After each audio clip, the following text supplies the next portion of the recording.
I burned the 1 billion check my parents gave me, and refused their arrangement for me to marry the 4 Yang sisters. I even took out a knife and cut off 10 pounds of my own flesh. I presented it to them, repaying the debt of giving birth, and from then on, we were estranged. It's not that I don't love money and beautiful women. It's just that I'm afraid of being harmed by my parents and the 4 sisters again. Because just a few days ago, I and the adopted son we brought back home were kidnapped. I was stabbed in the leg by the kidnapper. But my parents and the 4 sisters, disregarding my bleeding leg, yes, desperately pleading with the kidnapper not to harm the adopted son Fong Hongjun, they took the unconscious Fong Hongjun to the intensive care unit of the hospital, while I died due to lack of timely treatment. Before dying, Fong Hongjun sneaked into my ward and told me that he had orchestrated the kidnapping of both of us. And he wasn't even the Fong family's adopted son, he was actually the illegitimate child of my father, Fong Junhong. After saying that, he pulled out my oxygen tube, and I died in despair and unwillingness. But unexpectedly, I was reborn back to a month before my death. After being reborn, I directly left the wealthy Fong family in Yuncheng. I will never again long for my parents' and sisters' love in this lifetime. I returned to the Chen family who had adopted me since childhood. I thought I would have no more ties with the Fong family from then on. Fong Hongjun is still worried that I will return to the Fong family and fight him for the inheritance. So he found a few assassins to kill me. I was hit by a speeding truck at a crossroads and fell to the ground. My blood spilled all over the ground. Fortunately, a motorcycle took most of the impact from the truck, and I miraculously survived. This completely angered my foster father, Chen Xiaohua. Even though Fong Hongjun is currently studying abroad, Chen Xiaohua has no intention of letting the ruthless Fong Hongjun off the hook. Chen Xiaohua has long treated Fong Chen as his own son. But the Fong family, as Fong Chen's biological parents, not only abused him constantly but also tolerated Fong Hongjun's attempts to harm him. They even allowed Fong Hongjun to try to kill Fong Chen.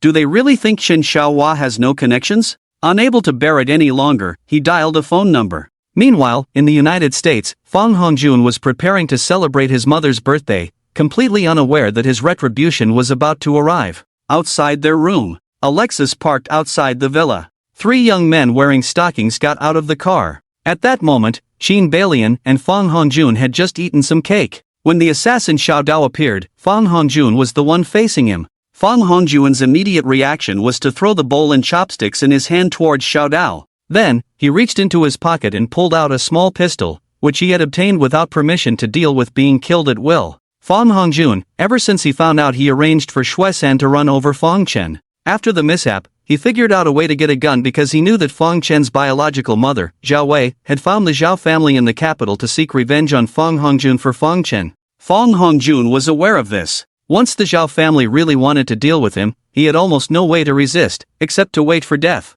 Basically, he had no other options. The reason for this thought was because of the incident he arranged with Shuesan. At this moment of vulnerability, his instinctive reaction was that the Zhao family had sent someone to kill him. The gun was bought on the black market. It never left his side, even in his own bedroom in the apartment, always placed next to his pillow. This item wasn't necessarily meant to be used, but rather to give him peace of mind. The killer Xiao Dao watched the bowl flying towards him, while the other 2 killers, Aki and Xiaoji, didn't even attempt to dodge. But when Fong Hongjun pulled out the gun, Xiao Dao and the other 2 almost simultaneously retreated to the corner, while Fong Hongjun didn't even release the safety on the gun. He had only bought it and had no experience in firing it, not even once. Qin Balian's scream only came out at this moment, and Fong Hongjun didn't dare to approach. He didn't know whether the other party also had a gun. If he's here, there's no doubt he'll die. Mom, quickly, call the police. Fong Hongjun shouted loudly, they are sent by the Zhao family, they are here to kill me.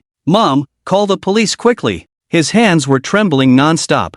However, no matter how ruthless Fong Hongjun usually is, at this moment, he would not be a match for the 3 assassins. When the 3 assassins came out of the villa, they made a phone call. Second master, the matter is done, they explained in a simple sentence. Chen Xiaohua was stunned for a moment before he realized. What he picked up was the phone left by Tang Xiqing, the leader of their group. Are you all okay? He asked. Thank you for your concern, second master. We are all fine. Once we're done, we'll come back. Don't go directly back to the capital, go south first and then return, he said before hanging up. Chen Xiaohua sat in the comfortable chair in the office, lost in thought. Sitting on the comfortable chair, he fell into contemplation. He had never done something like this in his life, ordering someone, or some people, to disappear from this world. Although he didn't actually feel much, the fact remained that people died because of his words. Tang Shiqing said, "The matter is done. At least Fong Hongjun should be dead. According to the rules of the family, uprooting is necessary. So, it means that the new White Lotus should be gone as well." As for Fong Junhong, he is the biological father of Ping'an, and also a well-known businessman in Yunqing and even in the entire province. If something happens to him in the country, things will get very complicated, especially in a country where there are cameras everywhere. It's not difficult to find someone to take action. It all depends on whether the police truly want to solve the case. After much consideration, Chen Xiaohua decided to abandon the plan to deal with Fong Junhong. Not just because it would cause trouble, but more so because no matter how despicable Fong Junhong is, after all, he is Ping'an's biological father. Chen Xiaohua doesn't want to become enemies with Ping'an. When his wife Lu Qing's first child died within a week of birth, Lu Qing almost went crazy. During that time, she became somewhat neurotic and abnormal. After bringing the tiny baby back home, Lu Qing almost instantly, within a few minutes, decided that this baby was her own son. Only then did Lu Qing feel alive. In order to let the child grow up safely, she named him Chen Ping'an. After the couple had Hui Hui, he slowly comforted Lu Qing. It wasn't until Hui Hui started kindergarten that Lu Qing truly accepted the fact that her biological son had died. Despite this, Lu Qing poured all her heart into both children, never showing favoritism. Ping'an, at 14, was found to bear an extreme resemblance to Fong Junhong, the CEO of the Fong Corporation. To the extent that paternity testing wasn't even necessary, Lu Qing almost collapsed at that time. Ping'an rarely returned home due to the Fong family's rules, which he could understand. The desire of a child to live with their biological parents and family. Lu Qing had secretly complained about her daughter more than once, especially because her brother suddenly became someone else's child, crying for a long time, feeling the pain of losing Ping'an. It took more than a year to calm down, until 4 years later, Ping'an suddenly came back with blood in his ears. That night, Lu Qing cried all night, shedding many tears. Abusing Ping'an is like abusing the heart and soul of the husband and wife. Fong Junhong, why aren't you dead? Qin Balian, Fong Hongjun, your deaths are not unjust at all.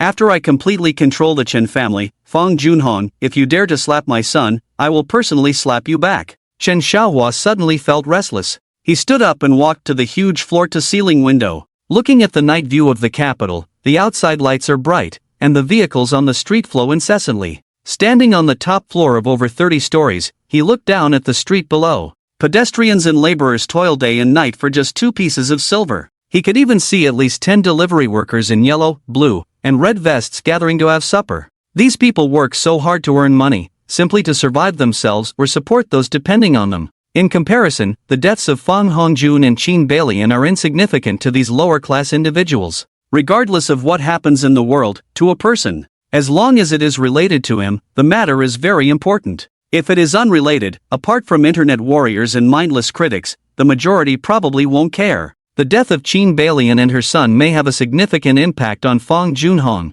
which remains to be seen. After receiving this news, what his reaction will be is still unknown. In any case, this matter must not involve Ping'an. Now that the military training is over, it's time to inform Ping'an. Chen Xiaohua finally decided to inform Ping'an as soon as possible. As for Fong Chen, Ping'an just finished his examination at the hospital. He went alone for the checkup. Although Lu Qing wanted to accompany him, he refused. We're all in college now, can't be like little kids needing adults around for everything. It's not like he's having surgery, just a checkup. When he came to collect the films in the afternoon, the doctor's explanation made him quite happy. His recovery is going well, coupled with being young, the body's recovery functions are at their best. So, he should be able to recover earlier. However, to ensure no accidents, the doctor specifically reminded him of precautions. The military training is over, there are books to collect and class assignments to sort out. He must go to school. This time, he didn't go alone. Not sure what Chen Xiaohua told Lu Qing, but his attitude was very firm.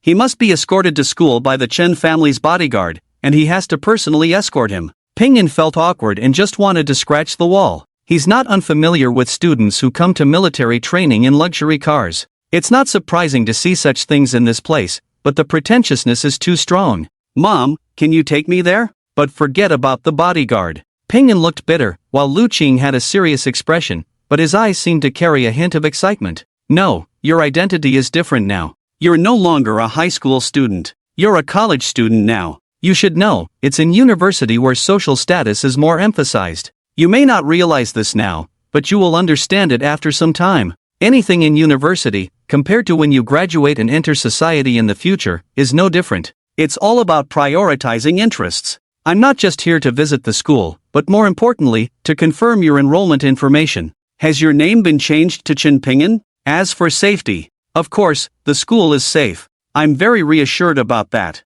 Forget it if you don't want to. Once you're at school, do whatever you want. After meeting your department head, I'll head straight home. Chen Ping'an, alright.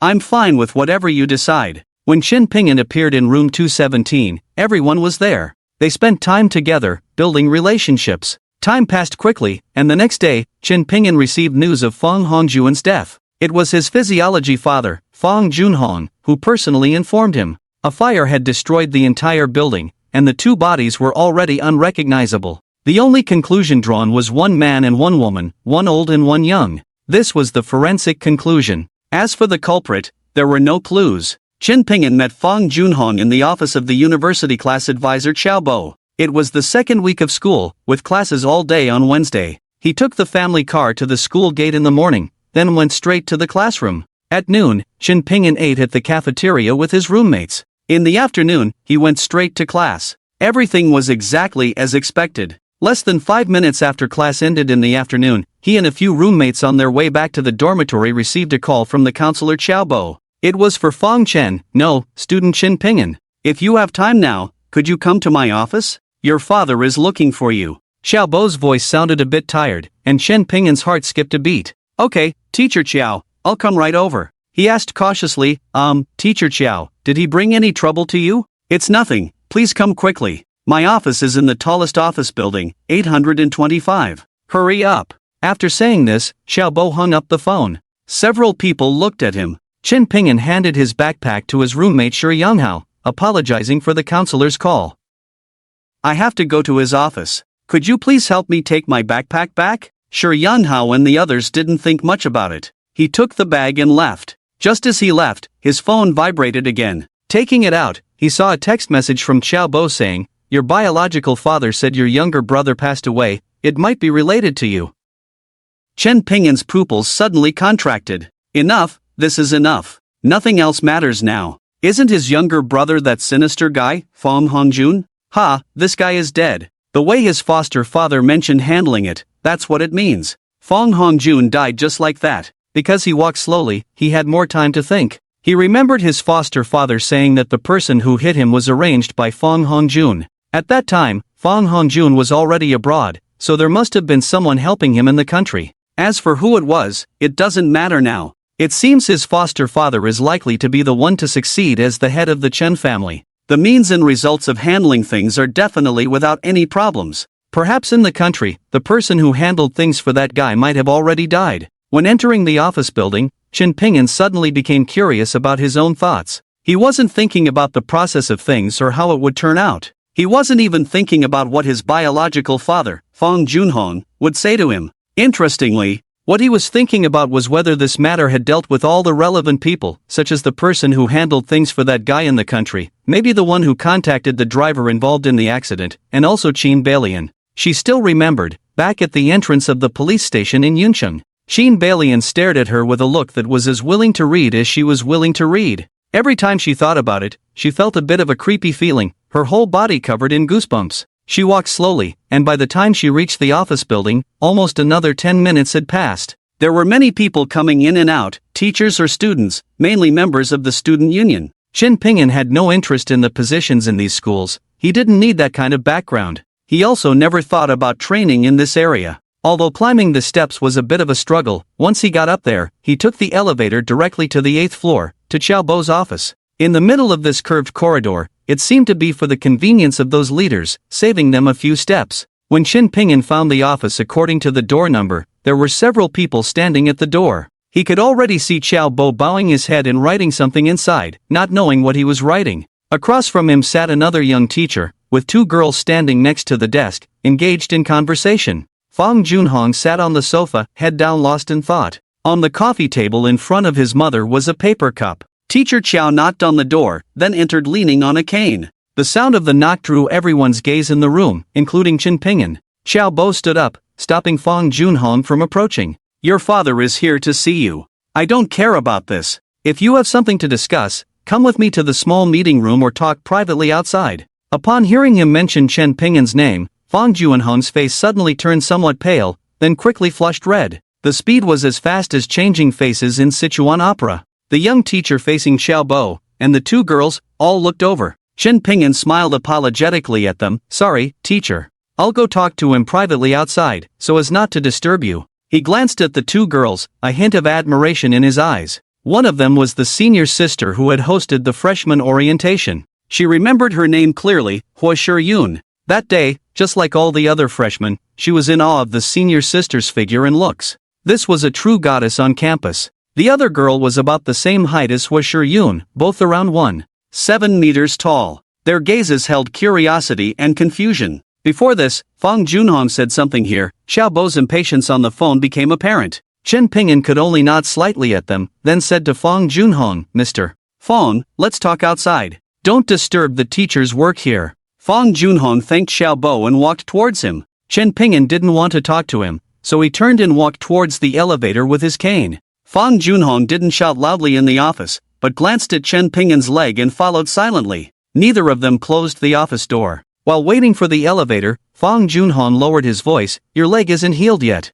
Chen Ping'an remained silent, watching the floor numbers on the elevator display change continuously. Your brother is dead, Fang Junhong said, and Chen Ping'an turned to look at him. In a cold voice, Chen Ping'an said, Teacher Chow already told me. Do you think I did it? Fang Junhong gritted his teeth and said in a low voice, Hongjuan's death is related to you. So you reported it. My leg is still broken. Chen Ping'an had no intention of indulging him, regardless of how Hongjun died. In his past life, he died due to Fang Hongjuan's conspiracy. In this life, although he didn't act personally, Fang Hongjun should have been dealt with by someone from the Chun family. In this life, he sent Fang Hongjun to the hospital with a brick, but he also broke a leg and 2 ribs due to Fang Hongjuan's retaliation. That's how it adds up. Between the two of them, they are even now. In the past life, Fang Hongjun survived. In this life, he survived. Before long, the two of them left the office building and stood under the greenery and shade by the building. Did you come to find me just because of Fang Hongjuan's death?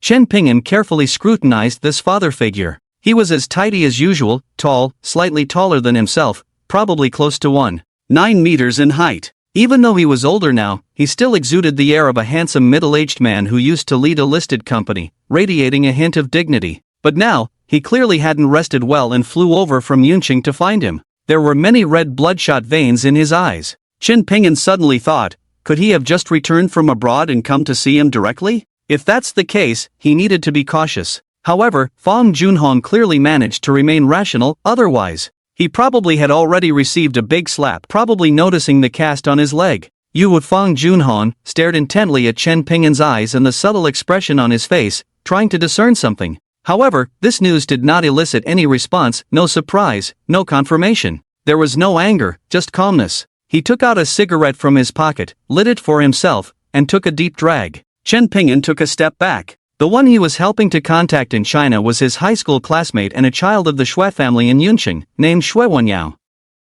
He had been missing for some time, possibly already deceased. Chen Ping'an remained silent, not wanting to provoke the middle-aged man in front of him, just wanting to get through this conversation. Fang Junhong bowed his head, puffing on his cigarette one after another. I just returned from abroad. I know you hate me. You hate me and also hate Fang Hongjun. Chen Ping'an suddenly wanted to say something but held back. Fang Junhong continued, the child from the Shui family has been missing for a long time. The police have started to get involved. I don't know where he got the information from. He comes to pester me every day. I went to the hospital, Fang Hongjun and his mother. They all died in a big fire, all burned to death. He took a sudden step forward, looking directly into Chen Ping'an's eyes. This action startled Chen Ping'an, but before the house caught fire, the neighbors heard gunshots and called the police. What do you really know? Tell me, Chen Ping'an continued to step back half a step. I don't know. When did the things you mentioned happen? From the school reports until now, I have never left Beijing.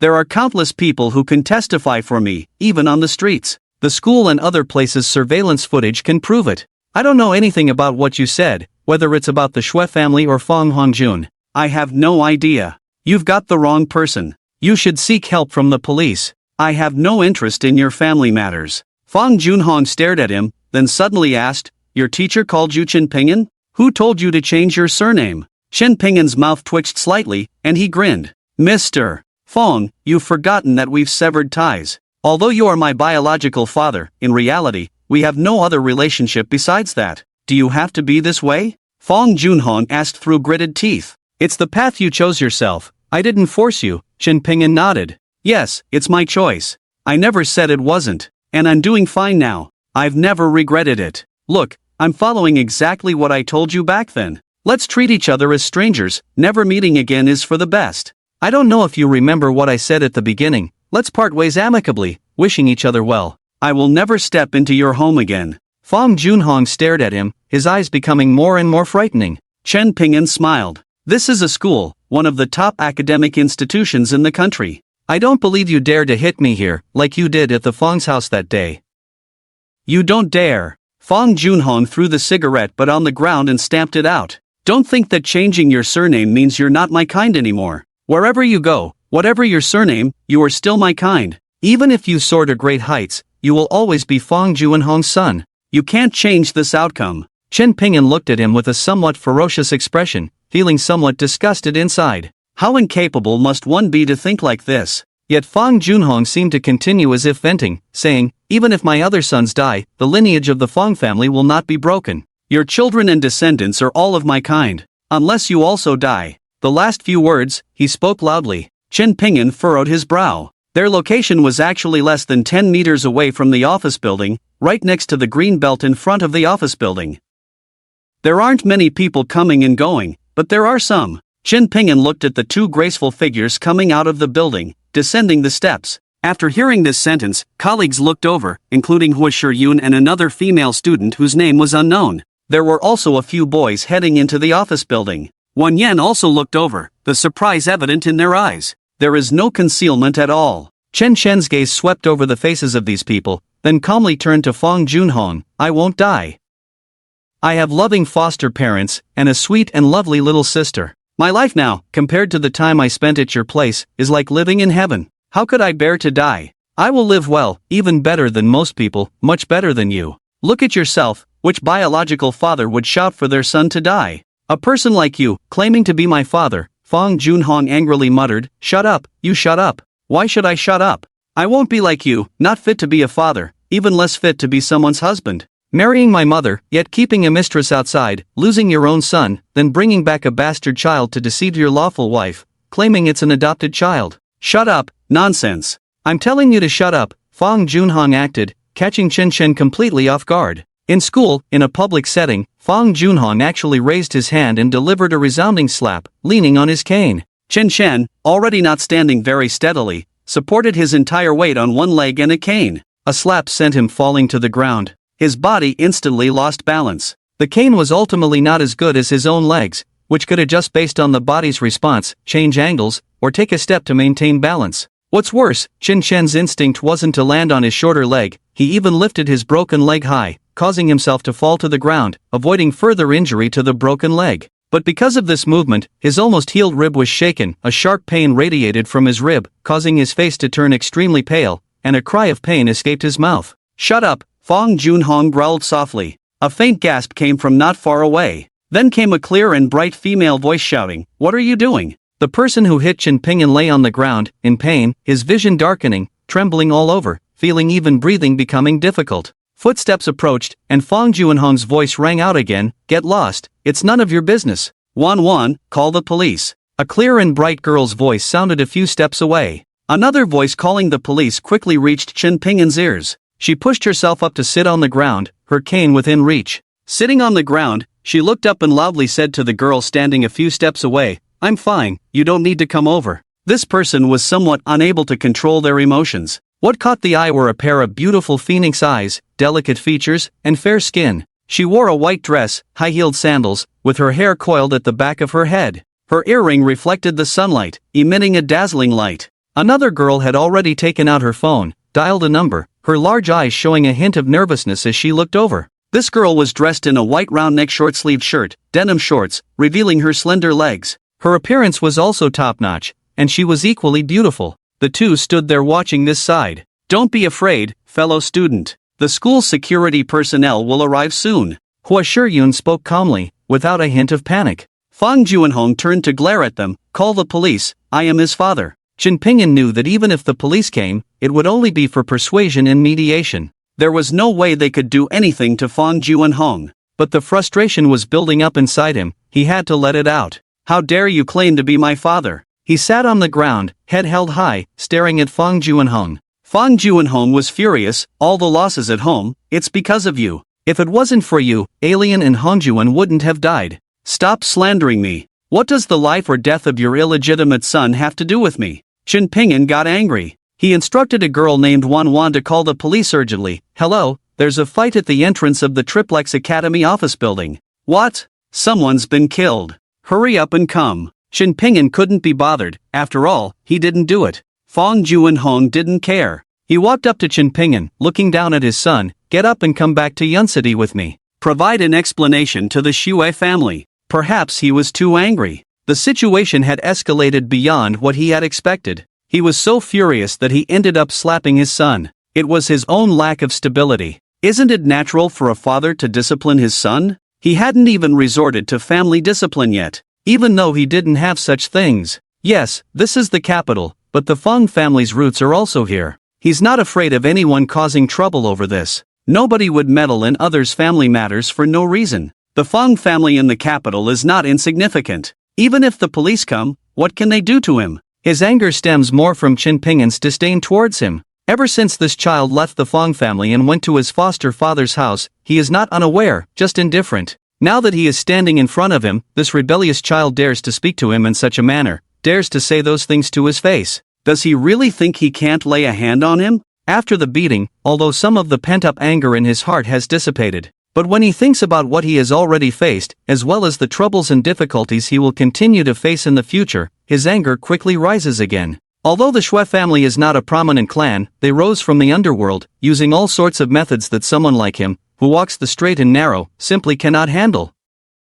At least the other party is willing to go all out. What about himself? What does he have left now? His wife has left, his children scattered. Not only that, Alian and Hongjun are already dead, Zhao Wei and the daughters are not coming home, and he doesn't know where they are. The one in front of him is his only son. Yet he actually dares to confront him face to face, even exposing his weaknesses. How can such a son succeed without discipline? Chen Pingyan looks up at him, with not a trace of fear in his eyes. He takes out his phone, swiftly dials a number. This is his preset emergency speed dial. The contact person is Chen Xiaohua. I won't go anywhere with you. If you have the guts, come and kidnap me. Otherwise, even if I die in front of you, I won't go with you. Are you going to kill me? His voice also starts to rise. It's come to this. Losing face in front of a girl, what more dignity does he have to uphold? Once the relationship sours, it's over. He is now part of the Chun family and cannot disgrace their reputation in any way, especially not in front of his foster father.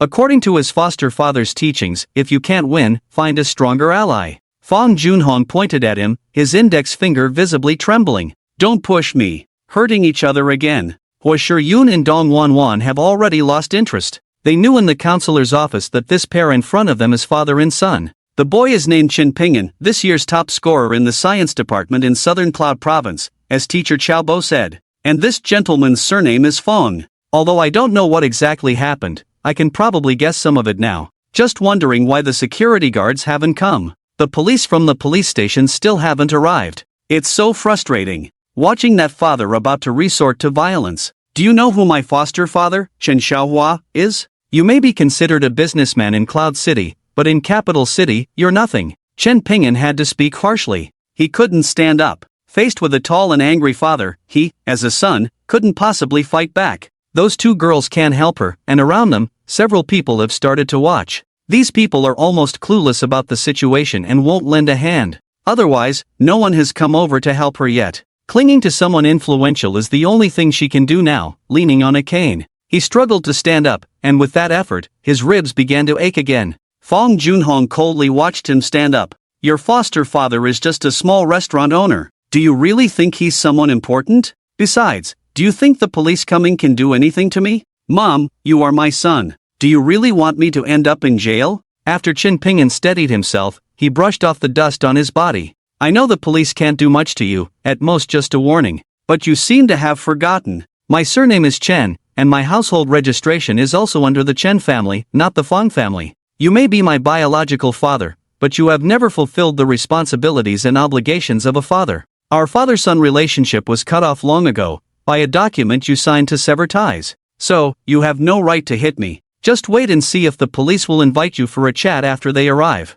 He pointed to the onlookers. These are all witnesses. They witnessed you openly assaulting students at the school. He suddenly smirked, and a few bystanders immediately turned and left, not wanting to get involved. The remaining few continued to watch. Even if the police can't do much to you, do you think I will forgive you easily? Mr. Fong, do you really think the Fong family in Beijing will pay a price for hitting me because of you? Fong Junhong was stunned. Could this kid not be who he claims to be? Is it possible that the one surnamed Chen is really from the Chen family in Beijing? But after so many years, he never knew what was going on with the Chen family in Yun province in Beijing. But if it's true, could Hong Jun and Ailian's deaths be related to the Chen family? Such old prestigious families definitely have people who specialize in dirty work. Hua Shiyun, who was standing aside, was also taken aback. I've heard of the Fong family in Beijing, not a truly powerful clan, with a somewhat tarnished reputation. It's what Chen Chen's younger brother mentioned. He's now surnamed Shen.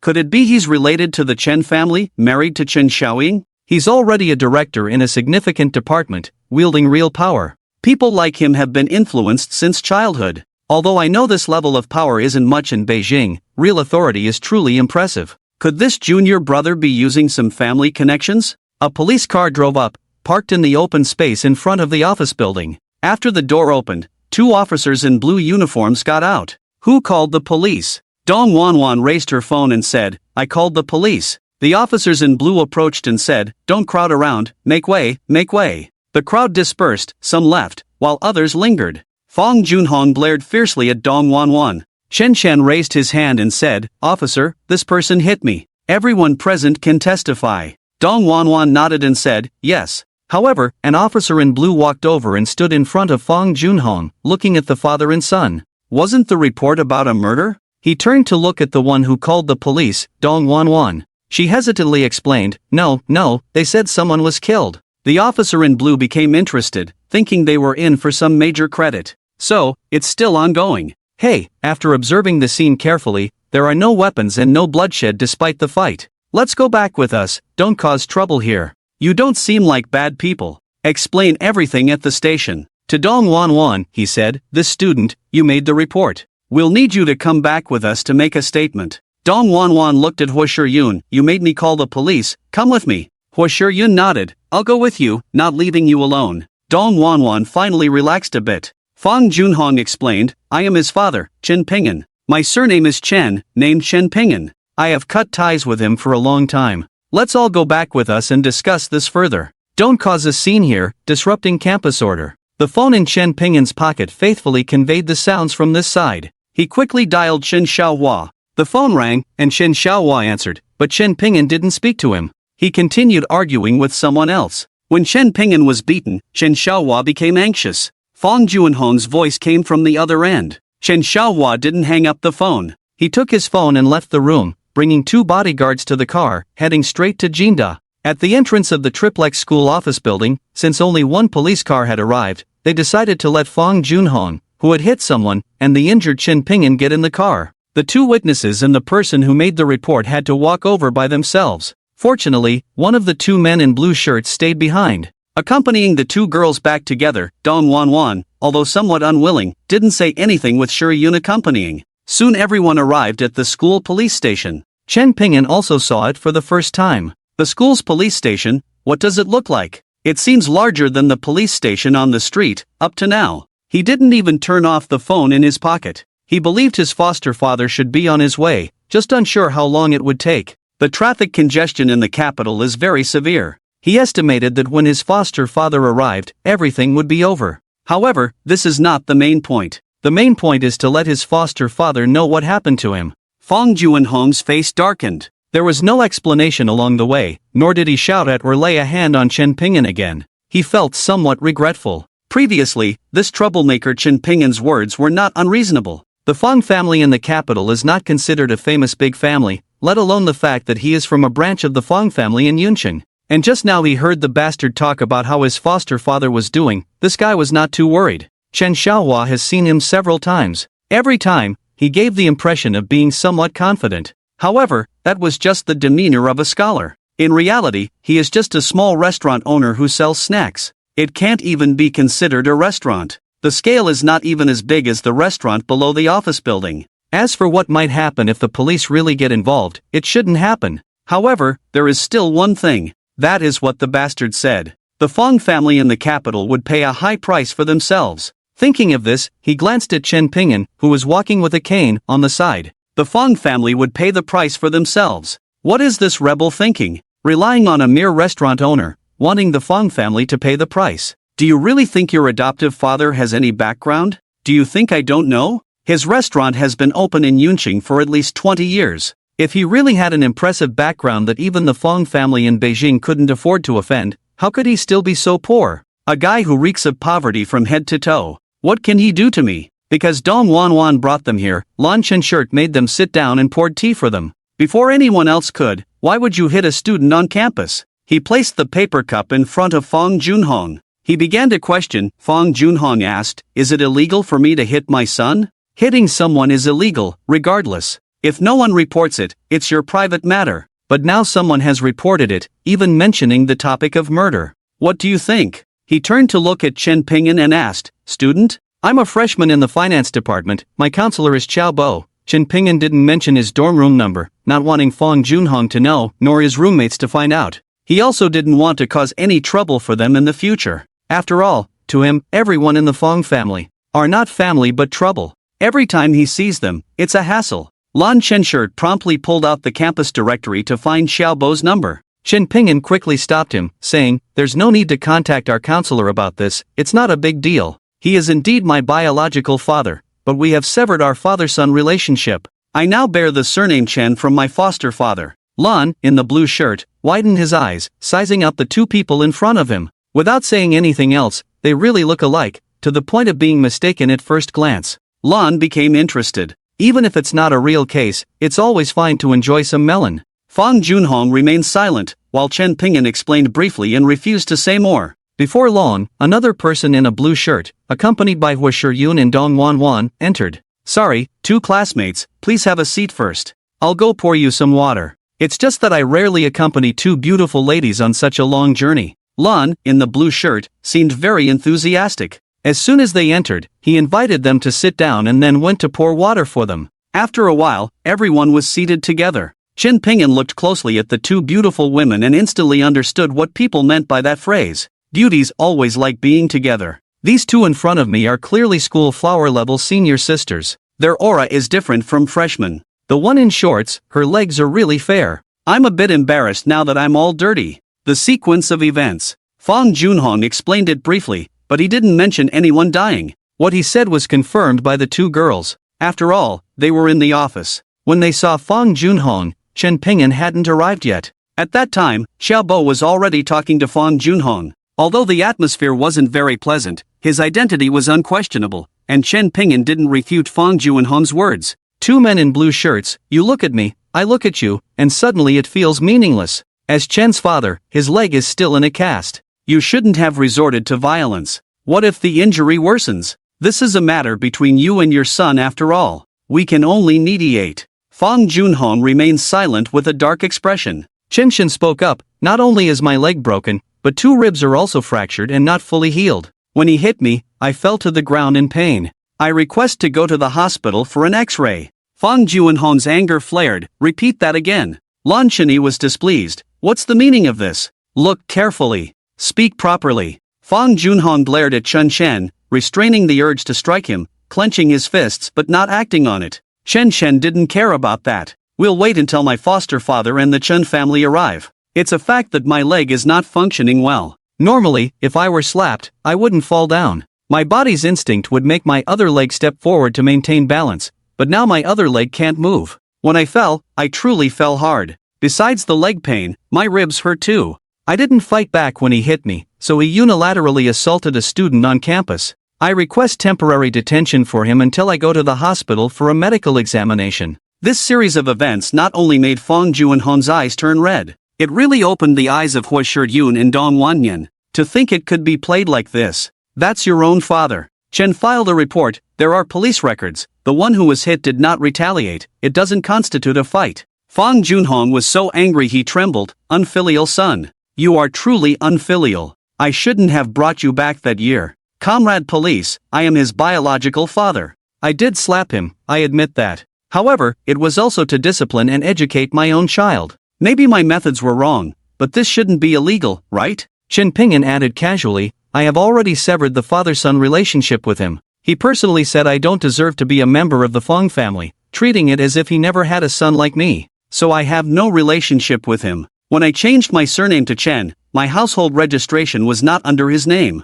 Now, it has been updated in the school and household registration systems to the surname Chen. He is only my biological father, but I do not acknowledge the father-son relationship. I demand that he be detained, held, or temporarily detained until my foster father arrives. Oh, Blue Shirt was somewhat excited. Have you informed your foster father? Yes, after he slapped me, I called my foster father. I don't know where he is now. Chen Ping'an took out his phone and saw that it was still connected. He immediately put the phone to his ear and said, Chen Xiaohua's voice immediately came through, Ping'an, wait a moment, I'll be right there. I'll call the police at your school's police station. Chen Ping'an glanced at Fang Junhong. Pass the phone to the person in the blue shirt. My foster father wants to talk to you. The person in the blue shirt took the call and started listening. Chen Ping'an said to the other person in the blue shirt, Comrade police, can you let these two senior sisters go? They have finished giving their statements. It wouldn't be right to keep delaying them. Dong Wanwan actually wants to leave. But Hua Shiyun is unclear. She's Chen's cousin, right? Shiyun, what are you saying? You're not joking, are you? Dong Wanwan was shocked, and even Chen Ping'an looked at her in surprise. The person in the blue shirt was speechless. So, what do you mean? It's quite miraculous that she's staying. Cousins? Why does this seem so strange? Chen doesn't seem to know about this. Fang Junhong furrowed his brow and asked, What's your name? Hua Shiyun calmly said, I'm Hua Shiyun. My uncle is Chen Xiaoying. Chen is the child of my uncle's younger brother. We have a cousin relationship. Is there a problem with that? He has no blood relation with the person you mentioned. He couldn't possibly be your cousin. Fang Junhong said disdainfully, his mother is from the Zhao family in the capital. I am his biological father. Fang Junhong knew about the Hua family, but he couldn't believe that Hua Shiyun was from the Hua family. Besides, Hua Shiyun didn't claim to be from the Hua family. You can't just randomly assume that anyone with the surname Hua is from the Hua family. He glanced at Hua Shiyun, then turned his gaze to the person in the blue shirt who was answering the phone.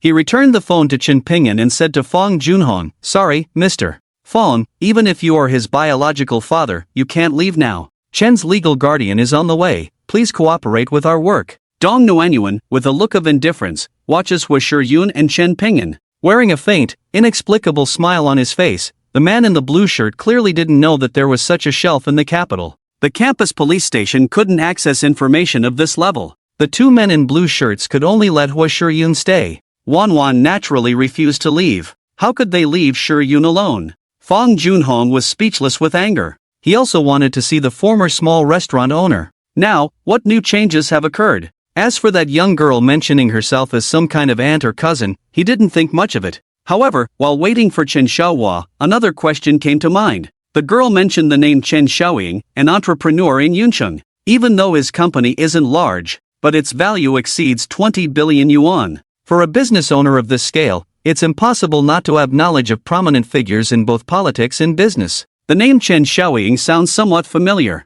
What he didn't know was that Chen Xiaoying holds a position in a central department, not targeting local governments, but local officials. Perhaps he had heard it mentioned before, but now he couldn't recall. Meanwhile, outside in the campus, Chen Xiaohua, accompanied by two burly men, real tough guys, is urgently inquiring about the exact location of the campus police station.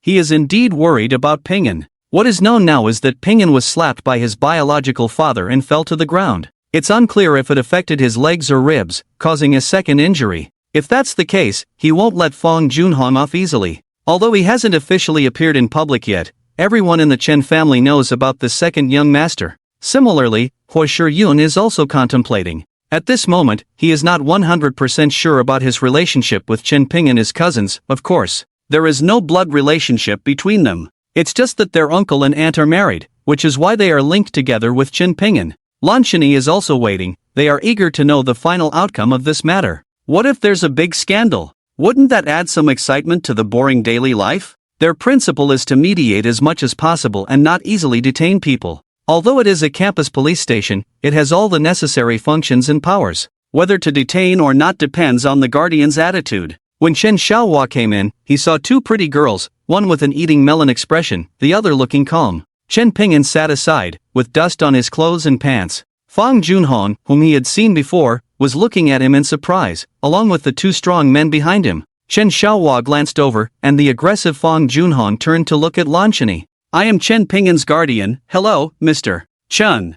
I have to say, Chen Xiaohua is wearing a high-end suit at the moment, looking quite impressive. The clothes of the two strong men behind him are also quite valuable, and they appear quite fierce. Mr. Chen, we have finished recording the statement. This is how things unfolded, blah blah. After Chen Xiaohua listened quietly, he turned to ask Ping'an, is this true? Chen Ping'an nodded silently, while He Shiyun stared at Chen Xiaohua for a moment, confirming his guess. He must have seen his uncle many times, but less frequently in recent years. However, the appearance of Chen Xiaohua in front of him bears some resemblance to his uncle, especially in the eyes and eyebrows.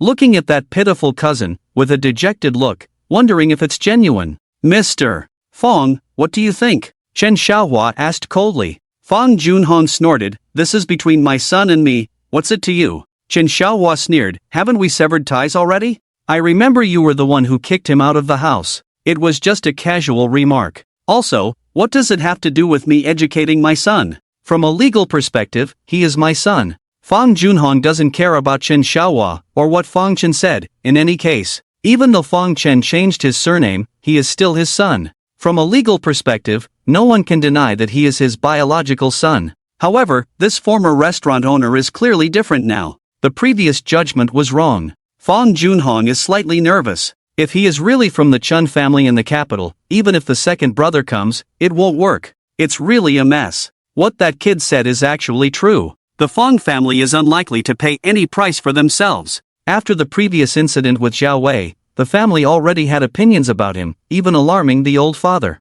That time, he paid the most, and in the end, he had to make up for the family's losses himself. It's really hard to say what the outcome will be this time. Is that what Mr. Fang thinks? Chen Xiaohua smiled faintly, then turned to the man in the blue shirt and said, the child's household registration is in my name. I am his legal guardian. I request to take the child for a medical examination of the injuries and also request the temporary detention of this person. If the current conditions are not sufficient, my lawyer will arrive at the scene soon. Is it still possible to report the case? Fang Junhong angrily said, Chen, don't go too far. The man in the blue shirt, who thought he would get away with it, hesitated for a moment before nodding. Mr. Chen, according to the testimonies of these two female students, Mr. Fang unilaterally assaulted Chen Ping'an. Not fighting back does not constitute a brawl. This Dong Wanwan classmate has already reported the case before. Chen Xiaohua chuckled, okay, please detain Mr. Fang. And I will not agree to a settlement,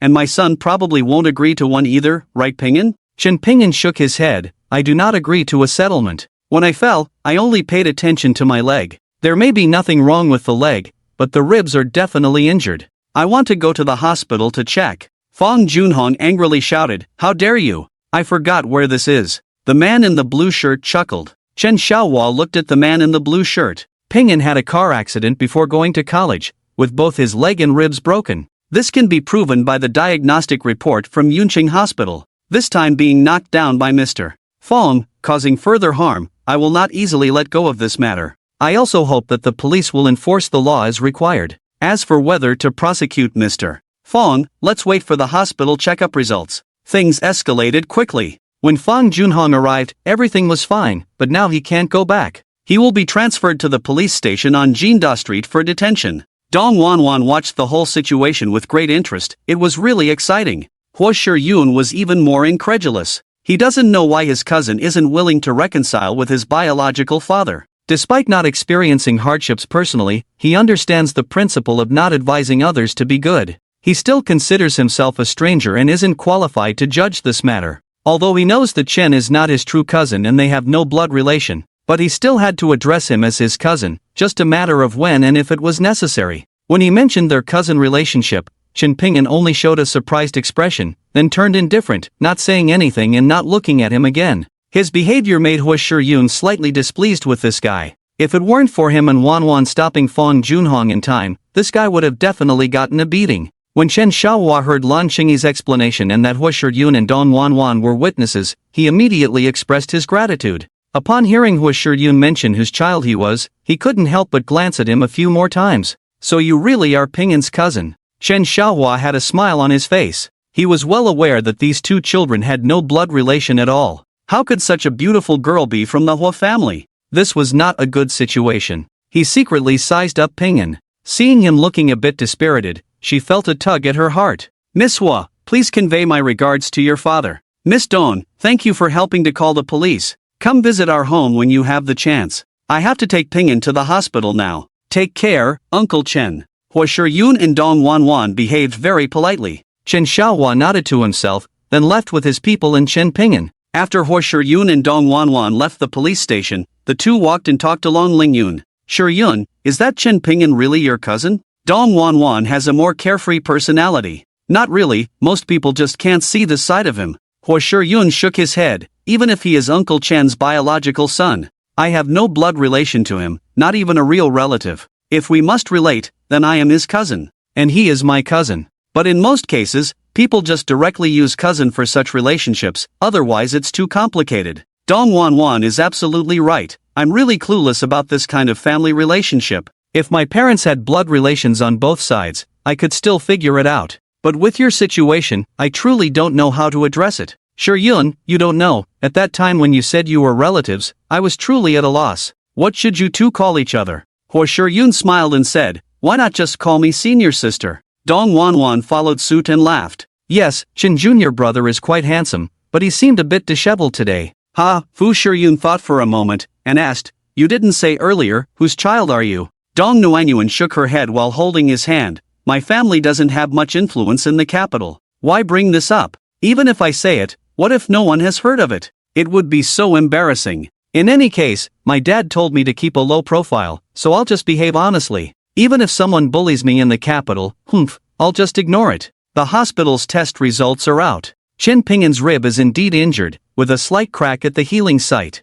Looking at the images, Chen Xiaohua's face darkened significantly. Chen Ping'an just felt he was unlucky enough. Just when he was about to recover, the time for avoiding strenuous activities would be prolonged. He planned to find a master to learn some self-defense skills after he fully healed. Now, at least a month's delay is needed to produce a medical report. Chen Xiaohua gritted his teeth as he made the request to the doctor. He wants the Fang family to stay at the police station for at least a while. As for pressing charges, that's really not possible, at least not for Ping'an. Others might accuse him of being unfilial. Only he knows how wrong this child is. Once the incident is exposed, those keyboard warriors and internet trolls will cause great harm to Ping'an. Although he really wants to deal with the Fang family, this is definitely not the outcome he desires. Sitting in the car, he glanced at Chen Ping'an and sighed. Ping'an, do you want to sue him? Chen Ping'an shook his head. No need. I won't gain anything from it. On the contrary, I'll lose. After the matter is exposed, I don't know if I can bear it.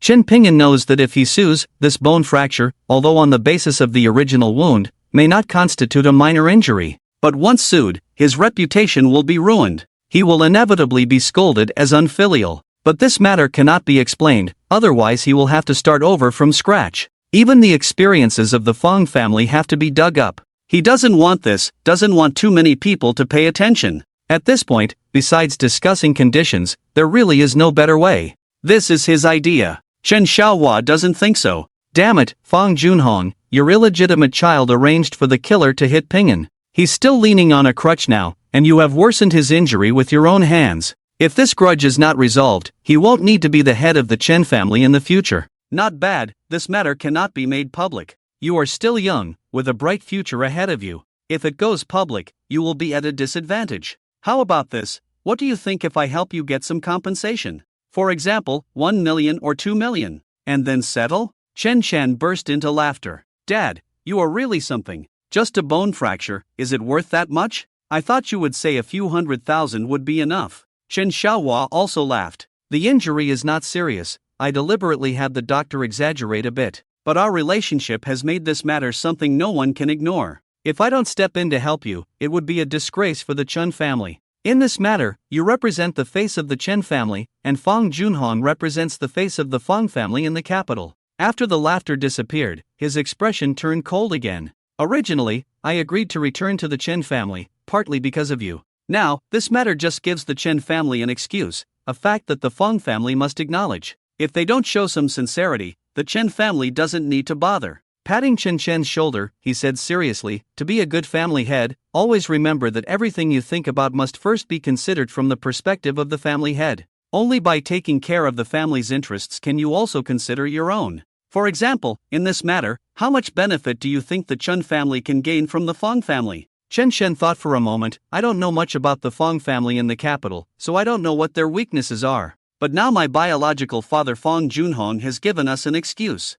I don't know how much we can get out of this. If the Fang family poses a threat to the Chen family, weaken them. Anyway, based on this matter, it's not possible to completely turn hostile, right? In addition, he continued, I understand the principle of always considering the family's interests in everything. Everyone is closely related to the family. In this matter, I rely on the family. Conversely, every descendant of the family must contribute to the family. It's not just about taking without giving. Otherwise, the outcome will be being abandoned by the family. He suddenly remembered the marriage of his birth mother Zhao Wei and Fang Junhong, as well as why his foster father and foster mother left the capital and lived in poverty for so many years. In the end, they enjoyed the benefits of the family when they were young, and when they reached adulthood, it was natural for them to contribute to the family. From the perspective of the family head, they were all his children, but more importantly, the family head should not only consider his own children but the life and death and continuation of the entire family. This is the only goal they should strive for. For this goal, giving up one's own children is not a big deal. For example, marriage. Don't you know the value of love? But can love make the family grow and prosper? No. So, for the family, you can fall in love, but when you get married, you must contribute to the family. From another perspective, this is another level of exchange of interests. It's just that when getting married, you should choose the best target as much as possible, which is considered merciful enough. While Chen Chen was speaking, he had already understood all the reasons behind it. Thinking about how brave his foster father was to leave the capital and give up all the family benefits. It's really a love brain. If it were him, he probably wouldn't give up the position of family head. Seeing Chen Shaohua's eyes looking at him strangely, he suddenly laughed. Don't overthink it. If you can say that, it means you have already understood how a true prestigious family is passed down. You need to have a very deep and clear understanding of the sacrifices involved. Otherwise, you won't be able to be a good family head. Even if you start a company in the future, you will still face various risks. Whether to compromise or sacrifice when the time comes will depend on your on-the-spot decision, because it's not possible to have enough time to consider every matter. Chen Chen thought for a moment. I understand. In other words, because I have the right reasons this time, I can be a bit more assertive when facing the Fang family. And the Fang family will definitely compromise. After all, the benefits given up are not too great, as this matter itself is just a small issue. Am I right? Chen Shaohua nodded with a smile. Yes, that's the point. Between prestigious families, even if they are intermarried, they will never be friends. Unless it's the era of the first-generation family head, by the time it reaches the second generation, their relationship is not just partners, but more of competitors. Like us in the Hua family. He looked meaningfully at Chen Chen. Your uncle married the little princess of the Hua family, Hua Sinan. That's an intermarriage. Over the years, both families have supported each other in the military and political circles. But in the business world, they have always been competitors. Do you understand this? Chen Chen smiled. Dad, my favorite thing to read is history books. Chen Shaohua reached out and patted his head, praising, It's a pity, why aren't you my biological son? The car fell into silence. After a while, Chen Chen said, Let someone buy me a marching bed, I'll still live at the school. It will be more convenient this way. I believe my roommates will help me make the bed and tidy up every day. Chen Shaohua nodded. If you need anything, you can contact Qianbo directly. I have already talked to him. Chen Chen looked at him in surprise. Chen Shaohua continued, Qianbo is your third uncle's man, he was trained by him. I am not the head of the family yet, so I can only use him. He is loyal to the family, just a bit scheming, that's nothing. I can tolerate it, but I won't allow him to disrespect my family. Chen Chen, remember, your background and status determine your position in class. Conversely, class, on another level, determines your identity. Chen Chen nodded, I understand. I am still a student now. If he looks down on me, it doesn't matter. However, he suddenly grinned at Chen Xiaohua. If he looks down on my background, then it's not my problem. It's a matter of the Chen family's upbringing. Of course, I know this. What I want you to understand is that when you don't have enough strength or background, you must endure. Chen Chen had to agree. That Hua Shiyun is the daughter of the Hua family head. How did you meet her? Actually, I don't know her. She was the host of the school's welcome ceremony. Today, she happened to be a witness and her friend helped report the police. As for saying something about being cousins, just ignore it. Even if I were your biological son, I have no relationship with her. There is absolutely no blood relationship, yet it can be connected. Chen Chen said helplessly. At that time, the police asked the two of them to leave, but she said she was my cousin. I don't know what she was thinking, insisting on finding an excuse to stay. Probably just wanted to watch the excitement. Watch the excitement? Chen Xiaohua shook his head in disagreement. The Hua family is the first family in the capital. She is the daughter of the current head of the Hua family, and the only daughter. Such a child has accumulated countless resources since childhood. People like her wouldn't do meaningless things. But I don't know why she wants to associate with you. My advice is, you better stay away from this girl. Okay, I will be careful. Chen Chen immediately agreed. To be honest, he didn't want to have too much contact with this goddess-level beauty. He had seen too many beauties of the same level in his past life, and they were all the kind who didn't wear much clothing. My own affairs are a mess. How can I have time to deal with a goddess-level person like her? Ignoring his muttering, Chen Xiaohua said, I will arrange another person for you. He will be outside the school usually. You can contact him directly for anything. What do you think? Not necessary, I don't need it. I don't want to scare my classmates because of my family. I usually don't need any help from home. After the bed is bought, I basically won't leave the campus. Even if Hui wants to come see me, let someone accompany her to the school to play with me.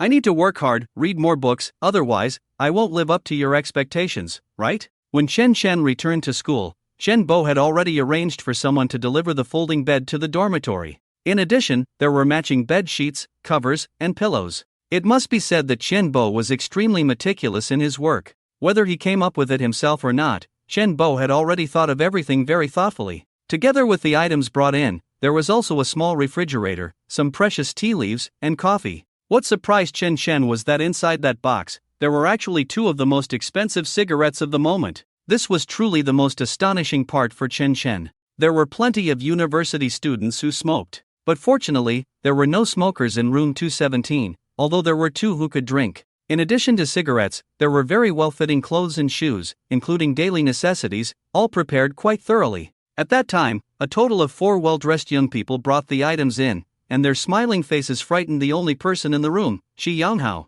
Although Chen Chen noticed the somewhat unusual expressions of the other 3 people when he returned to the room, he didn't pay much attention to it. He stared blankly at the things placed next to his desk. It wasn't until Qi Yanghao vividly described how the items were brought in and that they were meant for Chen Chen that he hurriedly thanked them and promised to treat them to a meal another day. The next thing was the 3 roommates helping to set up the bed. By the time everything was tidied up, it was almost 8 o'clock in the evening. Chen Juanhong's fate was no longer something he needed to consider. Even how much benefit the Chen family could gain from the Fong family was not something he needed to think about. Chen Xiaohua would naturally go and retrieve it for him. As for why his foster father did this, he understood it as a joy of regaining something lost, or to compensate for the 4 years lost between them. What he needed to deal with was the interpersonal relationships within the school. For example, at this moment, after dealing with the 3 roommates, he finally understood the purpose of the precious tea leaves and cigarettes. They were prepared by Qianbo for him after knowing the situation.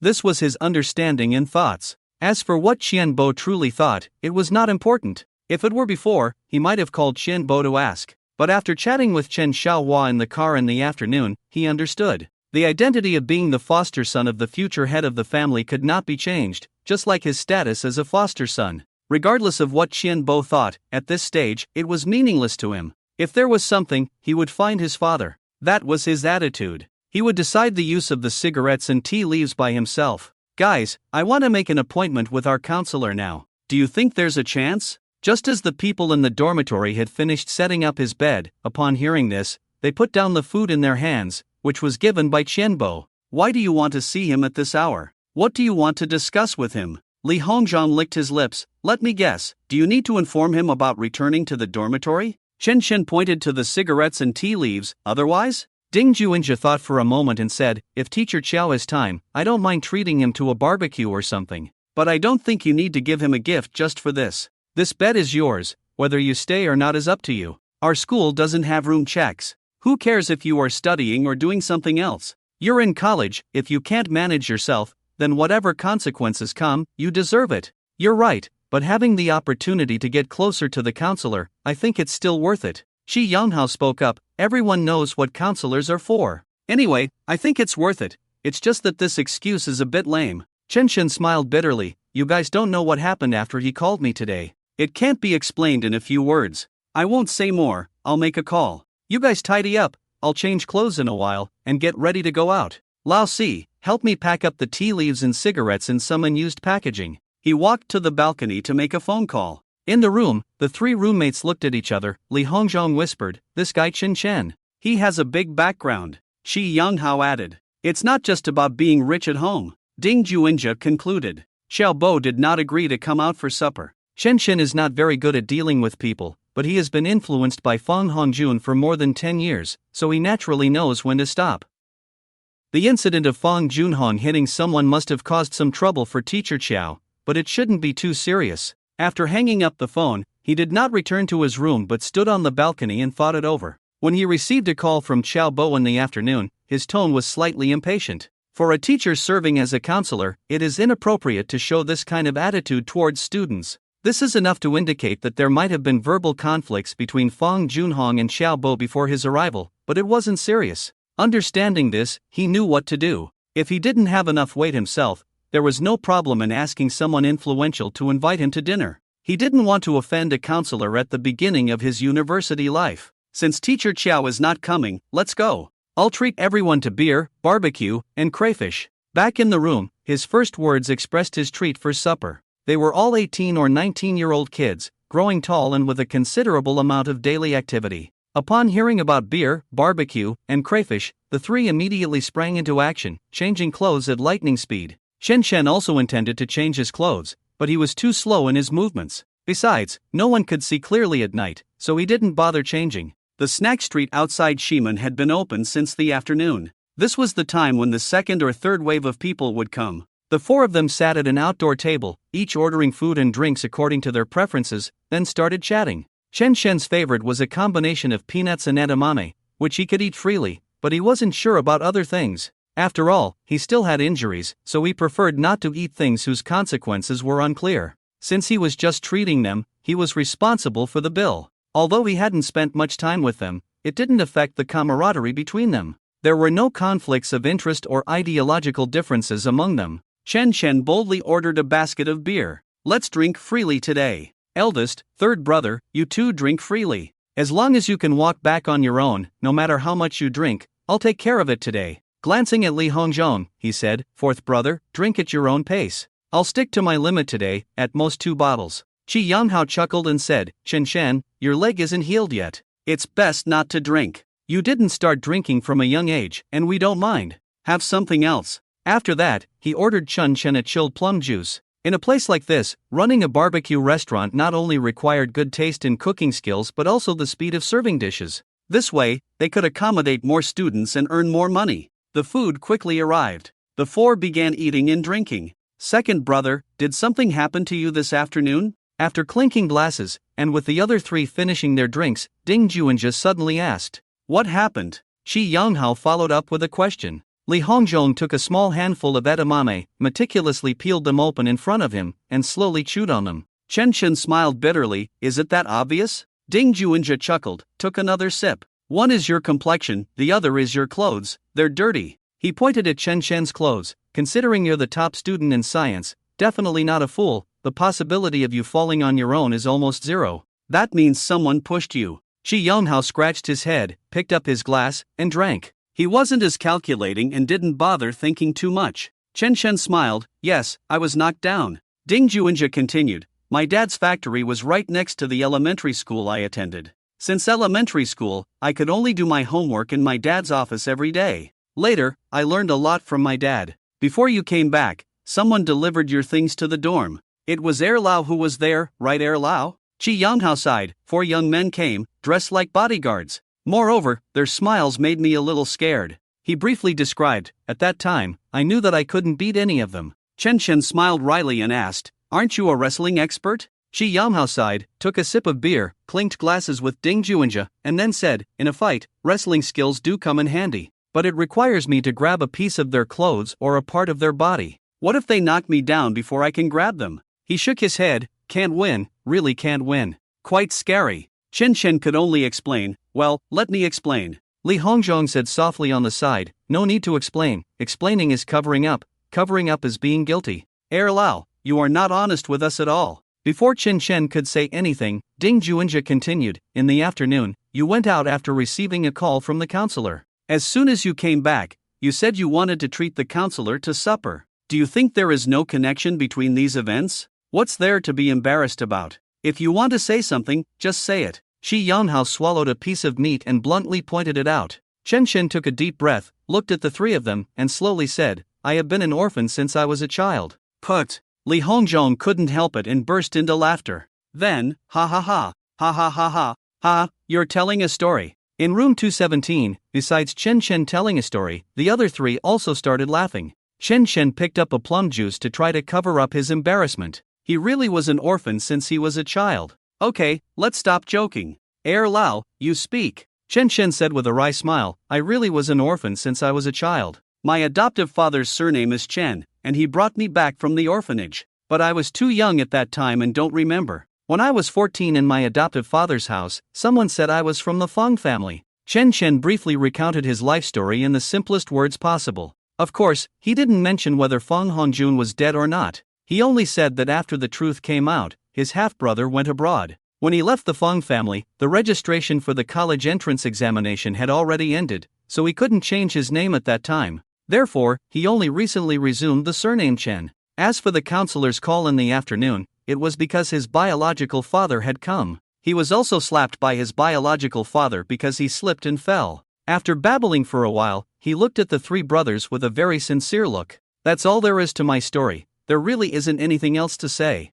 He didn't talk about how complicated his background was, but the experience he had with his biological parents forced him to cut ties with them and return to his foster father's house, leaving the three of them stunned. "Oh my God!" This was their unanimous exclamation. But that was all they did. No one said a word of evaluation about Chen Shen's birth parents. "You really have had a tough time." Ding Juanjia touched his mouth. Shi Yanhao patted his shoulder, but said nothing. Only Li Hongzhong, after sizing up Chen Shen, continued to ask, "Your experience is indeed quite heart-wrenching. However, I heard that the person who came in the afternoon was very powerful. Does your foster father also have a background? Is he from a prominent family?" "I know a little about some of the big families in the capital, but not much." Ding Juanjia frowned slightly. "We have them in the northeast too, but what I know is as good as not knowing. It's all common knowledge." He sighed as he looked at Chen Shen. "If your foster father really has a background, I would just lie low if I were you. You really don't need to worry too much about external matters.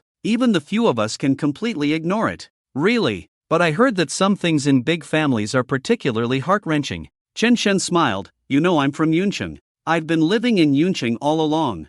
I came to the capital for the first time after the college entrance examination because I knew my score should be good, so I decided to come to the capital for a visit. That was my first time here. Before that, I knew nothing about the situation here in the capital. Even though I knew that the Feng family in Yuncheng was quite powerful, in reality, just like what I was told, I didn't enjoy any of the Feng family's privileges. Not to mention that my half-brother from the same father but different mother attended the best high school, while I went to a very average one." He picked up a peanut and slowly chewed on it. "I just want to learn more about finance and economics-related knowledge. In the future, I can live well on my own. My foster parents haven't mentioned anything about the Chun family in the capital for so many years in Yuncheng, so I know even less. All of this happened shortly after my whole family came to the capital. To be honest, up to now, although I have learned some things, there are still many things I don't know. All I can say is to try not to affect your normal campus life. I moved into the dormitory for this purpose. I also want to be a normal college student like you guys."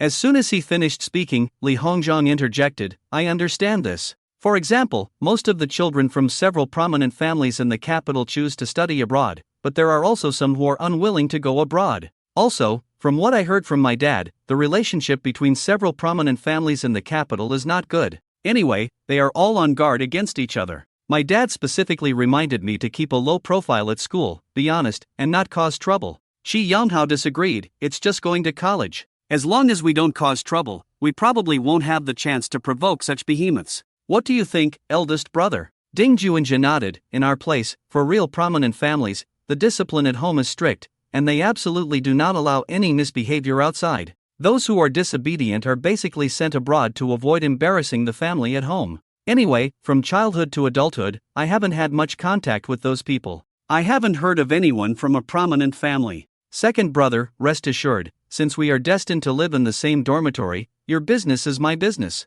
Fourth brother probably has officials in his family, so it's understandable to be cautious. I can understand that and won't say anything. The third brother is from an ethnic minority and his family is also well off. So, since you have such good conditions, there's no need to act like a grandson every day. I feel like you're always worried about something. I don't know what you're worried about in the end. Chen Shen didn't expect Ding Juinja to be so sensitive. He used to be really worried, but after Fang Hongjun died, he had nothing to worry about. As for Fang Junhon, as long as he doesn't leave the capital and is under the protection of the Chen family, he doesn't believe that Fang Junhon or the Fang family would do anything to him. Moreover, he has a natural advantage when facing the Fang family. If he excels in university studies and becomes an outstanding student, as someone with the blood of the Fang family, he could never be a target of the Fang family no matter what. At most, they would try to win him over by various means. His foster father said that the family head is mainly concerned with the continuation of the family. What if he is more outstanding than Fang Junhong?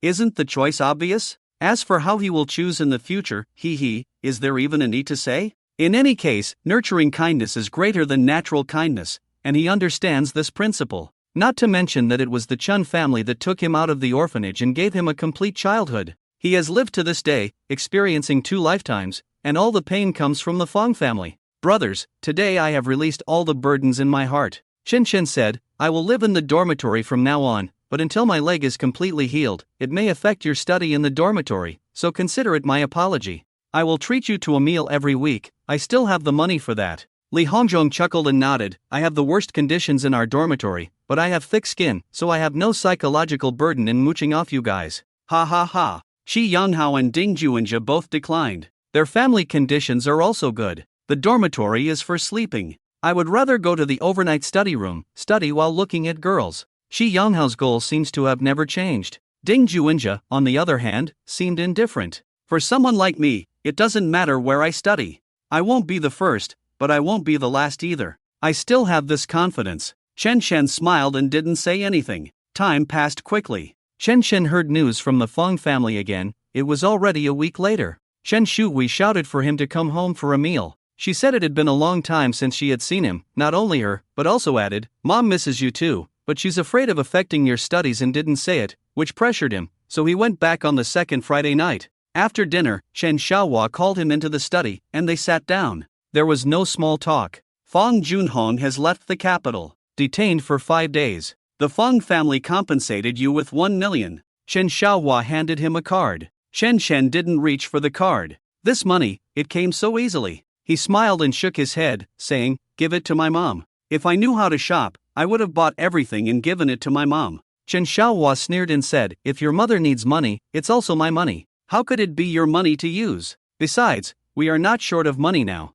You can spend this money as you wish, I can't be bothered. Chen Shen thought for a moment and asked, Dad, do you know much about that woman from the Hua family, named Hua Shiyun? Chen Xiaohua raised an eyebrow. What? Do you find that girl attractive and want to pursue her? Chen Shen immediately shook his head. No, I just don't know much about the situation of the noble families in the capital. I want to understand more about this aspect to avoid offending anyone in school or outside and causing trouble for the family. Chen Xiaohua said, you can freely access all the information in this study in the future. The things you want. He opened a drawer and took out the information that Chen Xiaojie had given him, placing it on the table. These are all here. You can read them in this room. Chen Shen nodded seriously and promised, when will Hui be qualified to see these things? Chen Xiaohua never expected Chen Shen to ask such a question now. He shook his head slightly and said, let her finish the college entrance examination first. It's too early for her to know these things now. There's no need to let these things affect her. I understand. Chen Xiaohua did not ask him to leave but instead asked, do you know the current situation of your birth mother, Zhou Wei? I'm not sure. She and my second sister saw me at the school gate before, the day you took me to register. Later, my second sister came to see me alone once, but I ignored her. He asked in surprise, "What happened?" Chen Xiaohua waved his hand, "It's nothing. Just asking." Chen Chen finally relaxed. The temperament of his foster father had changed so much in such a short time that Chen Chen sometimes couldn't believe it. A person who had been a small restaurant owner for 20 years could develop such a strong momentum in less than 2 months. The only explanation was that he had never given up. This idea made even himself feel a little scared. But fortunately, he knew that the only thing his foster father had never given up on was to provide a better life for his godmother and Weihui, both spiritually and materially. It just so happened that there was now an opportunity to become the head of the family, so he had no reason to give up. He didn't know what had happened in the meantime. Just look at the results, that's what he had learned. Since his foster father refused to say, he wouldn't ask.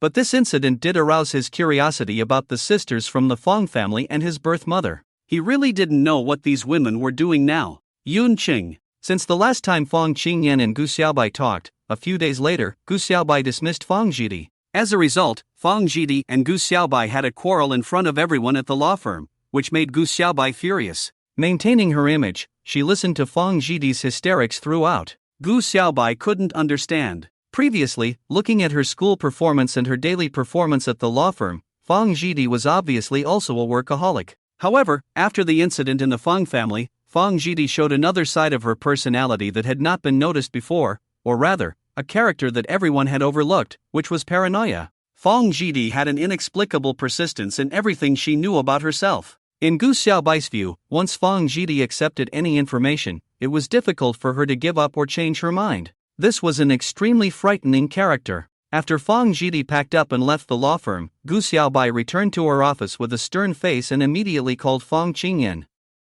At that time, Fong Qingyan was looking at a venue, as she wanted to start her own red wine distribution company. The thing sells well in Yuncheng. Although she is not short of money, she needs to keep herself busy. If she continues to hang out with Gu Xiaobai every day, she will be finished. By then, Gu Xiaobai may not hesitate to find a new love. After learning about Fong Jidi's actions at the law firm, Fong Qingyan could only apologize to Xiaobai on behalf of her third sister. Only after agreeing to various conditions can this matter be considered resolved. After all, Xiaobai cannot keep pursuing this matter. Fong Jidi has left the law firm, hasn't she? But what she didn't expect was that Fong Jidi did not go to the capital to find her mother Zhao Wei, but returned to the Fong family's villa in Yuncheng. She went home to find her father. And at this time, Fong Hongjun is still alive. When Fong Jidi returned home, she had no plan for her life. She chose law in college because she really liked the major. But she didn't even know her own character flaws. She graduated from college and went to the law firm through her eldest sister's connections.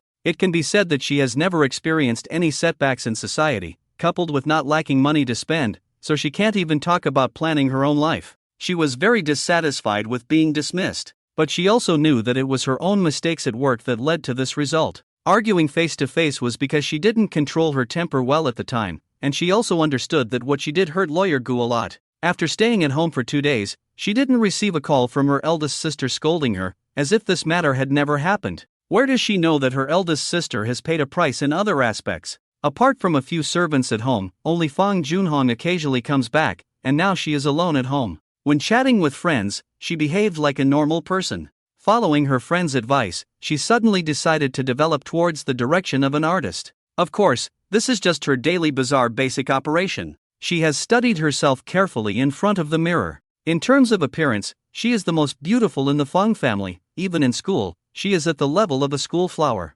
Even lawyer Gu is not as good as her. As for her figure, she is also deserving of it. So, I only need to rely on my looks to make a new world. Since I can rely on my looks, why do I have to face all kinds of weird and even ghost-like clients? Can't I go to the entertainment industry? Fong Junhong didn't care when he knew about her idea. Anyway, except for the eldest daughter who can help him, the others are just marriage tools. They can do whatever they want, but when it comes to the need for them to marry, they all have to obey. This kind of concept was instilled in them during high school. Even Zhao Wei approves of this concept. The family has spent so many resources to cultivate you, you can't just be ungrateful. Pure affection is worthless in the face of family interests. Especially in front of Fong Junhong, who is extremely ambitious and wants to establish his own family tree. There is no such thing as father-daughter feelings, or a warm relationship. It doesn't exist. He can even give up his own son, let alone daughters who will eventually marry. However, before that, he did give a positive response to Fong Jidi's request.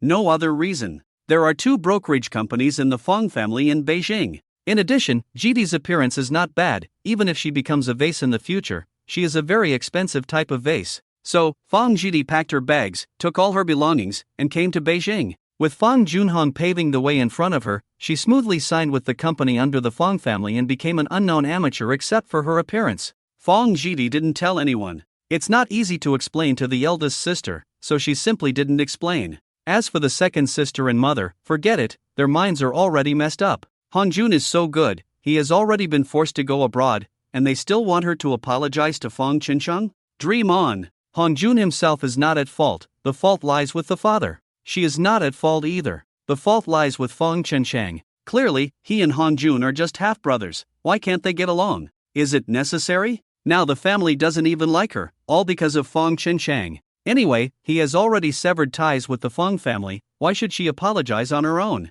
Don't even think about it. Chenchang knew nothing about the Fong family's affairs, nor did he want to know. If it weren't for his foster father mentioning it, he wouldn't even have thought about it. When he came out of the study, Chen Shui spoke up, "Brother, what are the university dormitories like? Can you take me to see them?" Chen Cheng said speechlessly, "Boys' dormitories are nothing but dirty, messy, and smelly. Most boys don't even wash their socks." Really? After playing basketball, they can't be bothered to shower, unlike us who shower every day in the South. That place is definitely not for someone like you to go. If you want me to take you to our school to meet my friends, if Mom doesn't mind, I think it's okay. Chen Shui immediately turned to Lu Qing, "Mom." A long and soft call, Lu Qing immediately got goosebumps. "Don't call me Mom. Every time you call me, something bad is bound to happen." Lu Qing rubbed her arms and scolded. Chen Shui walked over and hugged her arm, swaying back and forth. "Mom, I want to go to the university campus, cultivate my longing for university in advance." Shunchang watched her performance from the side, saying nothing. Lu Qing patted her little face with her other hand. "Go if you want. But listen to your brother, don't run around everywhere." Chen Shui was overjoyed and immediately made several promises. She was just short of swearing to the heavens. Chen Xiaohua did not come out of the study. Naturally, he was considering something. He had no idea what was happening outside. Of course, if he knew, he would agree. Now, whenever Chen Shui goes out, there will always be at least 2 people following her. Even when she goes to school, there will always be 2 people waiting in the car at the school gate. In case of any trouble, she just needs to press a small button on her watch and those 2 people will rush into the campus without hesitation. This is a condition she must accept after learning about her future status as the young lady of the Chun family, whether voluntarily or involuntarily. It's also a kind of price. However, the little girl at the time did not resist at all. "If you want to wear the crown, you must bear its weight, I understand. Besides, I don't want to worry you, Mom and Dad. It's okay. I don't mind. Moreover, this way, I feel more secure." Chinching's favorite thing is Hui's personality. It's hard not to like her. Tomorrow is Saturday, there will be activities for various clubs in the campus. If you want to go, I can take you. Clubs? Whether in novels or hearsay, she only knows that there are such organizations in universities. "Brother, what club do you plan to join?" She was obviously very interested. With big eyes looking at Chencheng, she seemed very concerned. Chencheng shrugged, "I don't know. I don't even know what clubs there are now. I was planning to go see them with my roommate tomorrow. How about we go together tomorrow?" He really didn't understand. Clubs are for organizing and participating in activities, right? It would be great if there were clubs related to anime. I can join them when I go to college. Chen Shuhui's look of yearning left Chen Chen speechless. Then work hard and try to get into Jingda. If there really isn't an anime club by then, you can start one yourself. Really? Yes, really. So do you want to go see what clubs there are with me tomorrow? Of course I'll go. I'll definitely dress up nicely tomorrow, so everyone will know you have a super pretty little sister. Okay. The result of their conversation that night was that the next day, when he appeared with Chen Shuhui in front of others, many people were attracted to her just because she was a little girl. This week, all the clubs in the school have started recruiting new members. Whether it's the basketball club or something like an anime club, he didn't inquire about them. In the 3 years of high school, he was different from most high school students, because he had to hurry home after school. Otherwise, his sisters would be unhappy, and his mother would be upset. At first, he thought they were worried about him, but later he realized they were genuinely concerned about him. They were worried that he would embarrass the Fong family in Yuncheng,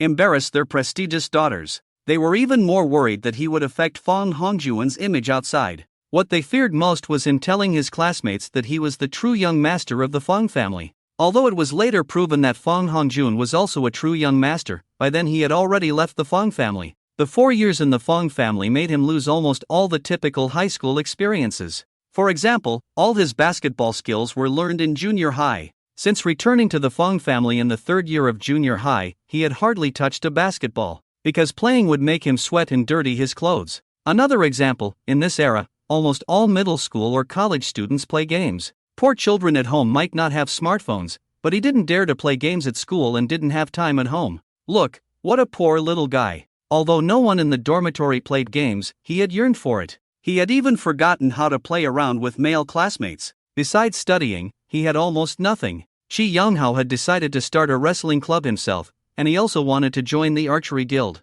Ding Juinja chose the basketball club, without a doubt. His height, appearance, and athletic ability were top-notch. Only Li Hongzhong followed his family's advice and gave up all clubs. After all, it was just for a few extra credits. The dormitory leader and the third one were purely for interest. As for credits, how many students at Jingda are worried about credits? How good are these people at studying? Although Chen Chen knew, he was not sure if the club he wanted to join really existed. There was a vague direction. The club he joined should be related to finance and economics, even possibly related to mathematics. He was very clear that future stock trading would mainly be quantitative trading. Even futures were entering the era of quantitative trading, but he didn't really need so-called quantitative trading. In contrast, the advantage he possessed was incomparable to anyone, not even computers could compare to him. These were things that couldn't be communicated with others, only to be digested by himself. But there was one thing he never forgot. His foster father hoped that he would take over the Chen family in the future. Even for his foster father, he had to work hard. Therefore, economics and finance would inevitably be his main direction in the future. As for how to manage a family, that was not something to worry about now. He thought that in the future, his foster father would be there to guide him. With Hui Hui, he watched as the 3 brothers in room 217 came out laughing, then shouted. Knowing that Chen Shen would bring his sister along, the 3 of them deliberately dressed up a bit, at least not as casually as on weekends. Chen Shen, is this your sister? Why is she so pretty? Ding Juinja's height represented the height of northeastern men. Coupled with his super handsome appearance, this sentence immediately made the little girl blush. Hui Hui, let me introduce you, these are all my roommates. This is Ding Juinja, you can call him Brother Ding. Hello, Brother Ding, Chen Shu we called out every day. Then there were Chi Yanghao and Li Hongzhong. Chen Shen had greeted them in advance, so today's main task was to accompany the little girl to look at various university clubs on campus. If possible, Chen Shen wanted to join a club himself. After all, relying on memory, there was only 15 years of time. What about after 15 years? Wouldn't it possibly collapse? In order to make the few of them not complain, he bought bubble tea for each of them. It was already past 10 in the morning, and most of the campus was filled with freshmen who had not joined clubs in the past few days. The 5 of them took a walk and saw that the competition between clubs was also very intense. At this moment, Ding Juinja and Chi Yanghao, who had already joined clubs, acted as commentators. As for Chen Chen and Li Hongzhong, they just followed behind. It was Chen Shuhui who walked in the middle of Chi Yanghao and Ding Juinja, like a little sister protected by 2 big brothers. Chi Yanghao walked while looking at the beautiful girls around, and Ding Juinja, the dormitory leader, was responsible for entertaining Hui Hui. Little sister, Ding Juinja felt that the little girl was very cute. Your brother said you're in the 2nd year of high school? Chen Shuhui was a high school sophomore, the time when she was most likely to be infatuated. But because she had a good personality and was very likable, she didn't misunderstand or have any other thoughts. She honestly nodded and said, Brother Ding, I'm in the 2nd year of high school, and by this time next year, I'll be in the 3rd year. Since she could speak, Ding Juinja naturally had absolute confidence in continuing the conversation. At least he couldn't lose face in front of Chen Chen. He had boasted last night that he would be responsible for taking everyone's little sister out today. Li Hongzhong walked with Chen Chen, who was not walking fast, at the back, sipping bubble tea and asking quietly, which school does your sister go to? Attached high school, why? Oh, then it's fine. One of the top high schools in Beijing, as long as she doesn't fall behind, getting into a top university like a 985 won't be a problem. Li Hongzhong said confidently. Chen Chen smiled. When my sister was in Yunqing, she attended an ordinary high school. We hadn't come to Beijing at that time. Her academic performance was very good, but she was a bit careless and liked to have fun. you have to boast a little. He only knew that this girl had very good academic performance in elementary school. After returning to the Chen family, it was the girl herself who said that she was basically among the best in her grade. In addition to being very popular, she was also the secretary of the grade's youth league branch at that time. However, after coming to the capital, she had already entered university. He doesn't know much about the current situation of this girl in school. All the club recruitments are not in the same place, but each has its own location. Ding Juinja deliberately took Hui to the basketball club. They also went to the archery guild that Qi Yanghao joined, a name that piqued Chen Shuhui's interest. She is a gaming expert. Unfortunately, her own brother doesn't know how to play, which is a regrettable thing. Finally, they arrived at the anime club, which was where Hui was interested in. Looking at the numerous cosplays, she simply didn't want to leave. Poor Ding Juinja was immediately surrounded by a group of girls. Not only him, although Qi Yanghao was not as handsome as him, he also had a very sunny appearance. However, none of these girls knew that he was actually the most lecherous one in room 217. His strong physique elicited a low exclamation from the girls who liked muscles. Although the people here all love studying the most, each person also has their own preferences. For example, there are more girls around Ding Juinja, while most of those around Qi Yanghao are petite in stature. Chen Shuhui's attention was focused on various characters and costumes. It's a pity that Chen Chen is completely clueless about this. He simply doesn't understand what's fun about it. At this moment, Li Hongzhang's gaze also began to focus on those fair, long legs. Chen Chen suddenly realized that he seemed so different. Basically, he doesn't know about most of the things that interest freshmen. He hears them shouting open black in the dormitory every day, but he doesn't understand. Even if they try to teach him how to play, he has no interest. He just feels that it's a waste of time. He doesn't know what's fun about it. In addition, he is not lecherous, not that he lacks that impulse, but it seems that he just can't muster any interest. Could it be that in his past life, following Feng Hongjun, he saw too many people not wearing clothes? Mentally exhausted? As Li Hongzhong unknowingly quickened his pace towards the girls with the least cosplay costumes, Chen Chen could only walk slowly by himself. He is not worried that Chen Shui will be bullied, he just doesn't want to be alone. As time passes, the weather gets hotter. Chen Shui suddenly had a bottle of water in her hand, but she didn't know who gave it to her. When they finally left, Chen Chen suddenly said, "How about this? I found that because of past experiences, I have a superficial understanding of many things. I am not interested in many things. My sister really likes it here, so you three accompany her around. At noon, Zhiga will find a place, and we will have lunch together." "What about you?" Chen Shuhui asked. Li Hongzhong suddenly said, "How about this, Chen Chen, wherever you go, I'll accompany you. After all, I haven't joined any clubs yet. If I'm interested in any of them later, maybe I'll join one too." Chen Shuhui was a little nervous. Although her brother's two roommates seemed like good people, she was still somewhat afraid to be away from her brother. She didn't want to be separated from Chen Chen. Chen Chen originally wanted to explore around by himself to see if there were any clubs he wanted to join, but now, he had no choice but to bring his sister along. As they walked, Ding Juinja and others naturally followed. When they followed the crowd to a place called the Financial Technology Association, Chen Chen was a bit confused. Wasn't it a club? Why was it named a Technology Association? Of course, the reason they noticed this association was because there were two beautiful girls sitting in front. Hua Shiyun, Dong Wanwan. These two, in terms of looks, one could host the freshman welcome ceremony. Whether it was appearance, figure, eloquence, or on-the-spot ability, they were naturally the best. In a place as fiercely competitive as Jingda, being able to stand out undoubtedly spoke to their achievements and abilities. Dong Wanwan was her best friend and roommate, so at least their values were aligned. Although Dong Wanwan was not as beautiful as Hua Shiyun, if Hua Shiyun ranked first, then no one else could rank second. Unfortunately, these two had faced countless suitors since their freshman year, but none had succeeded. It was said that some had tried inappropriate means, but they had all been dealt with in the end. As for who had taken action, that was something one had to understand for themselves. Hui stood by Chen Chen's side, dressed in a youthful and beautiful manner, exuding a simple and pure innocence. While her looks couldn't compare to Hua Shiyun, she believed that after entering university, there was still a lot of room for improvement in her temperament. At this moment, she held Chen Chen's arm and looked firmly at the two beautiful girls over there. "So pretty." Her murmured voice reached Chen Chen's ears, and on the other side, he could hear the other boys beside him discussing the two beautiful girls. Suddenly, he became a little interested in this cousin. The Hua family was the #1 family in Beijing. Whether in terms of status, influence, or wealth, there were no issues. However, all their children had to study domestically during their university years.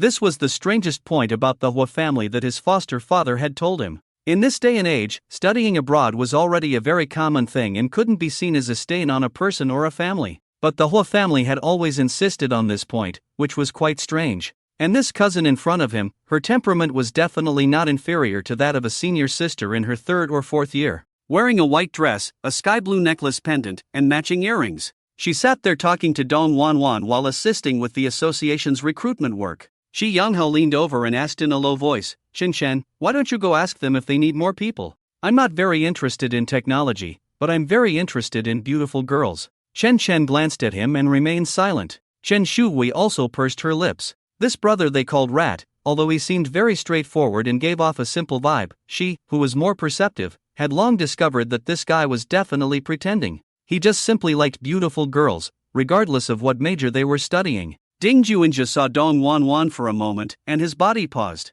Then he turned to Chen Shuhui and said, "Wee, do you think those 2 senior sisters over there are very beautiful?" Before she could respond, he continued, "If you can get into Jingda, I guarantee you can be with them." Chen Shuhui looked at Hua Shiyun and Dong Wanwan again, then shook her head. "Juinja, even if I get into Jingda, I won't follow anyone, except for you big brothers. I am a rich and beautiful girl. As long as I work hard enough, I will definitely not be worse than anyone else." The 4 boys immediately encouraged the little girl with smiles. Chen Chen walked forward with a cane. The cane immediately caught the attention of some people. Dong Wanwan naturally saw it. When Hua Shiyun turned her face with her gaze, she saw a pure and beautiful girl walking towards them with a boy. Behind them, there were 3 freshmen, 2 tall and 1 short. The reason they were identified as freshmen was because they came with Chen Chen. Dong Wanwan widened her eyes, and a sly smile suddenly appeared on her face. Li Hongzhong followed the eldest and the 3rd brother over, and saw the eldest brother's body pause for a moment before continuing to walk forward. He glanced at Ding Juinja and noticed that his expression was a bit off. Ding Juinja's gaze was fixed on the 2 beauties, and his face suddenly didn't look as handsome. Chen Chen walked up, ignoring the questions from others around him, and walked directly in front of Hua Shiyun. "Cousin," he called out, then turned to Chen Shuhui and said, "This senior sister is your uncle's niece. Although you 2 are not really related by blood, if you want to establish a relationship, you should call this senior sister in front of you in the future." Chen Shuhui blinked her eyes and obediently shouted, "Cousin, I am Chen Shuhui." The surrounding boys were instantly petrified. They had thought that this was a new pursuer for the school flower Hua, and were looking forward to a good show, only to find out that she was actually his damn relative. It sounded like they didn't have much of a blood relationship. Hua Shiyun smiled. She was not the icy beauty type, just a bit indifferent to others. However, she had already inquired about the identities of Chen Chen and Chen Shuhui from her family. So when she heard Chen Shuhui's greeting, she smiled and got up, walked around the table, took her hand, and led her back to the table. "Get me a chair," she said to the boy next to her. The boy looked resentfully at Chen Shuhui, a look that made Chen Shuhui laugh sneakily. She understood very well. This big brother obviously didn't want to leave the side of this beautiful cousin who was not related by blood. Maybe he was one of the many admirers of the cousin. Hua Shiyun smiled and spoke gently, "I am Hua Shiyun, you can call me cousin in the future." Dong Wanwan reached out unceremoniously and touched Chen Shuhui's face. "Oh my, so natural, my goodness, so tender," she exaggeratedly exclaimed, but what she said next left everyone even more dumbfounded. "What do you think, my dear cousin?" Her eyes were fixed on the tallest and most handsome boy among the group. When everyone couldn't figure out who Dong Wanwan was talking to, Ding Juinja moved over, pulled a boy who was eating melon, and sat down. "Cousin, I never expected to see you at Jing University." Everyone. "Is this a family reunion? Isn't this the enrollment scene of the Financial Technology Association?" Not only Hua Shiyun was surprised, but the other 3 members of Room 217 were the most shocked. Eldest brother, Zhigu, although they hadn't known each other for long, when had they ever seen him suddenly speak like this to someone?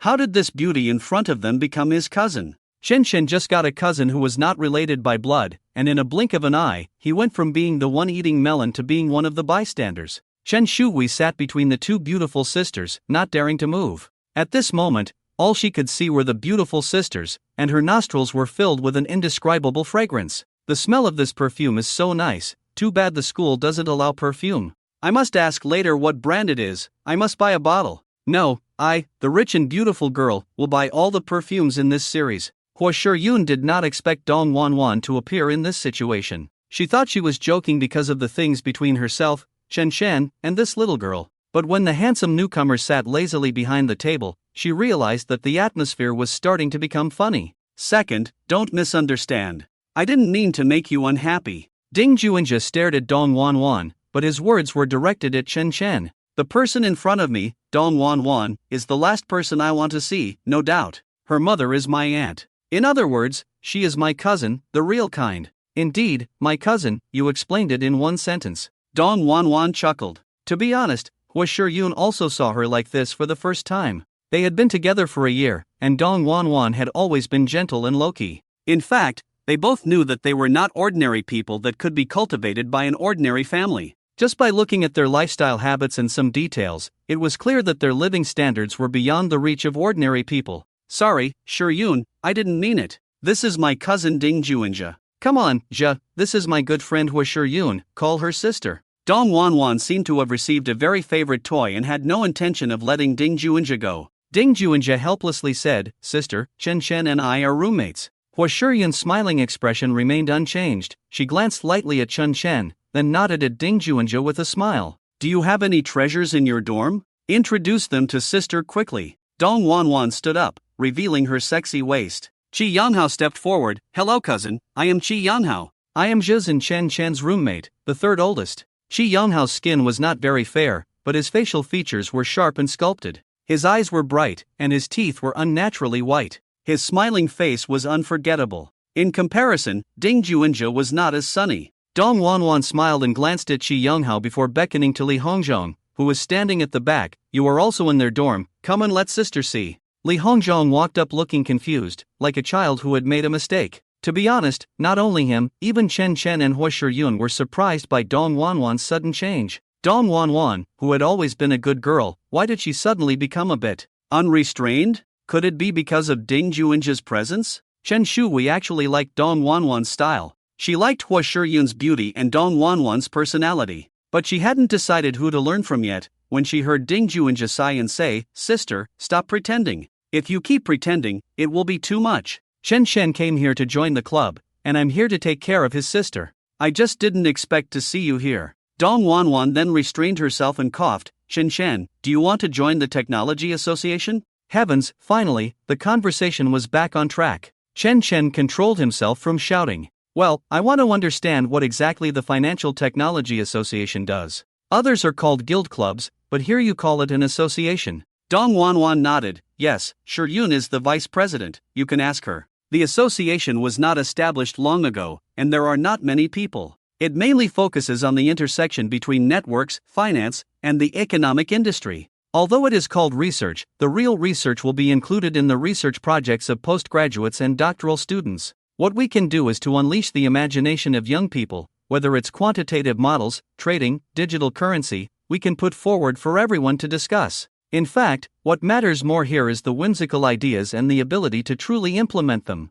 We are absorbing people majoring in finance, mathematics, and computer science. If you are really interested, you need to at least provide some evidence to prove that you are truly interested in these things. When talking about work, Hua Shiyun's expression changed again, although this change was not significant to Chen Chen and not worth paying attention to, but for Chen Shui, this was a familiar scene. When she conveyed the tasks of the grade branch as the secretary of the school branch, she was equally serious and earnest. Chen Chen was already very interested when he heard about quantitative models. However, he was just a freshman and hadn't learned any theories yet. Senior sister, I want to join. Without hesitation, he directly made the request. The next thing was simple. Fill out the form as required, indicate your specialties, and what you are most interested in, and that's it. In Chen Chen's understanding, this club actually provides an opportunity for college students to explore their interests, nothing more. Really hoping that a group of undergraduate students who have not graduated yet can achieve some groundbreaking research results, that would be a real joke. After signing up, adding each other on WeChat, and then arranging to have lunch together at noon, that was it. Hua Shiyun and Dong Wanwan had to stay because they were still working, and the boys didn't want them to leave just yet. On the way back, Ding Juinja couldn't bear the way everyone, including Chen Shui, was looking at him, so he explained, her family is one of the richest in Guangzhou. Li Hongzhong added, otherwise, would your aunt marry her dad? Ding Juinja frowned slightly, but then relaxed. Not really, my mom's surname is Ma. My dad is not a tycoon either. Although a cable factory makes money, it's not that wealthy. After saying this, he changed the subject and continued, "We don't meet often, maybe once every 1 or 2 years. She bullied me since we were kids. We Northeastern men are taught to be considerate to girls from a young age. We can't lay a hand on girls." Chen Chen laughed. "So this is the effect of psychological shadow, right?" Ding Juinja nodded earnestly. "My cousin is actually very nice. Good family background, good personality." Chen Chen nodded in agreement. "I do have some experience in this." Shi Yonghao was still upset about the fact that all the beauties turned out to be his cousins. He looked gloomy all the way. Hearing this, he asked, "You have experience? Tell me more." Only then did Chen Chen mention the incident when Dong Wanwan helped report to the police. After listening, Ding Juinja grabbed his neck and shook it vigorously, startling Chen Shui. "Why didn't you say earlier?" "If you had said earlier, I definitely wouldn't have come with you." Li Hongzhong asked in confusion. "Wait, don't you know about your cousin studying at Jingda?" Ding Juinja let go of his hand. "I really don't know. She should have taken the college entrance examination last year, and I took it this year. There is a 1-year difference in time. We haven't seen each other for the past 2 years, and I haven't contacted her at all. I even avoid her. Don't be fooled by her obedient appearance outside. At my home, I am the one being bullied. It's mostly my mom and her mom who keep in touch. When she was in Guangzhou, she looked no different from other girls. It's only when she comes to my home in the Northeast, she bullies me every time." Chen Shui believed it. "Ji, you must have been very handsome when you were young. Girls can't help but act on people or things that are particularly good-looking." Ding Juinja rubbed Chen Shuhui's head. "You are the little sister of all of us in room 217 now. It's okay to say this to me, but you can't say it to others." Chen Shui shook her head. "I won't. If it weren't for you and my brother being in the same dormitory, I wouldn't have come with you guys. I'm not stupid." Yes, Shui is very smart, otherwise she wouldn't have thought of visiting Peking University. This is all laying the foundation for the future, right? Li Hongzhong comforted with a smile. However, Chen Shui said she didn't need to be comforted. Looking at the time, it's almost time. Chen Chen said to Ding Juinja, "Ji, call your cousin and ask if they plan to have dinner together. Although we invited them before, if they suddenly can't make it, we can choose to eat what we like." Shi Yonghao raised his fist. "Meat. I'm not in a good mood today. I want to eat meat." Ding Juinja ignored him and turned to Li Hongzhong. Li Hongzhong responded quickly, "I'm fine with anything, no preferences." Ding Juinja nodded, took out his phone and asked Chen Shui, "Little sister, what do you want for lunch? Your brother will treat you, don't be polite." Chen Shui immediately shook her head and said, "I won't, my brother is good to me." She tied her hair into a ponytail, swaying it behind her head. With delicate features and a cute outfit, she was really adorable. "Okay, I'll ask. Chen Chen, do you have any preferences? Mainly, you still have things you can't eat, so I'll ask for your opinion first." Chen Chen waved his hand indifferently. "Last time I went for therapy, the therapist told me I don't need to avoid certain foods anymore." Ding Juinja said nothing more and called Dong Wanwan. On the other end, Dong Wanwan and Huo Shijun were packing up with other association members. It's hot, so they only come out to recruit students in the morning and afternoon, avoiding the hottest time of the day. Dong Wanwan saw Ding Juinja's call and answered without hesitation.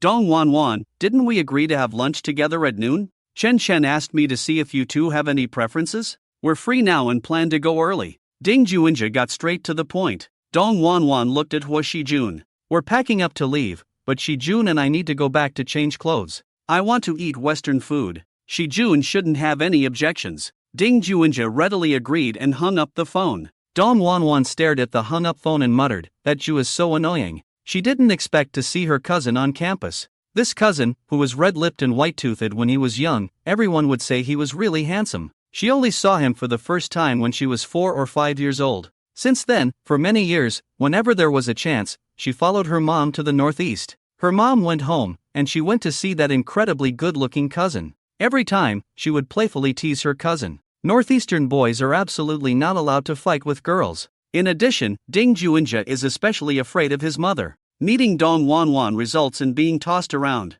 So, he really doesn't want to see Dong Wanwan. "Shijun, let's have Western food for lunch, my cousin is treating us." She raised her phone in her hand and happily said to Huo Shijun. The boy next to them had long been prepared to treat these two beauties to dinner today, and as for the target, it goes without saying. Unexpectedly, not only did they encounter a family reunion today, but even the planned lunch invitation was ruined. Huo Shijun ignored all kinds of gazes and nodded, saying, "I'm fine with it, Western food is convenient, and the weather is hot. Wan, you just need to go back and change clothes later. Although that's what they said, by the time they both showered and changed clothes, it was already 12:30. However, everyone, including Chen Shui, naturally thought it was appropriate to wait for girls like them. Ding Juinja used an app to select the nearest and highest-rated Western restaurant to Peking University. Although this Western restaurant mainly caters to students, both the decor and layout are very appealing to young people. Needless to say, the target customer group of this restaurant is college students.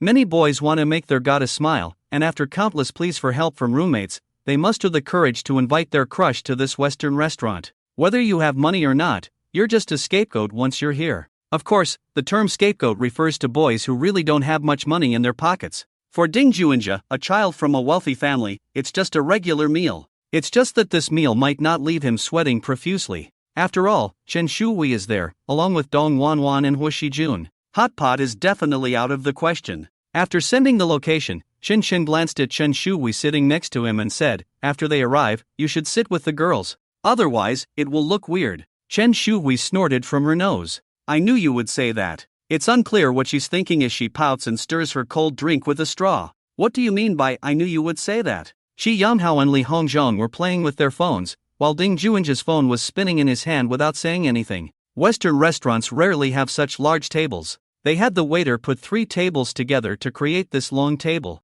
Chen Shui lowered her voice and said softly, that Miss Hua has no blood relation to us. She's so beautiful, bro, you must have taken a liking to her. Chen Chen was taken aback. Don't know what club to join? In the end, it's because there's a beautiful sister here that you joined? This time she didn't deliberately lower her voice. After hearing this, Ding Juinja turned his head to look at them, then lowered his head to play with his phone. Waiting for people is a boring thing. Time seems to pass slowly. If it weren't for the comfortable air conditioning here, they probably wouldn't want to stay longer. Hey Chen Chen, where are you planning to go for National Day? Ding Juinja asked. Before Chen Chen could answer, Shi Yanhao interjected, I'm going to Magic City. It's unclear how he heard about it, but he quickly responded. Li Hongzhong also looked up. Chen Chen scratched his head and said, as for me, where can I go? I'll probably just stay at home honestly. Read a few more books. Only then did Ding Juinja smile at Shi Yanghao. Little mouse, do you know which city has the most beautiful women in the country? Chen Shui answered, Shudu. It's definitely Shudu. After my brother finished the college entrance exam, we went there once. Oh, the streets were full of beautiful sisters. Chen Shan raised his hand and gently patted her on the head. Is this something a little girl like you can say randomly? Ding Juinja smiled awkwardly. Shi Yang paused for a moment. Yes, Shudu.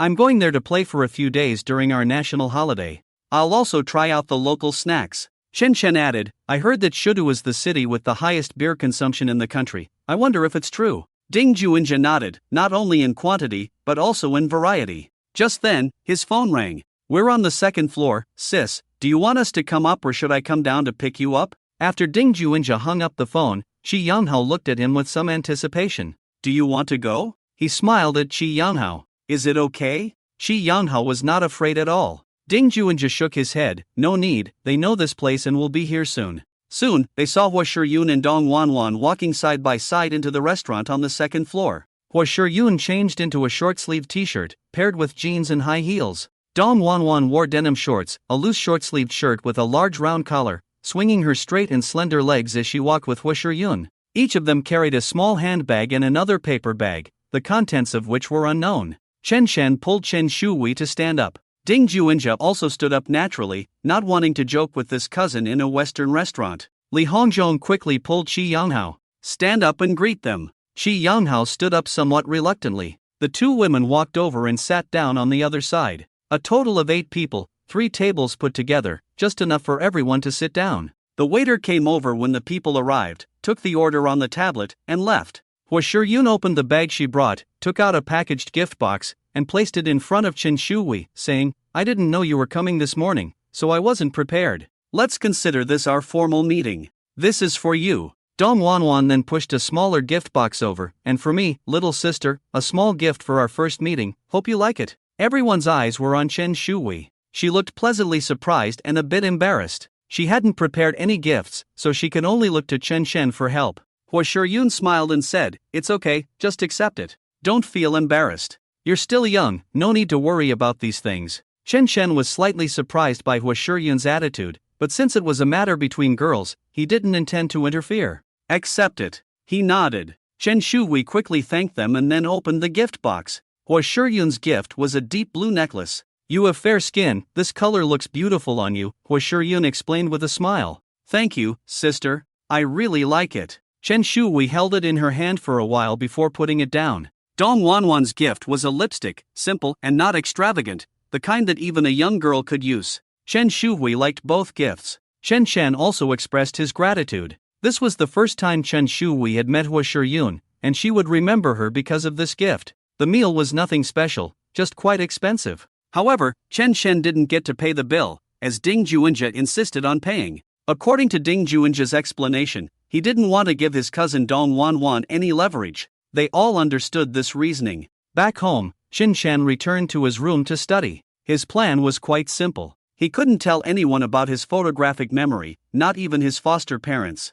They only knew that he had a good memory, nothing more. He wanted to gradually go through all the textbooks as theoretical foundational knowledge, then find more suitable books in the library. Lu Qing wouldn't enter his room, and Chen Xiaohua would only come back around dinner time. The rest of the time, he would be with Chen Xiaojie. The books were brought back from school. He vaguely heard Lu Qing and Chen Shui talking outside, but couldn't make out the specifics. The books in his hands were the basic textbooks like Principles of Economics and Fundamentals of Accounting, which were not difficult to read and remember. He wanted to read them multiple times to truly understand and apply the knowledge. During this period, he has carefully read through the textbooks that have been distributed. Now he plans to start practicing a large number of exercises after going through them carefully. Once he starts, all his energy will be focused on one thing. Time passed quickly, and when Chen Xiaohua returned, he was still in the room reading, without coming out except to use the bathroom. After chatting with Lu Qing and Chen Shui, they also urged Chen Shui to start studying. Since coming to study in the capital, their school's first monthly exam has not yet begun. Not only is Lu Qing very worried, but she is also not very clear about her position in the grade. She lacks confidence. Lu Qing does not plan to find a tutor for her. If necessary, Shen Shen can handle it. It's just that the girl herself requested to consider this issue after the first monthly exam, and she doesn't want to disturb Chen Shen's normal college life. Of course, if she asks him to come back every weekend to tutor her, her brother will not refuse. Chen Shen has been studying until 11 o'clock before preparing to rest. The environment at home is very quiet, and he plans to return to school after sleeping until dawn. There are not many books to read at home, and he plans to learn something in the strange-named Financial Technology Association. Quantitative models sound impressive. He wants to have his own quantitative model, and he has plenty of time to validate it until he loses the advantage of foresight in certain markets or types of products. This time span is 15 years. After breakfast, as usual, Chen Xiaohua went to the villa to stay with Chen Xiaojie.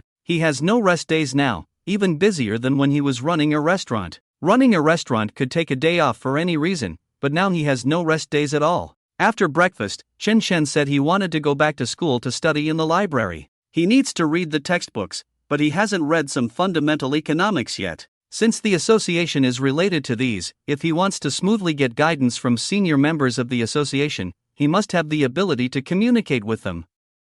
And this ability comes from the accumulation of theory and basic knowledge. Otherwise, he is afraid that he won't even be able to ask questions when the national day arrives. Qi Yanghao took Ding Juinjia to Shidu. This was something they had discussed earlier. One went to see beautiful women, and the other went to avoid his cousin. Li Hongzhong, the fat guy, did not participate. He stayed at school like Chen Chen. However, the two are different. Chen Chen wants to read more, while Li Hongzhong wants to get closer to Chen Chen. This was not only his own decision but also his father's advice. Since the day he saw Hua Shiyun and heard Chen Chen introduce the relationship between him and Chen Shui, he decided to follow Chen Chen closely. Although Li Hongzhong's father works in the government, his position is neither high nor low, with little real power. This is also why he always reminds the fat guy to keep a low profile. Li Pingzi's family doesn't have a lot of money, but it's enough. But men have an innate desire for power. Especially when Pingzi's father saw what power his boss could bring, he became truly fascinated.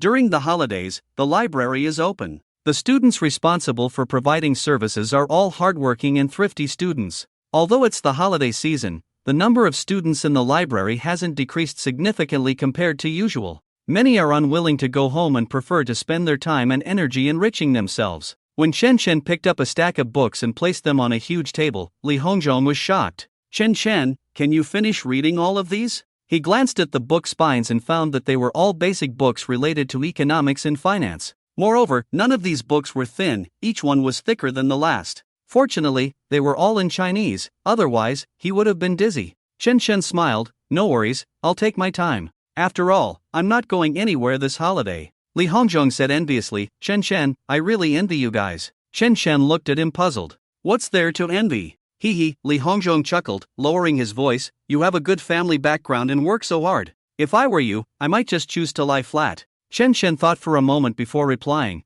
it's not that I don't want to lie flat, but if I do, I'll end up with nothing. With that, he began reading. In fact, he didn't bring many books, and they were all basic textbooks. Fundamentals of Financial Markets and Financial Institutions, Monetary Banking, Investment Studies, Securities Analysis, Corporate Finance, Financial Engineering, and an Introduction to Financial Institutions, Investment, and Management. Although some of the textbooks overlapped, the key was that the books, even with the same title, were simplified in depth. Chen Shen was confident that he could review these books 3 times during the holiday. The condition was that Li Hongzhong wouldn't follow him around like he was doing now, constantly trying to talk to him. Although there were books in front of Li Hongzhong, it was clear that he had come here following Chen Shen. Can you understand these books? He asked after looking at the book spines. Chen Shen helplessly turned to him and said, Lao Si, if you have nothing to do, you can go home, go shopping, or even pick up girls. My leg isn't convenient, and I have nowhere to go, so I can only pass the time here. But since I'm here, I can't just chat around in this place. In short, I want to read for a while, can you not disturb me? Pang Zi awkwardly smiled, I didn't mean anything by it. Chen Shen had already turned back to continue reading. He probably understood Li Hongzhong's thoughts and motives, but he was getting impatient. Everyone was classmates and roommates, considered close in school, but there still needed to be respect and distance between them. He didn't mind what Pang Zi wanted to do or reject this approach. Everyone has their own motivations for doing something, but if it causes trouble for others, it's a hassle from Chen Shen's perspective. Some students around were typing on their computers, a sound that didn't bother anyone. Some wore headphones, listening to music while reading.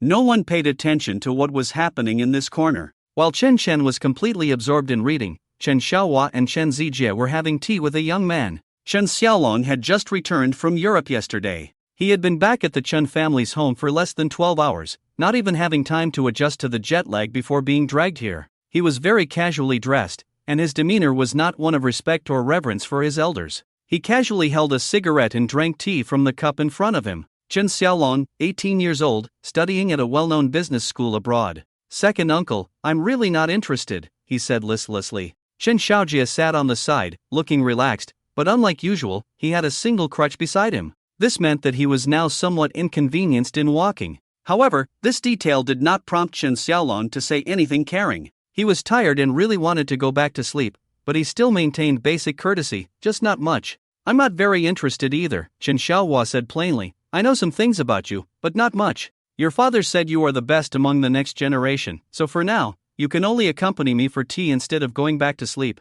Chen Xiaolong scratched his face. Second uncle, I grew up listening to your stories since I was a child. There is absolutely no disrespect towards you. You are our younger generation's idol. Chen Xiaohua glanced at the third brother, and Chen Xiaojie immediately turned his head to look around. He only acted without the demeanor of a family head in front of his family, and especially lacked the dignity of an elder. Chen Xiaolong continued, there's nothing much to say between me and my father. What needs to be said has been said. He thought for a moment. When I was 15 or 16. How much do you know about me? Chen Xiaohua suddenly asked. Also, I have a son and a daughter. How much do you know about their situation? Chen Xiaolong's expression was somewhat blank. He did know some things about second uncle's family. These pieces of information were not first told to him by his father, but were passed on to him by people in the Chen family. He didn't expect second uncle to ask so directly. Chen Xiaohua also did not expect him to answer immediately. Over 20 years ago, when I left the capital, your father was not yet married. He got married the year I left, even earlier than your eldest uncle.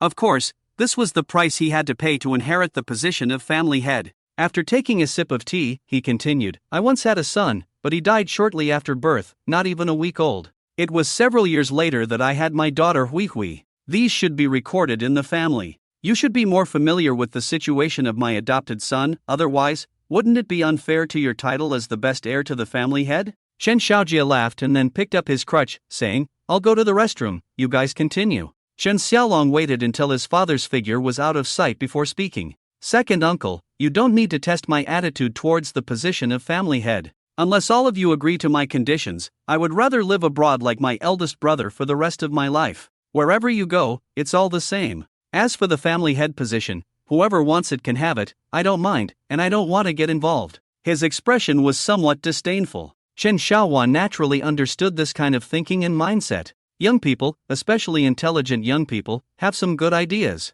It's just that they only have ideas and ideals, lacking the energy to execute them. Having sharp edges is also correct, but it still needs polishing. Otherwise, it will not only be a weapon against others, but will also hurt one's own people internally. Chen Xiaohua smiled. This is not the attitude of a conversation. Even this should not be the way you speak. But it's okay, this is just idle talk between us. Whatever you say, I can accept it, and I will take it seriously. I won't ask what your conditions are. Will you feel disappointed? Not to criticize you, no matter how talented you are, if your family doesn't need you, then you are no different from an ordinary person, at least that's the result for the family. Of course, you can feel unappreciated or have other thoughts. Looking at the subtle emotion on the young man's face, he smirked. Your father doesn't want to restrain you because he knows that there is me in the family who can support him, at least help him for 20 years. But if 20 years pass and there is still no suitable candidate in the family, will we all watch the Chen family being devoured by others without leaving a trace? I admit that I am very interested in you after seeing your information, and I would like to have a good chat with you. If you can't put down your pride, then I will arrange a competitor for you, a visible competitor. At present, you have not learned to endure when you are unable to confront the family, so your return from abroad is no different from when I had to leave the capital years ago. But the difference between you and me is that I am 42 years old this year, and I was invited back. And you are only 18 years old. Even in terms of age, you can only be considered a good seedling at most. Someday in the future, whether you have the qualification to be invited back by me, you need to prove it to me. I am already sitting here, proving myself. And at least for now, I don't need you. Do you agree? As he spoke, he carefully observed every subtle change in Chen Xiaolong's face, not even missing the changes in his pupils. Chen Xiaolong actually had no expression on his face. What he was thinking, Chen Xiaohua was not clear, but it was roughly related to those few things. After saying these things, he picked up the teacup, took a sip of tea, then closed his mouth and looked at the young man in front of him.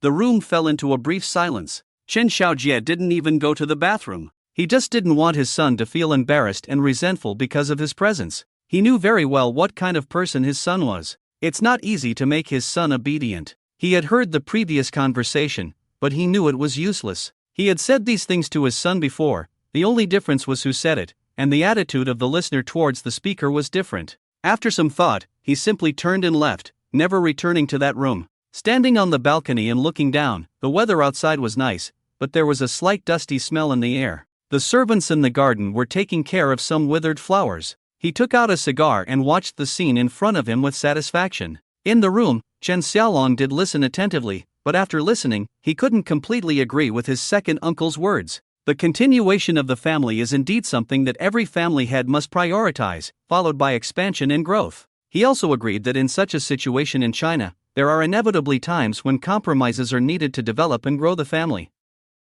What he was unhappy about was, why do we need to compromise, while some families in this process give the impression to everyone of being flat and overwhelming. But in reality, he had investigated. Which family doesn't have underhanded methods? He was very smart. Smart people like to be lazy and take shortcuts. In his father's eyes, he had many similarities with his second uncle, but also differences. The second uncle was once a genius, and he was also a genius of his generation. Second uncle left the capital because of love and defied grandfather. This matter was secretly told to him by his father. No one dared to openly talk about this on the surface. He dared to defy the family, well, that is, to defy his own father, Chen Xiaojie. But the pressure from second uncle in front of him was a bit overwhelming. He shifted his buttocks and lit another cigarette. Second uncle, what you said is right, but I don't want to talk about these things now. You said you want to arrange an opponent for me. It's up to you. After meeting grandfather and eldest uncle in a few days, I will go back.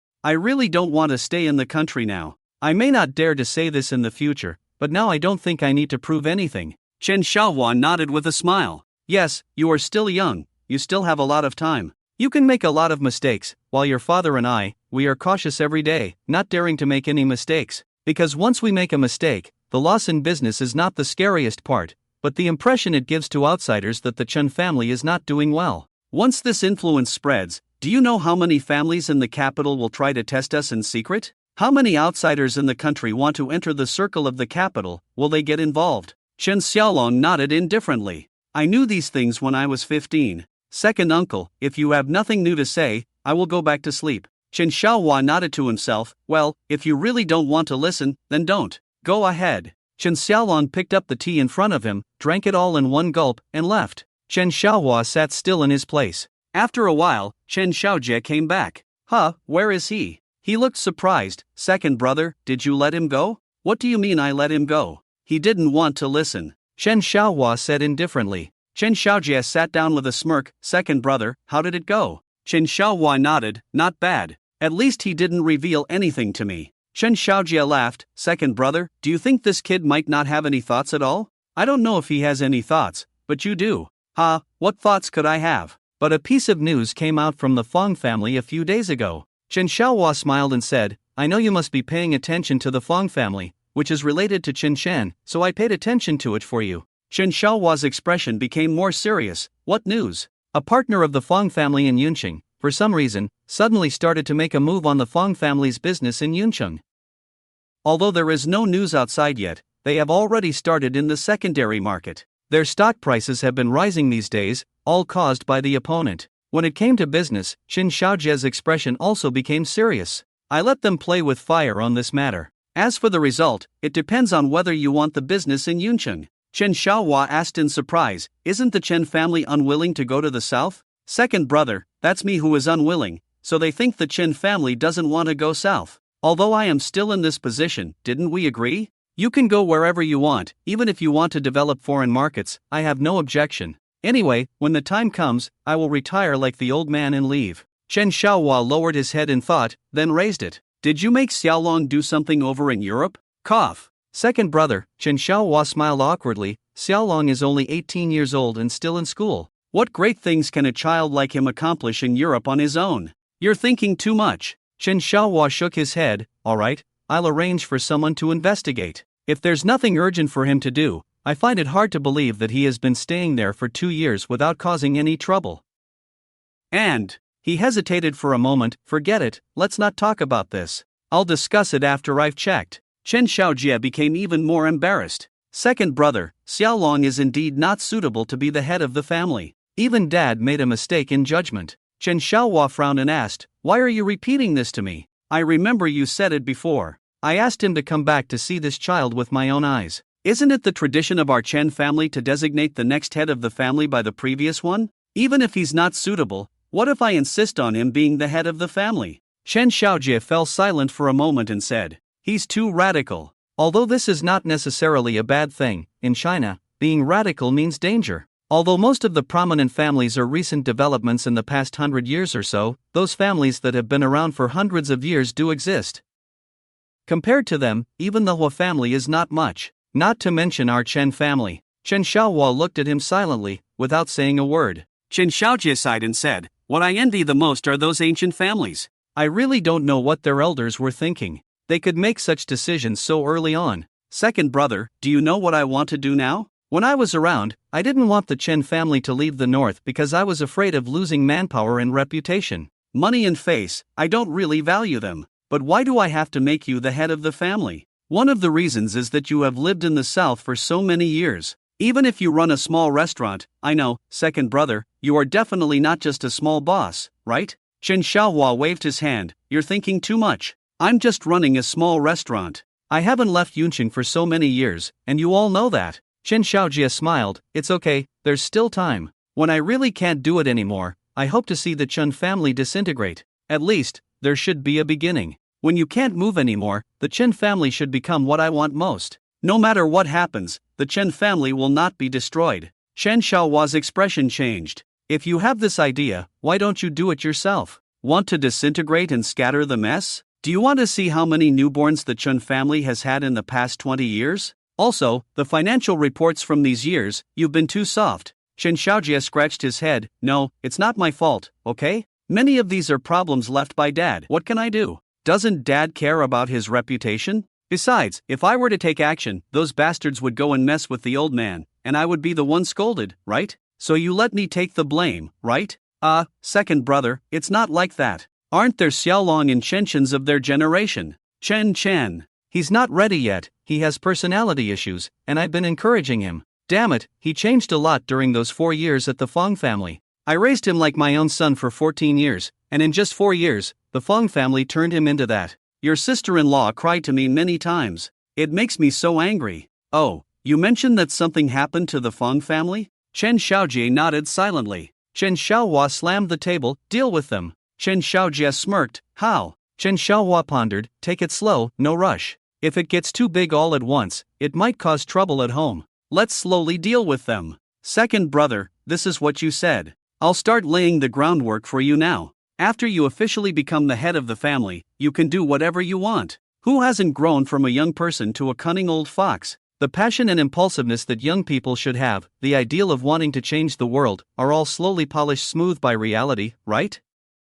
Chen Xiaolong lay on the bed, recalling every word second uncle said. Although he knew there must be his own father's intention in it, he still felt a little unhappy. Whatever, let these old folks think whatever they want. He just came back to deal with it, fool around a bit, and then go back. There are still many things to do over there. As for the opponent mentioned by second uncle on the surface, he didn't need to use his brain to know that it must be Chen Chen. He had seen the information long ago. His own father Chen Xiaojie had shown him Chen Chen's information early on. It must be said that he doesn't fancy that guy he hasn't met yet. From the information, his character seems a bit weak, and it seems like he has nothing special except for studying. Even though he spent 4 years in the Fong family, during those 4 years, that guy probably didn't have any dealings with any matters related to prominent families. So, what qualifications does that guy have to compare with me? Just because he's better looking than me? Humph. When Chen Chen was called back home, it was already the 4th day of the holiday. During these 4 days, apart from being harassed by Li Hongzhong for a while on the first day, he didn't return to the dormitory after having lunch at the cafeteria and went straight to the library.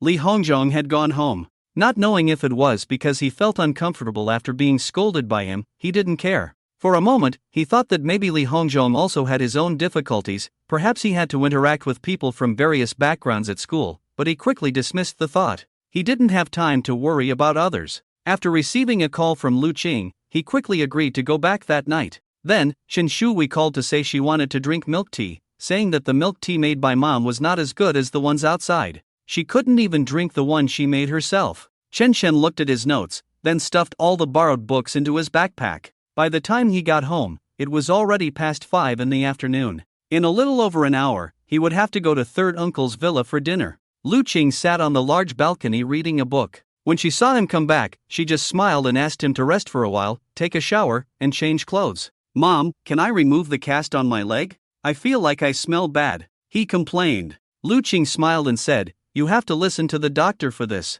You can't just remove it on your own. If it doesn't heal properly, it will be a big problem in the future. You don't want to voluntarily break your leg and let it grow again, do you? Chen Chen frowned. I'll go to the hospital for a re-examination tomorrow. It's really inconvenient. As you wish. Do you want me to accompany you tomorrow? Hearing that he was going for a re-examination at the hospital, Lu Qing offered to accompany him. It's okay, it's just a re-examination. If everything is fine, I can remove the cast on the spot. I can handle this myself. Mom, I brought you some milk tea, do you want some? Lu Qing shook her head. Wasn't it Hui Hui who asked you to buy it? Those things, it's better to drink less in the future. Okay, I understand, I'll try to buy less, but it's probably not possible to completely stop drinking it. When she goes to and from school, she always has the opportunity to buy it herself. Chen Shui walked out of her room and saw the milk tea on the coffee table and cheered. Mom just said to drink less milk tea in the future. Chen Shen walked back to his room with his backpack. Okay, I got it. I know there are a lot of additives in it, but the milk tea made by my mom is just so delicious. Chen Shui quickly opened the packaging, took out the straw, and forcefully poked it in. Then she looked intoxicated. Lu Qing didn't get angry at her appearance. Children, they like to drink milk tea. As long as it's not too frequent, it's fine. Alright, go take a bath, change into clean clothes. We're going to your third uncle's house for dinner later. Chen Xiaolong's gift to Chen Shui was a bottle of perfume, brought back from Europe. As for Chen Shen, he didn't prepare any gifts. There is no blood relationship between the two, and they already have some disdain for each other, so he wouldn't take the initiative to show goodwill. Chen Chen naturally didn't prepare anything either. It was Lu Qing who gave Chen Xiaolong a jade pendant, and Chen Xiaolong seemed quite happy about it. As for the meal, it was just a simple meal. The purpose was simply to let the children get to know each other. So after the meal, Chen Xiaojie had his son take them out. Regardless of whether the adults had anything to discuss, at least the children should have their own circle. Otherwise, how could they support such a big family in the future? He was confident in his own son, but he also wanted to know his son's impression and feelings after meeting Chen Chen.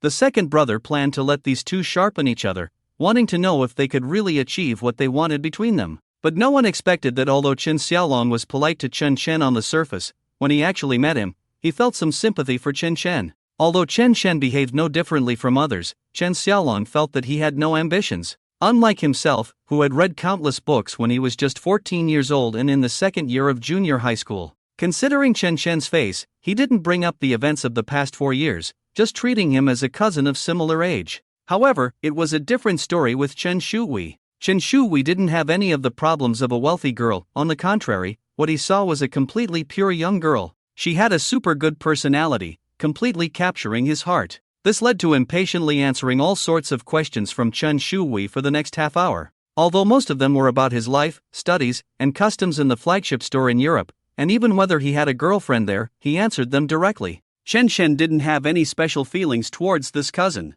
Not to mention liking him, he just thought this guy was too noisy. He talked too much, and inexplicably had so much patience with Shuhui. He suspected this guy had some ulterior motives. Anyway, this guy was a bit careless, not a good person, probably learned bad habits abroad. He always maintained a distance from Chen Xiaolong with a calm expression, unknowingly making Chen Xiaolong less willing to talk to him. When he returned home, Chen Chen didn't say much when facing Chen Xiaohua's inquiries. He just took his things and took a taxi back to school. The first meeting between Chen Chen and Chen Xiaolong ended quickly, with neither of them having much fondness for each other. It was more out of courtesy due to their own upbringing. Now there is only him in the dormitory. He had already asked his foster father to help him check Li Hongzhong's family background, but he had not received a reply yet. In order to read quietly, Chen Chen's phone had always been set to vibrate instead of ring. Including notifications for various messages were also set to vibrate. When the phone vibrated, he picked it up and glanced at it. The first weekend after National Day was the day of the Financial Technology Association's event. It was on Sunday, and from now on, it was the beginning of the registration for the event. He lay on the folding bed in the dormitory, looking at the announcement published by Confucius, feeling a bit confused. Since joining the association, he had not participated in any activities yet, so of course, he had to participate in this first one. Apart from the introduction by Hua Shiyun, all the information about the association was from the group messages. However, out of caution, he had always remained silent in the group. He saw many nouns for the first time. In order to keep up with the pace and to have no regrets in his rebirth, he worked so hard. Looking at the registration chain in his phone, he thought for a moment and decided to participate. No matter what his level is, at least he has to participate to make progress. After registering, he asked a question. Chen Chen, a freshman, newcomer, do I need to prepare anything? After sending the message, he got up to brush his teeth and wash his face. He has to go to the hospital for a follow-up today. If there are no major issues, he plans to remove the cast. It's just too inconvenient. Mainly, he really wants to take a comfortable bath. Today, his roommates will all be back. They have to come back tomorrow for class. After putting on his clothes, Chen Chen glanced at his phone and saw a few people who had registered in the group. Then someone mentioned him. Confucius said, "At Chen Chen, a freshman, just come, newcomers don't need to prepare anything, just get familiar with everyone first." Hua Shiyun said, "At Chen Chen, a freshman, bring your computer, you may need it." Chen Chen looked at Hua Shiyun's profile picture for a while, then put his phone back in his pocket. He has never participated in any clubs and does not know the activities of such clubs. He is very curious about the club activities. After arriving at the hospital, he lined up for a follow-up. The good news is that his recovery is going well. As long as he doesn't exert too much force, he can basically do without crutches. But the doctor's advice is that it's best not to remove the cast. At least in places like school, using crutches is very conspicuous, and others will know you are a patient, or at least avoid you. Chen Chen strongly insisted on removing it. He dared not think how dirty his leg was under the cast. The itching of the healing bones is already uncomfortable enough for him. People like him who grew up in the south have to take a shower every day. How long has it been since he had a proper bath? In the end, under his insistence, the cast was removed.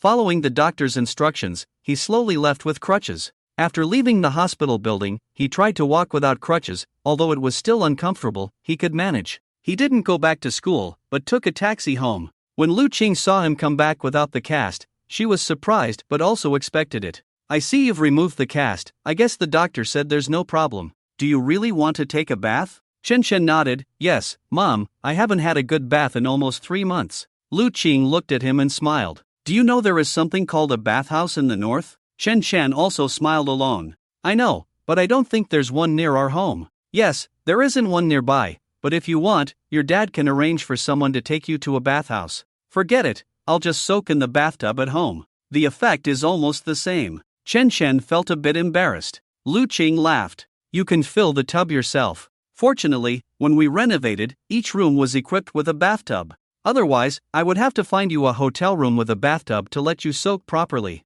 That night, when Chen Shui came back from playing outside and saw Chen Chen walking around the house without crutches, she was extremely happy. Brother, when is the anime club activity at your school? Take me with you. Now that your leg is better, you should be able to, right? Chen Chen looked at her excited face and said, I'm fine, but I still have to ask Mom if she agrees. Lu Qing immediately smiled and said, as long as you can enter the top 10 in your class in this month's exam, I won't object to you going with your brother to play. This is because you just arrived in Beijing, otherwise my requirements for you would not be so low. Chen Shui exclaimed, top 10 in the class? Mom, do you think everyone in our class is stupid? My classmates are getting more and more competitive. Most of our class have already taken the foreign language proficiency test, or are attending various tutoring classes. I think they are almost studying themselves silly. Nonsense. Lu Qing glared at her and said, Beijing and Yunqing are different. The competition here is more intense. Everyone wants to stay here or make a name for themselves from here. How can you succeed without hard work? If you can't make it to the top 10 in the class, then study honestly. When the results come out, we'll talk about whether to get you a tutor or not. Next is the process of Chen Shui and Lu Qing's struggle and suppression. Chen Chen watched the play with a plain face. After dinner, Chen Chen brought a suitcase back to school. The plaster cast was removed, so he could wear pants and shoes normally. These clothes were bought for him by Lu Qing. In the dormitory, Li Hongzhong had already returned, and a hint of embarrassment flashed across his face the moment he saw him, but he quickly adjusted. Oh, your cast is off? He took out a few small bottles and placed them on the table, saying, Chen Chen, this is the minced meat sauce my mom made. Chen Chen naturally wouldn't be aggressive. He just hoped that Li Hongzhong could adjust his attitude towards his roommates on his own. He walked over and picked up a bottle. It looks very fragrant, can I open it and smell it? Of course, it was originally brought for you guys, Li Hongzhong said. By the way, Zhigu and Hao Zi will be here tonight.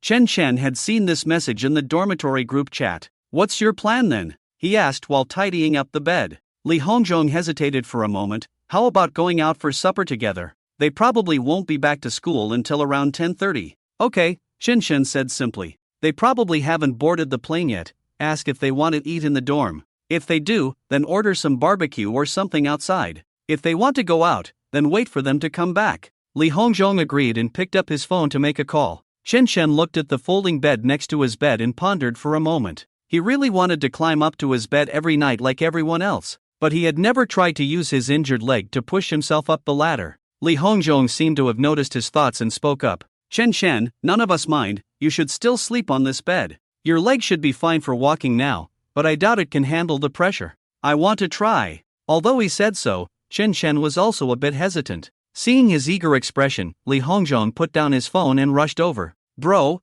don't. If you get injured again, I won't be able to explain it even if I grow 2 more mouths. He hugged Chen Chen and refused to let him lift his leg. You see, Li Hongzhong is a fat guy. How fat? Let's put it this way, he can only urinate by feel. It's quite a struggle for him to see his toes while standing. The fat guy is quite strong, and Chen Chen felt awkward being pressed by the fat guy's belly. Let go, I'm not climbing. Really not climbing?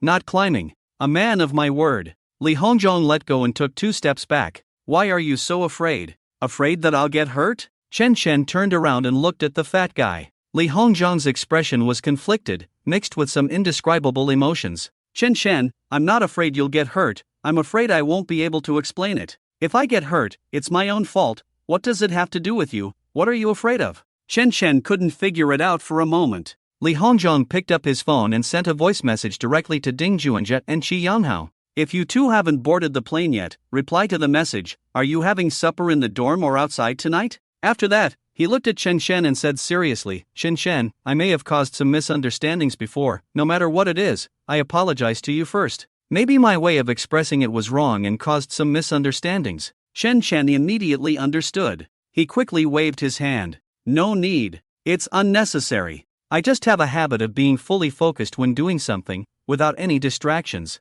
There's also my reason for this matter. Li Hongzhong smiled bitterly. I guess I can't explain it clearly. Actually, this wasn't my intention. Chen Shen, listen to me. I was wrong about this. Chen Shen looked at him, intending to hear what he would say. Li Hongzhong avoided his gaze and continued. I have never told you guys about my family situation. My dad is a deputy in a department in the capital, with not much power, but he is busy from early morning till late at night every day, and there is no such thing as a day off. Government departments, always have to rush to work when there is something to do. My dad said the biggest feeling he has in his life is only one thing. He sighed, then suddenly took out a cigarette from his pocket and lit it directly. Chen Shen was stunned for a moment, but he held back from stopping him. He didn't smoke, but Li Hongzhong's actions were obviously a bit excessive. He didn't even ask if he minded someone smoking in the room and just lit up. However, Chen Shen was very curious about what he was going to say next. A real man cannot be without power for a day. Li Hongzhong exhaled smoke and choked a bit.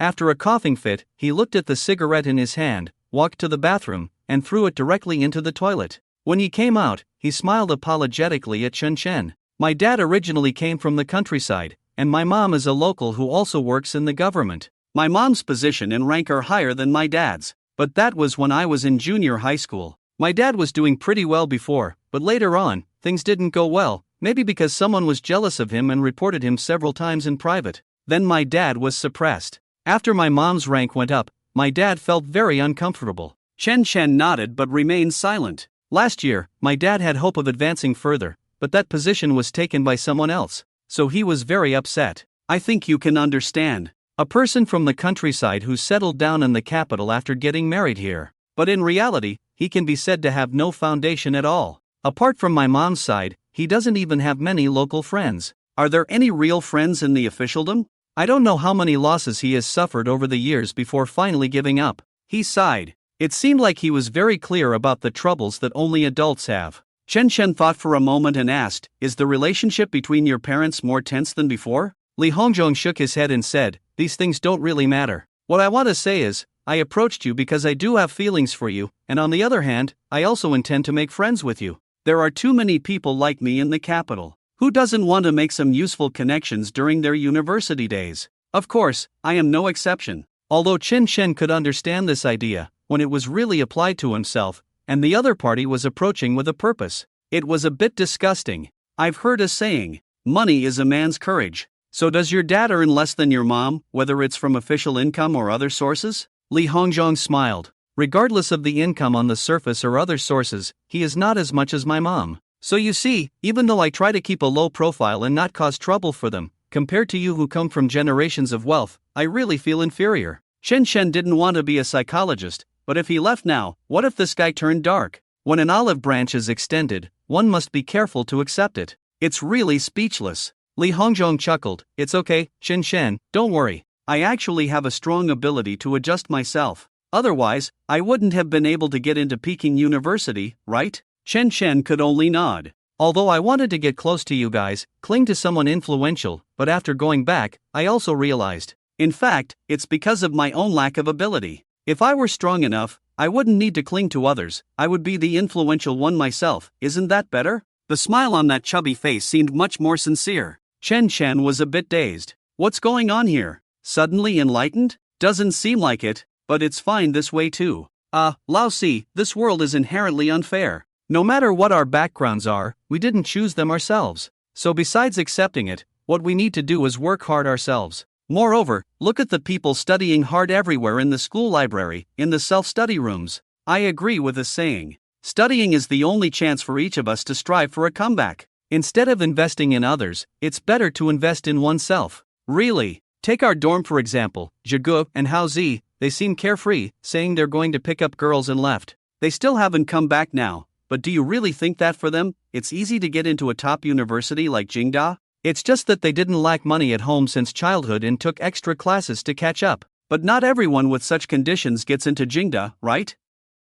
There are many who still couldn't get into a good school. In my opinion, if you're not outstanding enough, even if you try hard to expand your network, you won't have much success in the end. Because while others are progressing, when they reach a certain height, they will naturally think that relying solely on emotional intelligence to win is impossible. Li Hongzhong thought for a moment and nodded. Chen Chen added, "Don't smoke in the dorm in the future. It really stinks." Li Hongzhong smiled awkwardly. "I just started learning. I've been smoking this pack for several days and haven't finished it yet." Ding Juanjie and Shi Yanghao were dragging suitcases and carrying 2 large boxes. Chen Chen was directly stunned when he saw them. He and Li Hongzhong had arrived early at the barbecue restaurant and reserved a table, then ordered beer and barbecue to eat slowly while waiting for the two of them. It must be said that the weather in Beijing after National Day was not as hot as expected. The evening temperature was just okay. But even so, college students who loved barbecue and beer still filled all the seats outside the barbecue restaurant. "Ah, Lao Air, Lao Si. We're back." Shi Yanhao was very excited. It seems that the trip to Shudu was very rewarding. Ding Juanjie was as calm as before. But they all knew that Zhigu was a typical warm-hearted person, always showing a calm and slightly indifferent appearance on the surface. The suitcases and boxes were placed next to the table, and after the two sat down, they started ordering food like crazy. "I'm starving," Ding Juanjie said while eating. "Do you guys know how much stuff Hao Zi bought?" Shi Yanhao chuckled and directly picked up the plate of grilled fish to enjoy. Li Hongzhong and Chen Chen sat quietly waiting for them to fill their stomachs first. A few minutes later, Shi Yanhao put down the plate and wiped his mouth.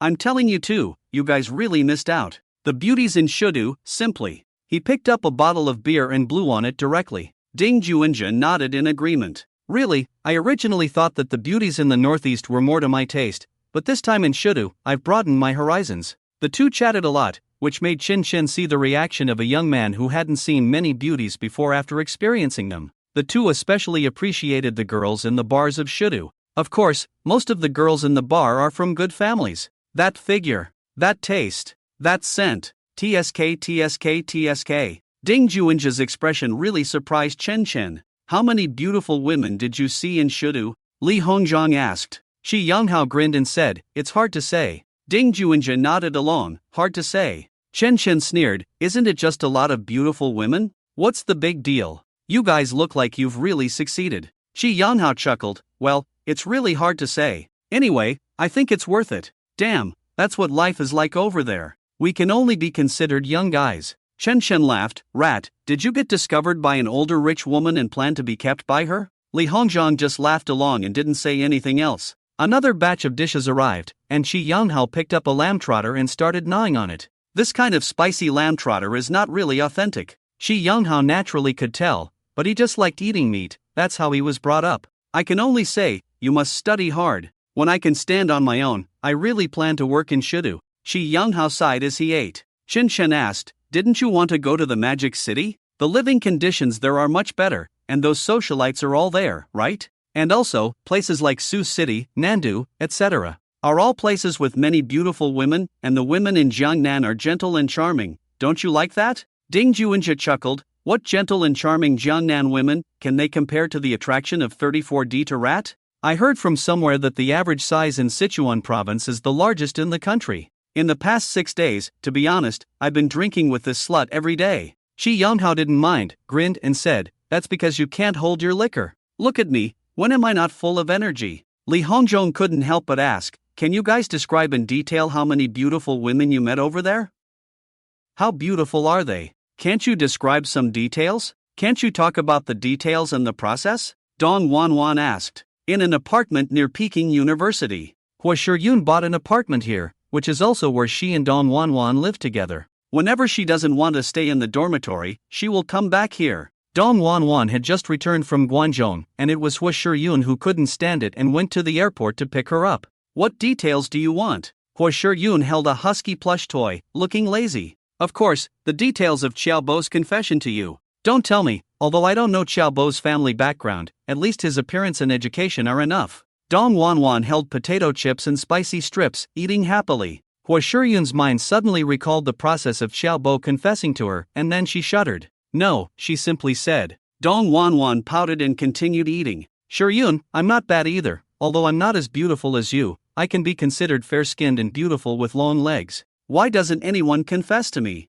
Hua Shuryun rolled her eyes. No one confesses to you? From our freshman orientation, to military training, all the way to the National Day holiday, count how many people have confessed to you. You didn't like any of them. I'm also curious, Wanwan, what are your standards? Shall I help you find someone? Dong Wanwan swallowed the snacks in her mouth, raised her hand to stop her. No. This lady's husband naturally has to be pursued by this lady herself. Anyone who confesses to me without even knowing me just wants my body. Hua Shuryun did not have a pleasant National Day holiday at all. In the past few days, she spent her time in the school library or self-study room reading books, or working in the association's office. Although she had just entered her sophomore year, she had heard a lot about the operation of conglomerates and family businesses from her father, who had a traditional family background. Studying economics was also a way for her to escape the fate of arranged marriage in the future. The strength of her family was unquestionable, but because of her traditional family background, she was well aware that she only had two choices: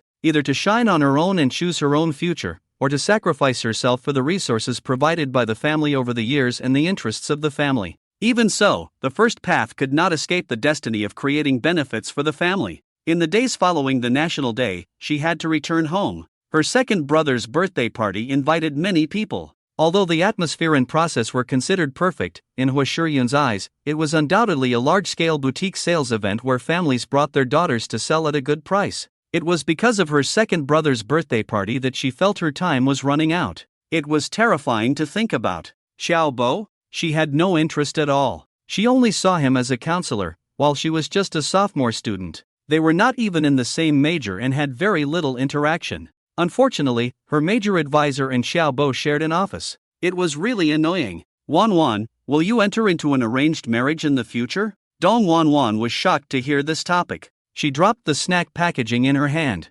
What? Arranged marriage? Shuryun, don't scare me. I won't do that. My mom has made it clear that she was the sacrifice of an arranged marriage and would never agree to let me go down that path. Although my dad spoils her to the core, the process of how they met still makes her want to beat up my dad. You don't know, my mom is really good at fighting. In her own words, she practices martial arts to beat up her husband after the arranged marriage. Hua Shuryun suddenly remembered that Wanwan had a cousin who was also at Jingda University, and he was roommates with her cousin who had no blood relation to her. By the way, Wanwan, is your cousin your aunt's child? Yes, that's right. Didn't you invite him to your house during the National Day holiday? Oh, that guy, he's so scared of me. On the first day of the holiday, I called him, but guess where he went? He went to Shuda the night before the holiday, afraid that I would find him. Hua Shuryun didn't understand the attitude of northeastern boys towards girls, as it was not within her knowledge. Aja is really well taught by my aunt. By the way, Shuryun, my cousin looks good, right?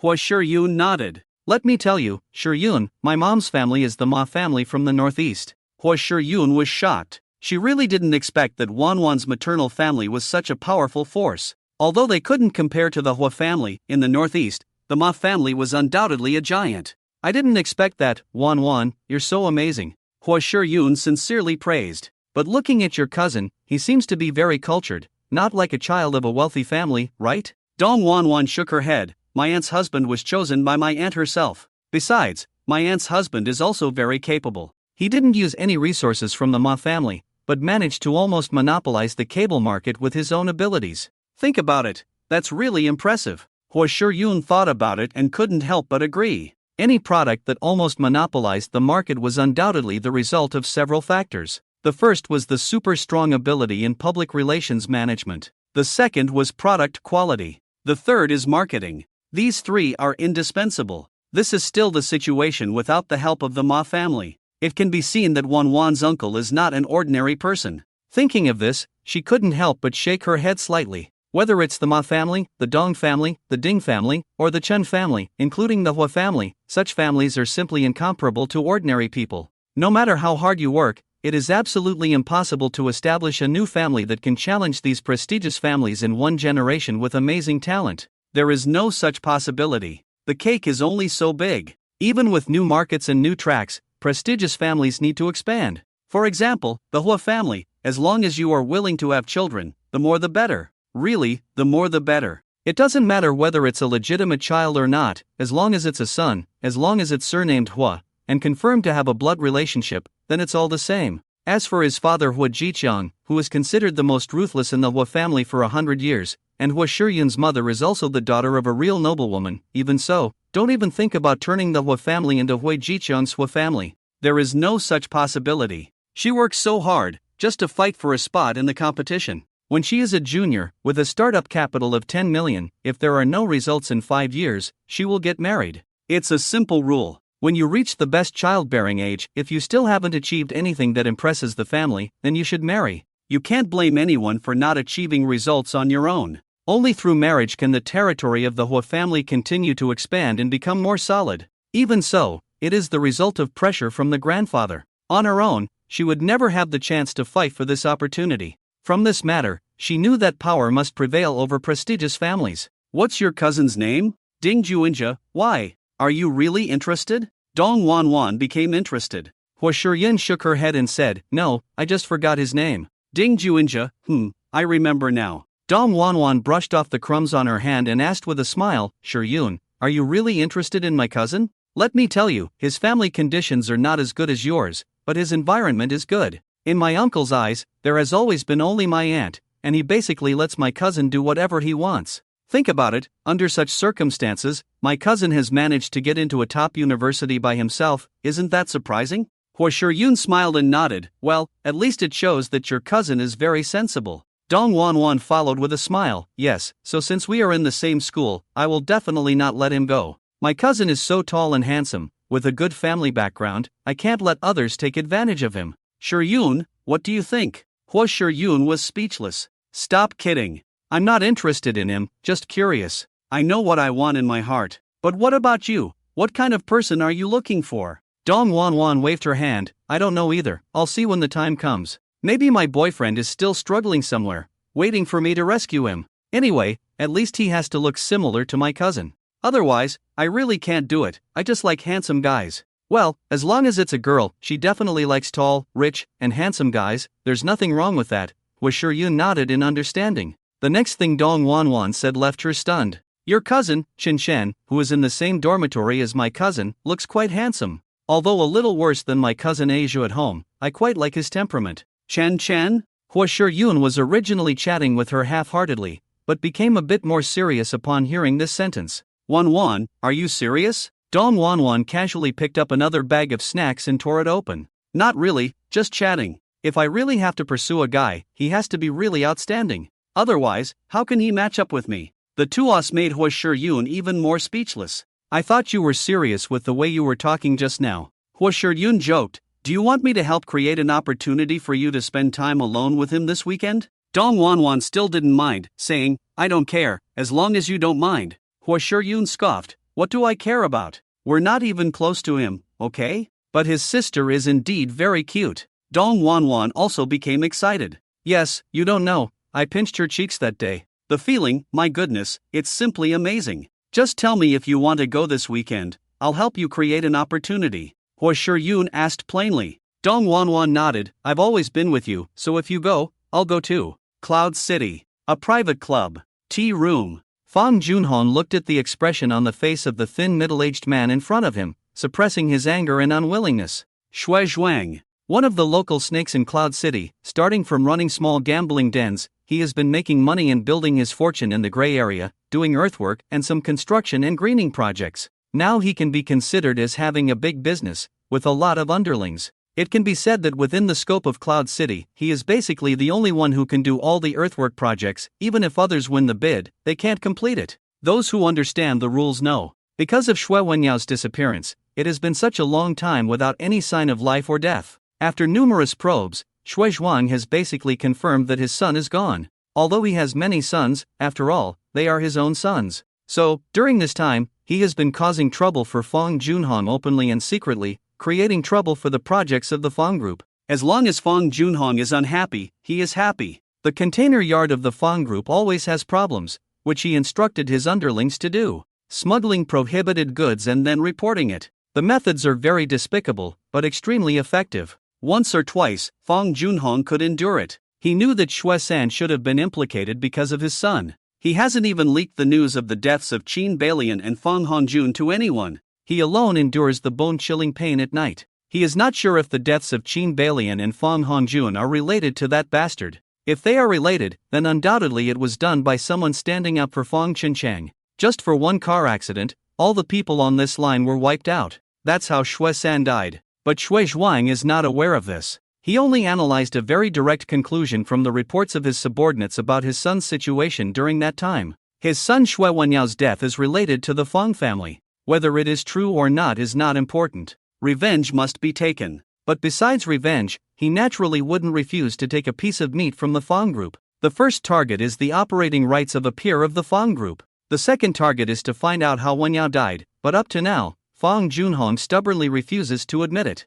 He is running out of patience. He actually doesn't hold much hope of really avenging his son. But this vengeful attitude must be shown. Otherwise, if Shui Zhuang doesn't even dare to avenge his own son's death, how can he continue to survive in the future? With so many businesses under his control every day, as well as many subordinates and tributes, he has a large and busy expenditure, and is also very hardworking. He never misses any opportunity to make money. The two of them have been sitting here for a while. Outside are Fang Juanhong's driver and secretary, as well as his own subordinates. Boss Fang, what have you decided? Shui Zhuang is not tall and not strong. But when he was young, he suppressed 2 streets with force to keep his casino, and then slowly rose up. If these 2 big bosses really fought, Fang Junhong knew that even though he was several years younger than the other party, he would definitely not win. Moreover, they would never personally fight. Shui Zhuang, I understand what you mean, but I have told you more than once, I really don't know. Fang Junhong was a bit tired, but he didn't want to give up just like that.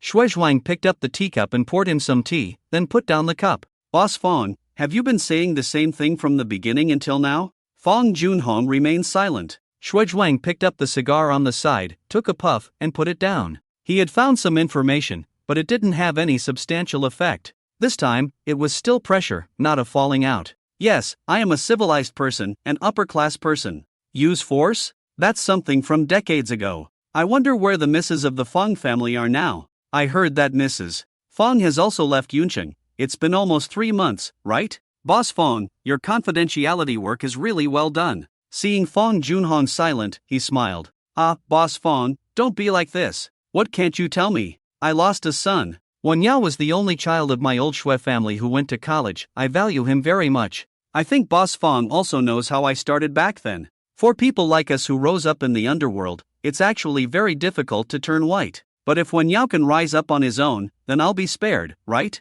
Now that my son is gone, Boss Fang, you saying you don't know, just let me lose a son for no reason. He wiped away the smile on his face, his eyes suddenly became very sharp, showing a hint of cruelty and fierceness. Do you think it's possible? A person like me, Boss Fang, you probably don't know very well yet. Revenge must be taken, and it must be taken to survive. Otherwise, 30 years ago, I would have been thrown into the sea to feed the fish, wouldn't I, Boss Fang?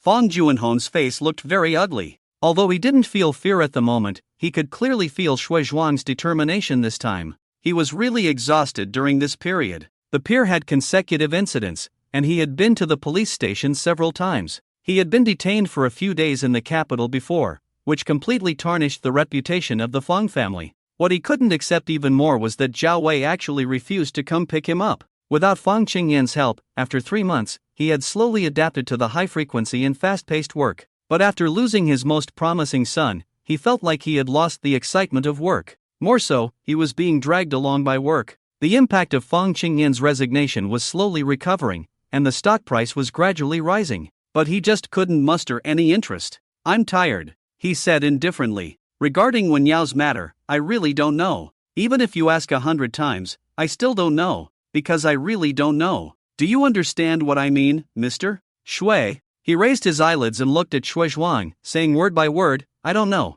Just like you, I only know that he disappeared, his life or death is unknown. I feel sorry for your son's situation, but I can't help you. Shui Zhuang squinted at him without saying a word. Fang Junhong sighed and said, the Fang group is currently in a difficult situation. Although Shui, you have contributed to it, it doesn't mean we can't hold on. Planting evidence and framing others is a petty trick that is beneath us. It not only wastes the public resources of the police but also invites ridicule. Shui Zhuang snorted, petty tricks may be useless, but at least they have brought you, Mr.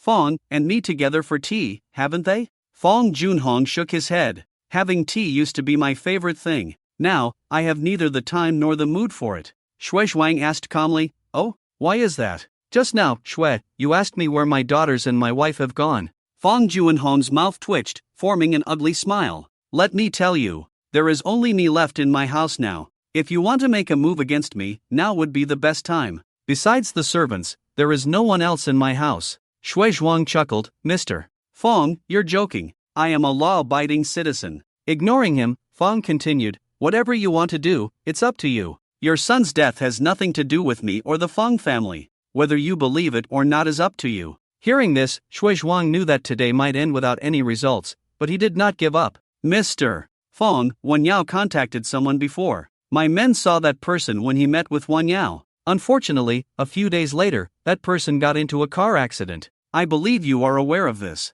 Even more unfortunate, when my men went to that person's house, they met several frightened individuals. It is said that person took money from my son and caused the accident. And that person is your son, Fong Chensheng, whom you have never publicly acknowledged. Mr. Fong, you must be aware of this. Before Fong Junhong could deny it, Shui Zhuang tapped the tea table with his index finger, making it clack sound. I also found out that some time ago, you went to Country M and then spent nearly a week in the capital. Did you seek help from the Fong family in the capital, Mr. Fong? Or did you go to see your son, and then spent some time at the police station in the capital? He stopped there. There was no need to say more. Both he and Fong Junhong knew that there was no possibility of contact between Fong Chensheng and Shui Wanyao. They were not from the same circle at all. Moreover, if Shui Zhuang could reveal the relationship between Fong Chensheng and him, how much more did he know that Shui Zhuang was unaware of? Fong Junhong's expression finally changed from indifference to shock. Your Shui-san has no grudge against Fong Chensheng.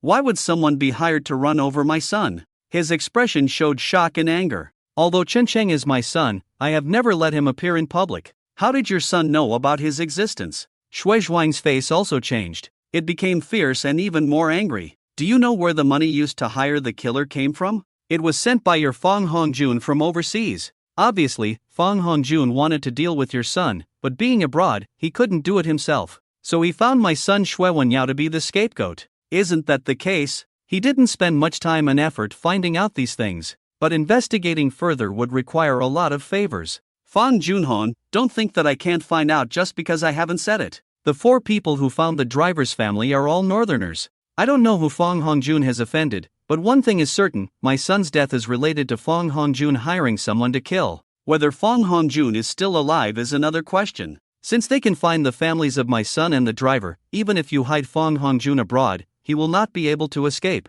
From beginning to end, in this matter, my son was killed by your family. Now, do you still dare to say that you don't know anything? I don't know what you're talking about. Fong Junhong's face returned to its previous calm. His son was already dead, and he admitted that he was not capable of fighting the person who killed his son and Qin Balian. He had only heard of such methods but had never encountered them. The first time he encountered it, he lost his wife and son. If there is another time, he doesn't know if he will also become a missing person. If the person who made Shui Wanyao disappear is the same person who killed Ailian and his son, then it is even more terrifying. It is not safe not only in the country but also abroad. What kind of power can chase from the country to abroad, until all the relevant people are killed before letting go? This is not something his many years of connections and relationships can counter. Ultimately, it is because the foundation of the Yun City Fong family is too shallow. He could even guess that the person who acted must be from the Chun family in the capital. The adoptive father of Fong Chensheng suddenly became a member of the Chen family.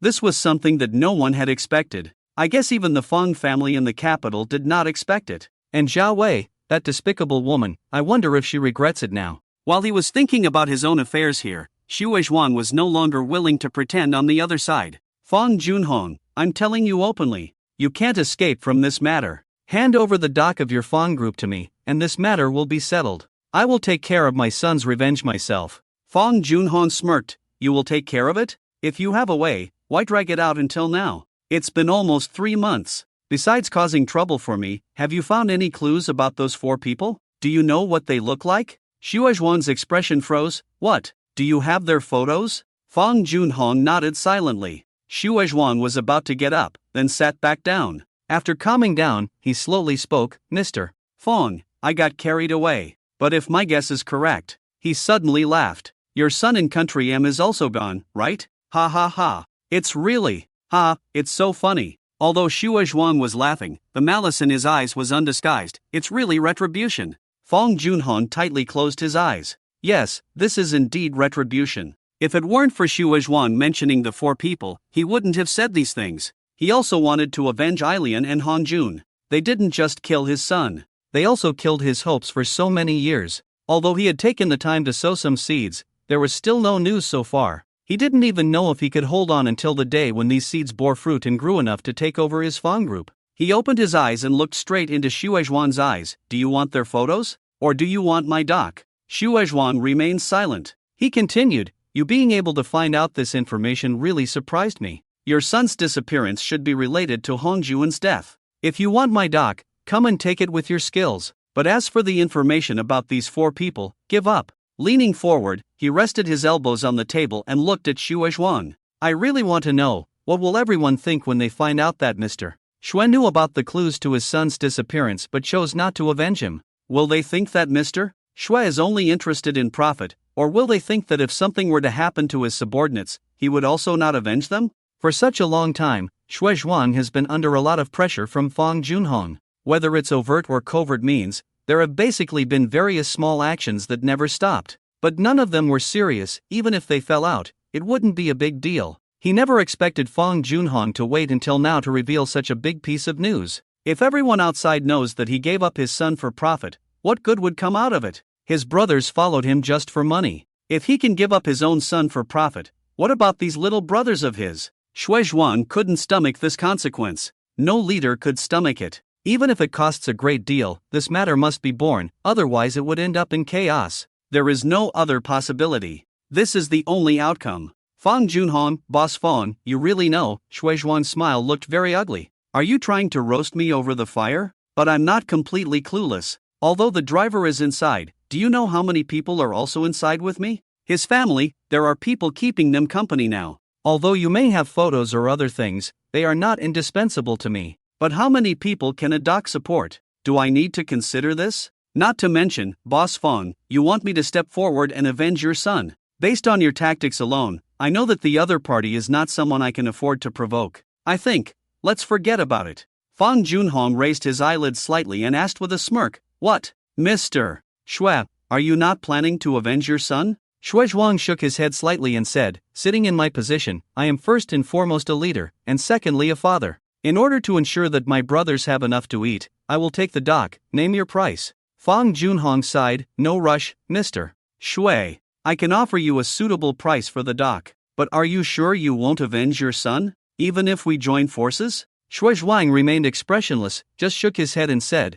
that is something to be dealt with after the doc issue is resolved. Once the doc is in hand, I will be waiting for Boss Fong to invite me for tea at any time. Fong Junhong smiled, no wonder everyone says that Mr. Xue Zhuang is a leader who can inspire trust. Xue Zhuang did not smile alone. How could he not want revenge? Is it that there is no information or clue? But now he must choose one of the two. Once the doc is in hand, what price he will have to pay to get information on those 4 people, that is another matter. What he hates most now is that Fong Junhong did not inform him earlier about those 4 people. Otherwise, it wouldn't have escalated from the initial annoyance to the current attempt to take over the other party's doc. His core team already knows the next move, which is to definitely get the doc. If they lose the doc, everyone will be disappointed for the sake of his son. But if he gives up the revenge for his son, it will also disappoint some people and make others mock him as useless. Boss Fong, name your price, he said coldly once again. Fong Junhong thought for a moment, shook his head and said, Mr.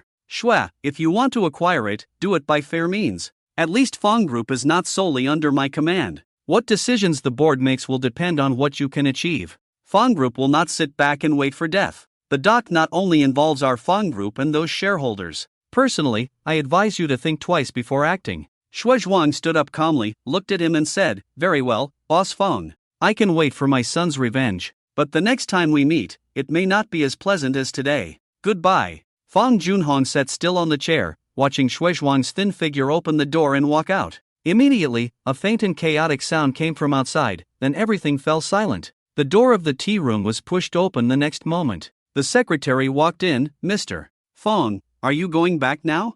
Looking at the secretary's hot figure, Fong Junhong waved his hand and said, "You go back, just let the driver stay. I'll sit for a while, I have to meet someone." Shui Zhuang quickly returned to their main base with his men. It has to be said that Shui Zhuang is a talent. He himself doesn't have much knowledge and doesn't understand how to manage a business, but he has a way of managing people. The company encompasses various industries he has developed over the years, making it a hodgepodge. However, he hires professional managers at much higher salaries than the market to run the company. His subordinates do not participate in the company's operations and management. Apart from the gray industry and earthwork transportation, these uneducated people do not understand how to manage a company and do business. At this moment, they are in a large quarry near the coast. This place used to supply more than 60% of Yun City's stone materials. Now, a large residential area has been built here. These are the houses Shui Zhuang built for his subordinates. He is very generous with his subordinates. As long as things get done, he hardly mistreats those who get things done.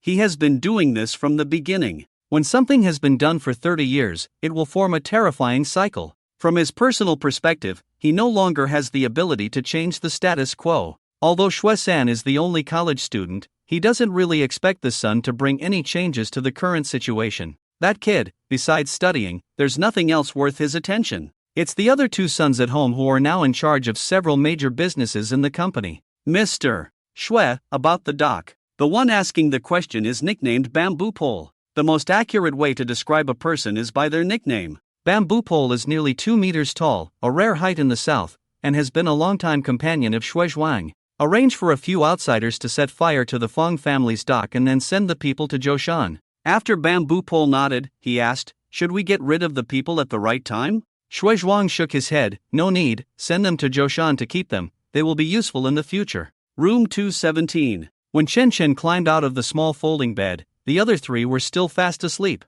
It was only 7 o'clock in the morning. Today is the first day of class after the holiday. Attendance is a must. This is something everyone can foresee. After washing up, he put on his clothes and went to the cafeteria to bring back some breakfast for the three pigs. The temperature has dropped since National Day, so he wore a long-sleeved checkered shirt, a Burberry brand bought by Lu Cheng. He particularly liked this red and black large checkered one. The distance from the dormitory to the cafeteria was not far, so he didn't walk fast. Mainly because he was a bit worried about his legs. With a cane in hand, he tried to avoid students on the road to prevent collisions. He bought 4 baskets of steamed buns, 2 servings of tofu pudding, 2 servings of soy milk, and 4 fried dough sticks. He also got 2 servings of pickled vegetables. He estimated that this would be enough. Back in the dorm, the 3 were still not up. He walked to the window, opened it to let in some cool air, and then started waking them up. They had drunk a lot of alcohol last night. Because his leg was not fully recovered, everyone deliberately accommodated him,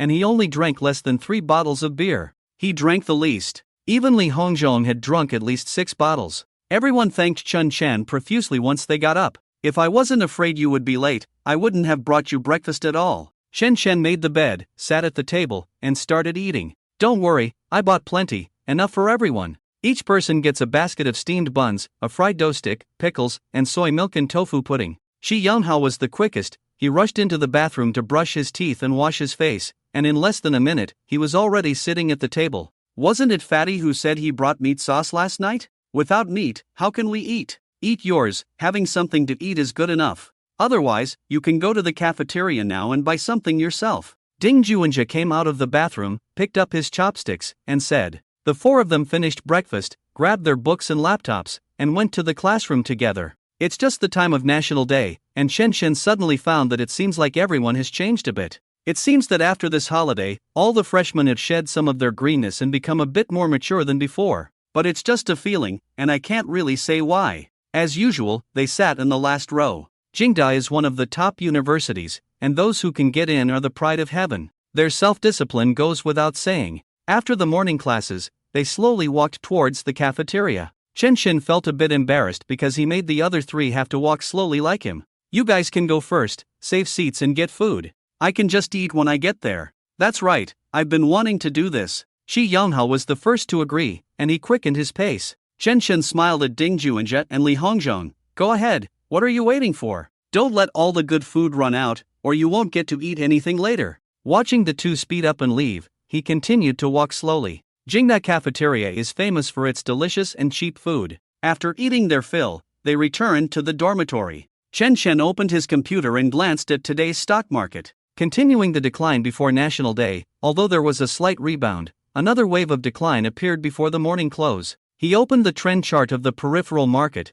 looked at it once, and then turned off the computer. He remembered that this period of time was a consolidation trend, and he was not interested in such trends. This time could be used to enrich his knowledge in this area. The content taught in class only needed to be heard once. For courses like Marxist philosophy, he had basically finished reading the books early, and in class, he just lowered his head to read those professional books he borrowed from the library. Time passed quickly and was fulfilling. Every student seemed to be in a hurry, even though they were no different from ordinary university students after class, but when it came to studying, they were all serious. The carefree university life in novels seems to have nothing to do with the school they are in. There are no teachers to supervise, and no one to manage, but wherever you go, you can see people studying. In this environment, you have to work hard. The weekend is coming soon. The number of people in the group signing up for club activities has reached 34. Chen Chen carefully looked at the names of everyone, except for Huo Shiyun and Dong Wanwan. He didn't know anyone else.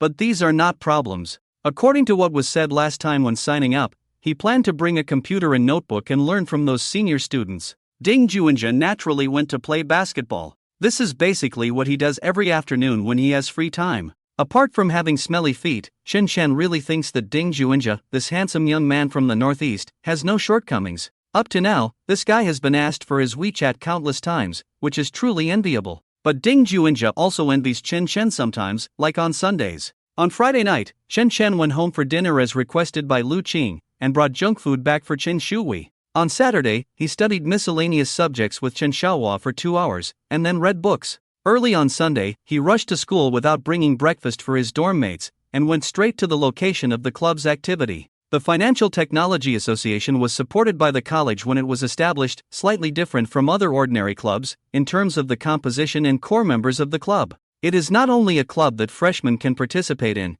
but also a club that is closely integrated with the graduate school. Unlike others that use the name XXX Society, they use the name Association, which is full of high-end and prestigious connotations. Moreover, so far, the Financial Technology Association is the only student-based society named after an association. Chen Chen has also inquired about the nature of this society privately, but to no avail. Apart from knowing that the true leader of the association is a certain old professor, the other vice presidents are all senior students from various grades in the college. For example, Ziyue, Confucius said, "Isn't this name awesome?" But what really impresses others is not the name, but the achievements in the field of computer technology. It is said that this senior student independently built a model and sold it for a sky-high price in the first version. Now he is interning at the same company that bought it back then. Truly impressive. But so far, he only knows a few people. Huo Shiyun, Dong Wanwan, Confucius said. Just 3. And each one is a senior student. As for whether there are new students among the others, he doesn't know. Today is his first appearance in the society, and Chen Chen decided not to bring his crutch. He changed into a new outfit, carried a backpack, and slowly walked to the event location. A building only 5 stories high, with no obvious signs outside. The only thing visible is a display board at the entrance, which reads Financial Technology Association Activities on the 3rd floor, room 306.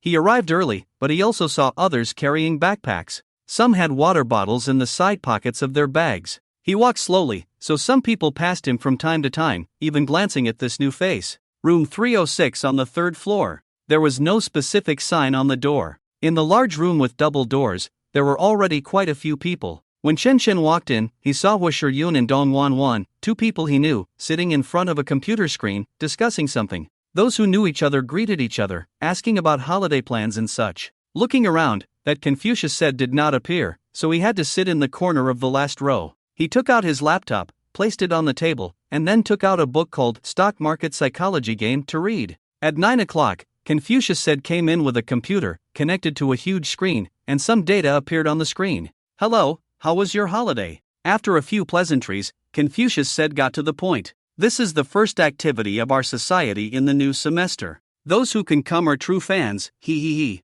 Today's main activity is to introduce some new members to everyone, and someone has brought a small model for evaluating the turning point of market sentiment for a single product." Chen Chen listened below, feeling a bit confused, but at least he knew that this model was not really useful. The trading volume of any financial product is not a continuous behavior. It is highly likely that the highest volume and frequency of trades for the day are completed in just a few minutes. The remaining time sees fewer trades, and the frequency is not high. He instinctively felt that this thing was not useful to him. But obviously, Confucius said no. He focused on the sampling model of this heat value. Chen Chen at the back didn't quite understand, but he tried to remember every word Confucius said. He would study it slowly when he had time. In his eyes, most people listened with interest, but some didn't care. At least from his position, he could see that some people didn't even look up, but focused on their computers. This semester, the society plans to hold a live trading competition, with a small prize of only 20,000.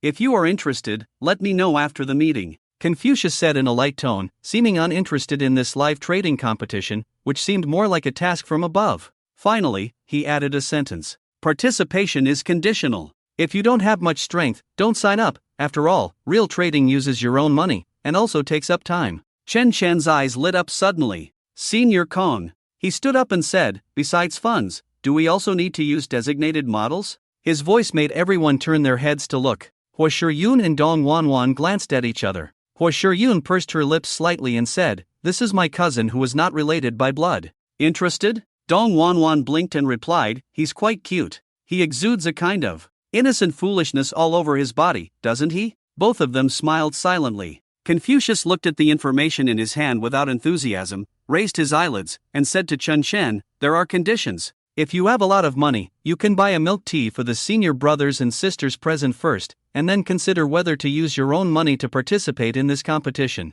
In the past, we held simulated trading competitions. This time it's real trading. Have you thought it through? Chen Chen was somewhat puzzled by Confucius's irrelevant response, but he wasn't angry yet. Senior Kong, I am really interested. Even if it's real trading, it's okay. I was already trading stocks. A voice from the side spoke, there are many stock traders, and some use their own real accounts to participate in competitions, but they have to follow others' designated trading models. Have you considered the risks involved? Chen Chen turned his head and saw a senior smiling at him. When he looked over, the senior nodded at him. Junior, everyone's money is not easy to come by. It's either given by parents or earned by oneself. Even scholarships are considered self-earned. Real trading, especially when you can't trade according to your own rules, the risks are uncontrollable. Chen Chen noticed everyone looking at him with indescribable expressions and said with a smile, thank you for the reminder, senior. I didn't say I must participate, I just wanted to know if there are any restrictions in this real trading competition. If it's really about testing others' model success rates, I think it's unnecessary. I just wanted to give Senior Kong a suggestion. He looked at Confucius and asked, Senior Kong, can the participants choose their trading methods freely? Confucius smiled, the prize money is provided by others. What do you think? Hua Shiyun, watching Chen Chen earnestly, whispered to Dong Wanwan, look, how serious my cousin is. What do you think? Shall I help you set up a date? Dong Wanwan pursed her lips and stood up. I'll contribute 50,000. Everyone is welcome to participate freely in the real trading competition. Dong Wanwan was not short, and today she was wearing a tight camisole with a short-sleeved cardigan. When she raised her hand, her belly button was exposed, revealing her slender waist. Chen Chen and the other boys were no different. Their gazes involuntarily fell on Dong Wanwan's waist. Hua Shiyun stood up and said with a smile, how about we organize our own competition, lasting for a month with a total of 22 trading days? I'll also contribute 50,000, making it a total of 100,000. What do you think? Confucius was speechless, unable to say a word. It's false to say that students at Jing University are poor. Various scholarships are enough to ensure that every student can pay tuition without having to work. Some even saved over 100,000 after 4 years of graduation. Unbelievable. There are many wealthy students, but not many are as wealthy as the two beauties in these clubs. Moreover, since the girls are contributing money, how can the boys fall behind? The boy who was talking to Chen Chen on the spot also smiled and said to Confucius's master, how about I also contribute 50,000 as a prize? Let's see if we can win this much prize money without using the specified model, solely based on our own abilities. Confucius looked at these few individuals. Hua Shiyun, Dong Wanwan, and you, Chao Zhiyong, are you sure you will contribute 50,000? This money is like throwing it into the water, it won't even make a sound. Chao Zhiyong looked at Hua Shiyun and smiled, since Shiyun doesn't mind, I certainly can't be left behind. Hua Shiyun remained expressionless, just nodding at Confucius. As for Chao Zhiyong, she didn't even spare a glance. Dong Wanwan smiled and nodded at Confucius, saying, since I've said it, of course, I have to keep my word. As for Shiryun, you don't need to worry. As for Senior Chow, we don't know. Anyway, my family is wealthy, so for me, 50,000 yuan is nothing. Chen Shen seemed to have figured it out. This Senior Chow Ziyang clearly has an interest in his cousin Hua Shiryun, but it's obvious that Hua Shiryun doesn't like him. Although everyone in the room also noticed, no one expressed any opinions on it. They were quietly discussing how much prize money they could get from this live trading competition. Either that or talking about someone's strong skills and trading style. Chen Shen sat quietly at the back, watching everyone in the room. Confucius seemed a bit overwhelmed. He was already a senior, so he should be in an internship position. But because today is Sunday, someone specifically assigned him this task. How about we merge the two together? Whether we use a designated model or not, in other words, everyone can use it if they want, and if they don't want to, they don't have to, and the results will speak for themselves. The total prize money now is 170,000 yuan, divided into 5 rankings, with prizes for the top 5. If the model is used to determine the rankings, each person will get 20,000 yuan. Chao Ziyang glanced at the 2 beautiful women in front of him and said confidently, I agree with Senior Confucius's suggestion. This is like a competition organized by our club, not needing to be public, let alone disclosing the source of the prize money, right, Shiryun? The last sentence was directed at Hua Shiryun, but it didn't receive any response. Even Dong Wanwan didn't pay attention to him. Chen Shen found this scene quite amusing. So far, he hasn't had any special feelings for any girl, so watching this awkward situation, he lost interest. He didn't know about Chao Ziyang's family background, but judging from his attire, it was obvious that his family was wealthy. However, in front of the Hua family and Hua Shiryun, it seemed a bit ostentatious. It appeared that this senior didn't know about Hua Shiryun's family background. And who was this confidence displayed for? Confucius must have witnessed such scenes countless times. Alright, since no one has any objections, let's set the initial capital requirement at no less than 20,000 yuan. Regardless of whose account is used, it must currently be empty. And every day, you must post your trading records in the group. Any questions? At this point, another girl asked, Senior, is there a limit to the number of participants? For example, how many people are required at a minimum? Confucius replied, let's start with 20 people, the more, the better. If it's less than 20 people, this event will be cancelled. Oh, by the way, you 3 wealthy individuals, remember to pay up when the time comes, don't make a joke then. He said this while looking at Chao Ziyang. Signing up for the event is very simple, just sign up in a chain, and then it's considered settled.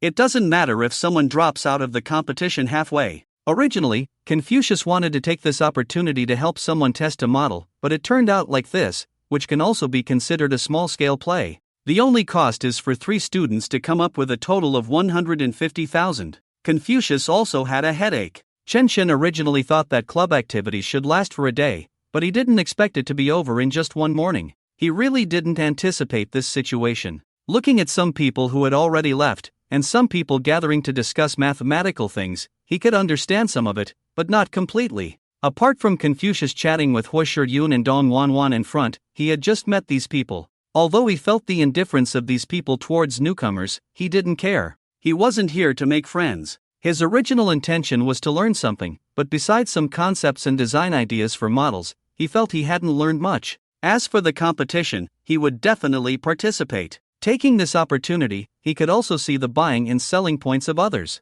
Just as he was about to leave, Confucius called out to him and asked him to come over. After sitting down next to Confucius, Confucius asked, Chen Shen, what are your feelings about participating in the association's first event? Chen Shen glanced at the 2 senior sisters who were looking at him and replied cautiously, I don't know much yet, not enough to talk about feelings and opinions. Confucius chuckled, what's there to be embarrassed about? I find it boring to death. If the teacher hadn't asked me for help, I wouldn't even bother showing this model to everyone. Chen Shen quickly said, although I don't quite understand it, I think if the model is done well, it should be very helpful. Confucius sighed, I have already started my internship. To be honest, I don't have much time to spend on the association. I shouldn't be responsible for anything anymore, but whether it's the teacher, classmates, or someone looking for me. He looked at Hua Shiryun and asked, when are you going to agree to take over this stall? When the topic turned to her, Hua Shiryun smiled and shook her head, saying, I joined the association to learn, but in reality, I haven't learned much.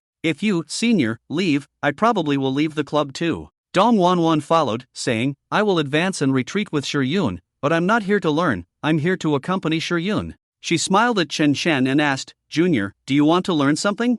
I suggest you just directly ask Confucius Sr. to be your mentor. The data model he designed in his sophomore year won an award. Confucius quickly shook his head, looking nervous, as if he was afraid that Chen Shen would really want to be his disciple. Don't listen to Dong Wanwan's nonsense. It was just a coincidence. Hua Shiyun suddenly spoke up. That model was sold to a certain company for 3 million, right, Senior Confucius? And, if I guess correctly, you are interning at that company now, right? Confucius blushed and said softly, "Oh, why are you talking about this? Chen, right? Don't listen to them. It's really just luck, not any real skill. It's nothing that the model was sold, but the price was indeed relatively high." Chen could fully understand. 3 million, although not much for a company, but regardless of who it is, in the case of selling to a college student, they would definitely bargain. But being able to get so much money in the end is enough to prove that this Senior Confucius's model must be outstanding. Those who don't know the value naturally wouldn't buy it.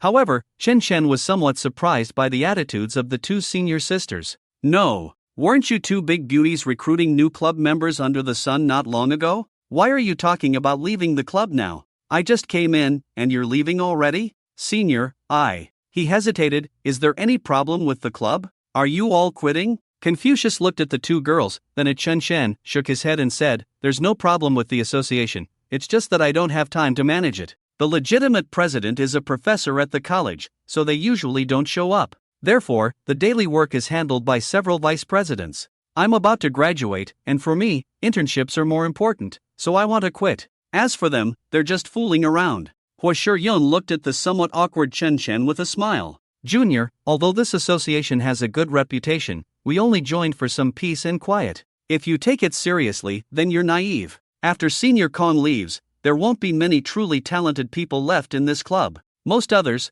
what are they here for? You should be able to guess, right?" Chen looked at her delicate and charming face, suddenly understanding. Damn it! Is this high-end club only existing because of these two beautiful women in front of him? Weren't the talented scholars of Peking University supposed to be self-disciplined and successful? Isn't this the place to truly learn skills? Confucius explained that there are still other talented people in the association, but Chen's belief in the club had been shattered. In such a large campus, with so many clubs, probably only the sports-related clubs are true passions. The others are just using hobbies as an excuse to admire pretty girls. Chen, who was on the verge of collapse, ultimately did not withdraw from the live trading activity. The reason he didn't withdraw was that he really needed to meet some talented modelers or champions through this method. Similarly, as a vice president, Hua Shiyun must have some abilities, or she wouldn't have taken on the role. Back in the dorm room, Chen felt depressed. There was no one in the dorm room. Li Hongzhang wouldn't be back until the afternoon.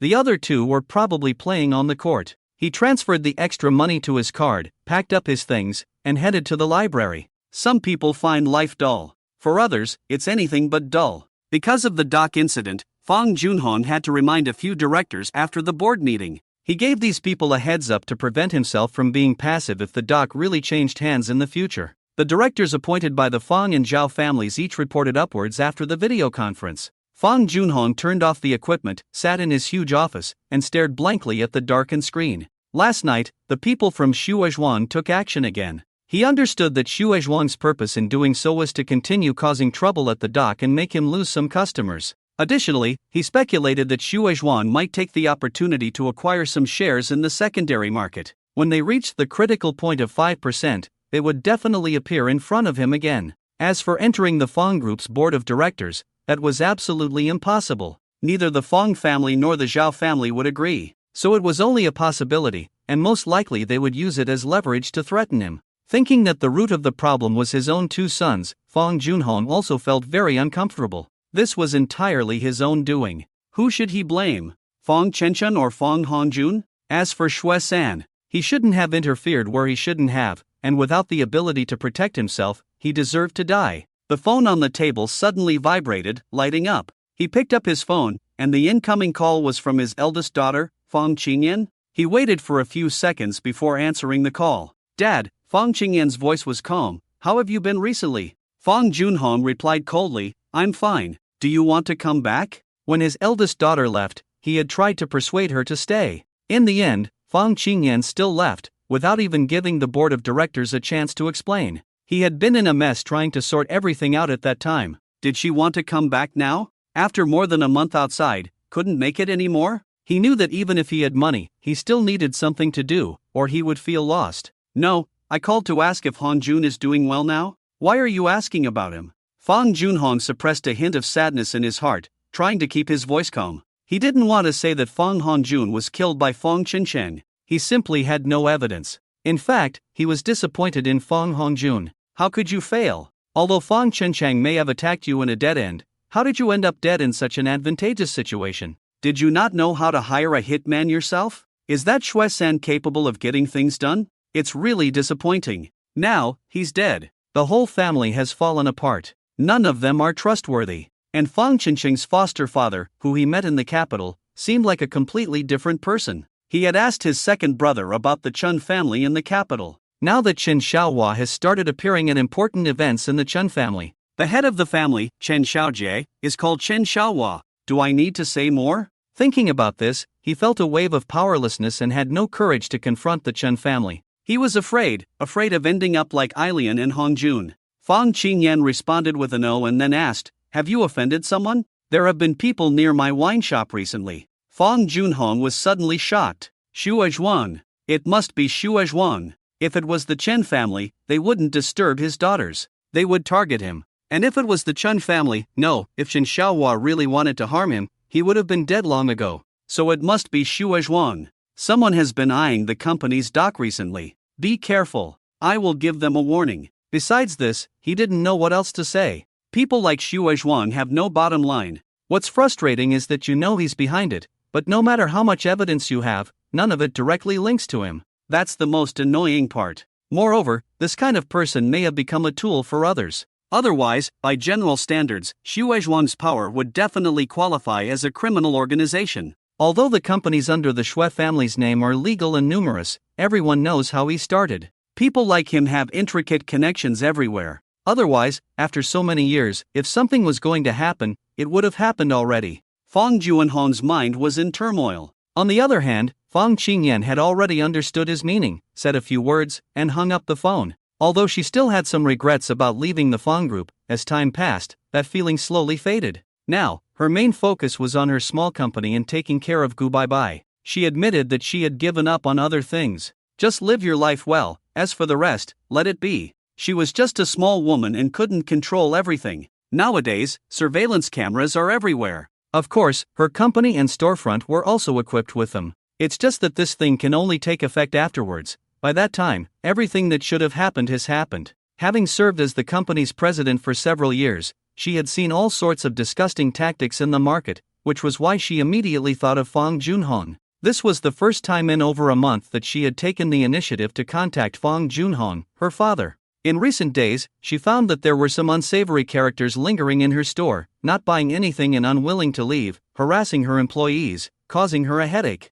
It wasn't worth calling the police. These people clearly were accustomed to doing such things, and they were very adept at it. You could say it was sexual harassment, but the police might not necessarily see it that way. Once the police were called, business would inevitably be affected. She was already feeling the difficulties of starting a business. Putting down her phone, she wearily leaned back in her chair, pinching the bridge of her nose. She didn't know how her mother was doing now, or how her younger sister and she were faring in the capital. She also wondered what Fong Chencheng's life was like now. Thinking about this, she picked up her phone again and after some thought, decided to make the call. Unexpectedly, the call still couldn't get through. It was then that she remembered she was probably still on Fong Chencheng's blacklist. With a sigh, she put down her phone. How did things come to this? She wanted to go to the capital to see her mother and younger sister. Apparently, except for her father, the whole family was now in the capital. Thinking carefully, her third sister Fong Jidi had gone to the capital, a piece of information that was shared with her for no reason.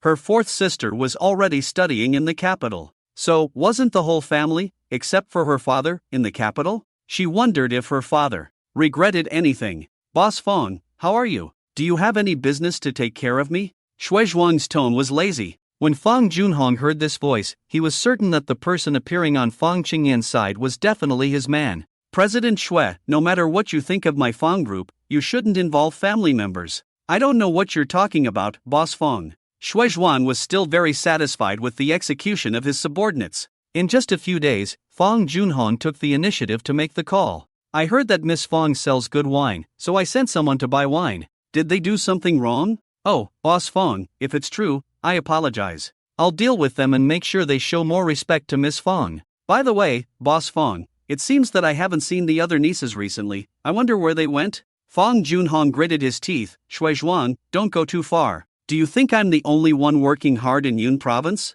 Shui Zhuang chuckled, the laughter sounding particularly grating in Fong Junhong's ears. Boss Fong, do you think I'm the only one working hard in Yun Province? This sentence goes for you too. Think about it. I didn't want to fall out with you, but you should also be sensible. Let me tell you this, Boss Fong. Some people, even your Fong group, can't afford to offend. Some things shouldn't be left in personal hands, understand? Either your Fong group gives up the dock, or you have to come up with something else. I just chose the dock. Do you think that's what I wanted? Hearing this, Fong Junhong didn't want to listen anymore. He grunted heavily and hung up the phone. At this point, he didn't need to say anything more to Shui Zhuang. The dock must not be lost, and he would not compromise easily. Shui Zhuang was just bluffing. He had never heard of anyone coming to Yun City to make trouble. In such a small place, if there were any newcomers, everyone would notice at a glance. Even having a meal or drinking tea would yield a lot of information. But it wasn't impossible. What kind of force would come and look for the local big shots first?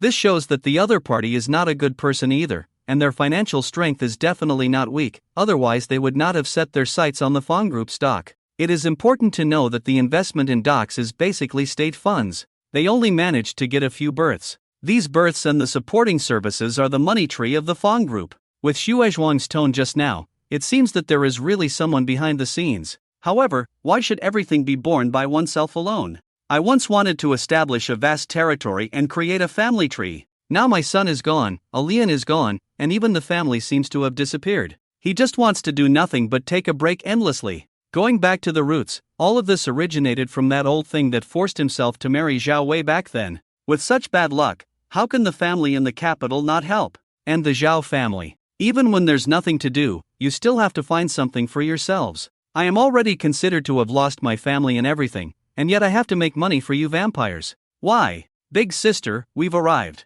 Fang Jinglei parked the car at the entrance of the courtyard and said softly. Fang Qingyan opened the car door, got out, and looked around the quadrangle. Fang Jinglei opened the trunk, walked over to help with the luggage, locked the car, and walked over. This is the house our uncle gave us. My mom and I have been living here since we came to the capital. Your room has been arranged, but some things still need to be decided by you before we buy them.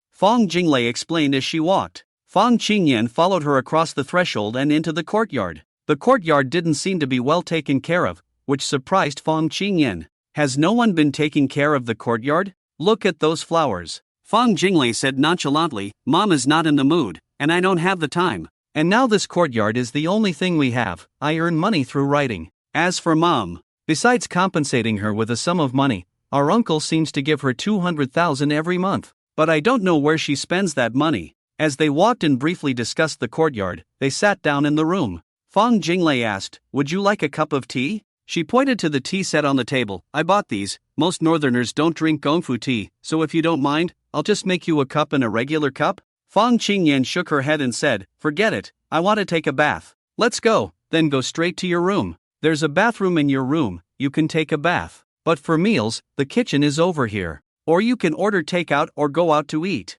Fang Qingyan nodded and asked, How do you usually eat? Me? I cook for myself. I'm too lazy to eat out, and I don't have many friends here. Mom is not in good shape now, and I have to spend time and energy taking care of her. Fang Jinglei's expression of being at a loss made Fang Qingyan's heart sink a bit. What's wrong with Mom? She asked. Fang Jinglei shook her head. Go take a bath and change your clothes first. They say this winter is colder than usual. But there's heating here, so I'm looking forward to it. Fang Qingyan wanted to ask more, but seeing Fang Jinglei's reluctance to talk more, and considering she really needed a bath, she nodded and said, Okay, I'll talk to you after I finish bathing. She dragged her suitcase and followed Fang Jinglei, turning into another courtyard after passing through a door. On both sides were so-called wing rooms. This structure was not unfamiliar to her, as there were courtyards with similar structures in Yun Province. Fang Jinglei pointed to the left. This is where Mom lives. I'm on the right. Your room is also on the right, next to mine. Fang Qingyan followed her to the right, and Fang Jinglei took out the key and handed it to her. Go wash up,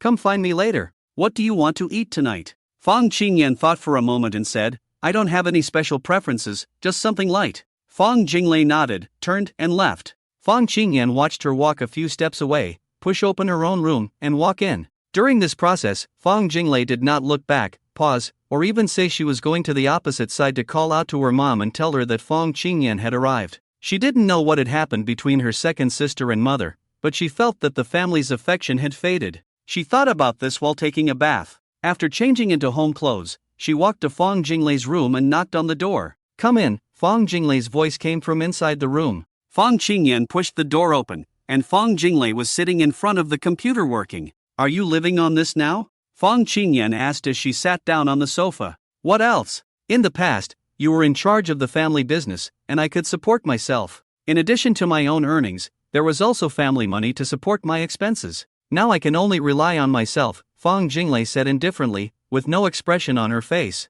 Seeing a bottle of water on the coffee table, Fang Qingyan picked it up, opened it, took a sip, and asked, "Is mom not at home?" Fang Jinglei turned her head and glanced at her, saying, "To be honest, I'm not sure. You can go check. I usually go ask her before cooking. If she's not at home, I won't be surprised." Fang Qingyan frowned. "How can you be like this? Mom lives alone across the street, and you're so busy. Doesn't mom even have someone to talk to?" Fang Jinglei turned to her and said seriously, "I know, when we were in Yunqing before, mom's daily routine was chatting with a group of wealthy ladies or playing cards, or going for beauty treatments. Now in Beijing, we don't know many people, and we don't have many friends. It's like living in seclusion here. I don't mind, my work is like this, it doesn't matter where I am. But because of what happened with Chun Chen, mom not only had a falling out with dad, but also with her family over compensation." She picked up a cigarette from the table and lit it casually. "I can still support myself, but if it weren't for the little money my uncle gives me every month, I probably couldn't support our mom at all."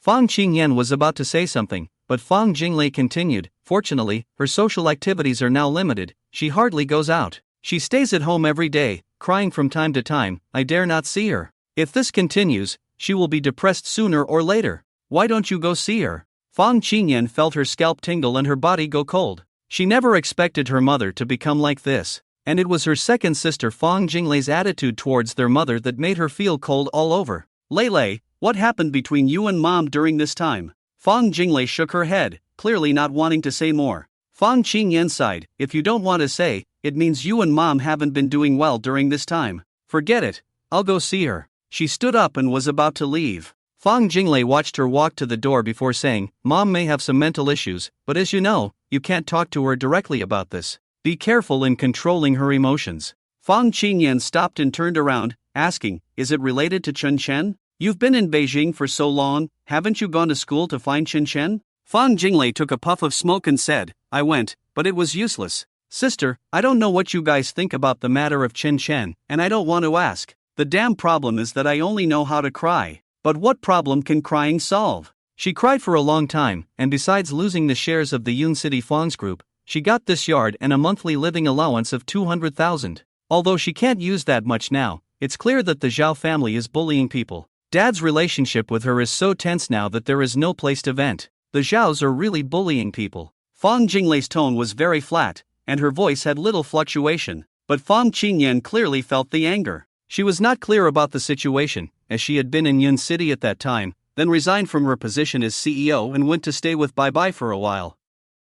She had just started working now, or should I say she hasn't made much progress yet. She hesitated for a moment and then said, "Anyway, I should go see her when I come to Beijing." Fang Jinglei grinned, "Go ahead. By the way, ask her what she wants to eat tonight." After speaking, she turned back to her computer to work. Fang Qingyan opened the door and walked out, casually closing the door behind her. She walked down the steps to the courtyard and looked at the untidy ground, shaking her head slightly. Zhao Wei came over wearing slippers shortly after she knocked on the door. When she saw Fang Qingyan, she immediately reached out and hugged her. "Yan, are you here to see mom?" Fang Qingyan was not used to this kind of hug, even from her own mother. She felt a bit awkward. "Mom, I just arrived, let's talk inside." After letting go of her hand, Zhao Wei pulled her inside. As soon as they entered, Fang Qingyan felt that the air in the room was not good at all. Obviously, it had not been ventilated for a long time. After entering, she went to open all the windows to let the air circulate.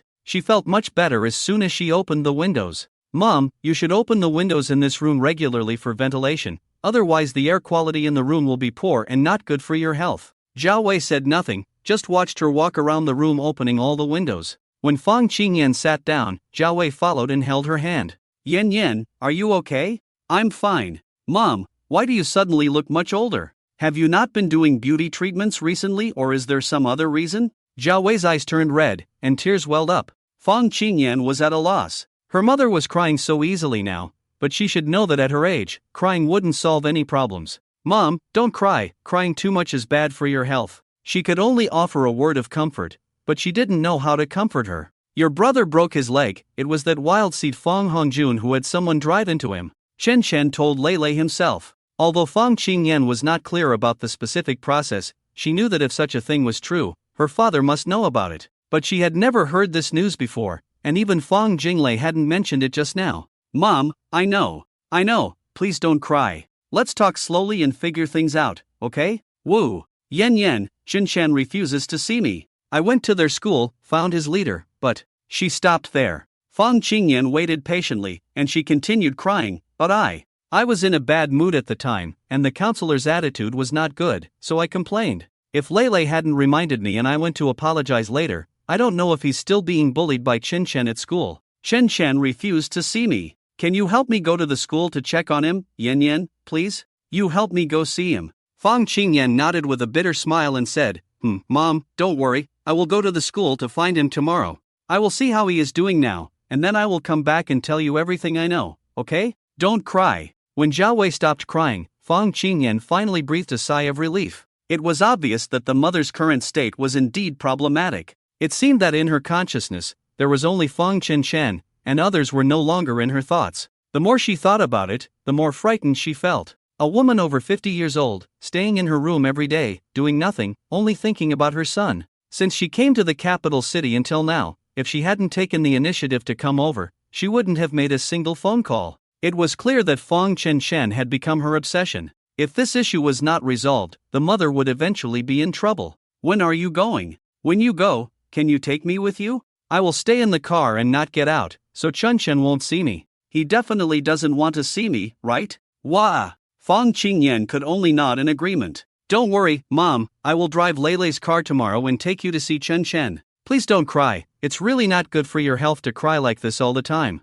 I think if Chen is willing to see you, he wouldn't want to see a sickly mother, right? Zhao Wei was stunned, tears hanging on her face as she looked at her. Mom, what would you like to eat tonight? Later, my second sister and I will go out to buy some groceries. We just arrived in the capital city today, let's have a family feast together. She didn't make any comments on Zhao Wei's appearance before makeup. She didn't even say anything about the casual clothes her mother was wearing, which were already wrinkled and completely different from when they were in Yun City. When it came to eating, Zhao Wei shook her head slightly and said, Yan, you can eat whatever you want, Mom doesn't have much interest in food now. Just being able to fill her stomach is enough. Fang Qingyan sighed and looked around the room. There were some pastries on the coffee table that still looked fresh, probably bought by Lei Lei in the morning. There were also some imported fruits. In any case, this level was not considered high-end, even in Yun City, it was just an average family level. Okay, Mom, I'll go tell Lei Lei now. We'll go out to buy groceries later, you stay at home and don't go out again. Seeing Zhao Wei nod in agreement, she turned and left the room towards Fang Jinglei's room. When she pushed the door and walked in, her mind was still blank. Jinglei, how did Mom become like this? Fang Jinglei sneered, isn't it? This is how she is now. You'll get used to it. At first, I was annoyed too, but now, I don't have as much time to take care of her. Only when she doesn't go out, do I have enough time to work? So, did you agree to something with her? Fang Qingyan nodded with a bitter smile. Let me borrow your car tomorrow. I'll take her to Beijing University to find Chen. Fang Jinglei thought for a moment before saying, I'll go too. They all knew that Fang Qinshan was in the finance department. On the day of registration, my mom and I were at their school gate. At that time, Qinshan's leg was already in a cast, it should have been broken. During that time, I waited for him to come out of school every day at the gate. It was so hard to finally see him, but he said that Fang Hongjun had paid someone abroad to try to run him over. He narrowly escaped, only breaking his leg. In fact, Qinshan did not say that at first. He only said that Fang Hongjun had someone run into him. As for whether they wanted to kill him, although he had his suspicions, he never said a word to Fang's family. Fang Qingyan opened her mouth, wanting to say something, but in the end, she just sighed. She didn't know what to say. What time are we going tomorrow? In the afternoon. We have classes in the morning, so only after 4 p.m. do we have time. Do you want his class schedule? I have it. Fong Jinglei's expression remained calm. When Fong Junhong walked out of the airport, he immediately saw the driver arranged by the Fong family to pick him up. He only carried a very small suitcase with him, handed it to the driver after walking over, and the two of them left the arrival hall and got into the car. By the time he had taken a shower, changed his clothes, and sat in front of Fong Junyi, it was already close to 11 o'clock in the evening. Normally, I would be asleep by this time. In the study, Fong Junyi, with a large cigar in his mouth, looked somewhat displeased. You rushed over in a hurry, but didn't say what's going on. Fong Junhong took out a cigarette from his pocket and lit it. You probably don't know what happened in Yuncheng. Zhao Wei is in the capital now. I don't know where she is. I hope you can tell me her address. I need to find her. Also, Ailian and Hongjun are dead. I guess you didn't know about this news. The smoke filled the air, obscuring the expressions on their faces. Upon hearing this, Fong Junyi leaned forward, looking surprised, and said, "When did this happen? Why didn't you tell me earlier? Who did it?" Fong Junhong squinted, lowered his eyes, and smiled bitterly. If I'm not mistaken, it should be related to my other son, Fong Chencheng. Fong Junyi exclaimed, "Him? How is that possible?" Fong Junhong stared into his elder brother's eyes and asked word by word, "A new person has arrived in the Chen family in the capital, you should know about it." Fong Junhong suddenly realized, "You mean the Chen family? Chen Xiaohua?" Chen Xiaojie claimed to have health issues, and this Chen Xiaohua had just taken over as the acting head of the Chen family not long ago. What does this have to do with your son? Fong Junhong took out a USB drive from his pocket and placed it on the table. There is a video inside, showing what happened in the house where Ailian and Hongjun lived in Country M. There are 4 people in the video. I don't know them. But you have been in charge of the Fong family for so many years, you should be able to recognize which family those assailants belong to. It was them who killed Ailian and Hongjun. Fong Junyi stared at the USB drive, frowned, and asked, "Where did you get this? If it was done by someone's family, they wouldn't leave any evidence for you." Fong Junhong nodded seriously, "That's right. But I installed real-time monitoring software that uploads to a cloud server in Ailian's house. Although the house was burned down, I already have their video data." Taking a puff of smoke, he said softly, "Hongjun had a wooden warehouse in hand, but he was still killed by them. That big fire destroyed all the evidence. Except for this copy in my hands, there is no trace left." Fong Junyi reached for the USB drive. "What do you want to do?" Looking at his expression, Fong Junhong smiled and said, "I don't need my family to deal with anyone for me. I just need you to help me confirm whether these people are from the Chen family. If they are not from the Chen family, then whose family are they from? Just give me this information. The Fong family doesn't need to get involved, I will handle it myself. If it really doesn't work out, then we'll talk about it later." Fong Junyi nodded, put the USB drive in the drawer, and then looked at him and asked, "Is there anything else I can help with? As long as it doesn't affect the Fong family, I am willing to help you." Zhao Wei's address, this is one. Oh, and also, Xuezhuang in Yuncheng, do you know the second brother of this person? His son Xuewenyao should also have been killed by those 4 people, and his body has not been found until now. Fong Junyi did not ask further, he looked at Fong Junhong quietly waiting. Xuewenyao found a driver in Yuncheng, gave him some money to drive and hit Fong Chencheng. And Fong Chencheng is the adopted son of Chen Xiaohua. Back then, I brought Chencheng back to the Fong family from his house. I just didn't expect that. Back then he was just a small restaurant owner, and in a turn, he became the person in charge of the Chen family, which I did not expect. Now Xuezhuang has been causing trouble for me. Fong Junhong's gaze was sincere, he may be a puppet of some force, wanting to take over our births. Fong Junyi remained silent for a while before asking, "Anything else?" Fong Junhong shook his head, "Not for now. I came to tell you that the birth is probably not going to be secured. His men have already started to harass my children." Fong Junyi nodded, pressed the cigar in his hand into the ashtray. "I have seen several reports about the birth. I always thought you could handle it yourself. Even the recent fire, I didn't think it was an accident. Although you mentioned it at the meeting, I didn't take it to heart. The Fong family has not invested much in this area, so I didn't pay much attention. But I didn't expect that because of your past foolishness, not only did you lose face, but you also brought so much trouble to the family. I can tell you directly, we can't afford to provoke the Chen family. If that Xuezhuang is really a puppet, we can't afford to provoke him either. Since they dare to speak up, they have obviously found out that you are from the Fong family in Beijing, and they clearly do not fear us. You coming to Beijing, looking for Zhao Wei is fake, seeking help is real. He sighed and said softly, you really are a troublemaker. Fang Juanhong's expression remained unchanged. At this point, even if I came for help, you can't just stand by and watch me die.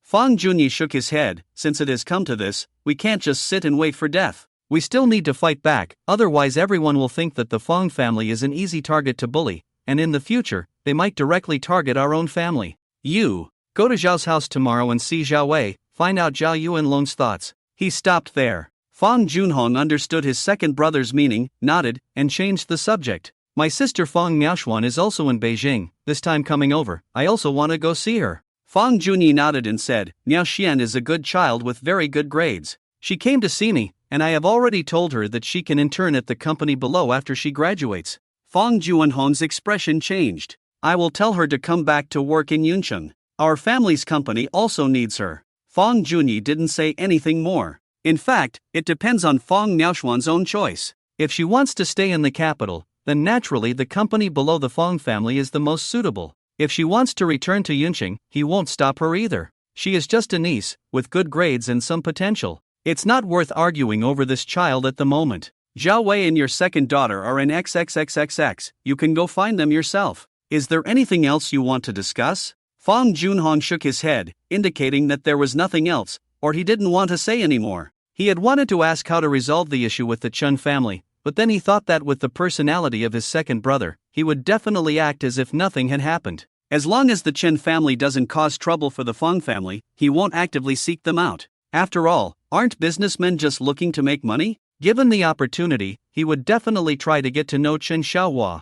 As for helping, he didn't have high hopes to begin with. However, if something else were to happen in the future, he wouldn't want Fang Junhong to bear it alone. From start to finish, it's always been me making sacrifices. Why should everything fall on me to bear? We can die together if need be. When Fang Junhong went back to his room to rest, he slept very late. He hadn't held out much hope when he arrived, but upon seeing the results, he couldn't help but feel a great sense of resentment. Because of this resentment, some inappropriate thoughts naturally arose. People are ultimately selfish. Everyone is the same. Early in the morning, Fang Qingyan found that Fang Jinglei had already gotten up earlier and even brought back some breakfast. Do you always get up this early every day? She asked curiously. Fang Jinglei replied calmly, I go for a run every morning and buy some breakfast on my way back. I'm used to it, it's nothing special. Fang Qingyan continued, what time does mom usually get up? I'm not sure, but I warm her breakfast, so she can eat whenever she wakes up. You mentioned going to see Fang Chencheng together yesterday. If you plan to go in the afternoon, can you lend me your car in the morning so I can go shopping in the city and buy some things? Let's eat first. Come find me for the keys after you freshen up and put on makeup. In their brief conversation, Fang Jinglei didn't show much enthusiasm. Fang Qingyan didn't mind. She came to the capital to see her mother, and as long as her second sister and mother were doing well together, that was enough for her. Since Chun Shen left home, an invisible barrier had formed between them. Perhaps they had different perspectives. Fang Jinglei's actions were neither opposed nor supported by her. In the end, it didn't concern her much. As long as Chun Shen was doing well in college, they could meet if possible, and it was fine if they couldn't. That's what she thought and said. After hearing her words, Fang Jinglei just glanced at her and continued eating breakfast. After a simple meal and tidying up, she returned to her room. Since she realized the meaning behind Fang Chencheng's words from the beginning, Fang Jinglei had regretted it. From then until now, she only wanted to do two things: seek forgiveness from Fang Chencheng and not disturb him, letting him live his own life. She believed that he could have a better life in his foster father's home. Sometimes she even thought that if she had known this would be the outcome, she shouldn't have brought Fang Chencheng back to the Fang family. If Fang Chencheng hadn't been brought back to the Fang family, none of this would have happened. Back in her room to start typing, her attention quickly focused on her work. Before long, Zhao Wei got up. She just freshened up a bit, without the luxurious and exquisite appearance she had at the Fang family in the past. Just wearing simple home clothes, she quickly fixed her hair and came over for breakfast. Zhao Wei had gotten used to her current life, with a slow and quiet pace, free from various distractions. She didn't need to worry about the children's daily lives, nor did she need to engage in the scheming with other CEOs' wives. As for the cumbersome jewelry, she didn't need it anymore. Although there were still many pieces of jewelry in the room, she had no use for them now. Fang Qingyan sat on the side watching her mother eat in small bites, still maintaining a good posture. But her mother Zhao Wei's complexion was really bad. She looked like she had aged at least 10 years. Clearly not yet 50 years old, she appeared to be 60. Her hair even had some white strands. "Mom," I asked Lele, "Chin-chan only has time in the afternoon, he has classes in the morning. Since we have nothing to do in the morning, shall I take you to get your hair done?" Fang Qingyan felt sorry for her mother. Well, when I didn't see her, I naturally didn't worry, but after seeing her, I did feel sorry for her. In her memory, her mother had never been so sloppy. Zhao Wei paused her meal, took out a tissue to wipe her mouth. Mom doesn't seem to need to dress up so formally now. These days, apart from feeling a bit sad, I think it's okay. It's much more relaxed than in Cloud City. Fang Qingyan smiled and said, "Mom, everything else is fine, but at least you should dye your hair. Also, light makeup is necessary. Otherwise, if you go out and no one knows you're Chen-chen's mother, wouldn't that belittle Chen-chen?" This struck a chord with Xiao Wei. "Well, okay. But since I came to the capital, I haven't been to a beauty salon." Fang Qingyan smiled. "I don't know either, but it's okay, we'll figure it out." Zhao Wei nodded, and the two of them agreed. "Lele, are you coming?" Zhao Wei suddenly asked. Fang Qingyan shook her head with a smile and said, "Lele said she has work to do, she looks very busy. I won't disturb her. But she said she'll go to Peking University with us in the afternoon to visit Chen-chen." Zhao Wei smiled. But then, the smile turned into a worried look. "I wonder if Chen-chen is reluctant to see me." Fang Qingyan comforted her again. After driving Zhao Wei to the beauty salon and hair salon and leaving, Fang Jinglei walked out of the yard, stood at the door watching them leave, shook her head, and sighed. She turned back to her room to continue working. Although her work was not yet completed, it had already begun to be adapted into a script, and she personally took charge of the adaptation. Now she simply started writing the script, and the original novel had been put on hold. It was said that the investors were quite optimistic about this script. Although it was a bit tragic, this kind of short drama relied on pulling the audience's emotions, making them grit their teeth while unable to stop watching. The editor said that if this script could be successfully filmed, she could make a profit of several million just from the split. Of course, this was the treatment she deserved, not only the income from the script but also a share of the overall income. Short dramas are now so popular, easily generating billions in revenue. It's truly envy-inducing. She even planned to start her own company to develop short drama projects in the future. But that was just a fleeting thought. The investor asked to meet her tomorrow, saying that she is the author and needs to discuss the conditions for selecting actors with her. This made her a little excited. Tsinghua University. Today is not a heavy academic day. It is also the day when the live trading competition officially begins. Last night, he spent several hours selecting some stocks, studied them, and chose 2 targets after research. However, the specific operation will depend on the actual situation this morning. In addition, due to the world situation, he has also started paying attention to the spot prices and futures prices of some commodities, but he hasn't decided which one to focus on yet. The trend chart in memory clearly has not changed, but if he directly trades the commodities he remembers, participating in the competition would be meaningless. He doesn't want to cheat but truly wants to test his abilities through this opportunity. The result is foreseeable, he might lose money.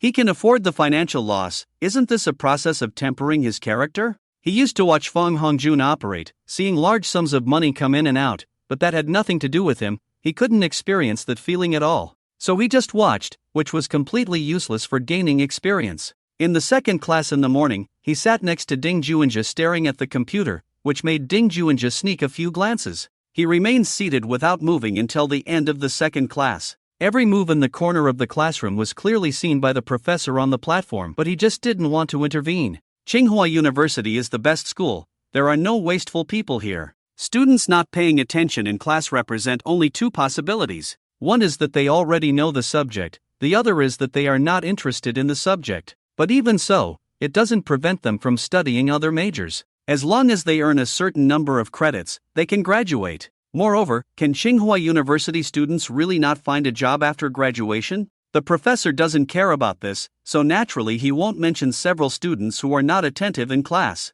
At the end of class, Ding Juanjia tilted his head and asked, "Are you trading stocks or researching this stuff?" "It's a bit of both." "Why, are you interested too?" Chen Chen didn't look up and asked directly. After watching for a while, Ding Juanjia said, "I don't play this stuff. My dad said, as long as I don't start a business, trade stocks, or invest, I can live a stable life as a second-generation rich person. When I want to spend money, my parents' attitude is, as long as they can afford it, they will give me as much as I want. But if I want to invest in something, apart from living expenses, they probably won't give me a penny. Chen Shen thought his parents were really wise. Even someone as impressive as Fong Hongjun back then, even with the help of Fong Junhong, still suffered losses at the beginning of his investments. He doesn't have much experience. He made money before just by using known trends. There was no skill of his own in it. That's why he wants to learn. I understand your parents' thoughts. Most young people lose money when they invest. And young people don't know when to back down. In such cases, no amount of money is enough. But I'm not planning to put in much money either. This is the Financial Technology Association's live trading competition. I put in 20,000 to try my hand. When Ding Juinja heard it was a competition, he suddenly became interested. A competition? So there's prize money? How much? There's a total of 150,000 in prize money. Your cousin was the first to contribute 50,000 in prize money. As soon as he finished speaking, Ding Juinja let out a strange cry, attracting the attention of other students. Qi Yanghao and Li Hongzhong were already dumbfounded. Alright, let's play like this. I'll call my aunt and tell her. Chen Shen pulled him back. Not only your cousin, my cousin Wu Shiyun, who has no blood relation, and a senior who seems to be pursuing your cousin or my cousin, also put in 50,000. Qi Yanghao weakly interjected. What are you two talking about? I'm completely confused, Li Hongzhong said blankly. Damn it. 50,000? Just take it out as a bonus? I don't understand the life of rich people. Chen Shen glanced at him and whispered, the association also has an additional 20,000 bonus. However, it is used to test a trading model. If you use this model to trade, you can take away the 20,000 bonus after winning a ranking. But I estimate that whether you can get the bonus or not, this 20,000 will be paid out. After all, if there is a loss, this money will be considered compensation. Ding Juinja thought for a moment and asked, it's probably too late to participate now. How about this? Let's help each other and create a model. After winning, we can split the bonus among us. Li Hongzhong was eager to try, while Qi Yanghao was not very interested. He has a monthly living allowance of 20,000, not to mention the money he has saved himself, so he doesn't care much about money. After all, there are thousands of cattle and sheep in his family, and the number of offspring bred each year is not a small figure. In short, unless they encounter a major natural disaster, his family will not lack money. For Li Hongzhong, he always wants to get rid of the atmosphere of his father and mother. But apart from following his parents' path in the future, he probably has no other way to go. At least for him, that direction is the easiest. However, young people are full of energy and somewhat unwilling, but he really doesn't have much money to invest. Compared to others, he is the poorest in room 217. Even though he, as a local Beijinger, can occasionally bring delicious food from home, psychologically, he does feel a bit inferior. Maybe he just feels a bit poorer compared to his roommates. Ding Juinja said to him across Chen Shen, let's think about this after lunch in the dormitory. My computer skills are okay, how about you guys? Chen Shen was once again amazed by this handsome guy. Ji, I'm curious, is there anything you can't do? I can't give birth, not that I can't, but I just can't, mainly because the parts don't meet the standard, Ding Juinja said seriously, then laughed. It's not that, it's just that I naturally learn things quickly and have a good memory. Chen Shen felt a little shocked. Is this another person with an exceptional memory? Qi Yanghao patted Li Hongzhong on the back. Sir, when the time comes, I'll help you invest. If we win, we split it, if we lose, it's on me. Li Hongzhong knew that this guy meant well and was not mocking him. Well, this idea shows that he is also aware that he is overly sensitive. It's more comfortable to pretend to be carefree. Okay. I don't have much to offer, but I still have my New Year's money. Ding Juinja shook his head with a smile. Don't talk nonsense. New Year's money is not meant to be used like this. Keep it. You can wait until we come up with something truly useful before investing, then it will be like picking up money. Chen Shun chuckled. Ha, Ji, do you think the stock market is so easy for you to figure out? You need to understand one thing. Sometimes, a bull market or a bear market could be caused by a large number of middle-aged women buying or selling on a whim. Can you calculate that? Ding Juinja thought for a moment and said,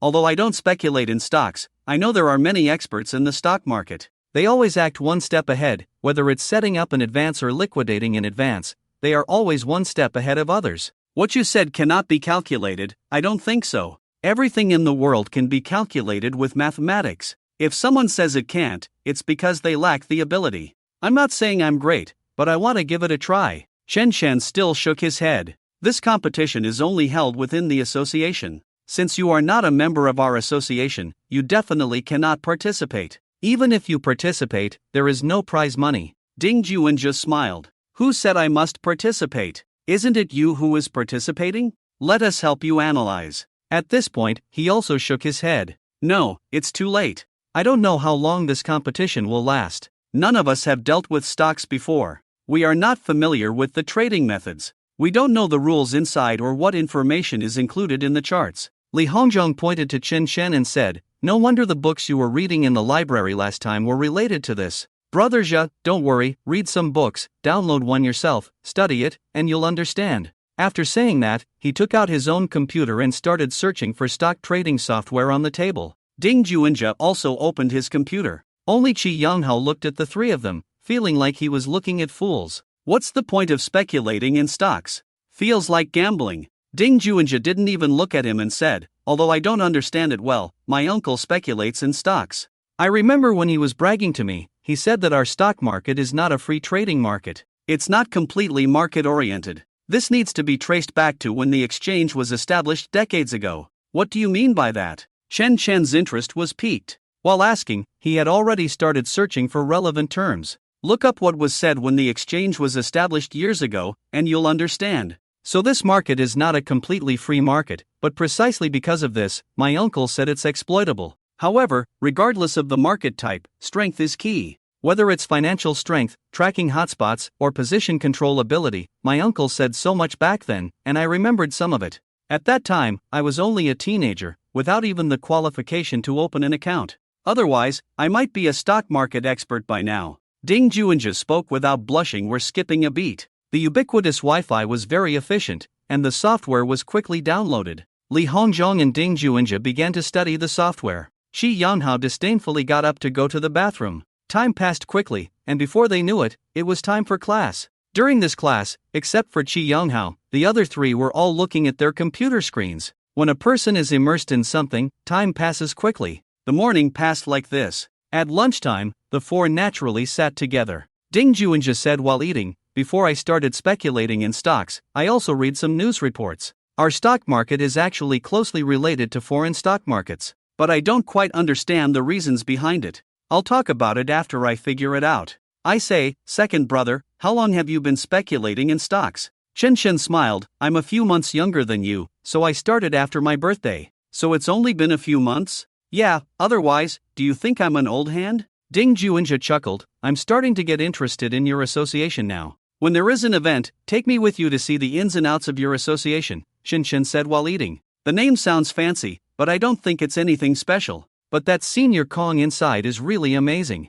I heard from your cousin that Senior Kong sold a data model he made for 3 million. His voice was not loud, but even so, these words stunned the other three. 3 million. 3 million. 3 million is a lot. Chen Shen continued, I don't know the specifics, if you're interested, you can ask your cousin. Ding Juanjia said with a bitter face, forget it, I'd rather not provoke her. I don't want to be bothered by her. Why don't you ask Sister Hua? Isn't she also your cousin? Chen Shen hesitated for a moment before agreeing. He also wanted to know what Senior Kong's model was like, what its function was, and why it could sell for so much money. In fact, the actual value of that thing should be higher than 3 million, otherwise it wouldn't have been bought, and the person would not have been brought to intern at his company. Most likely, after Senior Kong graduates, he will probably work at that company. With just one work from his university days, he not only solved the problem of being broke but also secured his future job, which is truly admirable. However, in room 217, besides Li Hongzhong, the other three probably do not have the anxiety of finding a job in the future.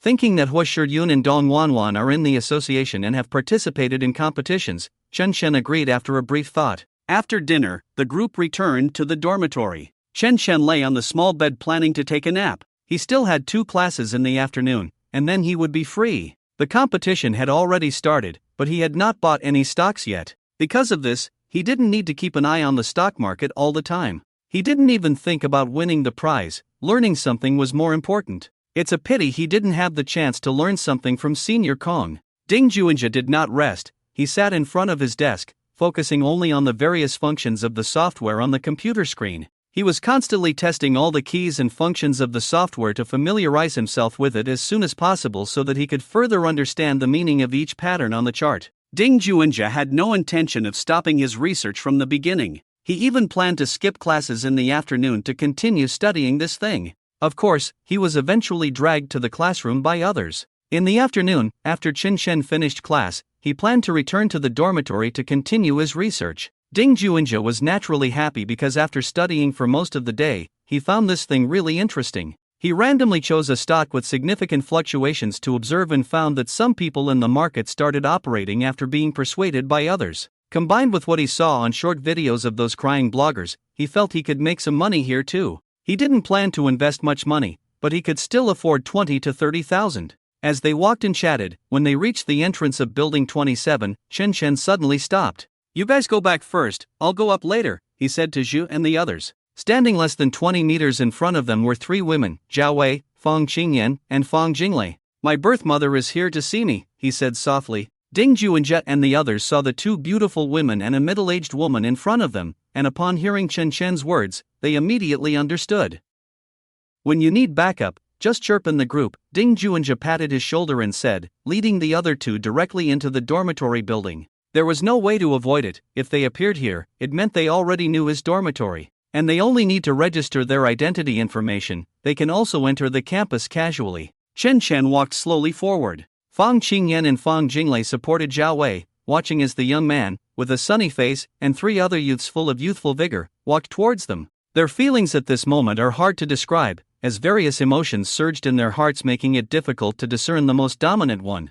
Zhao Wei was excited at this moment. With two daughters by her side, she seemed to have forgotten her somewhat submissive demeanor in front of her son. The smile on Chen Shen's face had disappeared, replaced by indifference and coldness. He had once shared his background in the dormitory, but that was no longer his burden. Now, he was striding towards the future with ease. Standing 3 steps away from Zhao Wei and the others, he stopped and glanced back at the dormitory entrance. There, 3 people were standing and looking towards them. They were his roommates. The handsome, generous, intelligent, and sensitive eldest brother, Ding Juinja.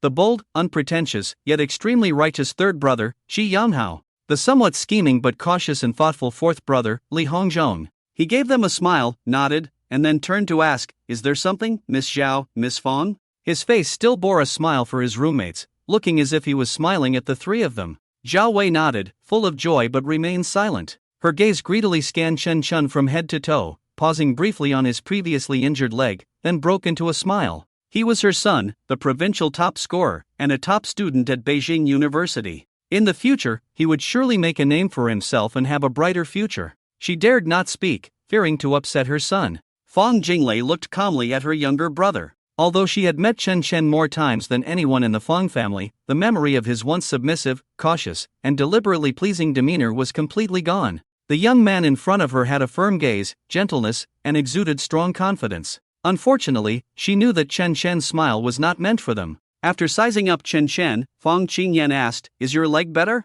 She wasn't intentionally trying to provoke Chen Chen, it was just a casual question. Chen Chen's smile vanished completely. "What? Miss Fang hopes my leg stays broken? Or are you surprised to see my leg has healed?" Zhao Wei stepped forward half a step to explain hurriedly, "No, your elder sister didn't mean that." Chen Chen interrupted her, saying, "My surname is Chen, I am the eldest son of the Chen family. I have no sisters, Miss Xiao, perhaps you have forgotten." The light in Fang Jinglei's eyes dimmed. She just wanted to look at Chen Chen, not intending to speak. Even if Chen Chen insulted them first, she had no intention of speaking. If wrong, then wrong. There was no need to make excuses for herself. Just experiencing this kind of frustration in her heart would help her remember more clearly how she had treated Chen Chen in the past. She couldn't recall the grievances and injustices Chen Chen had experienced in the past. She had never cared, so she couldn't remember. As the saying goes, without experiencing hardship, one cannot persuade others to be kind.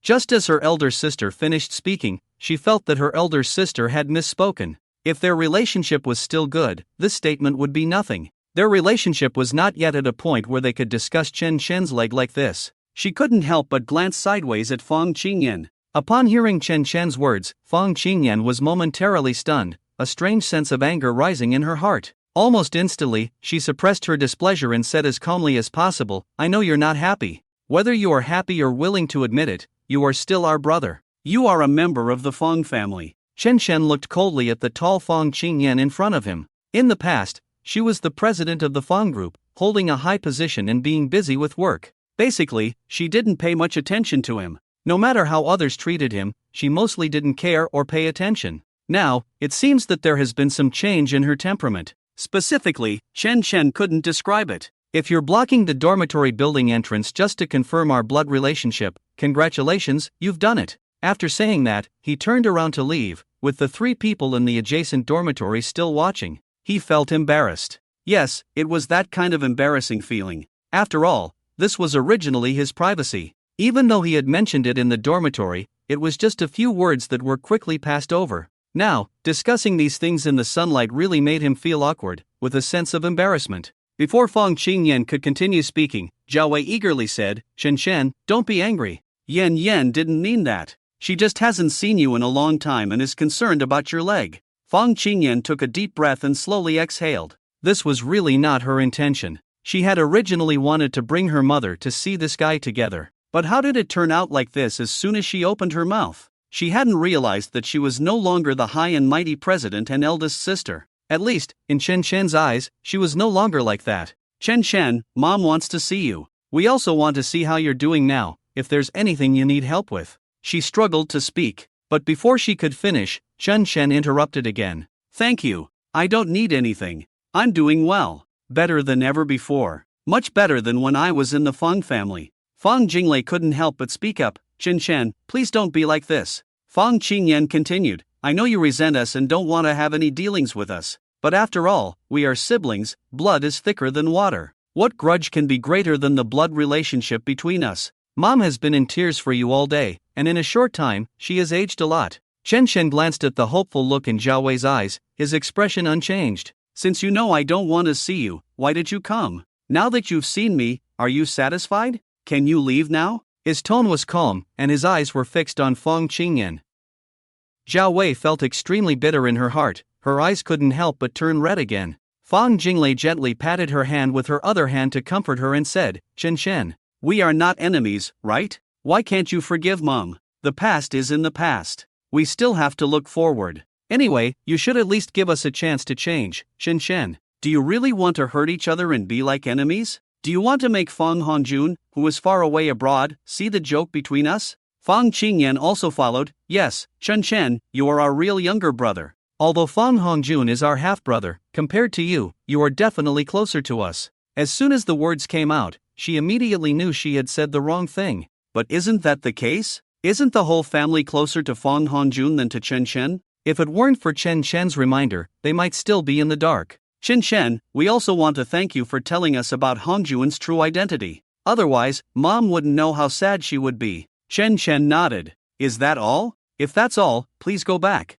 I told you just now, my surname is Chen, yours is Fang. We are not family. In the future, don't come looking for me. This is a school, and with your upbringing and mentality, you really don't belong here. There will be a next time, just like Mr. Fang, I will report to the police. I guess you don't want to be detained like him either." He turned and left, not fast, but without hesitation. Soon, in the eyes of Zhao Wei and the other two, he walked up the steps and entered the dormitory building's door with 3 sunny teenagers. He never looked back again. "Woo woo!" Zhao Wei cried out. Fang Jinglei looked embarrassed. What Chen Chen said just now was a bit too much. Although they came on their own, that sentence really humiliated them all. Including his own birth mother, he didn't spare her and humiliated her as well. She didn't know what her elder sister was thinking, she just felt her face burning. It was not anger, but pure shame. Although what Chen Chen said was wrong, the act of favoring a stranger over one's own brother was something they did. No one can escape from this, everyone is involved.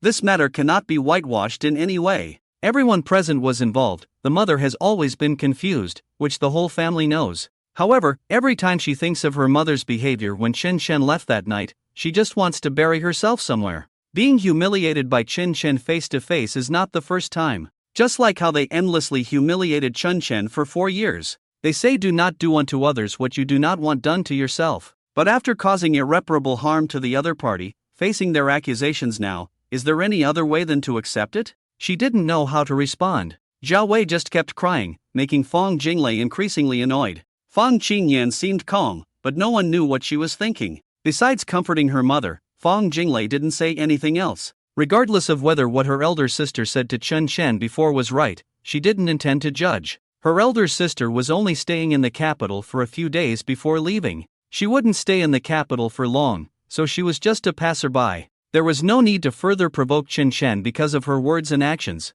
Just like the novels she wrote and the scripts she created, everyone should take responsibility for the consequences of their choices. Whether willing or correct, there are no exceptions. Isn't she now paying the price for her past attitude and behavior towards Chen Chen? Back then, Chen Chen's 2 words were indeed too accurate. Deserved it. Yes, those 2 words. They were just right for the current situation of her and her mother and sisters. She quickly realized the mystery in Chen Chen's words after the first time. But others didn't. Neither her mother nor her elder sister took to heart what Chen Chen said the night he left. It wasn't until she revealed Fang Hongjuan's identity that their attitudes changed. Unfortunately, it was too late by then. Not to mention the completely clueless third sister Fang Jidi. And the fourth sister Fang Miaoshuan was indifferent, only wanting to be with her boyfriend. Even after graduating from university in the future, she only wanted to cling to the Fang family in the capital. She didn't care about her parents and family at all. Fang Jinglei didn't know where all this stemmed from. Was it because of inadequate education from their parents or because selfishness and cold-bloodedness had already seeped into their family's souls? Fang Qingyan turned her head and asked, "Didn't you say you've met him? Why is he treating you like this?" Zhao Wei was busy crying and didn't pay attention to her. Fang Jinglei nodded and looked towards the direction of the boys' dormitory building, saying, "This is already good." If I were him, I'm afraid I would say something even more offensive if I put myself in his shoes. Fang Qingyan snorted. I remember when he first came home, he was still quite polite. How did he change so quickly after leaving? Fang Jinglei sighed. Sis, do you think he didn't receive a good family education while at the Fang family? However, she smiled bitterly and continued, the Fang family, has anyone in the Fang family, including you and me, shown good family upbringing? Dad has an illegitimate child outside. Mom, besides crying, what else can she do? The way we are now, can we be considered as proper ladies and social elites? Eldest sister, do you have the nerve to call yourself a business elite? Zhao Wei stopped crying upon hearing herself being mentioned, turned her tear-streaked face to her second daughter and asked, Lele, why do you speak of your eldest sister like that? She is so busy helping your father manage the company, it's understandable that she doesn't have time to pay attention to these matters. You shouldn't say that about her. Fang Jinglei nodded helplessly. Mom, Chen Chen has also seen it. If there's nothing else, let's go back. I still have work to do. Fang Qingyan added, I have resigned from the position of president of the Fang Group and started my own wine company. Fang Jinglei glanced at her, not feeling particularly shocked. With the eldest sister's character, it's strange that she can continue working in the company after knowing about Fang Hongjuan's background and Qin Bailian's existence. The eldest sister has always liked facing problems directly, not that she lacks intelligence, but apart from company matters, she is not willing to think too much. It's good that you resigned. Mom and I are in the capital, you are welcome to come anytime if you want. This sentence is actually telling the eldest sister, if you have nothing else in the capital, you should leave as soon as possible.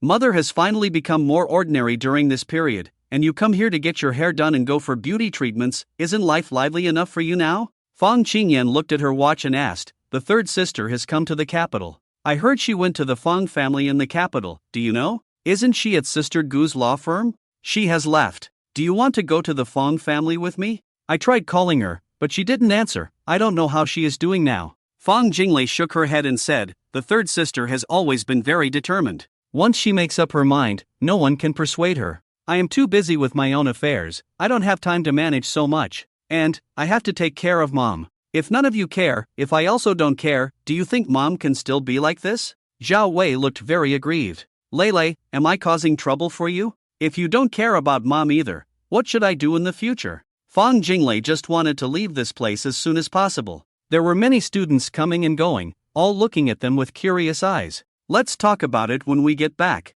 After all, this is a school. She pulled Zhao Wei and was about to leave. However, Fang Qingyan said, no matter what, Fang Chenchang must apologize to Mom. Otherwise, it's too unreasonable. Fang Jinglei stopped in her tracks and sighed silently. Eldest sister, back then everyone wanted him to apologize to Fang Hongjun and Dad. Did he apologize? Moreover, he doesn't even recognize us as his family. What right do you have to demand this and that from him? I don't think you have realized how serious your past mistakes were. Fang Qingyan was stunned for a moment. How can you say that? After all, he is a member of the Fang family. Aren't you angry that he speaks to Mom like that? Fang Jinglei smiled bitterly. Look at our Mom, is she angry? Zhao Wei shook her head. I'm not angry. I know I treated him badly in the past. If he's angry now, I don't blame him. Fang Jinglei smiled and continued, see? What right do I have to be angry? This is between him and Mom, it has nothing to do with me. I care about the things between Chen Chen and me. As for you, eldest sister, you should focus on what you need to understand.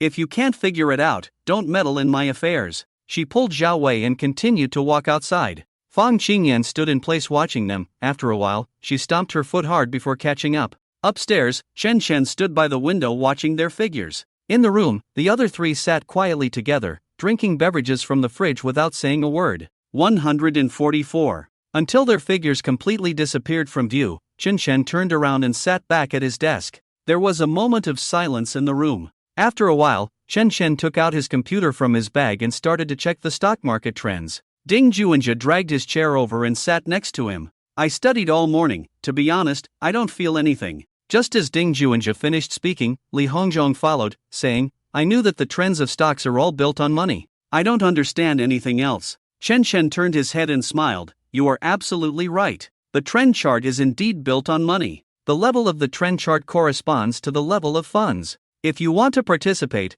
you must first understand the cruelty and have fear in your heart. Otherwise, coming in will only lead to death. Ding Juanjia shook his head. I'm really not interested in trading stocks, but I am interested in the trading model you mentioned. I like to ponder and research. Qi Yanhao found it boring and climbed onto the bed to lie down for a while. Li Hongzhong said, Boss, since you are interested in not trading stocks, why don't you play with the simulation account and help Chen Chen with some model? Ding Juanjia shook his head. No. 1. I haven't fully understood it myself, and 2. My own reserves are not enough. Moreover, even if I figure it out, Chen Chen's live competition has already ended, so it's meaningless. Chen Chen smiled. It's not meaningless, it's just that it's not needed for this competition. In the long run, if you can really develop a trading model based on your own trading style and habits, you may not make big money, but at least you won't lose. Brother Zhe, do you want to learn how to trade systematically? Ding Juanjia rubbed his chin and thought. From my perspective, it's like someone wanting my dad to invest. First, you have to understand which stocks are worth investing in. So first, you have to figure out their products, business conditions, prospects, and so on. Anyway, up to now, what I can think of is not to start trading immediately, but to first learn how to analyze the situation of a company behind a stock. Qi Yanhao chuckled from the top bunk. Brother Zhai is wise. Buying lambs is the same. You have to see if they are sick before you can buy them, right? It's the same principle. My grandma said that when buying things or investing, you are buying an expected value. Chen Chen couldn't help but sigh. You are absolutely right. Stocks are not for consumption. The purpose of buying them is to sell them at a higher price in the future and make a profit. So, what you all said is correct. However, there is another product that you should all know, that is futures. Li Hongzhong nodded. Futures have higher risks, and they involve leverage. Although I don't quite understand, I have heard of some. There are also foreign exchange markets, etc. These are all very risky things. They are not something small retail investors can touch. One wrong move can lead to the destruction of families. Every time there is a stock market crash, many people jump off buildings and commit suicide, which is the result of using leverage to trade stocks or play futures and losing everything. Brother Zhe, you must never touch these things. Ding Juanjia smiled and shook his head. Don't worry, I will never touch these things. Researching them is fine, but if I really play with them, I'm afraid my mom will strangle me. Chen Chen focused on the trends. He bought 2 pharmaceutical-related stocks. However, his attention was not on the price trends, but more on the details of the trades. Ding Juanjia didn't stop talking. In my opinion, if you want to play this, since we are finance majors, the first thing we need to do is to make every effort to study the professional courses well. With a solid professional knowledge foundation, at least you should be able to understand the financial reports of listed companies. Not to mention whether the financial reports are falsified, at least you can make judgments based on various economic parameters of the industry, as well as other relevant upstream and downstream industries. I always believe that everything needs to rely on data to speak. Regardless of whether the changes in this data are caused by a group of middle-aged women in the market, data is just data. The rolling trading volume and transaction prices are all extremely real data. Li Hongzhong took out a lighter from his pocket and played with it in his hand. Mastering professional courses is the foundation. I saw Chen Chen reading a lot of investment-related books in the library before. I always feel that the stock trading industry really requires a huge reserve of knowledge. It's not something you can get rich quick with just some insider information. Don't you like making money? Why don't you give it a try? Qi Yanhao interjected. Li Hongzhong smiled and said, no one dislikes money, but I know where my abilities lie. If it weren't for being lucky enough to share a dormitory with you guys, I might have just gone with the flow like everyone else. Besides studying hard, maybe the focus would be on climbing up. Shi Yanghao followed up, asking, and now? Any changes? Yes. If I continue on the path my parents planned for me, I might end up like them in the future, that is, living the same life. Marry a girl who works in the government, and that's it. From the first day of work, I would already know my retirement date. I don't even know what's the point of living like that. Chen Shen turned serious and said, Lao Si, you have to understand that there are countless people outside who can't easily get the job you can get without much effort. If you don't cherish it yourself, I don't think you will cherish anything. If you don't cherish anything, you won't take things seriously. Without seriousness, you won't do anything well, and you won't succeed. He could sense that Li Hongzhong's thoughts were simply out of dissatisfaction. Whether he could take it in was his own business. This statement was a bit heavy. Ding Juanjia blinked and continued, there are 360 trades, and every trade has its master.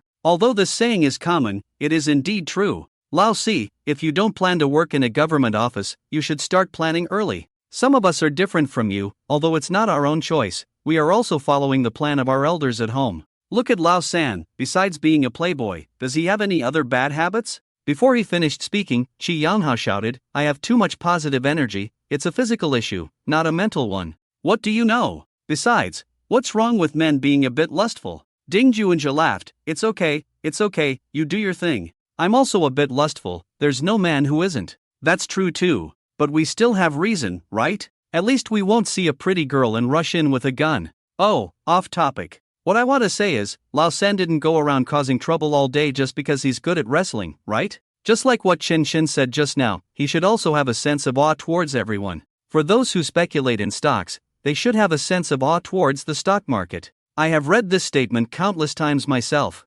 Similarly, if you go to work in a government office in the future, you still have to follow certain rules. At this time, aren't your parents the best teachers? This is like a smooth road with support. What regrets do you have? Moreover, if you really excel in the future, your achievements may not be worse than your parents. Where else can't you make a career for yourself? Chen Shen looked at the time and it was almost 6 o'clock, so he decided not to look anymore. He closed the computer and turned to Li Hongzhong, saying, today's topic seems quite serious. I have shared my own experience with you before. I grew up in my foster father's house since I was young. I haven't suffered much, I didn't have much money but I also didn't endure much hardship. Although there were some twists and turns later on, things are quite good now. Since I returned to my foster father's house, I have been carrying the expectations of my family. Whether it's the eldest, me, or the third child, the conditions at home are relatively good. But this only applies to us few, you need to look at more other classmates outside. Most people's family conditions are not as good as ours, but their efforts are not less than ours. It can even be said that from a young age, they did not have a good environment and conditions, but still managed to get into top universities like Tsinghua through their own efforts. Did you get into Tsinghua just because your parents planned it and you didn't need to work hard? Fourth child, you underestimate yourself too much. Qi Yanghao sat up from the bed, his long legs hanging down. Chen Chen is right. Some people can solve difficult problems easily without much effort, while others can't. So not everyone can get into Tsinghua. I didn't get into the school just to mess around. My parents also know that selling cattle and sheep doesn't actually earn much money. Even if they open a processing plant, what's the use? If it weren't for them, I might have directly applied for a sports major.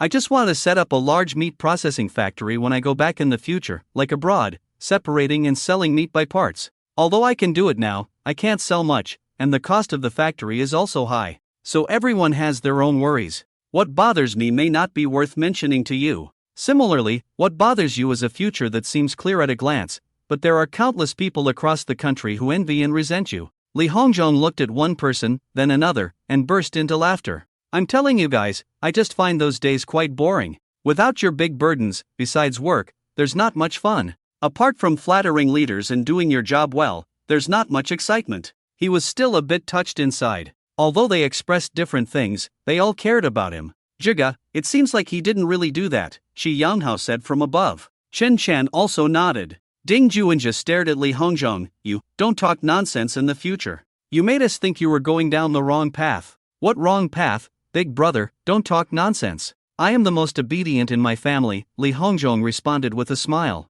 Qi Yanghao added lightly, are you an only child? After that, all four people in the room laughed. After a while, Li Hongzhong asked, Jiga, not going to play basketball today? Not going today. I want to focus on studying these indicators of the stock trading software. Chi Younghao didn't rest either, he jumped down. What about dinner tonight? Chen Chen looked at Ding Juinja, Zhiga? Ding Juinja said, how about stir fry? In the evening, I want to study the functions of the software and not drink. Chi Younghao said, no problem. It's also okay to eat less meat. Fang Qingyan and Zhao Wei sat in the back row. She held Zhao Wei's hand without saying a word. Fang Dinglei drove silently. She didn't want to talk, mainly because she felt like she couldn't communicate with them at all. It was difficult to understand each other's thoughts, so she decided not to say anything. Originally, she was supposed to meet with the investors today, but it was postponed because of this. It happened that the chosen director suddenly had something to do today and couldn't come. Otherwise, she probably wouldn't have come along. Even if she did, it was just to try her luck. As long as Chen Chen didn't speak ill of her, that would be fine. As for reconciliation, she instinctively felt that there was no hope at all. The eldest sister's idea of treating Chen Chen as the past Chen Chen was simply insulting to her intelligence. Fang Jinglei suddenly felt a sense of being the only sober one among her family. They returned to the courtyard gate without saying a word, only to see a Maybach parked at the gate. She didn't mind. There was a small empty space at the courtyard gate, probably enough to park 4 cars. Occasionally, cars would park here. Because she and her mother didn't go out much, they didn't mind. Of course, there was a clear sign indicating that this was a private parking space. After parking the car, Fang Qingyan got out of the car, and Zhao Wei got out from the other side. The door of the Maybach opened, and Fang Junhong appeared in front of them. Fang Jinglei hadn't gotten out of the car yet, and she was stunned to see her father here. It had been several months, and her father had never been here before. Now that he knew her mother was here, was he coming to speak softly to her mother or to do something else? She got out of the car nervously. Why are you here? It was Zhao Wei who spoke. Her face and tone were extremely cold. It was hard to say whether it was a genuine feeling or a deliberate attitude. She just felt a surge of anger and grievance. This man in front of her had lived with her for so many years, and had once cared for her so much. Unfortunately, the presence of Qin Balian and Fang Hongjun made it all seem so ridiculous. Fang Qingyan and Fang Jinglei stood still and didn't speak. Communication between parents was not unfamiliar to them, but this was the first time they had spoken in front of them as daughters since the incident came out. Fang Junhong looked at his wife whom he hadn't seen for several months. Although she was not as well dressed as she was in Yunqing, she still looked fine. Looking at her face, her maintenance was also good. Her hair was obviously done in the morning. After looking her up and down, he said, I came to see you. He looked at his 2 daughters. Yen Yen, when did you come? Fang Qingyan simply said, I arrived yesterday. We just went to see Qin Chen. Fang Jinglei remained silent, and after approaching Zhao Wei, she held her arm. Mom, if you don't want to see him, just go inside. Her voice was not loud, indicating that she didn't want her father to hear. Zhao Wei didn't move or speak. Her eyes were cold with a hint of hatred as she looked at Fang Junhong. Fang Qingyan was just surprised. She had just arrived in the capital, and her father had followed. Was there something else going on again? Fang Junhong shook his head after hearing her words and said, I have been to his school before. That scoundrel is still the same, useless. I didn't come to see him, I came to see your mother. He looked at Zhao Wei and said, Wei Wei, how long will you stay in Beijing? Come back with me. Of course, he wouldn't mention what happened when he came to see Chen Chen last time. Fang Qingyan turned and walked towards the courtyard gate upon hearing this. Although her mother did not agree or speak, she couldn't discuss these matters outside. She took out the key, opened the door, and said, Dad, Mom, if there's something, let's talk inside. Zhao Wei stood still, glaring fiercely at Fang Junhong. Fang Jinglei gently pulled her arm and said, Mom, let's go inside and talk. Don't let others laugh at us. Only then did Zhao Wei turn and walk towards the courtyard. Fang Junhong naturally followed into the courtyard. As they walked, he asked, Is this the courtyard Zhao's family gave you? TSK, the shares of the Yun City Fang Group were exchanged for such a courtyard? Zhao Wei, oh Zhao Wei, at this age, you still act like when you were young.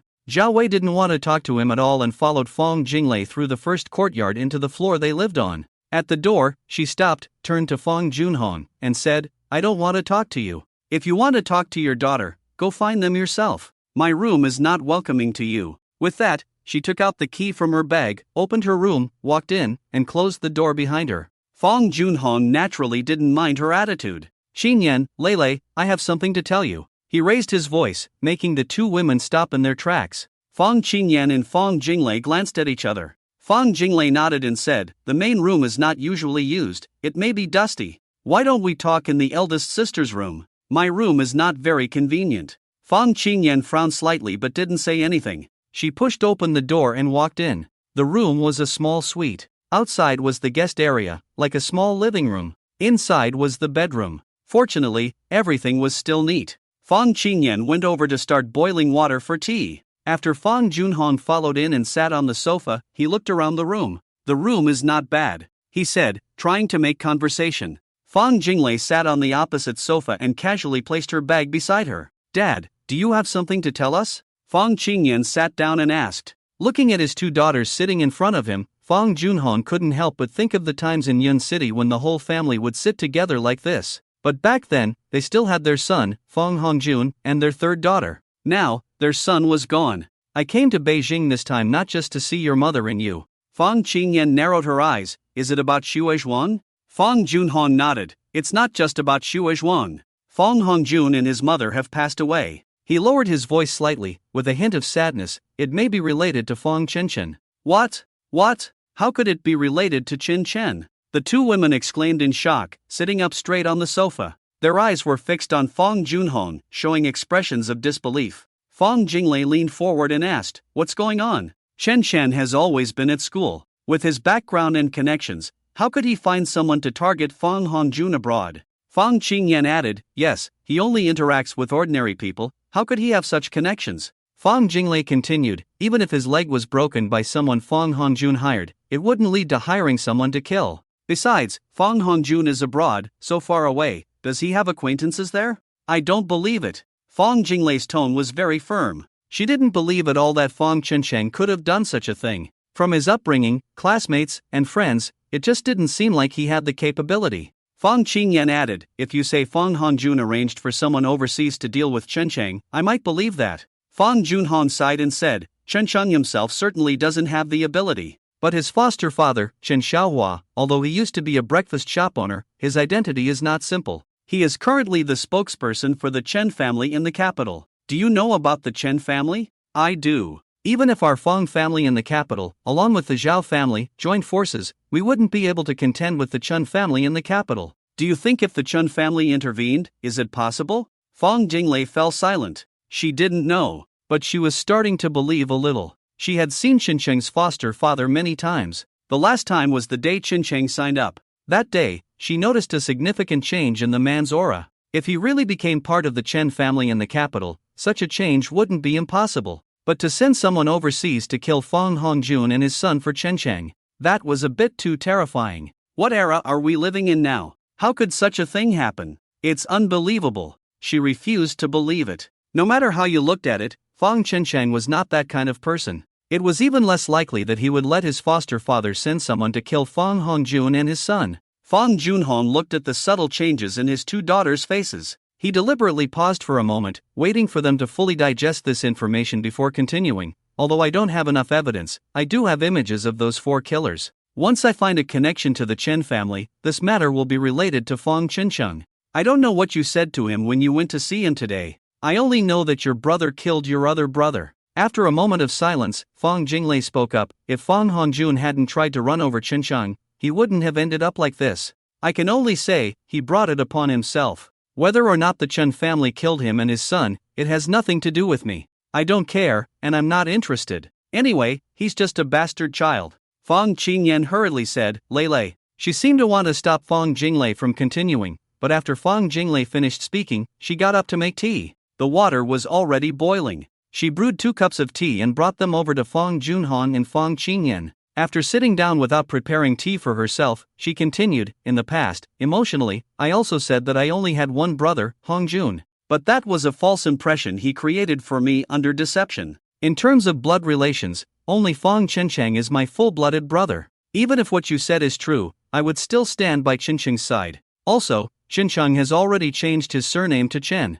He told me himself. Fang Qingyan shook her head helplessly. Dad, what are you trying to say to us by telling us all this? Are you trying to make us hate him? Fang Junhong shook his head. No. Qin Balian and Hongjun have already died. This is a fact. It's not the time for revenge yet. Qingyan, do you know that Fang Hongjun once tried to have Fang Qiancheng killed by hiring someone through Xue Zhuang's son Xue Wenyao to drive into him? Although Fang Chenchang was injured, the consequence was that Xue Wenyao disappeared. Not long after, Fang Hongjun and his mother died in a fire in Country M. Do you think there is a connection between these two incidents? Fang Qingyan widened her eyes. Dad, are you saying Xue Wenyao was also killed by the same group of people? Fang Junhong nodded. So Xue Zhuang initially pressured me to make a compensation. Although Xue Wenyao is not important, this is the best excuse Xue Zhuang could find. I don't know who was behind him, but now he wants the birth of the Fang group. You used to be the CEO of the group. You should know that these births, although not eye-catching or profitable, are actually good for making money quietly.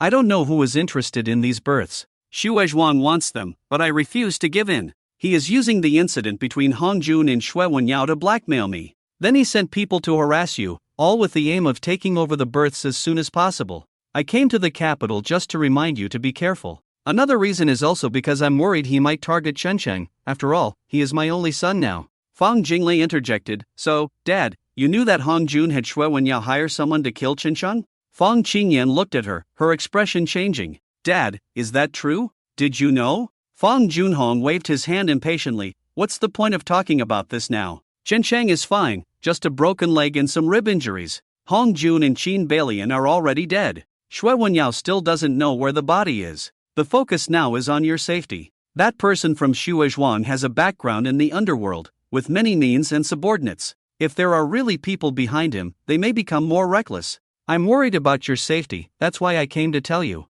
Fang Qingyan said, this is the capital, not Cloud City. I don't believe he dares to cause trouble here. Fang Jinglei asked, Dad, have you told Chencheng? If all this is because of Chencheng, isn't he in more danger? Fang Junhong said, he doesn't need you to worry. If the Chen family cares about him, I can basically guarantee that he has bodyguards around him. You just can't see their presence. Even I don't have bodyguards around me. In a place like the capital, most wealthy families have bodyguards, especially for their valued descendants. Chen Xiaohua is his foster father, and now there are signs of him becoming the head of the Chen family. In this situation, if the Chen family lets Xue Zhuang succeed, the Chen family won't be in a good position either. Fang Jinglei looked at her father, who had become so unfamiliar, and couldn't say a word. When did their relationship with Chencheng become like this? When Chencheng was at the Fang family before, at least he would ask every day if he had returned. Although it was to prevent Chencheng from revealing his relationship with the Fang family, he would at least ask.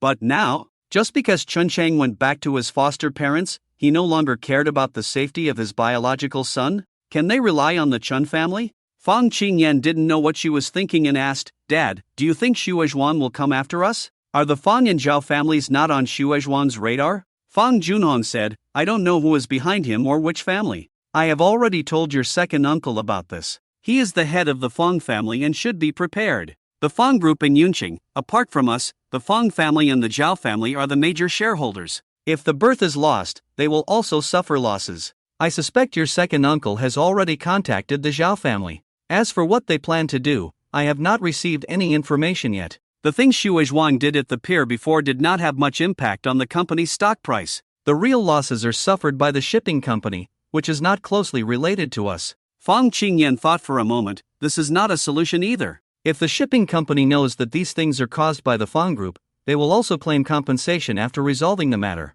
Once such news spreads, the company's stock price will definitely fall. After Fang Qingyan finished speaking, she suddenly realized that she was no longer the company's president. But what is going on with these thoughts? Looking at Fang Juanhong's slightly smiling eyes, Fang Qingyan showed a hint of embarrassment. Fang Jinglei sat quietly on the side, watching their expressions and listening to their conversation. Until now, she couldn't help but ask, are you only concerned about the company's stock price? Isn't Chen Chen's safety important? Also, eldest sister, you came to Beijing for a few days and then went back. Are you not concerned about my and mom's safety? Fang Qingyan coughed and concealed, no. Lele, the public security in Beijing is much better than in Yunqing, you don't need to worry. Fang Junhong followed, don't worry, the Fang family and the Zhao family will not ignore you. At least before resolving this matter, you should take care of yourselves. I will take the plane back tomorrow night and talk to Xue Zhuang after returning. Fang Jinglei stood up and said, in that case, I won't interfere. Eldest sister, if you want to return to work at the company, I think you might as well go back with Dad. With me taking care of Mom, you can rest assured. Fang Junhong nodded. Also, your third sister is also in Beijing. Fang Jinglei said without hesitation, with her personality, she can still be arrogant in Yunqing relying on the Fong family. In Beijing, who knows how many people she will offend. Fong Junhong explained, I met your second uncle yesterday. Zita is now working in a brokerage company under the Fong family and plans to enter the entertainment industry. Her conditions are good, and she should be able to debut in a while. I'm not very familiar with the specifics. If you have time, you can teach her more. Beijing is not a good place. The entertainment industry is very complicated. Fong Qingyan widened her eyes and asked, Zita entering the entertainment industry? Dad, are you kidding me? It's her own choice, I just didn't object. Over the years, you sisters, no matter what you want to do, when have I ever stopped you? When you wanted to enter the company, didn't I also support you in the same way back then? I even hired someone specifically to guide you, and even personally taught you how to manage the company and familiarize yourself with the various sectors of the business. Also, the relationships in official and business circles, weren't they all guided by me? Fong Junhong did not react differently just because Fong Zita chose the entertainment industry. At least what he said was all true. Indeed, he did not restrict his daughters much. Moreover, since Fong Hongjun died, his attention has been focused on one thing. At least for several years, all troubles were brought to the shareholders' meeting by him. Hongjun is already dead, and I don't have much ambition left. Maintaining the current state of the company is enough. At least, it's enough to give the shareholders an account. I have met your second uncle and made things clear. As for the Zhao family, your second uncle will handle it. And Xue Zhuang, their two families should unite to deal with it. I don't intend to deal with these matters anymore. I'm almost 60, and my health and energy are not keeping up anymore. Fong Qingyan heard this, feeling a bit sour in her nose. No matter how despicable he was, he really let each child develop according to their own preferences. Even for Fong Qinchen. No matter what he thinks, at least in her impression, Fong Junhong has never mentioned marrying them off. Fong Qingyan has thought about this possibility. It's just that, with the strength of the Fong family in Yinqing, it's probably not that easy to marry off. The Fong family in Beijing is almost the same, a worthy match. Dad, don't you really want Chen Chen to return to the Fong family in the future? Fong Qingyan asked softly, with a hint of expectation in her eyes. As a person from Yunqing, she knows very well how important a son is to every father. Fong Junhong suddenly sneered, his words full of undisguised anger. He now calls himself Qin Chen, not even wanting the surname. I'll just pretend I don't have this son. I want to see what good he can get by being a son to the Chen family in the future. Even without him, my Fong family won't be without. Fong Dinglei has completely lost interest in listening further. No matter what her elder sister and father want to say, no matter if it's Fong Zhidi or anyone else, she doesn't want to get involved anymore. For her now, only two people are important. One is Zhao Wei, and the other is Fong Qinchen. The latter doesn't want any relationship with her, although she doesn't like her mother's character and behavior, but Zhao Wei is the only relative she can hold on to. Is there anyone else worth looking forward to? Really, none at all. Only by her mother's side can her value be reflected? She, who wanted to cry out loud countless times, could only wipe her tears silently in her bed at night. Who can understand the bitterness and pain in her heart? Dad, talk to my sister, I'll go prepare dinner. And my mom needs me to take care of her too. She didn't ask Fong Junhong to stay for dinner together. She doesn't get involved in her parents' affairs, they are in their 40s, they should know the consequences. She can't be bothered. Taking care of herself is already hard enough. Fong Qingyan looked at her and then asked, Dad, why don't you stay for dinner together? If there's anything you need to tell my mom, go find her now and talk to her. But, she hesitated for a moment, then continued, you better apologize to my mom.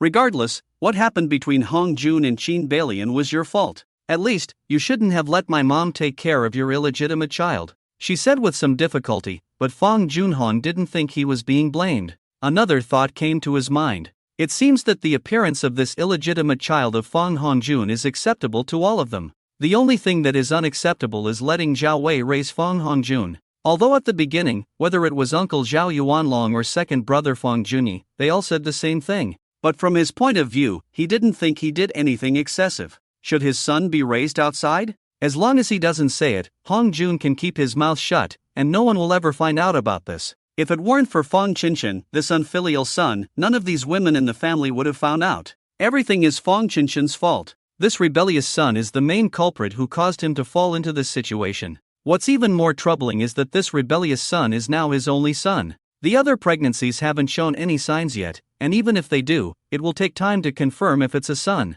Thinking about this, he nodded to Fong Qingyan. I understand. I'll go see your mother now. In the blink of an eye, a week had passed. The school was going to hold its autumn sports meeting. In addition to him and Fatty, Shi Yanghao and Ding Juanjia had also signed up for the sports meeting. He couldn't participate because his leg hadn't fully recovered and he couldn't engage in strenuous activities. Fatty, on the other hand, was purely due to his physical condition. He could handle throwing a shot put, but he had no chance in sprinting or long-distance running. Unfortunately, he didn't want to participate, so Song Zhangping had to give up as well. During this week, the three people in room 217 truly opened their eyes. Ding Juanjia quickly familiarized himself with all the functions in the software at an astonishing speed and, at Li Hongzhong's request, created an index specifically displaying the financial status of the stock's parent company. Not only that, he extracted data from the previous quarter's financial report and compared it with the top 3 companies in the industry. Ding Juanjia, who studied the functions, asserted that those who traded based on indicators were all losers, without exception. Even if they occasionally made money, it had nothing to do with them personally, it was the market giving away money. Just as he said that his father's factory making money wasn't because his father was so great, but because the national policies were giving money to the companies. Therefore, real entrepreneurs are most concerned about national policies. The news channel is their favorite to watch every day. Apart from Qi Yanghao, who didn't care much about stocks, Fatty and Chen Chen both agreed with this view. The stocks they used for the competition were naturally the main targets for comparison. The sudden enthusiasm for the stock market in room 217 forced Qi Yanghao to gradually join in. Chen Chen's pharmaceutical stocks showed stability. The rise was slow but steady. During this period, besides participating in the sports meeting, the 4 of them spent their days studying this stuff in the dorm room. Unknowingly, another 2 weeks had passed. The 4 of them had almost no social interactions, well, except for Qi Yanghao occasionally going out on dates. The other 3 completely immersed themselves. If you were to ask which dorm room had the most books,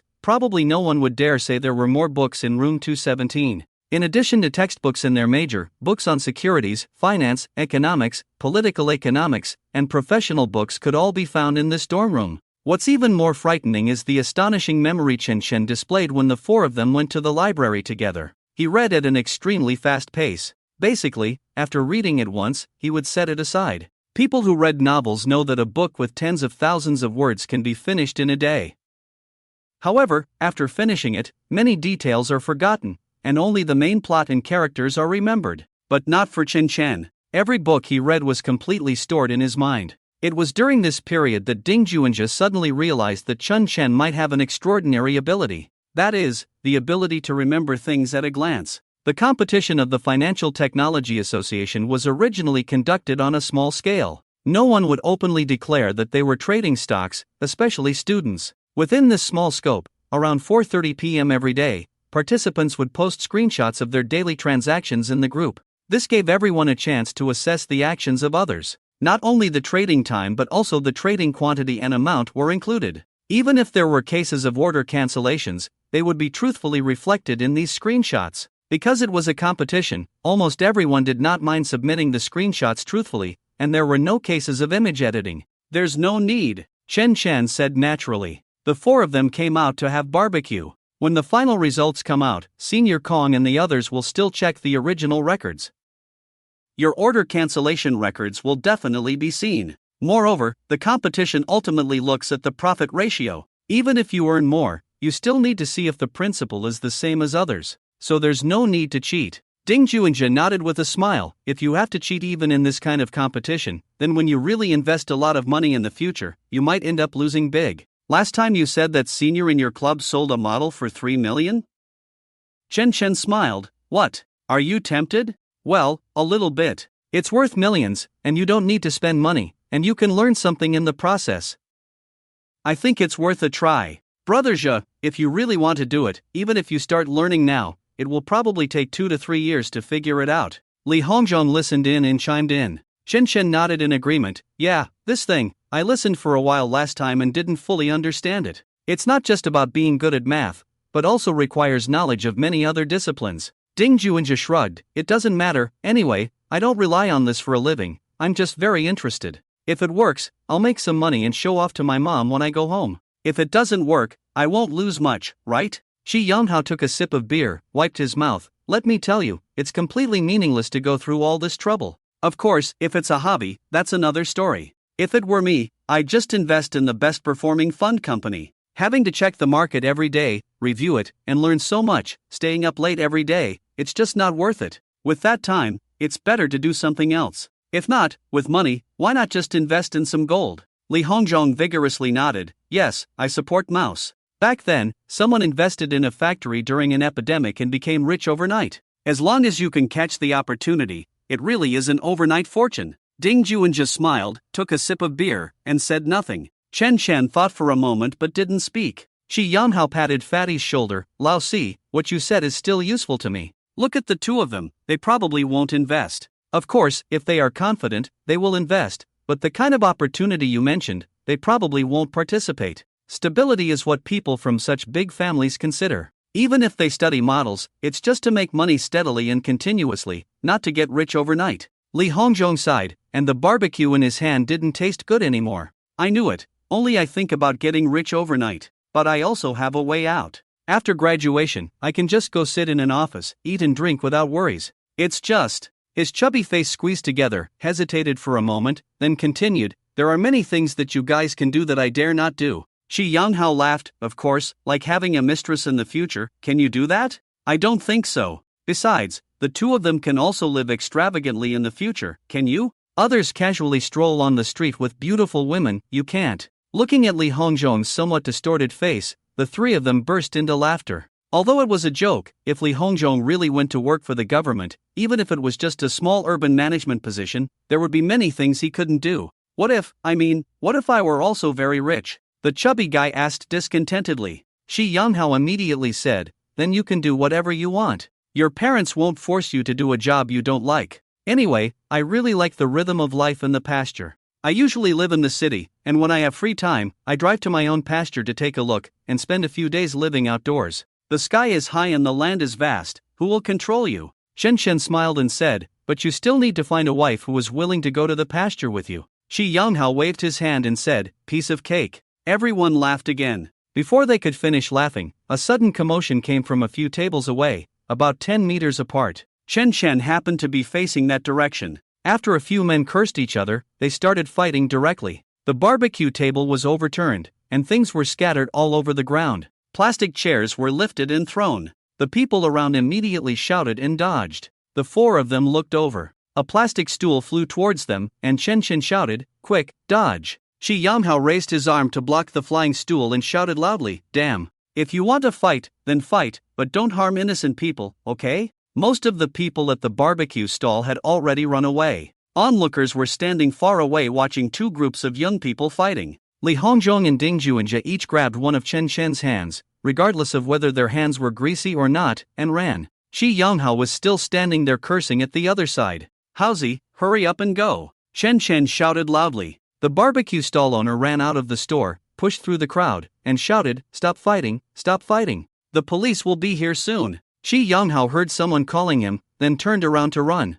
Just then, a beer bottle flew over and hit him squarely on the back. Damn it! Shi Yanghao was furious. It was lucky that it hit his back. If it had hit his head, who knows what would have happened. He cursed and then turned and rushed over. The three of them also cursed and rushed out. Ding Juanjia was the first to rush out, grabbing a bottle of beer from a passing table. Chen Shen said to Li Hongzhong, don't move, and followed suit. What was originally a minor conflict between two groups of young people turned into a brawl, and now three groups of people were fighting chaotically. Shi Yanghao rushed over, grabbed one person by the collar, hooked the person's foot with his own, and pushed hard, sending the person flying and falling on top of another person, and the two rolled into a ball.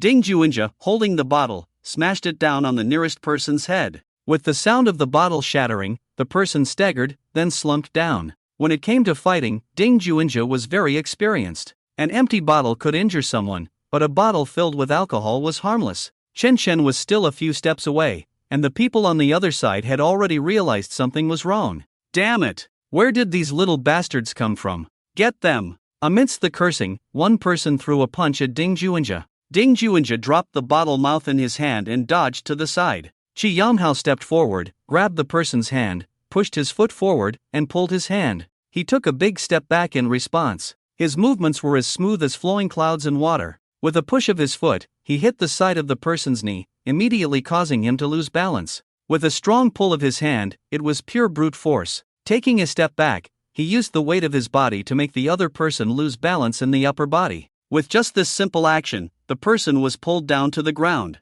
Ding Juinja followed up with a heavy kick to the person's face. Wow! Impressive! Damn, this guy is really good! Wow, awesome! Damn, he knows Kung Fu! Must be a sports major. The cheers around were mixed with the boss's panicked attempts to intervene. Chen Chen swung the bottle in his hand, but before it could hit anyone, he was hit in the face with a stool. His nose stung, and tears welled up in his eyes. Only a few seconds had passed. Li Hongzhong stood still, stunned for a moment before realizing. He had heard what Chen Chen said and understood that Chen Chen was looking out for him. Not because he was afraid he couldn't win, but because he was worried this incident would affect his future work. His face turned red, his breathing heavy, feeling immense pressure in his chest, making it hard to breathe. Chen Chen, covering his nose, took a few steps back, tears streaming down his face as he cursed. Ding Juinja saw Chen Chen step back and shouted, "Are you okay, second brother?" Chen Chen replied, "I'm fine." Standing up, he was about to charge forward again.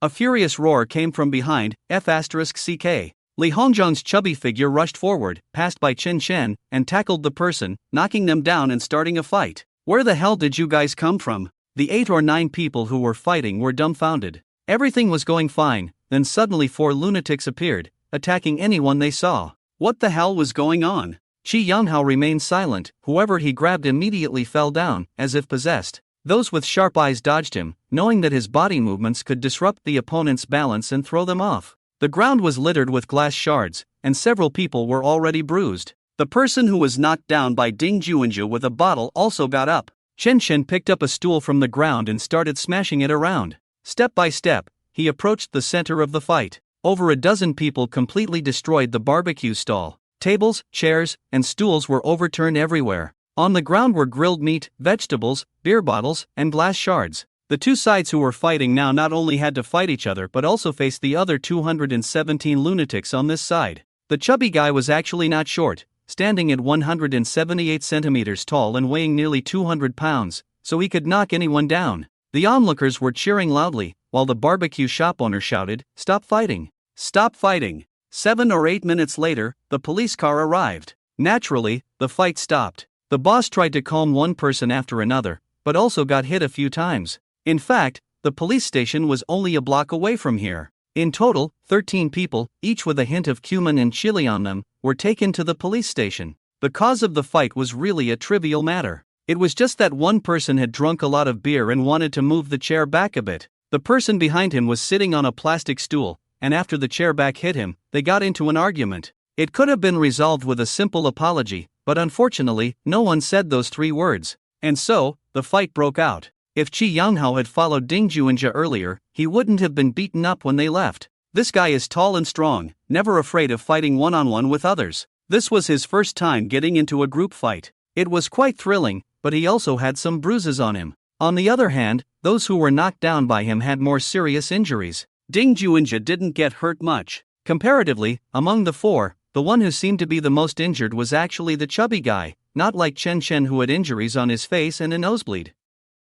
After paying the compensation in fines, the group of guys finally realized that the chubby guy didn't actually get hurt much. It was mainly that his body was really dirty. Rolling around on the floor of the barbecue stall due to his weight, it would be strange if he stayed clean. Back in the dormitory, the guys took turns to shower. When lying on the bed, Ding Juinja and Chen Chen only then noticed whether they had any unread WeChat messages. Qi Yanghao and Li Hongzhong soon fell asleep. Ding Juinja looked at Dong Wanwan sneer and threat, snorted, and then dropped his phone, ready to sleep. Chen Chen suddenly spoke up, "Juinja, did your cousin send you a message?" Ding Juinja leaned out from the bed, "Yeah, annoying. She's trying to blackmail me, she's overthinking it. How about you?" Chen Chen chuckled softly for a while before saying, "Do you remember Hua Shiyun?" "I remember. Your cousin who's not related by blood, right?" He emphasized the words cousin and chuckled after speaking. "What's wrong? You two aren't that familiar, are you?" Chen Chen put down his phone and said, "It seems like they saw us fighting."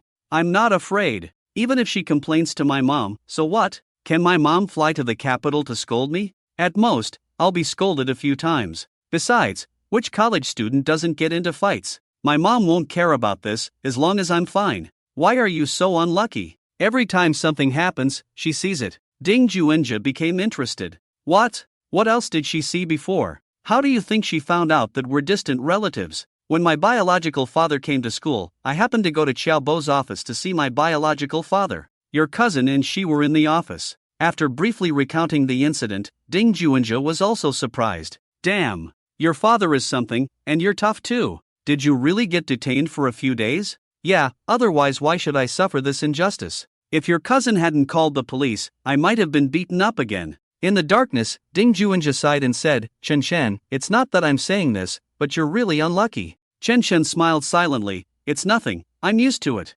Besides, I'm living pretty well now. Although there are still annoying things, it's much better than before. I'm satisfied, really. Why is Chen Shen so unlucky? I still want to laugh when I think about it. Dong Wanwan, wrapped in a bathrobe, said to Wu Shiyun who was drying her hair. I saw him rushing up and getting punched, almost burst out laughing at the time. Wu Shiyun chuckled as she dried her hair. I guess he was holding it in during the time his leg wasn't healed. It's normal for boys to fight, but they are quite united. Your cousin is tall and handsome, didn't expect him to look cool even when fighting. Dong Wanwan nodded. Northeastern boys fighting is too common, I'm not even surprised anymore. But I sent him a message teasing him.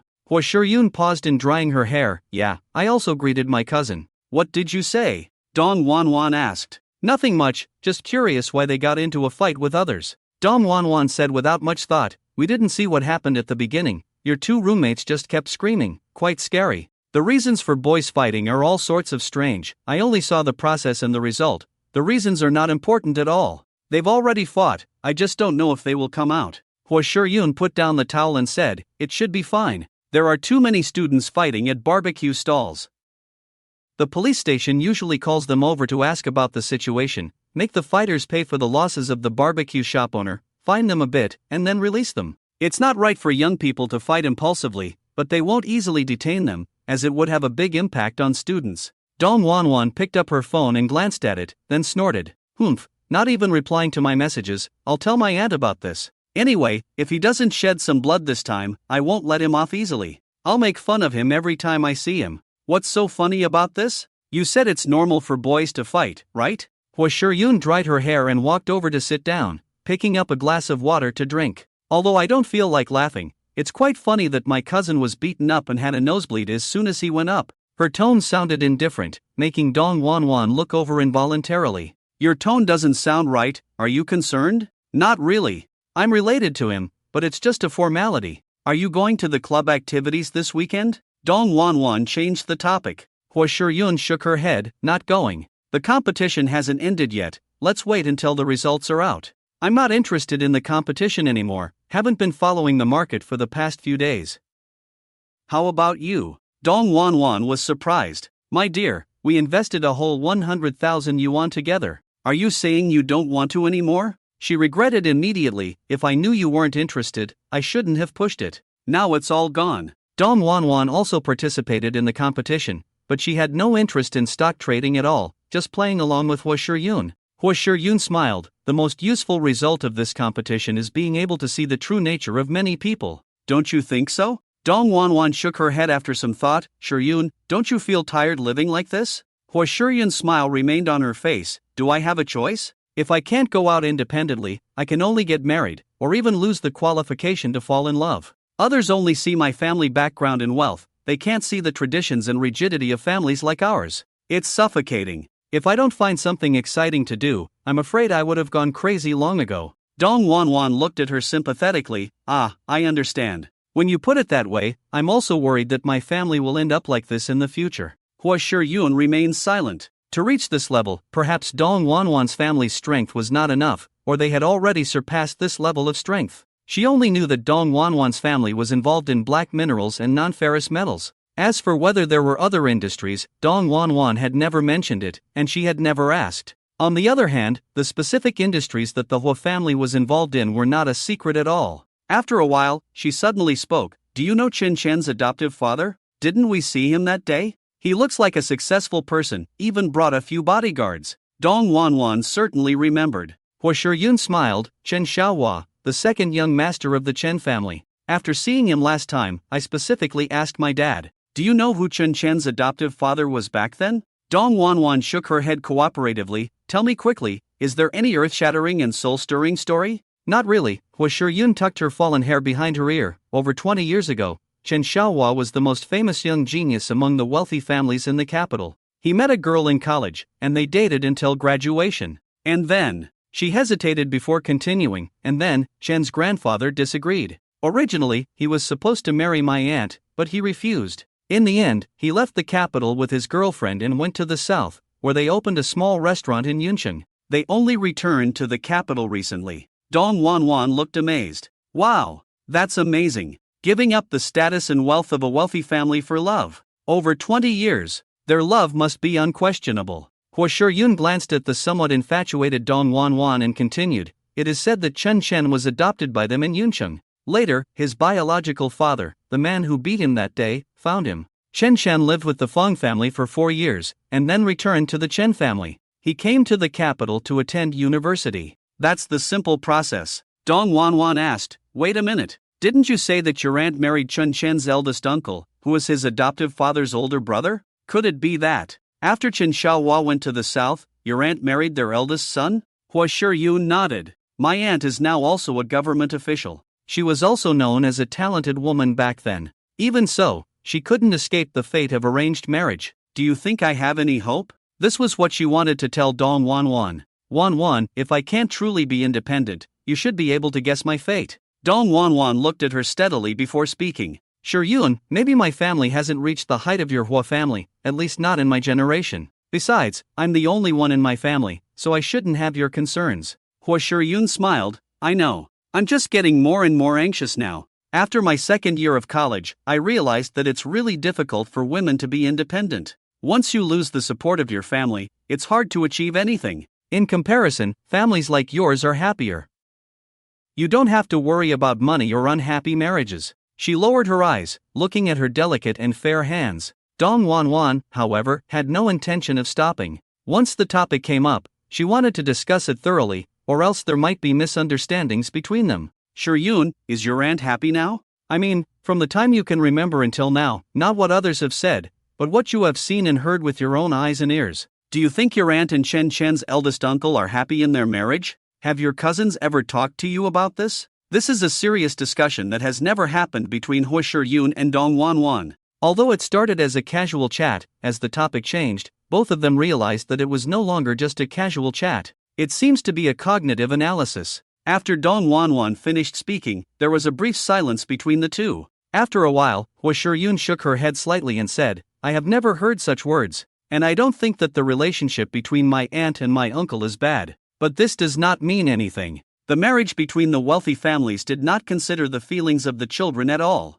Everything is based on interests, there is no doubt about it. A hint of a smile appeared on Dong Wanwan's face. She didn't say anything, just looked at Hua Shiyun like that. Although I believe that pure love also exists, it is indeed not suitable for people like us. I won't talk about my aunt, at least, in the examples we mentioned. Besides my aunt, there is also Chen Chen's adoptive father. The reason he left the capital was also because of marriage, but what we just talked about was not the topic of marriage, it was about the change in Chen Xiaohua's status after he returned. She glared at Dong Wanwan. It's all because of you, you led the topic astray. Dong Wanwan shrugged, still not saying anything. Hua Shiyun continued, as far as I know, Chen Xiaohua is now the spokesperson for the Chen family in the capital, although this news has not been officially announced, but now many things are spoken on behalf of the Chen family. Also, the original spokesperson for the Chen family was the third master of the Chen family, Chen Xiaojie. I just don't know if this change is due to any problem with the health of the third master of the Chen family. Dong Wanwan waited for her to finish before speaking. I can give you another example. My dad and mom also had a marriage of convenience, but what I know is that my mom and dad have a great relationship. My mom comes from the Ma family in the northeast, and her temper is a bit strong. My dad's family made their fortune from coal. To put it bluntly, my grandfather was not very educated, but my dad went to college. Leaving aside everything else, just talking about the relationship between my mom and dad, it's really good. My dad spoils my mom like a little girl. She had a smile on her face, her eyes shining. Hua Shiyun nodded helplessly. Wanwan, can we not talk about this? Dong Wanwan chuckled. Sure, I just want to tell you. Whether it is a marriage of convenience or not, the love we yearn for can always be fought for on our own. Wasn't it like this in the past? Many people got married without even meeting each other before, and still many of them are very happy, right? Of course, I'll add that I don't support this kind of arranged marriage. After all, there are still many people who are not so happy. Hua Shiyun sighed, "You, really?" She got up. "I'm going to bed, it's late." Dong Wanwan got up too, picked up her water glass, and walked towards her bedroom. Before closing the door, she didn't forget to say goodnight. Hua Shiyun lay on the bed, thinking about the conversation she had with Dong Wanwan. After much thought, she still felt that her future should be in her own hands. Although her father really loves her, she is very clear what the head of the family is for. It's not certain that he would give up the family's interests for her. Lost in thought, she slowly fell asleep. Fang Jinglei finally met the director chosen by the investors. To meet him, she deliberately put on a relatively delicate light makeup, but to show her identity as an author, she dressed more casually. The meeting place was a coffee shop chosen by the investors. She also understood the meaning behind this. It was not a formal meeting, just a way for both sides to get acquainted for the first time. Moreover, this meeting was not necessary in the first place. People have already invested money, so the choice of actors has nothing to do with money. It's just to show respect or to better understand the script. The director's name is Mao Long, who looks to be in his 30s or early 40s, and is very neat. She feels that this director is a serious person and knows his boundaries. What surprised her was that when the investor introduced himself, she found out that the investor was actually a cultural media company under the Fong family in the capital.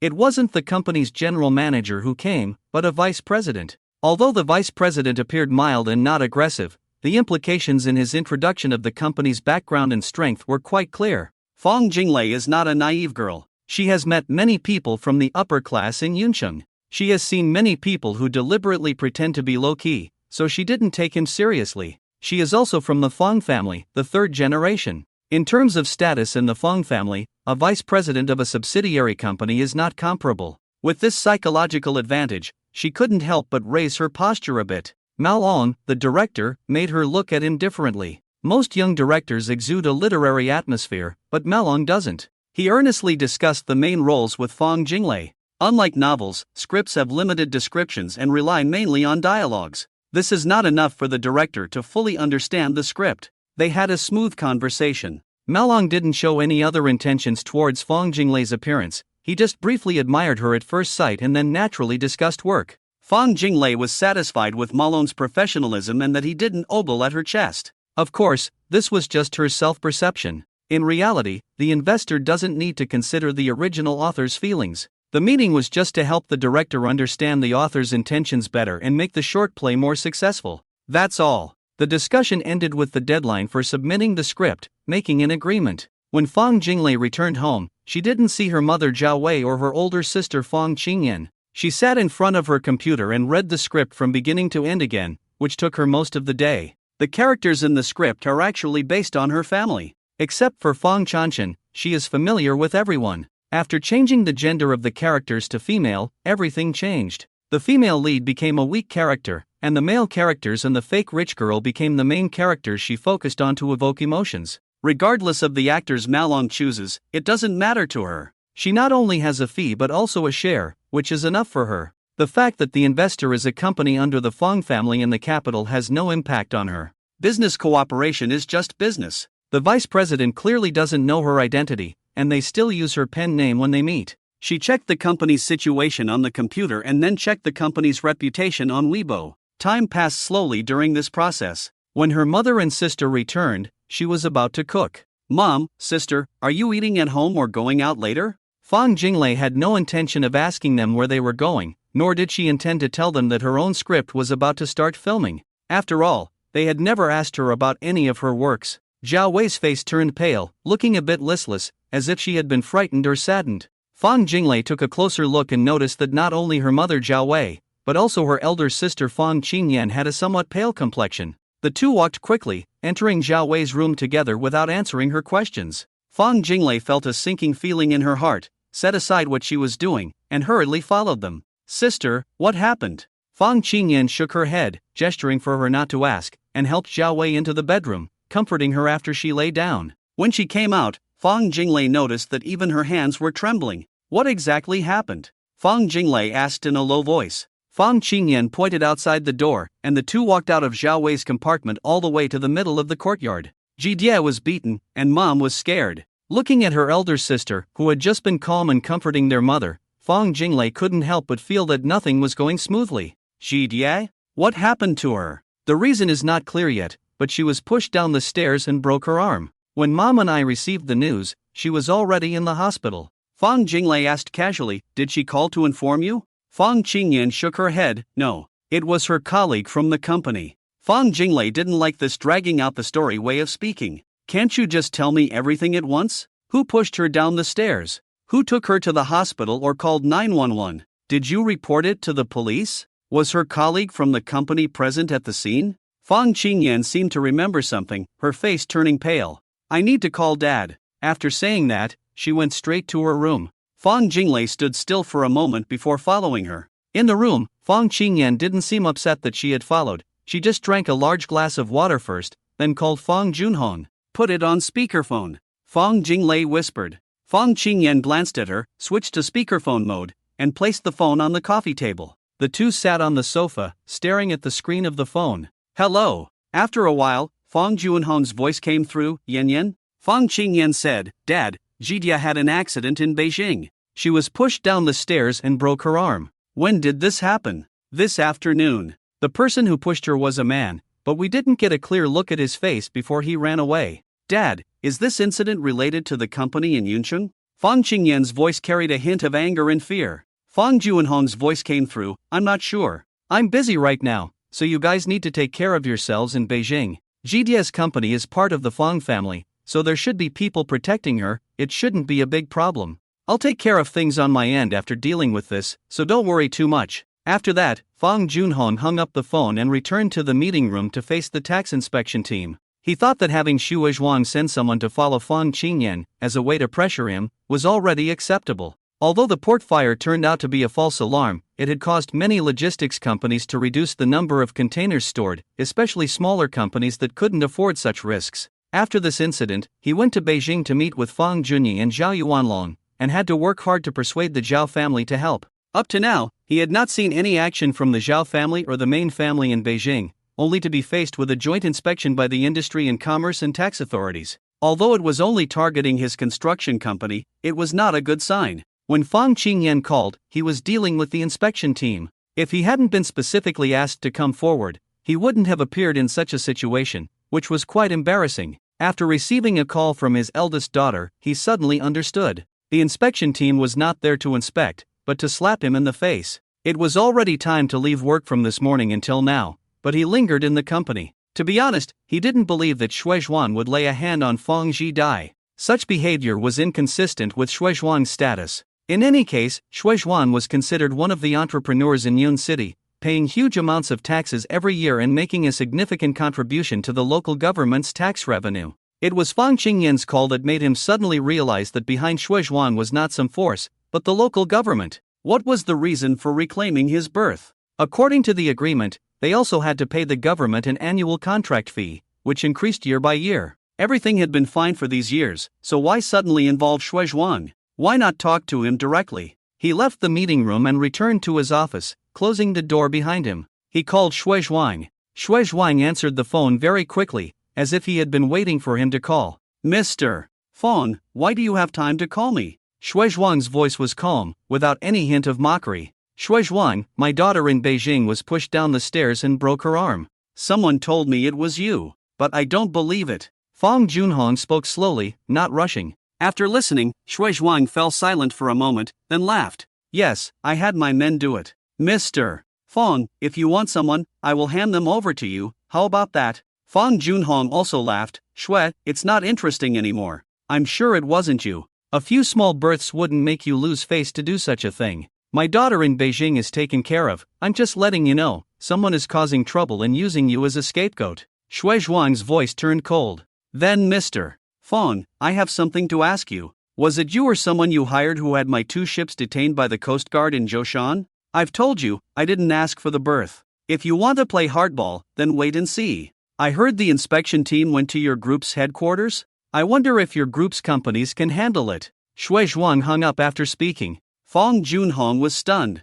Did Xue Zhuang intentionally tell him so much information? Or was he just being careless with his words? His gambling ship in Zhoushan was detained. Was it Zhao's family or his elder brother Fang Junyi who did it? He had no idea which channel was pushing the Coast Guard's actions. With so many islands there, Shuizhuang's ships couldn't escape, indicating that it was not simply a matter of being caught and detained by the Coast Guard. Near the coast of Yun province, Shuizhuang had at least 3 ships. Why didn't they touch the ships here, but instead targeted his ships in the north? Fang Junhong racked his brains, almost smoking, but couldn't figure it out. On the other side, Shuizhuang hung up the phone angrily. When the ships were detained and people were arrested in Zhoushan, he deliberately let one person come back to tell him about it. Otherwise, he would have only found out when he couldn't contact Zhoushan. Having been in the underworld for decades, he immediately understood that someone was negotiating with him. What made him uneasy was that a day and night had passed, and no one had come to talk to him yet. Who had the power to make the Coast Guard specifically target his ships? And damn it, they even let one person go. It was obvious that this was aimed at him, not some routine patrol. After hanging up the phone, Fang Qingyan and Fang Jinglei looked at each other. Even though their father didn't say anything, they could feel that something must have happened to the Yun City Fang family's company. Could Ji Dai's matter be related to their father's side? If so, what should the 3 of them do? If Ji Dai could have trouble at the company in the capital, wouldn't it be even more unsafe for the 3 of them living in this courtyard? As they both thought of this, their expressions immediately changed. Are there any blind spots in the surveillance here? Fang Qingyan asked. There is only external surveillance in this courtyard. Once you enter, there is none. And it has never been used, so I don't know if there are blind spots. Do you need to contact someone to install it now? Fang Jinglei hesitated. You go check on Mom, I'll contact Uncle De, Fang Qingyan said. After Uncle De sends someone over, do you want to go see Ji Dai? Fang Jinglei nodded. Fang Qingyan continued, I know you don't like Sanmei now, but no matter what, she is your sister. Unlike Chen Chen, we grew up together since we were young. I watched her grow up. Fang Jinglei raised her hand to interrupt her and said, I understand what you mean. There's no need to say so much. No matter how you treat Chen Chen, that's your business. It has nothing to do with me. I just want to live quietly now. I don't have any other thoughts. You call Uncle De, I'll go check on Mom, and then cook. I'll visit Ji Dai when I have time. Fang Jinglei got up and left Fang Qingyan's room, not going to see Zhao Wei, but straight to the kitchen. The 2 of them were busy with their own tasks, and Fang Jinglei didn't take this matter too seriously. Perhaps they were just worrying too much. If someone really wanted to deal with the Fang family, the 2 of them would have been in trouble long ago after living here for so long. On the other hand, because this was the capital, the probability of something happening was already low. After a while she was cooking, Fang Qingyan walked in. Uncle De said to have the surveillance reinstalled tomorrow. I plan to return to Yun City tomorrow. Fang Jinglei pointed to the lettuce on the table. Wash the lettuce for me, and some fruits. Just make a salad. Fang Qingyan went over to start working and continued, Uncle De said Ji Dai's matter might really be the work of Shuizhuang. If it's true, why don't you ask Dad what he plans to do? Does he completely ignore Mom's safety? Also, Ji Dai had trouble at the family company, and they don't care? After all, we are also surnamed Fang. Fang Jinglei asked a series of questions, and Fang Qingyan didn't know how to answer. The root of everything was in Yun City, not in this distant capital. She was unfamiliar with the place and didn't know how to handle these issues. How about you and Mom come back to Yun City with me? I have a place to stay there, and you can also come to the company to help me, so you won't be bored every day. She made a suggestion that made Fang Jinglei somewhat angry. When Fang Jinglei heard this proposal, she stopped what she was doing and turned to look at her. Big sister, you can't always run away. I can't make decisions for Mom, but I won't go back. If Mom goes back with you, I'll be fine on my own. Fang Qingyan stood up and said, forget it, ever since Chen Chen left home, your thoughts have been different from all of us. I don't know if it's your problem or ours. If you want to stay, I'll go ask Mom's opinion. At least in Yun City, she has friends to talk to. She doesn't want to be here, her natal family doesn't care, and the Feng family doesn't care either. It's like being abandoned by everyone. Do you think you can continue living like this? According to Uncle De, this courtyard belongs to Mom, it no longer belongs to the Zhao family. This time helping with the installation of surveillance cameras was just a favor. I really don't know what kind of relationship exists between them. Fang Jinglei didn't say anything, just buried herself in work. She still had the small bread she bought yesterday, and there was also cheese. When it was time to eat, Zhao Wei came over. Seeing that it was a simple meal, she didn't say anything, listlessly picked up a fork and started eating. When she heard Fang Qingyan persuade her to return to Yun City together, she put down her utensils and took a sip of the red wine poured for her by Fang Jinglei.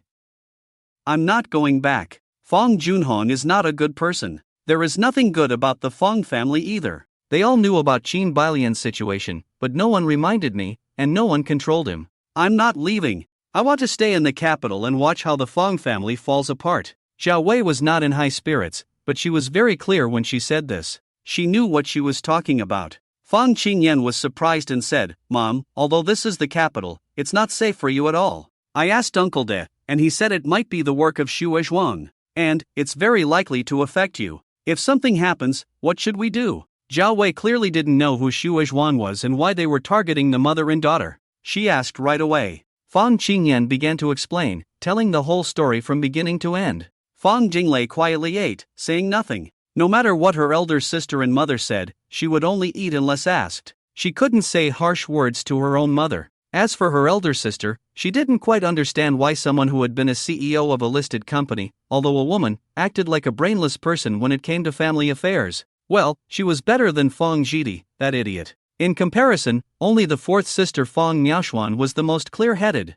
Control your own life. This was her profound feeling about the fourth sister, the prototype character, after finishing the script. Looking back at her performance from the beginning to now, she only gradually woke up after Chen Chen provided the information. Everything that happened in this family was caused by the obsession of her father, Fang Junhong, in the past. But if you want to talk about the root cause, it's the bad habit of intermarriage in wealthy families. Look at the current state of her mother, Zhao Wei. She could even imagine. If it were her, she would definitely be blinded by a luxurious lifestyle. Once this cycle is long, like the more than 20 years her mother has been through. Besides beauty treatments, shopping, or playing cards with her girlfriends, she wouldn't know how to do anything, not even cooking. She really didn't know if this practice of wealthy families was cultivating a lady of the house or raising a vase for marriage. While she was pondering this, Fang Qingyan across from her had finished speaking. The expression on Zhao Wei's face kept changing. When she heard that Qin Balian and Fang Hongjun were already dead, her eyes, cheeks, and even strands of hair exuded joy and excitement.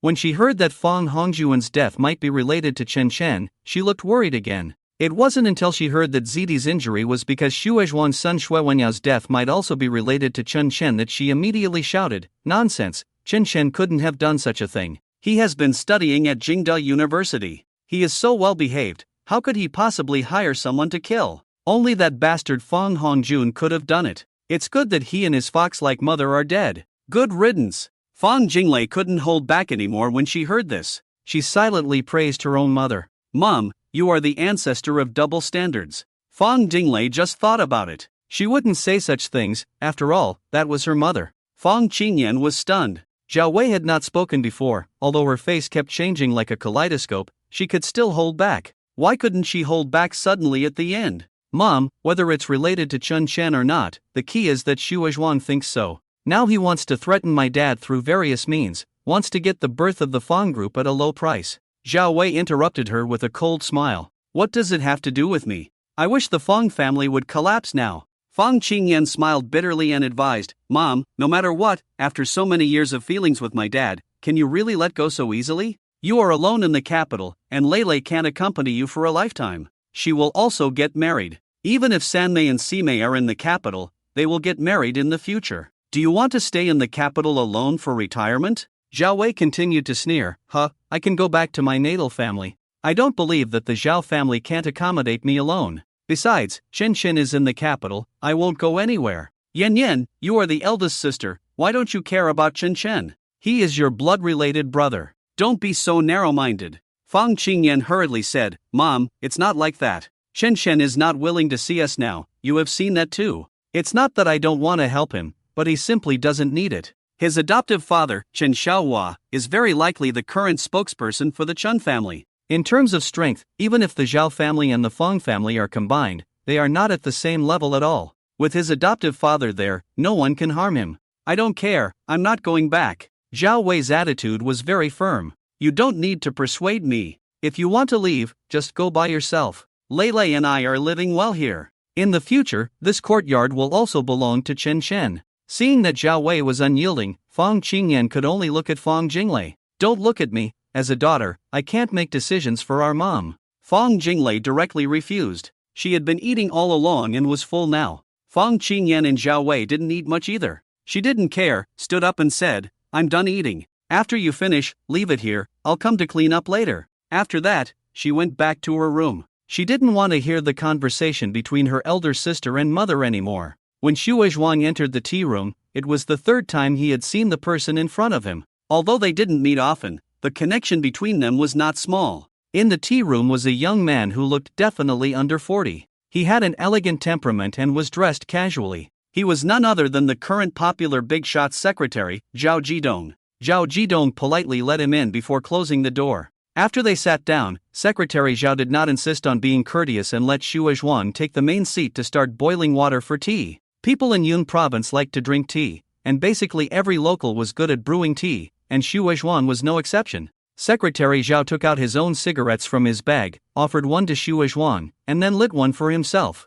Secretary Zhao, I wonder what good news brought me here this time. Xue Zhuang's attitude was very respectful. The young secretary in front of him was said to be leaving soon. This was not a big deal. If Secretary Zhao left, it meant that his current boss would rise to a higher level. That was the person he cared most about and dared not offend. Although it was just a rumor, there must be some truth to it. No one knew what position he would climb to in the future, but making an effort to get along well would never be wrong. Secretary Zhao's face always carried a faint smile, rarely showing a very serious expression. Xue Zhuang speculated on the reason for his call while ironing the cup. Boss Xue, it's been a long time since you came over this time. I just want to sit down and chat with you. In addition, my boss also has something to tell you. Xue Zhuang's nerves tightened, and his movements on his hands suddenly deformed. Sorry. Zhao, please go ahead. My boss heard about something happening in Zhoushan that is related to you, Boss Xue. Secretary Zhao seemed indifferent to his address, smiling. I wonder if Boss Xue wants to know who was behind it. Xue Zhuang was worried about this matter. Without knowing who the other party was, he dared not act rashly. He was not afraid of getting hurt, but he was afraid of causing trouble that he shouldn't. Zhao, I won't hide it from you, I am really worried about this matter. If you could tell me, I would be truly grateful. Xue Zhuang laughed and said, but he was already feeling anxious. Zhao Jidong flicked the ash lightly and said softly, the matter was handled by the maritime police, but it was arranged from above. It took my boss some time to find out that the final person involved was the Zhao family in Beijing. I have said so much, Boss Xue should understand. The root of this matter lies in you not handling the boss's affairs properly. If you had handled it earlier, there wouldn't be these troubles, right, Boss Xue? Xue Zhuang felt a bit settled upon hearing this. Knowing that the Zhao family was behind it, he would definitely retaliate. But what Zhao said was both right and wrong. He had been given plenty of time initially, with only one requirement, that the births must be returned to the government. Everything else, no matter how much Xue Zhuang could get out of it, belonged to him. So he had used a subtle approach, not pushing too hard. Now it seemed that Fang Junhong was really ruthless. Before, he didn't even dare to touch people. Now he could, but it would definitely cost a lot. Not to mention that it would require more money to get the ship back. Of course, it could only be recovered through auction. But that was another matter, insignificant compared to the matters between the Fang and Zhao families. Secretary Zhao, rest assured, this matter will be resolved within a month at most. If not, I, Xue Zhuang, will leave Yun province with my family to beg for food. Boss Xue, there's no need for that. It's just that this matter is indeed time sensitive. I'm sure you've heard about it. The boss is relocating, and this matter must be settled before he leaves. Zhao Jidong shook his head slightly, speaking kindly. After pouring the tea, Xue Zhuang pushed it over. Thank you for the Zhoushan matter. I will handle the Fang group's matter as soon as possible. I wonder where Secretary Zhao will go next to govern. Zhao Jidong smiled and shook his head. Xue Zhuang immediately said, wherever you go, Secretary Zhao, the business environment must be excellent. We will definitely support you when the time comes, so rest assured. Zhao Jidong nodded. Boss Xue, where in Yun province is your hometown? A town called Jingdong Town under Hekou City. I wonder if Secretary Zhao has heard of it. Xue Zhuang dared not lie. Zhao smiled and nodded, tapping the tea table gently with his hand. When Xue Zhuang went back, he had already thought over everything back and forth at least twice in the car. Initially, when he was contacted, he was somewhat flattered. Originally, people like Zhao Dami were not someone he could actively contact. Unexpectedly, he was contacted passively. Although the time was not long, he was clear that the reason he was chosen was because of his background. Whatever he was asked to do, it was because he still had value. Otherwise, his company, his old brothers, and the brothers below would not have a good ending. When a person who transitioned from the underworld to the white path wants to cleanse themselves, it is logical, but cleansing is not an easy task. Both the common people and the government have memories, not to mention he knew how thick his file was. If he acted, there was still a glimmer of hope. If he didn't, then all would be lost. These two sentences applied to his past in the underworld, and they were equally applicable to Shui Zhuang's current situation. Seeing Secretary Zhao gentle and cultured, he was indeed smart and obedient. At least, that's how he appeared. Secretary Zhao's relocation had been decided, back to his hometown. As for the whereabouts of that big shot, it was still unknown, but if he didn't handle his own affairs well, it would likely have a certain impact on that big shot. After Secretary Zhao went back to his hometown, he didn't dare to think about the consequences. Just one small thing could lead to a series of events culminating in a huge fire that would burn him to ashes. The situation in Zhoushan, the Zhao family in the capital, the Fang family, Fang Junhong, and Zhao Wei. This line of thought was clear. After Fang Junhong sought help in the capital, the Zhao family took action. Now, if he wanted to fight back, he could only target the Fang family and the Zhao family in the capital. As for Fang Junhong, he felt it was time to take some real action. Intimidation alone was no longer enough. Time was running out. After making a call to the capital, he called his 3 sons. The eldest son Xue Long, the second son Xue Hu, and the youngest Xue Wenbin. When Fang Jinglei entered the ward carrying fruits, she actually saw Fang Jidi, who was already preparing to be discharged. A broken arm was not a serious injury for an adult. The key was that the person who pushed her was not caught, which was what frustrated Fang Jidi the most. When Fang Jinglei entered, she had already completed the discharge procedures. A young girl in her 20s was helping her pack, mainly carrying things for her. Seeing Fang Jinglei come in, Fang Jidi's face showed a hint of joy. Second sister. Fang Jinglei placed the fruits in her hand on the bedside table and casually asked, "So, you're getting discharged?" Fang Jidi nodded, then said to the young girl, "Xiaowen, this is my second sister, Fang Jinglei." Then she said, "Second sister, Xiaowen is the assistant assigned to me by the company, helping me with my daily life during this time." The young girl bowed to Fang Jinglei, "Hello, second sister. I'm Xiaowen." Fang Jinglei smiled at her, "No need to be so polite, Jidi is injured, so I came to see her." Xiaowen looked at Fang Jidi, "Jidi, then I'll leave first, I'll come back later?" Fang Jidi nodded, and after Xiaowen left, she turned to look at Fang Jinglei. "Second sister, did big sister tell you?" "Yes. You know I live with mom, why haven't you come to see mom in the capital for so long?" Fang Jidi didn't expect her second sister to ask such a question as soon as she arrived. She showed a hint of panic on her face. I asked Dad when I came to the capital, and then, after I came, I went to the company and never came out." Seeing Fang Jinglei silently staring at her, Fang Jidi swallowed and continued, "It's not that I didn't want to see you guys, it's mainly because I'd been in training during this time. Yes, it's closed-door training, even if I wanted to come out, I didn't have the chance. Moreover, yesterday when Mom came, she didn't say anything." Fang Jinglei nodded slightly, "Mom doesn't mind, but you should have told us. If Dad hadn't mentioned your situation after coming to the capital, I wouldn't have known you were in the capital." "Do you know who did it?" She pointed to Fang Jidi's arm. Fang Jidi shook her head, "I have a rough idea, but this kind of thing is quite common among amateurs in the capital. It's not the time to investigate this matter now, the company will give me fair treatment," she said very confidently, which surprised Fang Jinglei. "The company belongs to the Fang family, that's right. Why are you so sure the company will help you? Just because you share the same surname?" Fang Jidi shook her head, "Not because of that. Second sister, you may not be familiar with the situation in the capital." Her expression suddenly became somewhat self-satisfied.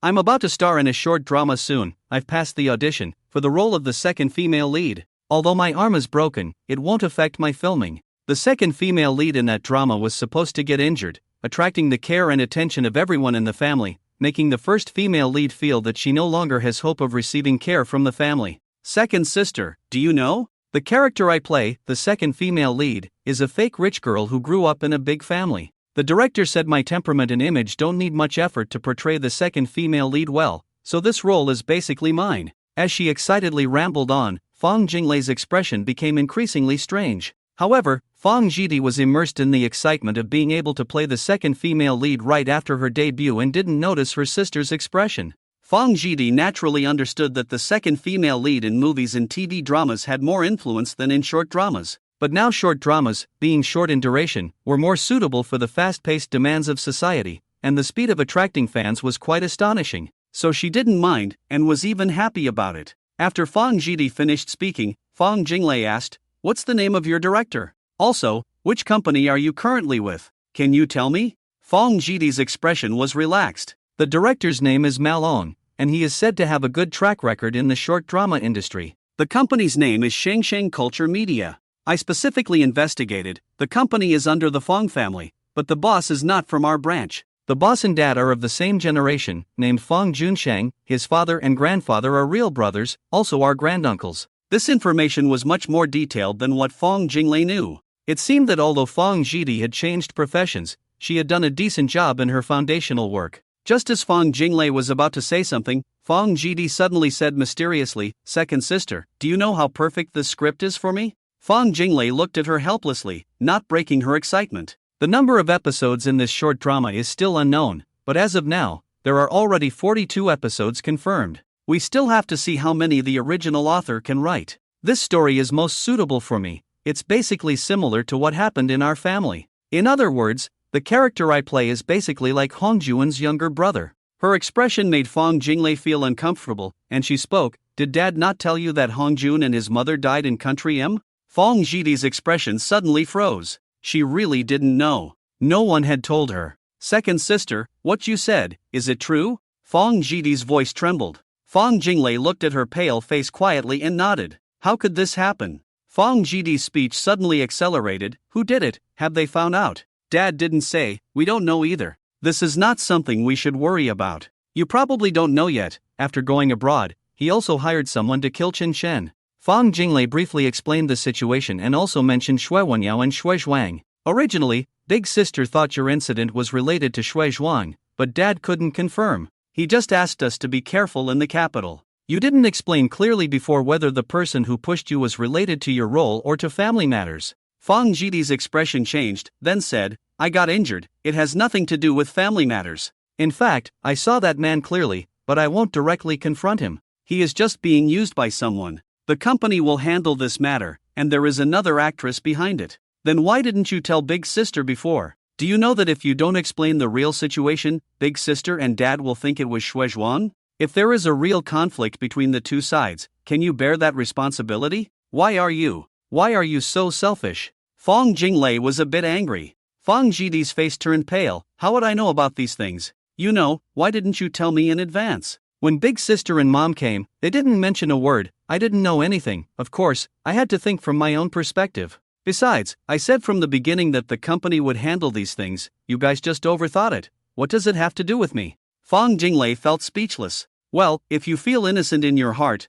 then it's up to you. I see you are ready to be discharged, so there shouldn't be any problem. That's it, I'm going back. As for your matter, I don't think you need our help in the future. You have the company to support you, so you can rely on the Fong family or the company in the future. After speaking, she turned around and was about to leave the ward. She didn't want to say anything more to this fool. Fong Jidi suddenly asked, as if struck by a sudden inspiration, "Second sister, you wrote that script, right? Otherwise, it's impossible for someone to know so many details. If it's you who wrote it, then will my role as the villainous fake heiress soon be phased out?" Fong Jinglei stopped in her tracks and faced Fong Jidi. "Yes, I wrote it. And, you only know the content of up to 42 episodes. But your role is actually very small. The female second lead you thought you were, is just a minor character." Fong Jidi was shocked and angry. "Second sister, how could you do this? I'm your own sister. Can't you change the script? I just debuted, and you give me this? What were you thinking?" Fong Jinglei felt extremely exhausted and really didn't want to say anything more to her. "I wrote the script, the actors were chosen by your director. What does that have to do with me? If you have the ability, go fight for the female lead role. I'm too lazy to talk to you. I have things to do, I'm leaving." Fong Jinglei turned and left, leaving Fong Jidi dumbfounded. Outside the door, she saw a girl named Xiaowen standing not far away, bored and looking down at her phone. As she passed by, she smiled at the girl and left. Fong Jidi sat on the bed, her left forearm in a cast hanging around her neck. Xiaowen pushed the door and walked in, asking, "Sister Shaodai, are we going back now? You said you wanted to take a bath before, but you can't do it alone. Do you want me to help you?" Hot pot restaurant outside the west gate of Peking University. The weather has started to get cold, and heating will be provided by the end of the month. This made Qin Shen, who had never experienced heating before, somewhat looking forward to it. Today, eating hot pot was not what the four of them wanted to do, but Ding Juanjia promised to treat Dong Wanwan in order to appease or buy her. Li Hongzhong's performance that day greatly improved the perception of the other three towards him. Previously, this guy always seemed a bit cautious when he was with them, and Chen Chen had never mentioned the things between Ding Juanjia and Qi Yanghao in the library and the fat guy. He always believed that the fat guy would definitely work in a government department in the future. Isn't it good to be a civil servant? I believe the fat guy's parents must think so too. So that night when he rushed out, he specifically reminded him not to use his hands. The reason is that once the consequences of a fight are difficult to control, the three of them obviously don't care, but the fat guy wants to take the civil service exam, and a perfect resume undoubtedly provides an extra guarantee. In addition, both of his parents are government employees, which invisibly adds an extra layer of security. The relationship between the two can only be said to be much better than other classmates. If we really talk about being as close as brothers, we can't reach that level. Instead, now the relationship between Chi Younghao and the fat guy has improved. The relationship between the two quickly warmed up, almost inseparable. Ding Juinja specially booked a private room for tonight's hot pot, partly because he knew Dong Wanwan would definitely make fun of him. For the sake of his own face, it's better to try to keep it embarrassing within a small circle. The people in the dormitory are all insiders, so it's not embarrassing. But he didn't expect that when Dong Wanwan came, she was not alone, but brought Hu Shiyun and two other senior sisters. When they came in, the four people in room 217 were already sitting down drinking tea. The pot was not lit, and the dishes were not ordered. When Shi Yanghao saw three beautiful women behind Dong Wanwan, he instantly became spirited. Li Hongzhong knew that he absolutely couldn't approach Hu Shiyun and Dong Wanwan, so he looked at the last two who came in. Chen Chen was the same. To be honest, he understood very well the saying that beautiful women tend to gather together. After Dong Wanwan came in, she smiled and said to Ding Juinja, "It's rare that you invited me to dinner again today. Do you mind if I brought everyone from our dormitory? Come, let me introduce everyone." Ding Juinja squeezed out a smile. "How could I? Cousin, you are giving me face, I am very grateful. Senior sisters, please sit down. We are all from the same dormitory." The last girl who came in smiled and said, "Yes, Wanwan has told us that you four are freshmen." Hu Shiyun and another girl just found a chair to sit down casually after Dong Wanwan came in, then started taking off their coats and wrapping them up with their clothes hangers.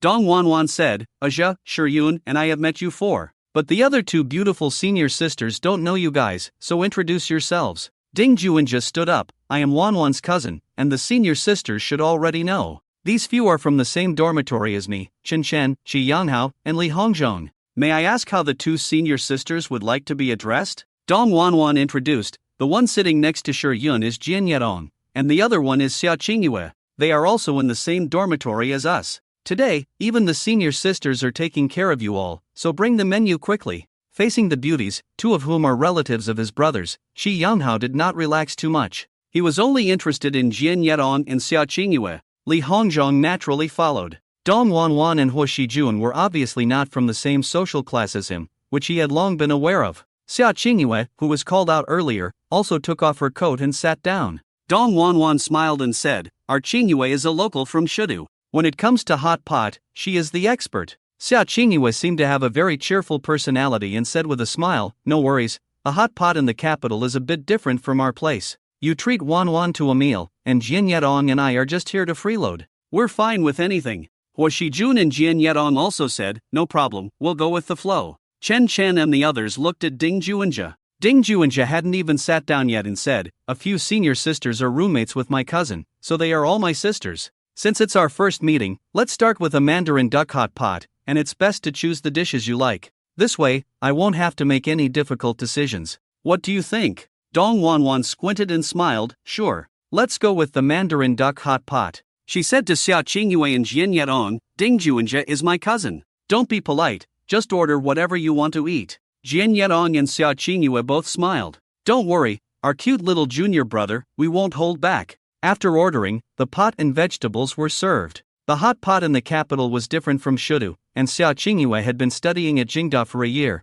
so she naturally knew that there was sesame sauce here. When everyone went to prepare their dipping sauces, they finally saw the figures of the two new senior sisters. Xia Qingyue's figure was particularly voluptuous, arguably the most full-bodied among the four senior sisters. Chi Yanghao secretly asked Ding Juinja, "Shouldn't Xia's senior sister already have a boyfriend?" Ding Juinja rolled his eyes and whispered, "Can you be more normal? Besides, it's my first time meeting her, how would I know? Stop asking, okay? Let's at least be normal today." Chi Yanghao chuckled, "Don't worry, don't worry." Chen Chen and Fatty walked at the back, and Li Hongzhong couldn't help but keep looking. The four senior sisters were each more beautiful than the other, and it would be false to say they weren't eye-catching. Chen Shen's heart beat a little faster facing the four beauties. Not only were they good looking, but their figures were also great. Among the four, Jian Yedong undoubtedly had the best temperament. Her features were delicate and three-dimensional, not like someone from the north. Dong Wanwan appeared lively and cheerful, while Xiao Qingyue gave off a more open and straightforward vibe.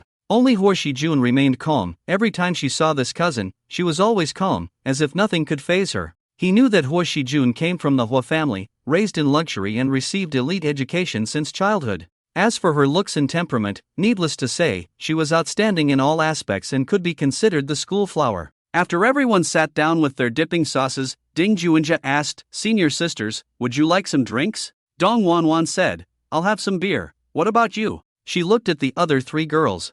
Huo Shijun said, "I'll have some beer too." Xiao Qingyue said, "I'll have beer as well." Only Jian Yedong's face turned slightly red as she said, "I can't drink, I'll just have water." Dong Wanwan continued, "Yedong never drinks, so keep an eye on her." Ding Juinja immediately ordered corn juice and then a crate of beer. Although he was treating, he didn't need to make himself uncomfortable. Shi Yanghao, Chen Shen, and Fatty naturally didn't say anything. They three were just here to make up the numbers, might as well go to the night market to eat something more comfortable. After the formal start of the meal, Dong Wanwan did not make fun of Ding Juinja and the others for the fight that day. She asked, "Are your injuries all healed? Drink less beer, don't get into trouble again." That was considered letting him off the hook. It was Huo Shiyun who looked at Qi Yanhao and asked, "Have you learned kung fu or something? I remember that night when we fought, you basically knocked the other person down with just one move." She gestured, purely out of curiosity. Qi Yanhao was eating meat heartily. He was not a pretentious person, so he nodded immediately.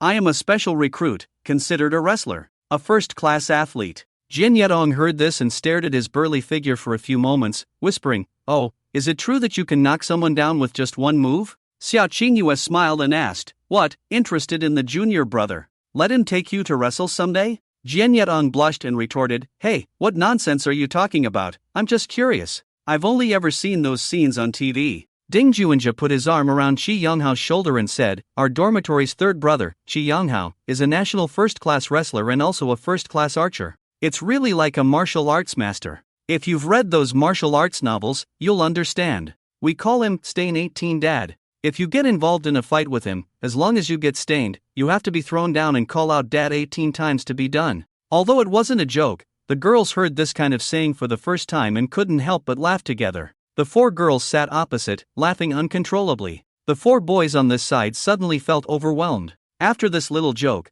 the atmosphere became much more harmonious. Next, Xiao Qingyue wanted to know about the process of their fight that day. Ding Juinja hurriedly explained, "There's really nothing to say. We were just eating in our dormitory when the next door started fighting. We were affected." He didn't want to say too much, feeling a bit embarrassed in front of the beauties, not to mention his cousin who was also present. Dong Wanwan and Huo Shiyun also remained silent, just watching Ding Juinja feeling awkward. Qi Yanghao didn't know what to say now, feeling a bit awkward as well. He wanted to say something, but tonight was Ding Juinja's invitation to dinner after all, so he didn't want to steal the limelight. Seeing Ding Juinja didn't want to say, Xiao Qingyue pouted dissatisfiedly. Her lips, shining with oil under the light, looked extremely tempting. Jian Yedong, eating while looking at Dong Wanwan, asked, "Do you know about it, or do you not want us to know, Wanwan?" Dong Wanwan smiled and pointed at Ding Juinja. "They are the ones involved, Shiyun and I just happened to see it. They know the specific situation best." Qi Yanghao nudged Ding Juinja, and seeing him nod slightly, he spoke up, "Ladies, actually the day's incident had nothing to do with the three of them.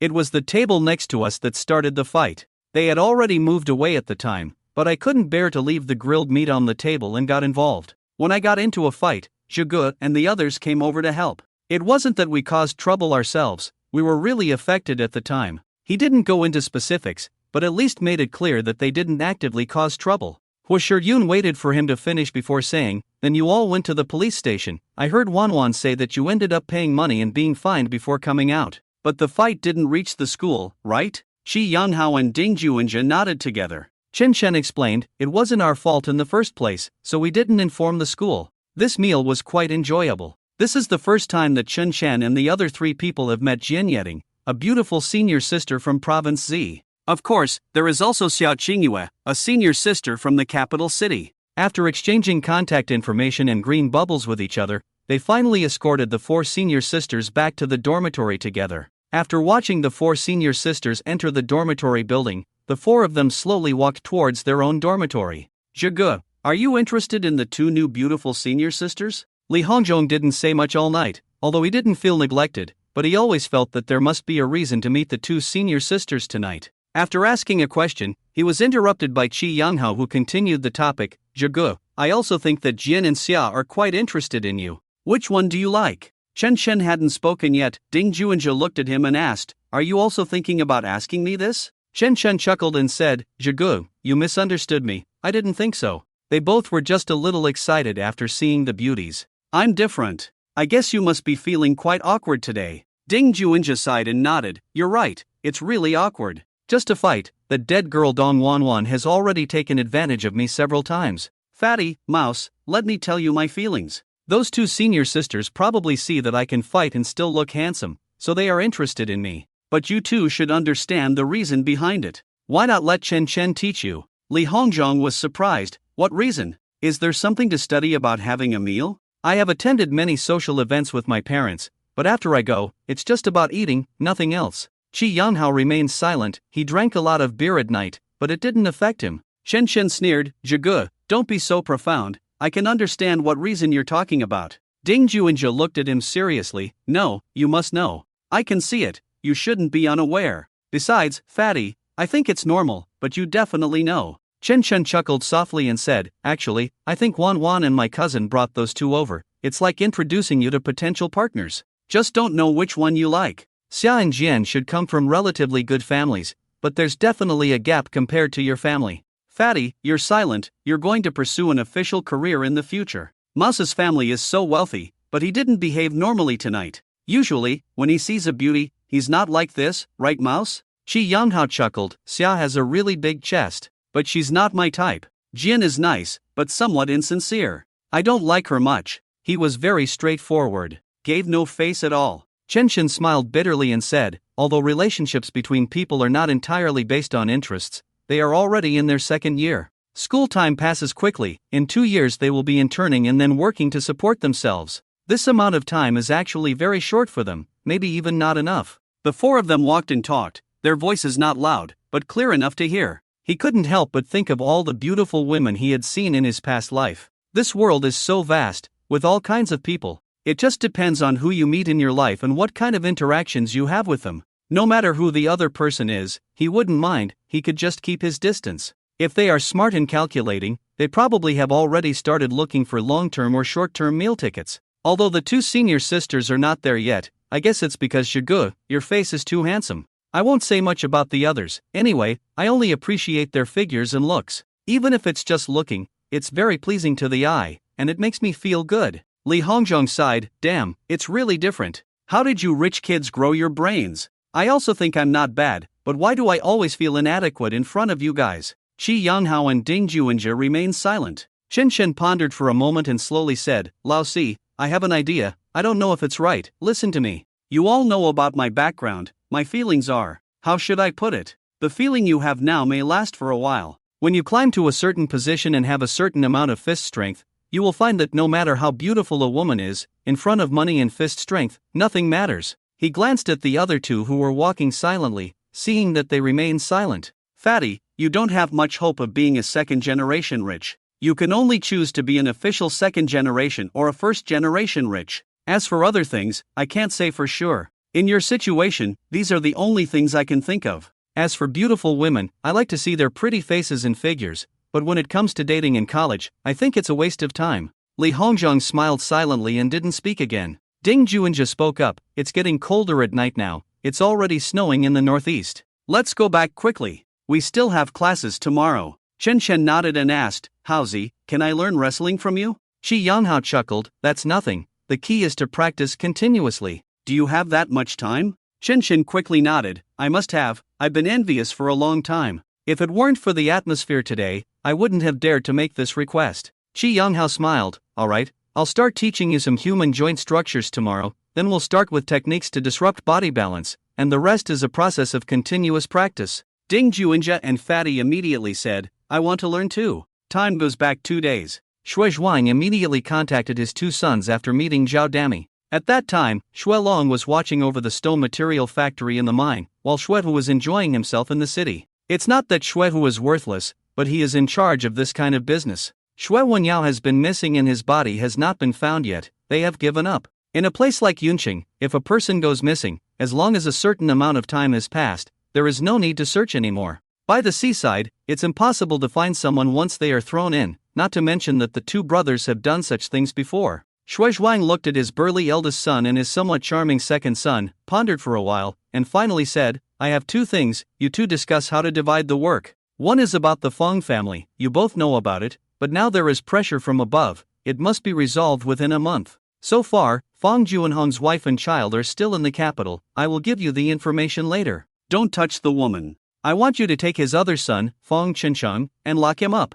I'm not at ease with sending someone else, afraid things will go too far. One of you can take him away, but don't hurt him. Remember, do not hurt anyone. What about after we've captured him? Isn't it a bit too much for us to do it ourselves? Xue Long asked. He was an ordinary-looking young man, but his physique was very strong. Xue Long liked boxing, it was one of his few hobbies. As for Xuehu, he liked even more peculiar things. This guy likes vinyl records and cigars. Xue Zhuang's face was very serious. You all know the purpose of tying people up. The key is not to hurt the other party. Wen Yao's death may also be related to that Fong Qinshan. After he was arranged by Wen Yao to be hit by someone, Wen Yao disappeared, and then Fong Juanhong's illegitimate child also did not escape abroad and died abroad. So, I'm sending you to handle this matter, not to have you do it yourselves. Take people to do it. Watch them closely so they don't go too far and hurt anyone, understand? Xuehu asked, what about the other matter? Xue Zhuang nodded. The Zhao family in the capital should be the maternal family of Fong Juanhong's wife, Zhao Wei.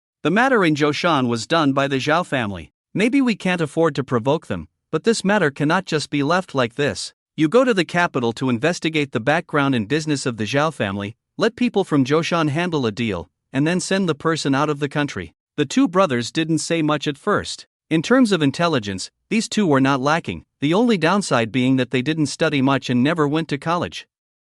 But they excelled in rich social experience. They also knew some things about the Fong group before. However, these things were not originally their responsibility, so they only knew about it, but not many details. Because of the death of the third brother, the father had a conflict with the Fong family. Just as the two were about to leave, Xue Zhuang suddenly spoke again. This time, if it's still not resolved, you can also take Wenbin to Dingyi in Tianjiang province, so that our old Xue family won't even have a seed left. As soon as he said this, the two young men in their 20s looked at him in unison. Dad, please make it clear. What exactly does it mean from above? Why the rush? Xue Long asked. Xuehu followed up, wasn't it said before to take it slow, as long as we keep pressure on the Fong family? Suddenly changing it to 1 month, Dad, you just mentioned the matter of the third brother. This makes me feel uneasy. Xue Zhuang sighed, the big shots above are about to be promoted, and also, Zhao Dami has also become an official in our old hometown. All this just indicates one thing, if it's not resolved within a month, old issues will be dug up.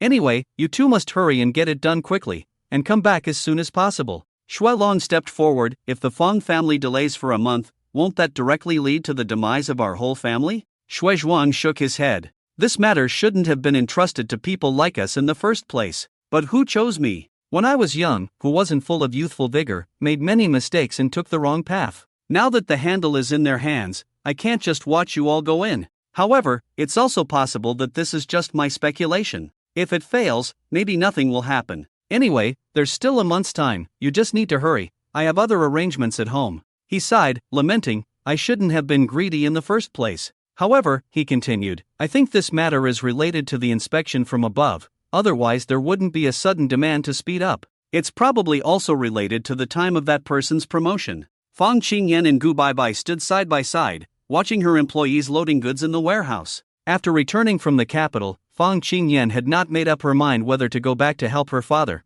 but she also had no intention of giving up this wine business.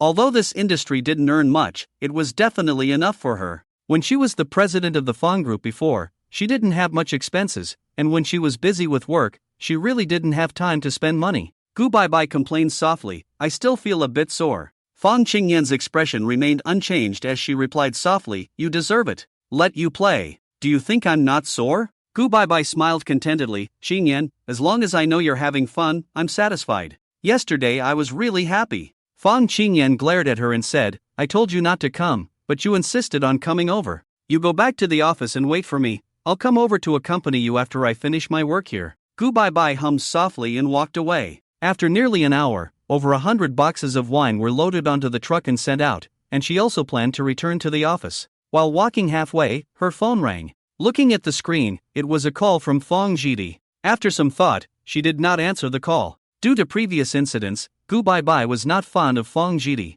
Last night, they had mentioned Fang Jidi. Both of them were not optimistic about Fang Jidi entering the entertainment industry, and they quickly moved on after mentioning it. Now, receiving a call from Fang Jidi made her suddenly think of many things. However, Fang Jidi kept calling persistently, insisting on talking to her. Fang Qingyan simply put the phone on silent mode. In Beijing, Fang Jidi angrily threw her phone beside her. Once considered a beauty, her face now looked somewhat fierce. Xiaowen was tidying up the room on the side and did not see her expression. Fang Jidi, who was currently very restricted in her movements, stared at her phone for a while, then picked it up and called her father, Fang Junhong. Fang Junhong quickly answered the phone. Hello, Jidi, what's the matter?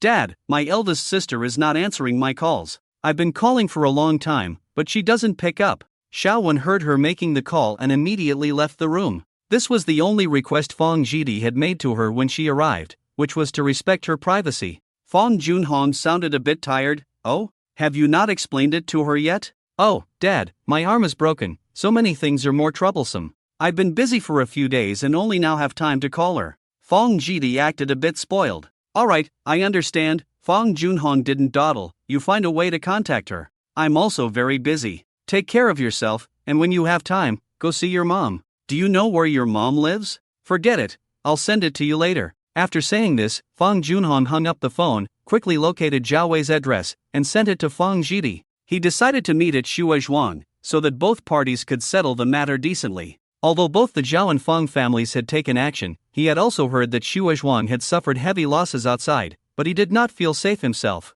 He had already decided to hand over the berth, just not sure how to do it without losing face. Regardless of whether Shuozhuang wanted it or the people behind him wanted it. Setting aside the grievances on both sides, even without Shuozhuang, the berth might have to be returned to the government after some time. A month ago, the inspection team sent from above had arrived. Until now, he had not heard any news of the inspection team leaving Yunnan province. Perhaps they had not left, or maybe they had left but he was unaware. He persisted in watching the news every day, so he naturally knew about the recent events in Yunnan province, most of which were similar to his own situation. The only difference was that he might be the first one to walk ahead. This was the reason why Shuozhuang was so arrogant. Fang Junhong had always been very careful and cautious. After the tax audit was completed, the fire department and the Industry and Commerce Bureau had also come for inspections, but the most annoying was the Safety Supervision Bureau. He had stayed in Beijing for a few days and upon returning, he knew that the situation was getting more and more tense.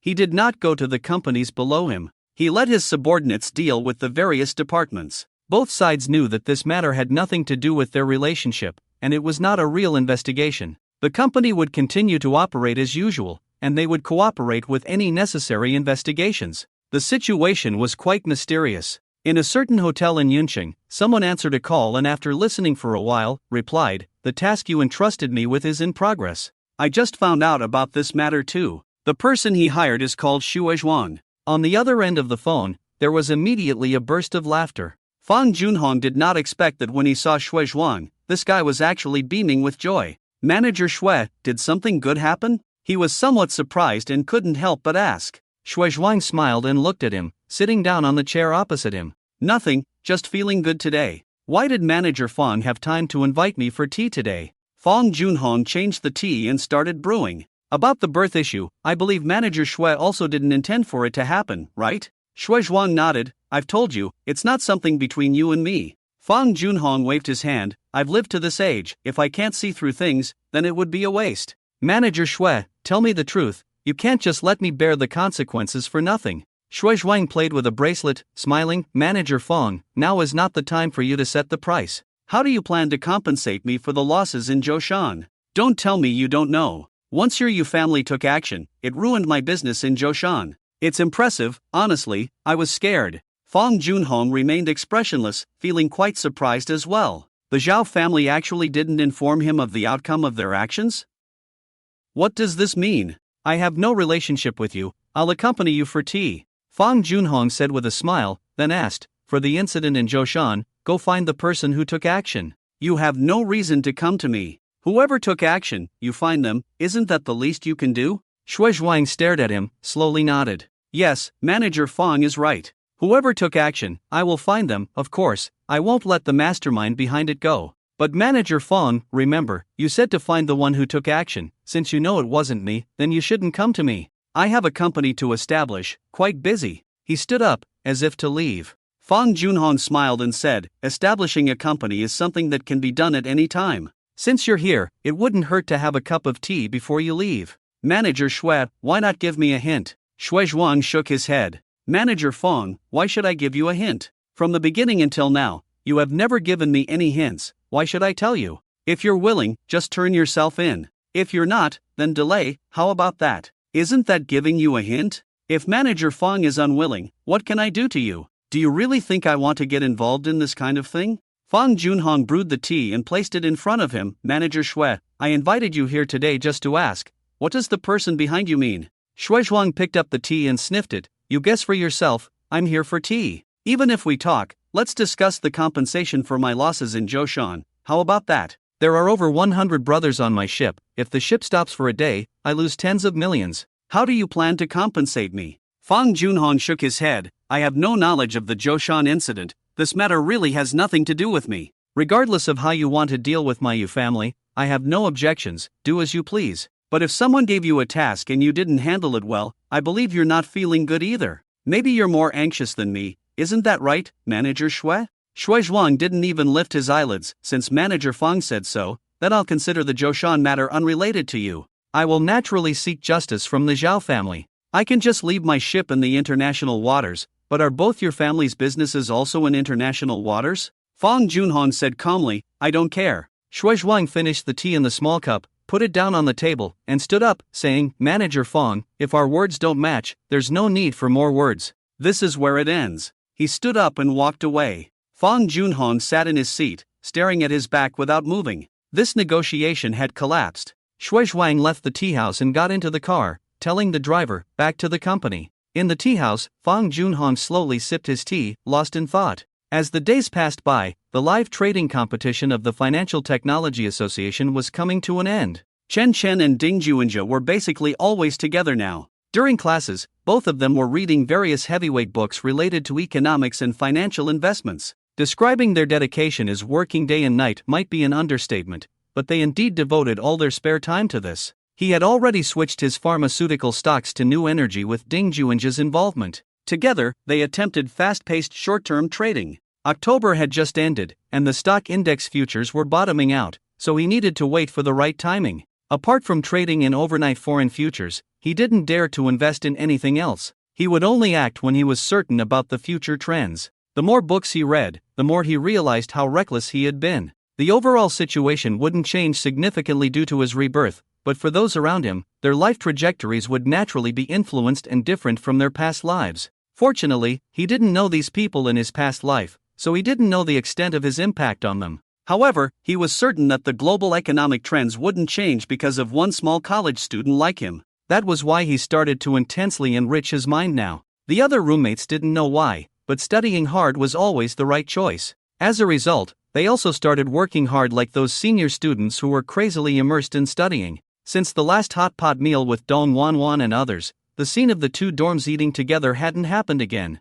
Qi Yanghao tried to ask Xia Qingyue out for a meal, and surprisingly, she agreed. The other members of Room 217 sincerely congratulated and admired him for his courage to take the initiative after getting her contact information. With such boldness, he made a move right after getting her contact information. While envying Qi Yanghao, Chen Chen also started thinking about what kind of person he wanted to be with. Unfortunately, he didn't seem to have that kind of heart-fluttering feeling for any girl at the moment. On the weekend, as usual, he brought his computer and a few books home after having dinner at school. The day after tomorrow, on Sunday morning, he had to return to school early to participate in club activities. He left relatively late. Qi Yanghao didn't know which girl he had asked out, while Li Hongzhan left school with him. They were not heading in the same direction. After parting ways at the school gate, they both took out their phones to call a ride. Like many students, They were going home for the weekend and usually stayed on campus. The street lights were on, and there were students everywhere. They were all dressed warmly, shivering while waiting for a ride, just like him.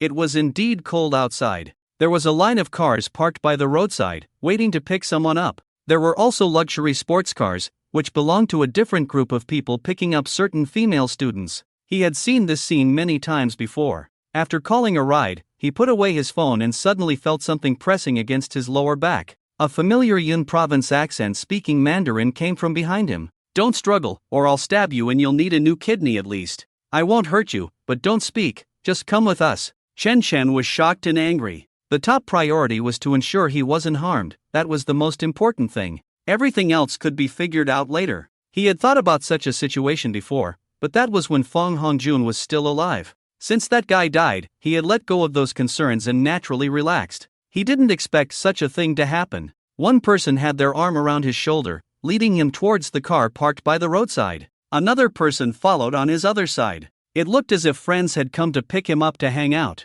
Li Hongzhong took a few steps, turned around to say something to Chen Chen, and saw Chen Chen getting into a Buick station wagon with two men on the roadside. He stood there with his mouth open, then closed it. He thought it was someone from Chen Chen's family coming to pick him up. They all knew about Chen Chen's family situation, so it was normal for a car to come pick him up. But before they parted ways, Chen Chen didn't mention anyone from his family coming to pick him up. He stood still, then suddenly shouted, "Chen Chen!" His voice changed with fear. When the students and pedestrians around heard him shout, they all looked over. Li Hongzhong suddenly ran towards the car, but it had already turned and started to accelerate away. Li Hongzhong tried to remember the license plate number, but with a distance of over 20 meters and the streetlights just coming on, he couldn't see clearly at all. In panic, he could only chase after the car, shouting, "Chen Chen! Kidnapping, my classmate has been kidnapped." The people around looked at him as if he were crazy. "Are you crazy? This is the capital. Who dares to kidnap a student from Peking University here?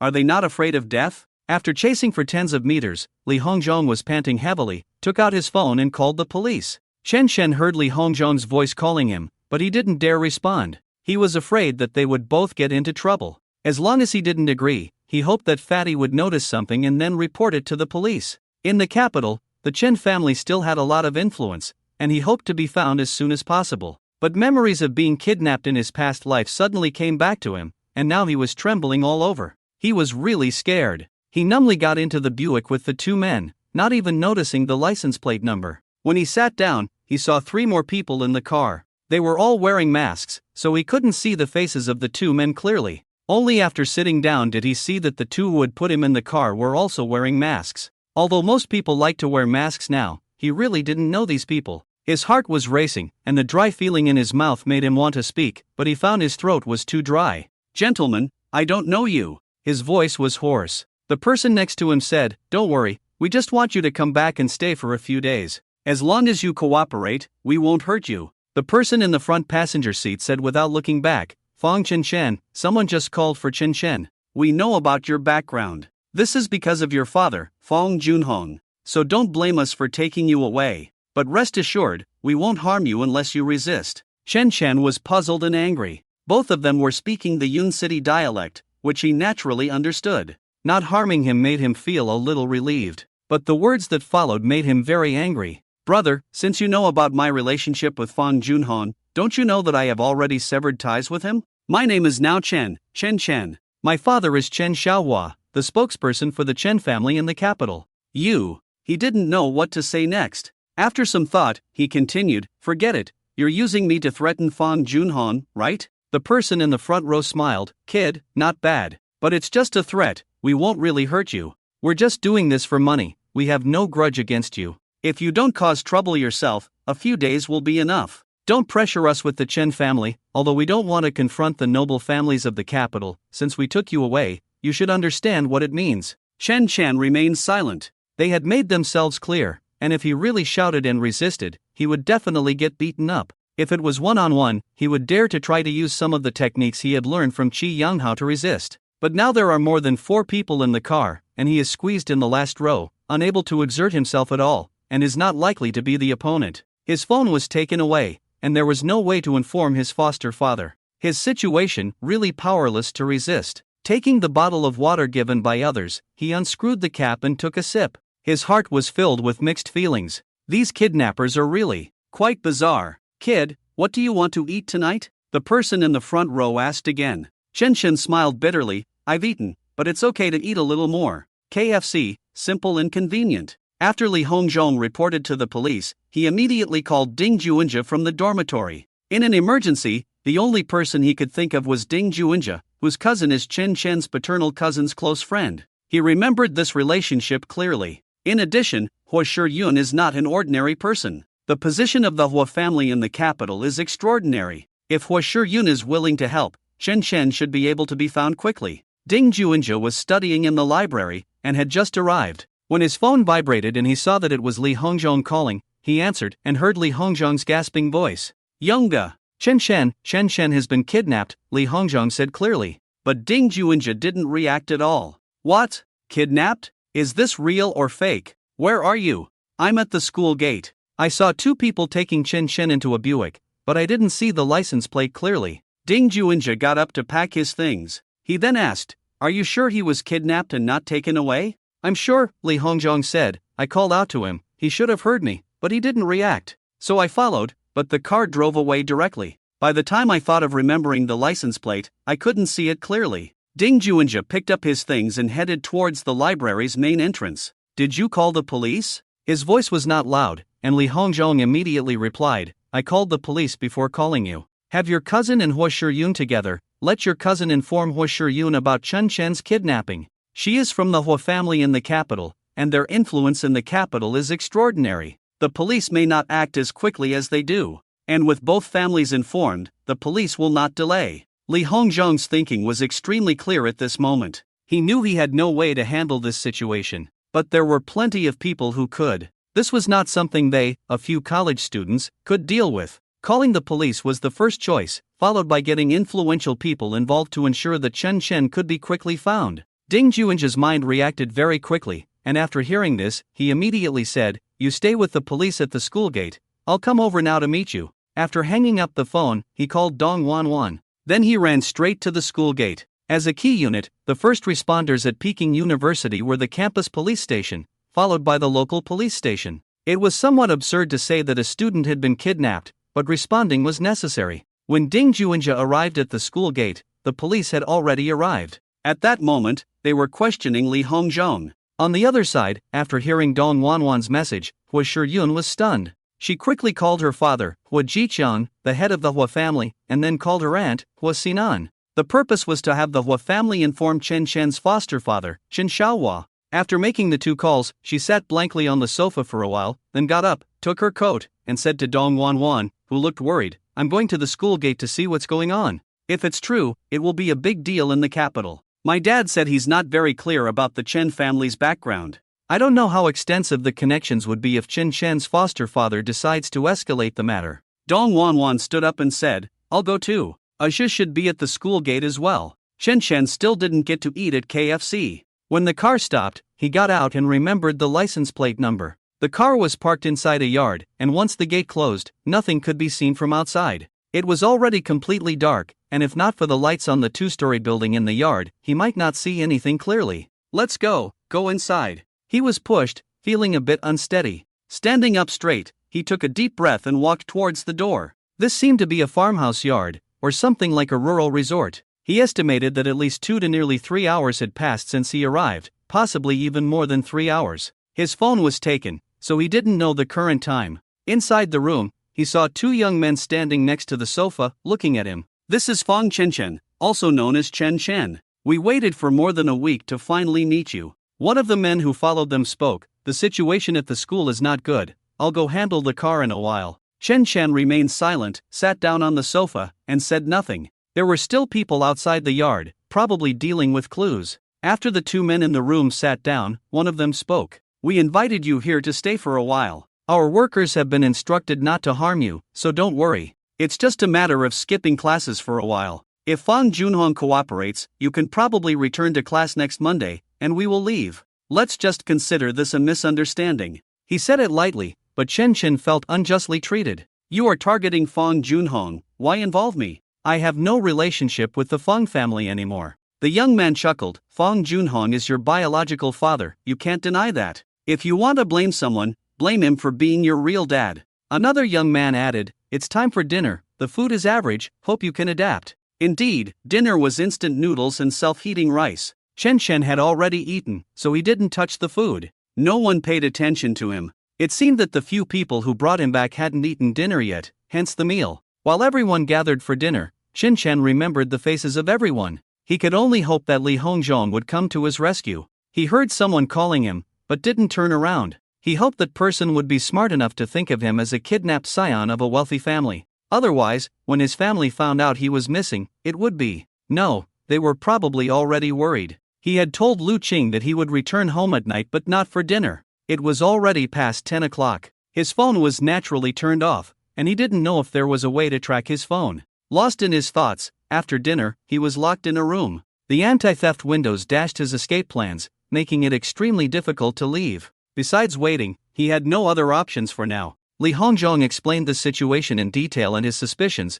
then shouted for the police to check the surveillance footage. There were surveillance systems not only at the school gate but also on the streets. A crowd had gathered at the school gate, and by the time Hua Shiyun and Dong Wanwan arrived, the police were already planning to take Li Hongzhong back to the police station. The first thing Hua Shiyun did when she saw Ding Juinja was to give him Chen Xiaohua's phone number. This was her purpose for coming. She called her aunt, knowing her uncle's whereabouts. Although her relationship with Chen Chen was average, if her uncle pressured the authorities, they would intensify the search efforts. When Chen Xiaohua and his men rushed over, almost an hour had passed. From the surveillance footage, it was clear that Chen Chen was indeed forced into a car. Unfortunately, the license plate of the car showed it belonged to a car rental company. Late at night, the police quickly contacted the owner of the rental company. Chen Xiaohua expressed his gratitude to Li Hongzhong, Ding Juinja, and others, then looked at Hua Shiyun and said, "Thank you very much this time. If it weren't for you, even though they share a dormitory, it would have been difficult for them to contact me." "Thank you." Hua Shiyun shook her head slightly and said, "Uncle Chen, it's nothing. We all have a good relationship with Chen Chen." Chen Xiaohua nodded, smiled at Dong Wanwan, and then turned to leave. He had suppressed his anger to the utmost. Not only did he receive a call from Hua Jiqiang, but he also received a call from his eldest brother. There should be quite a few people who knew about this matter. He turned around and made a very brief call to his eldest brother. After confirming Chen Chen's kidnapping, he naturally had to use his eldest brother's influence. With just one call from his eldest brother, this matter would definitely not be treated as a routine incident. The police were retrieving surveillance records, and more senior police officers were arriving at the scene. The highest-ranking officer present was a superintendent. He shook hands with Chen Xiaohua first, then began to direct the work. Chen Xiaohua knew he couldn't be of much help here. After chatting with a few students, he advised them to go back. The police would do their job, and it would be best for them to return to school. Hua Shiyun did not go back. Chen Xiaohua knew her identity and it was not appropriate to say anything as an elder. After all, he and Hua Shiyun didn't really have any relationship, and if it weren't for the girl in front of him, he wouldn't have known about this matter at all. He arranged for someone to take Li Hongzhong home, Ding Juinja back to school, and then asked the police to help take the two girls back to school. By 10 o'clock, some school leaders had also arrived. Xiaobo appeared at the police station with the two leaders to cooperate or provide assistance, while also expressing the school's indignation. Chen Xiaohua stood at the entrance of the police station, holding a cigarette. He had passed the time of anger and was now very calm. Chen Xiaojie, as the true head of the Chen family, did not come, but the Chen family had already taken action. Chen Xiaoying in the south also had an angry expression on his face at this time. Chen Xiaoying was silent for more than 10 seconds after Chen Xiaohua told him on the phone that his son had indeed been kidnapped before saying, "The root of the matter may still be in Yuncheng. Cooperate with the police, do not act rashly. Wait for my call. No matter what, do not act impulsively, leave it to me and the third brother." Chen Xiaohua knew his eldest brother would not stand idly by. He also understood that not letting him take action was for his and Chen Chen's sake, as well as for another reason. He could only wait for his eldest brother's call and news from the third brother. What he didn't know was that not only the Chen family but also the Hua family were discussing this matter at this time. Chen Chen didn't know what was happening in the capital or Cloud City. He just hoped to quickly shoot a video, even if it was just a video chat with Fang Junhong. The only thing that worried him was whether he would really be killed after this incident. He didn't know what would happen next. The only thing he was sure of was that as long as this was caused by Fang Junhong, he should be fine until he communicated with him. There was a clock on the wall in the room. The time displayed was 11 o'clock, so he took out a book to read. He guessed that people outside were preparing the room, and when everything was ready, they might ask him to come over to shoot the video and send it to Fong Junhong. As for what Fong Junhong wanted from him, he didn't know and didn't care. What he didn't expect was that these people had no intention of shooting a video now. They were just waiting for the next instructions. Xue Long and Xue Hu were not in the capital at all. Xue Hu went back to pick up Xue Wenbin and would then go to Tianjin province to find Ding Yi. Xue Long was currently in Jingang City, at least 100 kilometers away from them. Xue Zhuang never expected to receive a call from Zhao Dami after 10 o'clock in the evening. Moreover, for the first time, he heard Zhao Dami's voice on the phone so coldly. Xue, if Fong Junhong's son, Fong Chenchen, who was taken by your people, you have half an hour to return him intact. If he's fine, you're fine. Xue Zhuang dared not speak. He had never heard such a direct threat from the authorities. No, it wasn't a threat, just a notification. It seemed that they had already determined that it was his people who did it. No evidence was needed, nor was it necessary. Zhao Dami hung up after speaking. He was in the hotel at the moment, waiting in the corridor when his boss came out of that person's room. He could see clearly, and there was no mistaking the room, because he had personally arranged all of this, even personally inspected every room.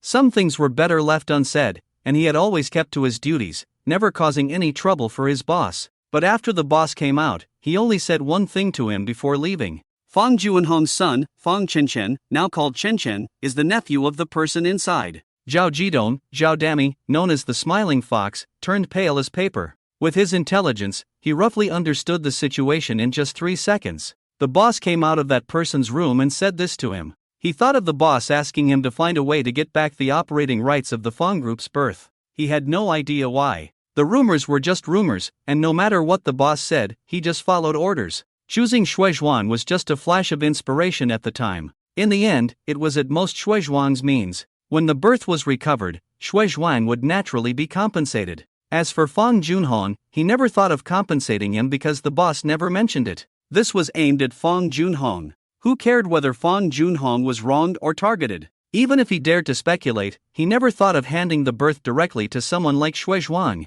After it was recovered, it would naturally be handed over to the government-established company. With finances so tight now, how could they not strive to increase revenue? After it was recovered, the profits belonged to the local area, and a portion of the taxes would still go to the local government. The boss had approved his choice of Xue Zhuang for this matter. But now, with the boss saying this, he seemed to understand something. Perhaps it wasn't the boss who initially wanted to recover the birth, but the person in the room. In other words, it's not about targeting Fong Junhong, it's just a casual move. It can satisfy that person and benefit the local area. What a good thing! Whether it's a change in the wind or for whatever reason, since Fong Junhong's biological son can become that person's nephew, maybe the root cause of targeting the Fong family is that room. Thinking of this, he broke out in a sweat. Cloud City in October is still very hot, but the temperature in this corridor is only 26 degrees at most. Zhao Dami, who came to his senses, quickly caught up with the boss and followed him downstairs to send him off in the car, wiping the sweat off his forehead. After calming down for a few minutes, he called Xue Zhuang. He considered for a full 5 minutes whether to call Fong Junhong, and finally decided to give up. He didn't go home, nor did he take the initiative to go upstairs to knock on that room's door. He just took out his other phone and called his uncle, who is a police chief in the capital. Although they are not in the same district, he can only try to get information through this channel. He never thought that the root of the matter would be like this. Now, he just wants to strangle Xue Zhuang. Don't you check the information before working? Xue Zhuang was trembling. Just the day before yesterday, the municipal service company he invested in was established. You should know that the major shareholder of this company is the government. Why give him the opportunity to participate? Or is it necessary to participate? When he was cutting the ribbon amidst the envy and jealousy of many people, he never thought he would hear such a cold voice today. He knew he had no choice when this person found him. Even at the beginning, they had already figured him out. As a tool, the sincerity he could show was already enough. Now it's obvious that he's the one who will bear the blame alone. He dared not think anymore. He immediately picked up his phone and called Shuilong. Unfortunately, Shuilong was practicing boxing at that time, and he didn't have his phone with him in the lounge. Xue Zhuang was furious and helpless. Is it still possible to run away now? Zhao Dami gave him half an hour, and according to habit, he had at least a day to solve this problem. Fortunately, he had specifically instructed not to harm anyone. If that child were injured, he might not even be able to save his remaining sons. Jin Gang, Shuilong fought 4 matches in a row and felt very excited. Shuilong's appearance is average, but his neck is short, and the structure and angle of his shoulders and neck resemble a super boxing champion. It is said that people with this kind of structure have a lower chance of fainting from a heavy blow to the head, and this structure makes his arm strength much stronger than the average person. In the 4 matches, he also suffered some minor injuries. Wearing protective gear, there were no bruises, just a bit more pain. After taking a shower, he saw 8 missed calls on his phone.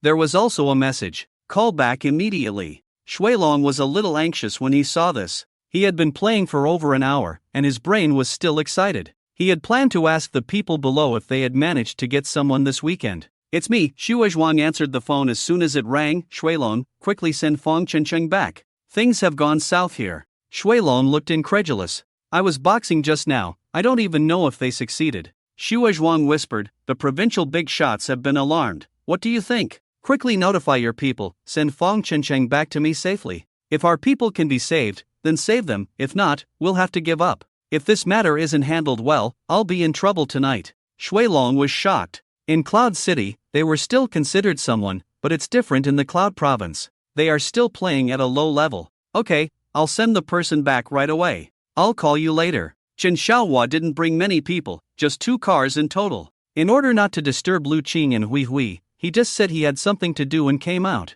Until now, the eldest brother asked him to wait and not to take action. He didn't know what arrangements the third brother had made, and also reminded him not to act impulsively. From the news from the Hua family, he knew that this matter could not be covered up. Chen Shen has always wanted to keep a low profile, and he agreed. Now he regrets a bit, he should have just killed Fong Junhong directly. This matter is definitely related to Fong Junhong, and it may be because of him that this result occurred. Now he can't move, he can only play the role of a father whose son has been kidnapped. Chen Xiaohua has been sulking all along. He didn't know that Shuizhuang was already under surveillance. The police station had already contacted the traffic police department through the police inspector to retrieve surveillance videos from all intersections nearby. In more than an hour, they could only find that the car had left Beijing towards the direction of Jingang. More than 30 police cars called from surrounding police stations were flashing their lights and following the path the Buick had taken. The police inspector also personally followed. Chen Xiaohua naturally followed as well. Not only that, after knowing the direction of the Buick, Chen Xiaohua called Chen Xiaojie to inform him of the general progress. Chen Xiaojie comforted him over the phone. "Don't worry, big brother told me something, Chen Shen should be back soon.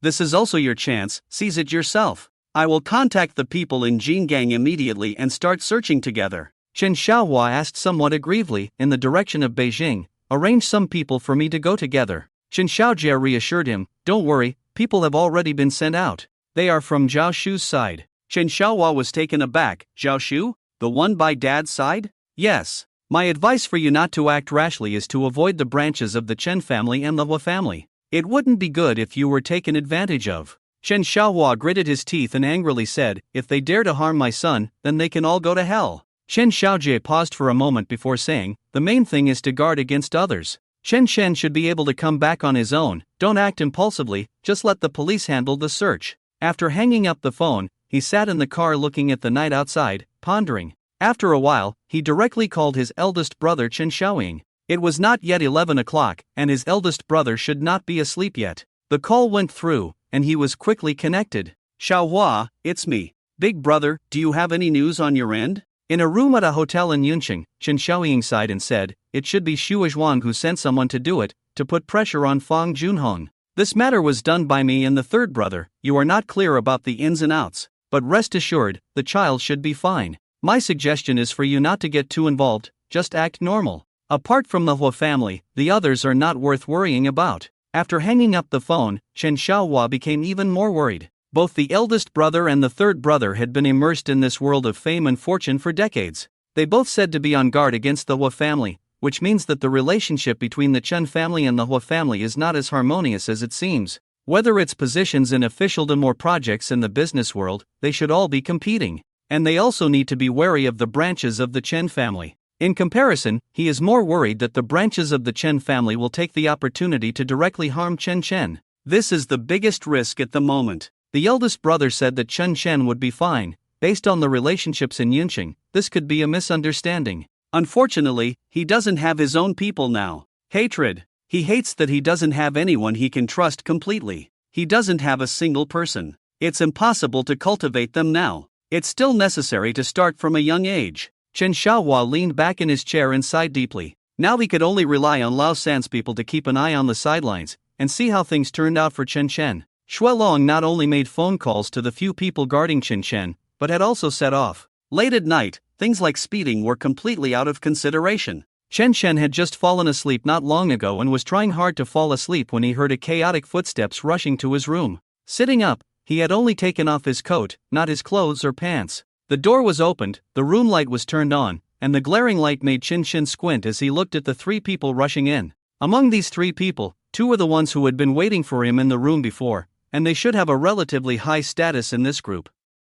What surprised him was that all three of them looked a bit embarrassed, with sweat beads on their foreheads. Chen Chen, this is a big mess. Chen Chen was puzzled. Wasn't this the person who was a bit arrogant downstairs before? Why did he suddenly become so deferential? Getting off the bed and putting on his shoes, he asked, "What's going on?" "We were only thinking that you were Fang Junhong's son. Sorry. It was a misunderstanding." The man looked embarrassed and handed him back his phone. The other two kept saying, "It was really a misunderstanding. Who would have thought that you had such a relationship in your family? It's really not our fault, please don't take it to heart. It was just a misunderstanding, and we didn't do anything to you, right?" Chen Chen took the phone and turned it on. After waiting for a while, a series of missed calls appeared. There were calls from Chen Xiaohua, Lu Qing, and Chen Shuwei. There were also calls from roommates and several unknown numbers. There were landline numbers as well as mobile numbers. After taking a glance, he put away the phone and asked, "So you're saying this was all a misunderstanding? I guess a lot of people are looking for me now, not to mention the police. You must have been under pressure. Although you brought me here, you didn't harm me or do anything to me. I want to go back to school now. What should I do? How should I answer if the police ask me?" The leader was not clueless. He turned to the other two and exchanged a glance, a scene that Chen Chen naturally noticed. Obviously, they dared not touch him now, so in this situation, he was completely safe. "Young man, we dare not take you back. That would be like walking ourselves into a trap. How about this, you report to your family as Chen Chen. Then we'll make a video, and after we leave, you share your location with your family, and that will be the end of it. We don't have much cash on hand right now, so how about I transfer you some money as compensation? What do you think? As for the police, you can say whatever you want, we will leave tonight." The leader's words made Chen Chen's heart stir. "Are you trying to threaten Fang Junhong?" The man nodded. "Yes, if you weren't his son, we wouldn't have touched you at all. It was all just a misunderstanding, right?" Chen Chen suddenly grinned. "All right, come on, let's make the video first, and after you leave, I'll make a call. If I guess correctly, my father is from the Chun family or my aunt is from the Hua family in Beijing. If they join forces, the people behind you should feel some pressure. Come on, hurry up, make the video. I'm not happy with Fang Junhong either. I can't believe I was kidnapped by you for nothing." He took out his phone, opened the payment code. "Come on, show your sincerity, and then make the video." "Don't worry, I'll cooperate." He really had no feelings for his biological father, Fang Junhong. Abandoned in the morgue in the previous life, hit by a car in this life, kidnapped, none of these incidents are unrelated to him. The situation has now reversed, and he doesn't want Fang Junhong to feel comfortable. Why? Whenever something happens, it's always you. When everything was ready and people had all left in their cars, Chen Chen finally called Chen Xiaohua. "Dad, I'm safe now. I'm currently at. I'll send you a location with a green bubble in a moment. You can come pick me up there." Chen Xiaohua immediately instructed the driver to speed up and had his men follow. He didn't inform the police about this message, but instead headed straight to where Chen Chen was. 2 hours later, Chen Chen finally saw the green dot representing Chen Xiaohua getting closer and closer. When he saw the car lights, he walked out of the woods outside the yard. The rest of the matter was quite simple. After the two got in the car, Chen Xiaohua called Chen Xiaojie. He didn't have the police chief's number, so he had Chen Xiaojie relay the message. Chen Chen had been found, he was safe, and hadn't been frightened. Thanking the police and so on. Sending out so many people, but they didn't find anyone. In the end, the kidnapped person came back on their own. What a situation! But Chen Xiaohua didn't care about that. He and Chen Chen sat in the car. Chen Chen recounted the entire incident to Chen Xiaohua without any omissions. As for his speculations, he didn't mention them. Chen Xiaohua, with a slightly tired face, smiled. "I'm not sure of the exact cause of this matter now, but it should be a mistake made by your third uncle and your eldest uncle at home.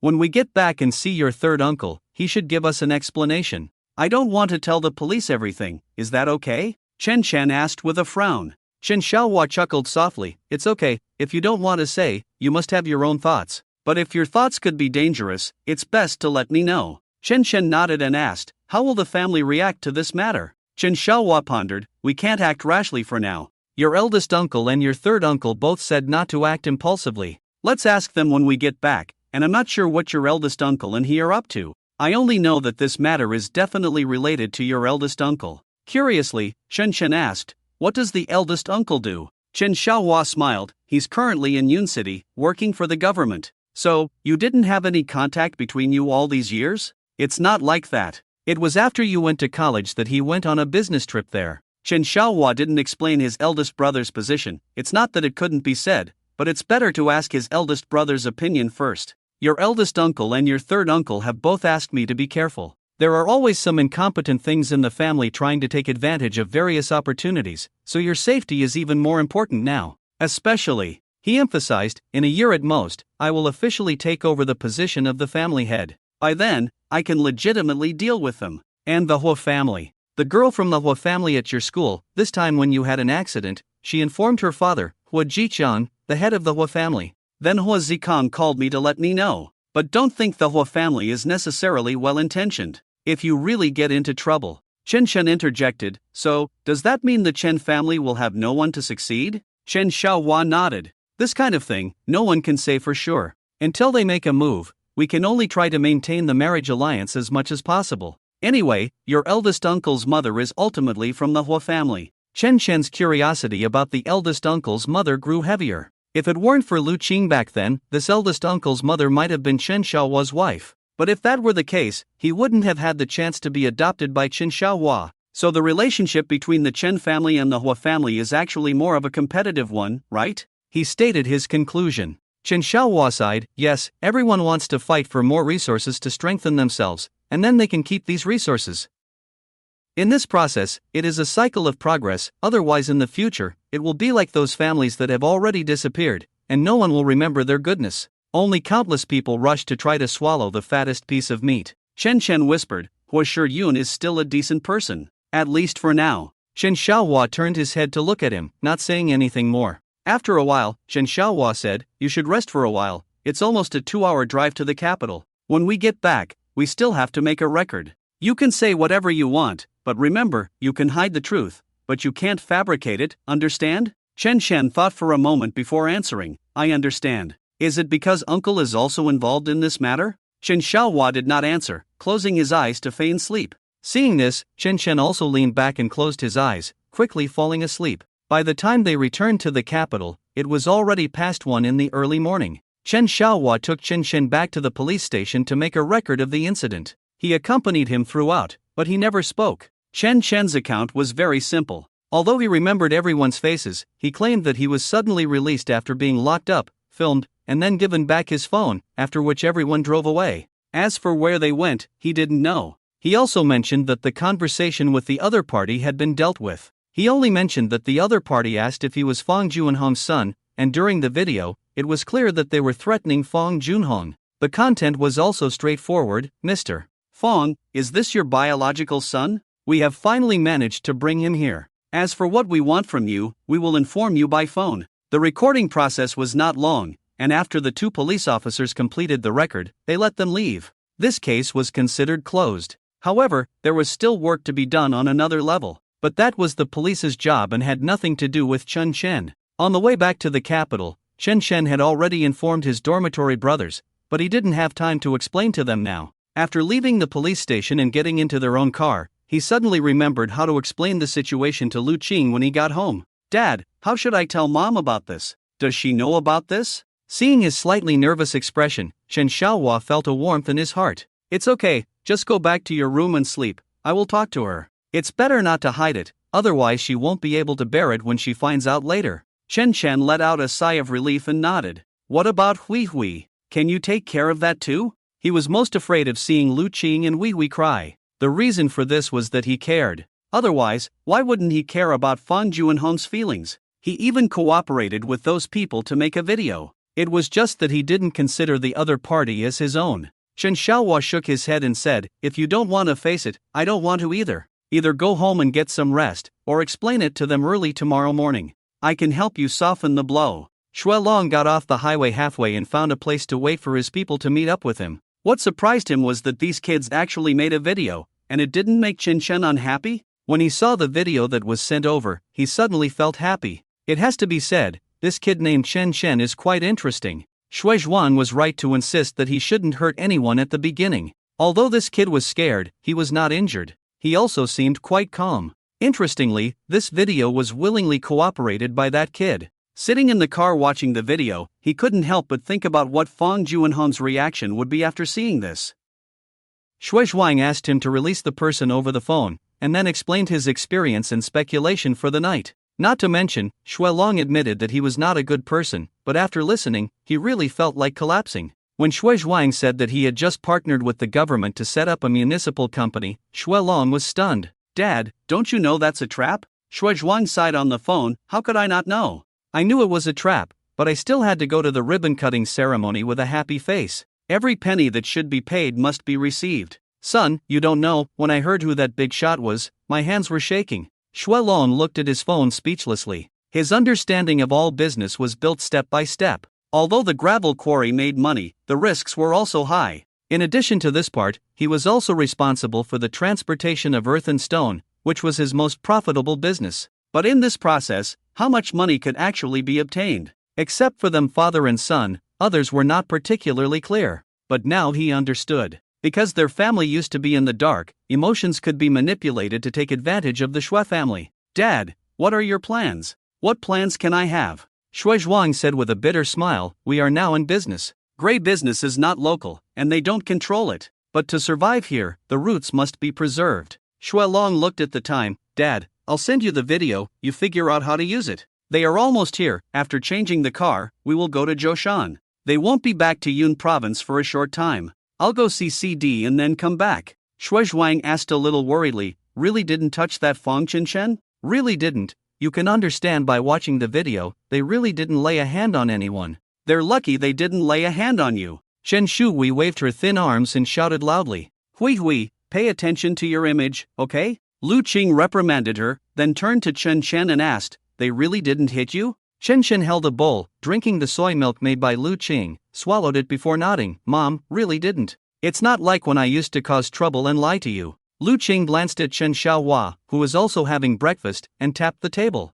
"Starting today, you must have 2 bodyguards by your side, and Hui, you too, can't be alone. Xiaohua, can you arrange it? If not, I'll go find Xiaojie myself." Chen Shuhui immediately objected. "No, I don't want to. If it's okay to go to that private school we used to attend, but to go to a public school with a bodyguard." "Mom, are you trying to keep my classmates away from me? Do I still need to maintain good relationships with my classmates?" Chen Shen and Chen Xiaohua were both focused on eating breakfast at this time, not saying a word. Lu Qing sneered, "You're in the 2nd year of high school, all your energy should be focused on studying, not thinking about relationships with classmates. If you have the ability to maintain a good relationship with them with bodyguards, I don't mind. But the matter of bodyguards is not up for discussion." Chen Shuhui immediately looked at Chen Xiaohua. "Dad, look at my mom. She insists that I have to have a bodyguard. How can I go to school like this?" Chen Xiaohua slowly swallowed the bun in his mouth and said in a calm tone, "Having a bodyguard is indeed necessary. Your brother was lucky this time. If something really happens, I don't know what the consequences will be. Listen to your mom on this matter. Have the bodyguard drive you to and from school every day." Chen Shen, he looked at Chen Shen, "Don't leave the campus if you don't have to. Like Hui, have the bodyguard pick you up and drop you off at school and home. If necessary, have the bodyguard wait for you at the school gate every day." Chen Shen put down his bowl and sighed. "Can I say no? If that's the case, I'd rather not go and just study at home. I don't need a diploma to find a job anyway." After thinking for a while, he became serious again. "You always tell me to be careful, but I don't understand many things. I'm not sure when to do the right thing. I find this environment too complicated, and I'm not very interested in the affairs between families. How about I study abroad? I'll spend the remaining 10 months reading books in the library by myself." Both Lu Qing and Chen Xiaohua almost simultaneously said, "No." Lu Qing said, "It was not easy to get into Peking University. This is where your father and I went to school. Chen Shui listened attentively. She knew very little about the past, so the opportunity to hear her mother talk about it was rare. Lu Qing continued, going to college is not just for a diploma, but to develop your ability to interact with others. Only in school, what you experience is closest to social reality but with a much lower level of danger than outside. Whether it's building connections or gaining knowledge, the campus should be a young person's starting point. Even if you go abroad to study, you should know that the Chen family's roots are in the country, in the capital. Sooner or later, you will have to come back. It's better to start building relationships now rather than waiting until you come back. Leave the foreign affairs for later. Besides, there are people from the Chen family who have made a name for themselves abroad. These are not things you need to worry about now. Just focus on going back to school and put aside other thoughts. Chen Xiaohua nodded in agreement. Your mom is right. Listen to your mom. Chen Chen reluctantly agreed. Seeing that he couldn't resist, Chen Shui pouted and muttered, having a car service is fine, but I don't want those close bodyguards. It feels weird. Everything is fine for me at school now, and there's nothing conspicuous about me. I'm so cute and obedient, everyone loves me, no one would target me. Chen Chen sighed and shook his head. Do you think I'm very high profile at school? I wish everyone would just ignore my existence. I just want to learn more, read more books. I haven't provoked anyone. No matter what you two think, it's not important. Your safety is the most important thing. Lu Qing slammed the table with a strong momentum, and the two could only lower their heads. Not only that, who knows if this kind of thing will happen again in the future. Xiaohua, can you find a solution? Chen Xiaohua helplessly said, I'll do my best. After dinner, Lu Qing took Chen Shui to the morning market to buy vegetables. This is one of her few hobbies. Cooking has become a habit, and they still cook their own meals at home, without hiring any maids. Except for when Chen Xiaohua hires a housekeeping company to clean every 3 days, Lu Qing handles all other household chores. Seeing the mother and daughter leave, Chen Xiaohua got up to make himself a cup of tea. Why did you suddenly want to go abroad? He asked. Chen Chen shook his head. It's not that I suddenly wanted to go abroad, it's just that the idea came to mind at that moment and I mentioned it casually. I never really thought about studying abroad or anything like that. Chen Xiaohua nodded in agreement. Going abroad is not impossible, but what your mother said makes sense, so I didn't bring it up. The Chen family is not considered a true aristocratic family. Do you know why I say that? Chen Chen shook his head. He thought that in the capital, the Chen family was second only to the Hua family among the aristocratic families, and should be a revered presence by many. But hearing Chen Xiaohua say this now, he was also confused. Chen Xiaohua sighed and continued, a true aristocratic family is like the Cui family or the Wang family mentioned in history books, with a heritage of thousands of years. In the past 100 years, none of the families nationwide that can be considered aristocratic have a heritage of more than 200 years. Even the largest Hua family in the capital now is only a little over 140 years old. The Chen family is not worth mentioning. Chen Chen looked at his adoptive father without saying a word, knowing that he just needed to listen during this conversation. Chen Xiaohua went on, the Chen family is only in its 5th generation in my generation. In terms of wealth accumulation, we are no match for the Hua family, or even the Ma family in the northeast, or the Yang family in Tianjin, or the Chen family. In terms of family relationships, the Chen family is even inferior. The key lies in the relationship between the main family and the branches. In this respect, the Hua family is stronger than us. In addition to their influence in the political and military circles, the Chen family is indeed a bit inferior to them. What's even worse is that a suitable candidate for the next generation's family head has not been found yet. Your third uncle, your grandfather, and I once discussed wanting to train Chen Xiaolong to be the future family head, with you as one of the alternatives. But the last time you two met, it should have been meaningless, right? He turned to look at Chen Chen, assessing his expression. Chen Chen squinted slightly, recalling the guy who seemed indifferent to him but fond of Huai Huai. Is he in Europe? He raised his voice slightly. Chen Xiaohua nodded. I don't know much about his situation, only the information from before he went abroad. After he left, there hasn't been much information about him at home. Also, he has a younger sister, Chen Yangyang, who is 15 years old this year, younger than Huai Huai, but she is a genius and is also in Europe. For specific details, you should ask your third aunt. Chen Xiaohua took out a cigarette and gestured to him, but Chen Chen quickly shook his head to decline. After lighting a cigarette, Chen Xiaohua pointed to the balcony, and the two went out to stand on the balcony together.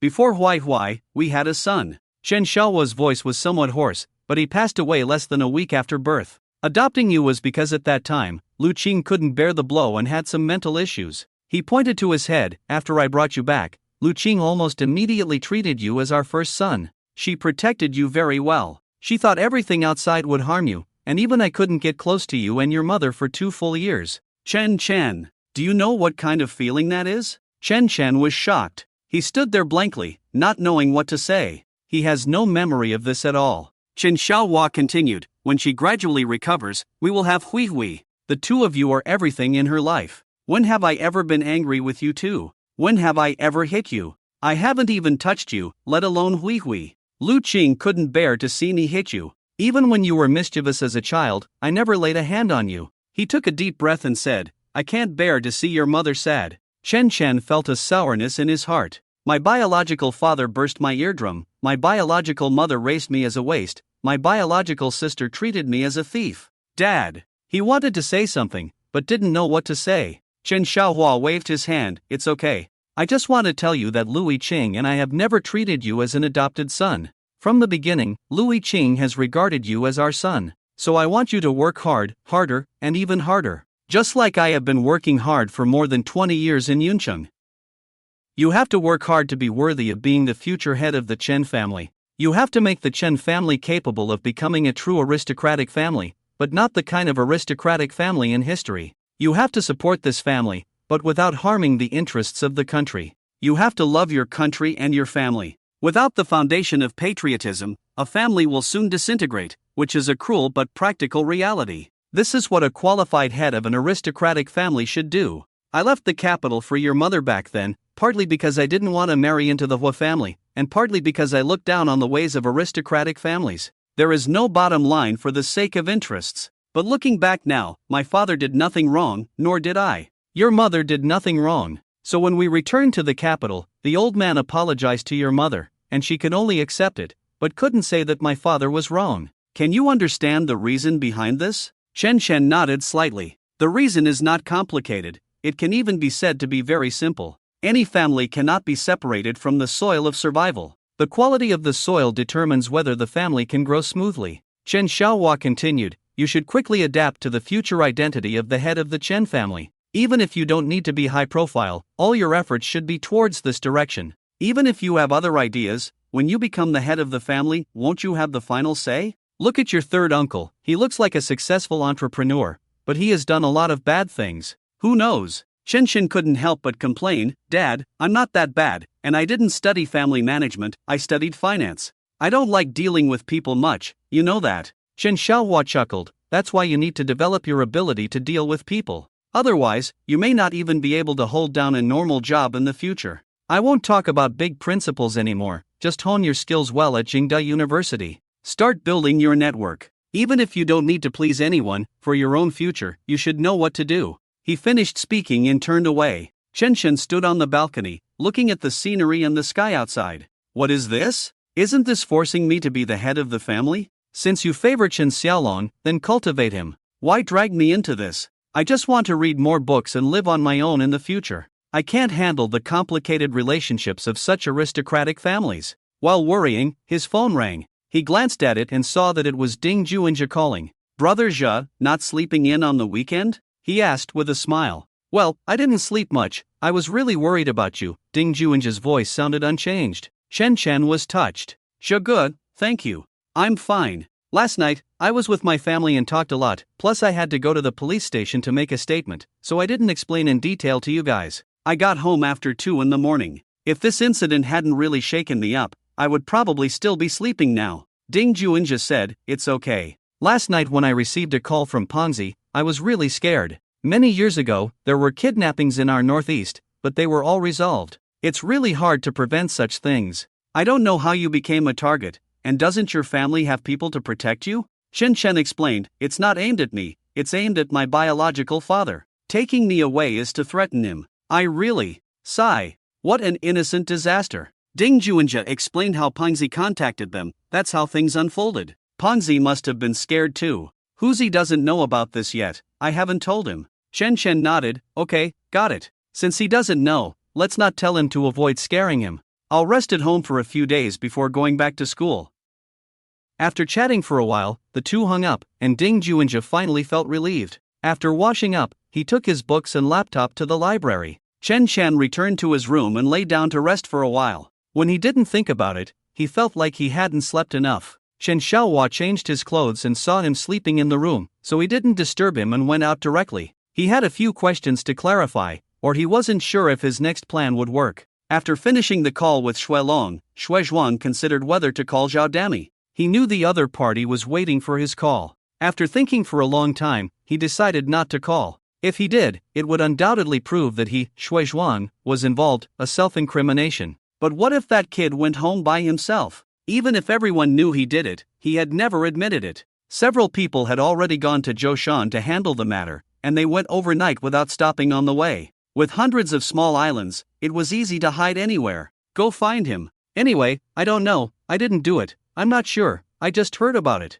Zhao Dami, you've wronged me. This was his thinking, but from another perspective, as a man approaching 50, being played by a young man in his 30s from start to finish, wasn't that enough? Do you really think I have no temper? I just dare not show it. As long as Chun Shen can contact his family, this matter will be considered closed. It has nothing to do with Shuezhuang. Whether it's Zhao Dami or the police, it's not good to arrest people without evidence. With this in mind, he didn't call Zhao Jidong but went to bed directly. His son Shuelong was already on the highway, on his way back to Yin City. He would arrive in Zhoushan after daybreak and then fly back. What he didn't know was that last night, Chen Xiaohua had already informed his elder brother that Chen Shen had been found and was safe. At that time, Chen Xiaoying called someone and said the child had been found. Not to mention that after Zhao Dami received the call, he was so happy that he couldn't sleep all night. Let's talk about Chen Xiaohua in Beijing, who went directly to Chen Xiaojie's villa. Chen Xiaojie rarely left the villa now. Whenever he appeared, he always had a cane in his hand.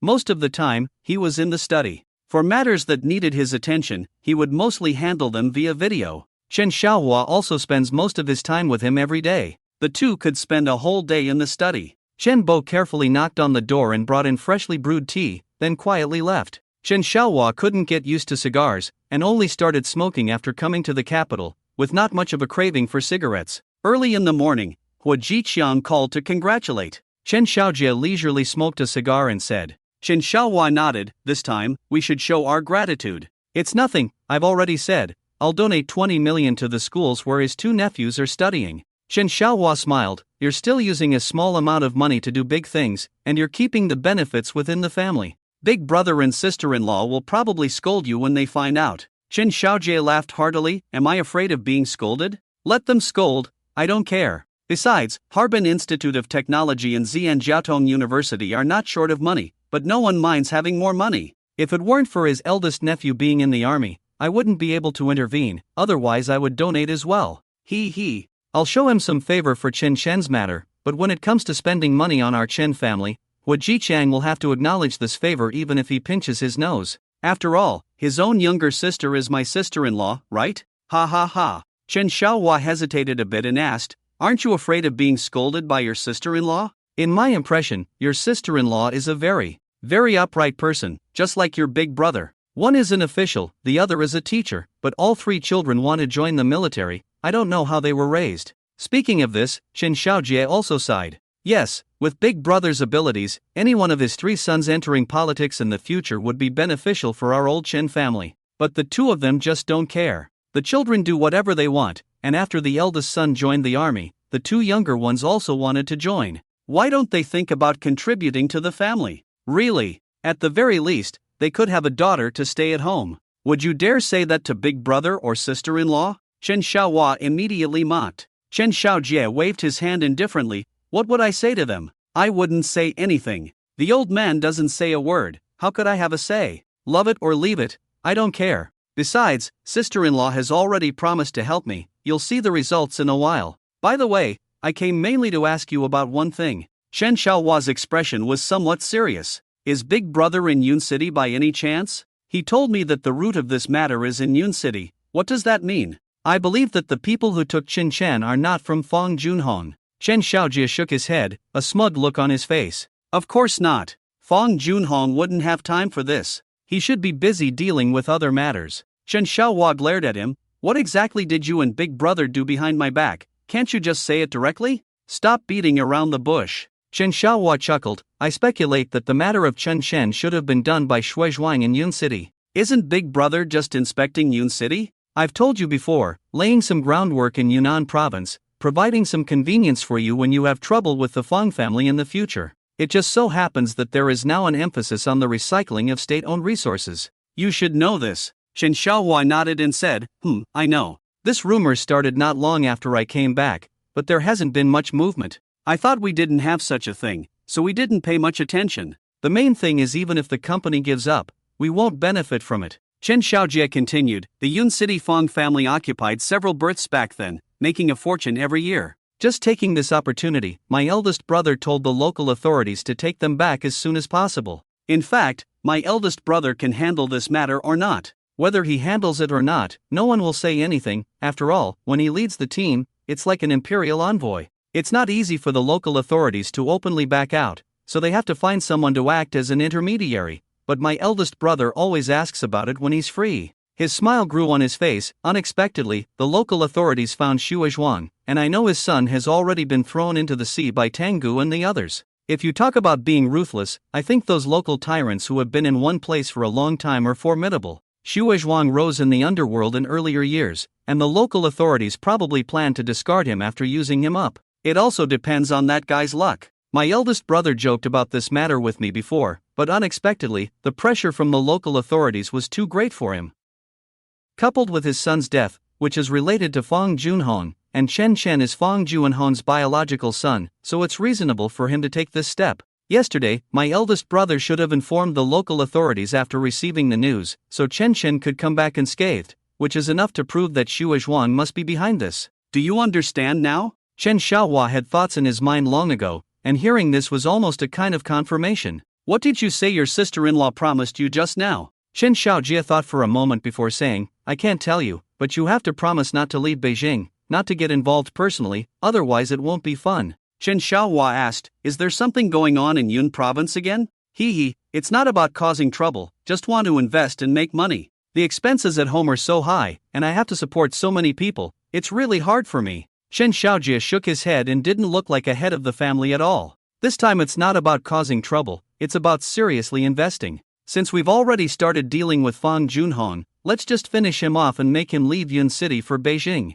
My plan is to take over all the business of Fong Junhong's small group company. In addition, if necessary, we'll really get involved over there. After hesitating for a moment, he said softly, the port over there is going to be expanded, and that's a project worth hundreds of billions. It's unacceptable not to get involved. Even if the big shots go, it's not enough. This time, we'll go together with the Hua family, on the one hand, to stop Hua Jiqiang from always watching the old Chen family, and on the other hand, to show a cooperative attitude. Among the noble families, competition and cooperation coexist. If it's just our Chen family or the Hua family going over, it might be a bit lacking in weight, and there's a possibility of being beaten up by others. If the two families join forces, it will depend on whether our Chen family and the Hua family are powerful like a two-headed dragon crossing the river, or if those local bigwigs are more powerful. Chen Xiaohua listened to him getting more and more excited, and couldn't help but say, is it a comprehensive attack on Fong Junhong's side? Chen Xiaojie shook his head, there's no need to make a big fuss.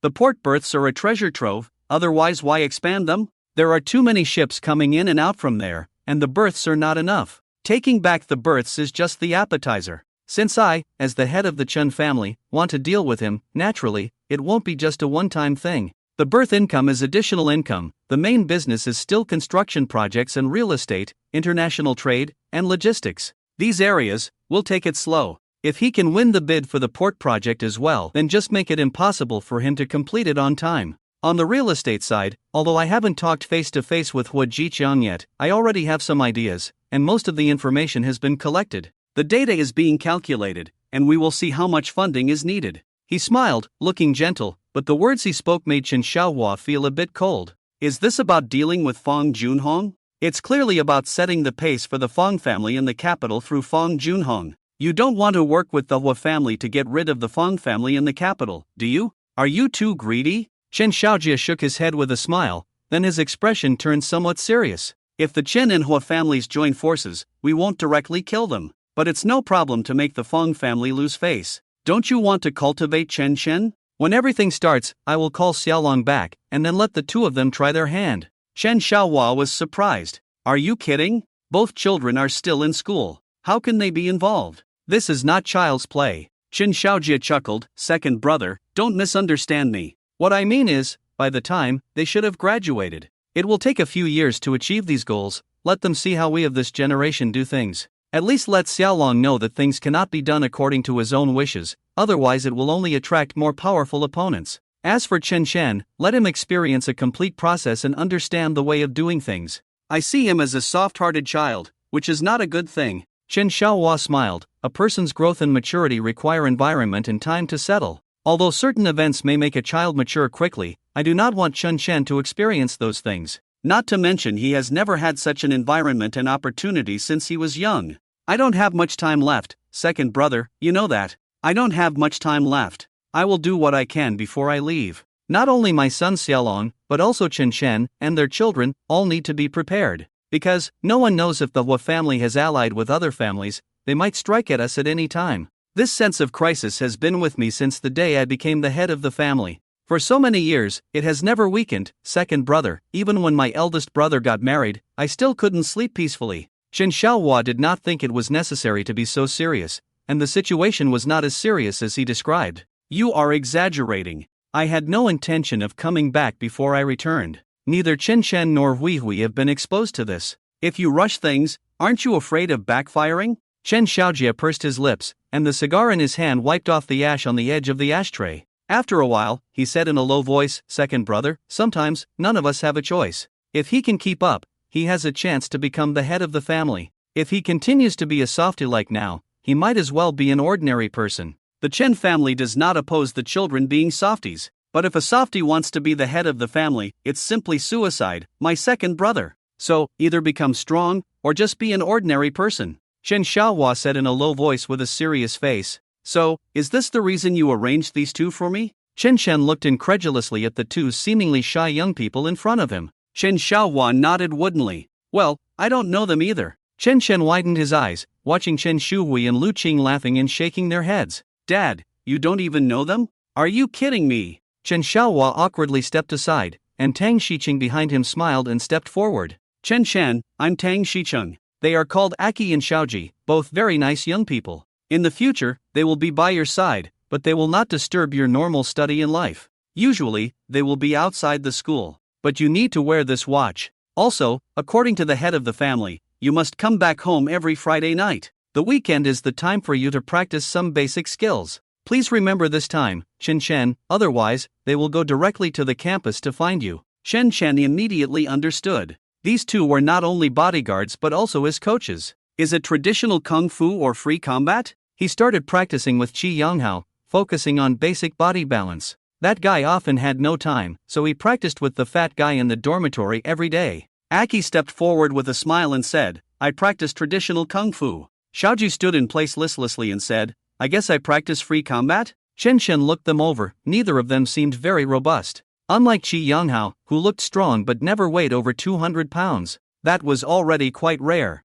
According to Qi Yanghao, if one got any fatter, they would lose some agility. This would lead to grappling with opponents, where skills wouldn't play a significant role. After all, those who practice wrestling are all similar. Winning or losing depends on seizing opportunities. Chen Shen thought for a moment and said, I have to go to school early tomorrow. My club has an event to attend. I'm interested in exercising and learning self-defense. I just hope not to put too much strain on my legs, even though they are fine now. Aki smiled gently, no problem at all. The task given by Uncle Tang is the easiest for us. We understand your situation. The most uncomfortable thing at first is not the intensity of the exercise but the flexibility of your fascia. At most, you will feel uncomfortable, but it won't tire you out from studying. He carefully observed the young man in front of him as he spoke. Dressed casually in sneakers, nothing special. He wasn't someone who relied on the Chun family's wealth and status. Chen Shen felt a mix of excitement and hesitation. When Fang Hongjun graduated, he was assigned 4 bodyguards.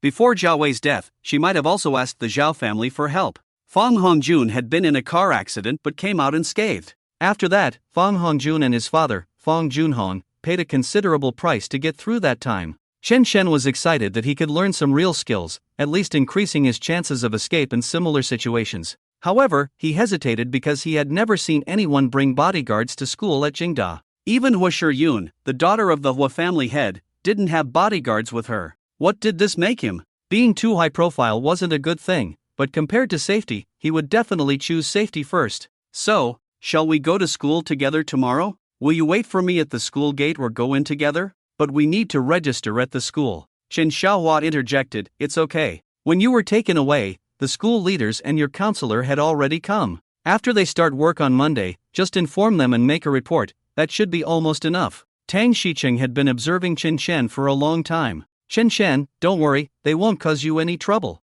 We will move in tomorrow, both the upstairs and downstairs units are ours, including the one opposite. So don't worry, you will be very safe here. Xiao Ji raised his eyes and said, if there is a coffee shop in your school, we will rest there. Your watch has a positioning function, we know where you are, so you don't have to be with you all the time. That's how it's settled. Chen Shen looked at Chen Shui, who would be followed by two pretty sisters, and felt much more balanced. However, the little girl seemed less resistant to this matter because of her appearance. The next day, after breakfast, he waited at home for Xiao Ji and Achi to come and pick him up. When the phone rang, he went downstairs and saw Xiao Ji and Achi sitting in the car waiting for him. Both of them were dressed casually and not eye-catching. Even the car they chose was a Volvo, which was really not worth mentioning in the capital city. It wasn't until he got in the car that he realized that Tang Xicheng was also sitting in the back seat. Uncle Tang. Chen Shen was somewhat surprised. Tang Xicheng smiled, I haven't been to your school yet, so I'll take advantage of your light to take a look around. Chen Shen nodded speechlessly. The school is not so rigid. In fact, weekends are open, you just need to register your personal information to enter. As for vehicles, he had already seen the entry permit on the windshield. This efficiency really surprised him. Under normal circumstances, whether it's a teacher's or a student's car, all vehicles entering Jingda University need approval, and once inside, they are not allowed to park at will. If it's a visitor's car, you also need to go through the procedures in advance. The entry permit was processed in just one night. This was the first time Chen Shen felt the efficiency of a prestigious family and the convenience enjoyed within the social system. Tang Xicheng smiled and looked at the students and scenery on campus, occasionally praising. Following Chen Shen's directions, they finally arrived. Uncle Tang, this is our club. I will participate in activities here, you can walk around the campus, find a place to rest. Tang Xicheng nodded in understanding. How long will you take? I heard that your school cafeteria is very famous, I want to try it.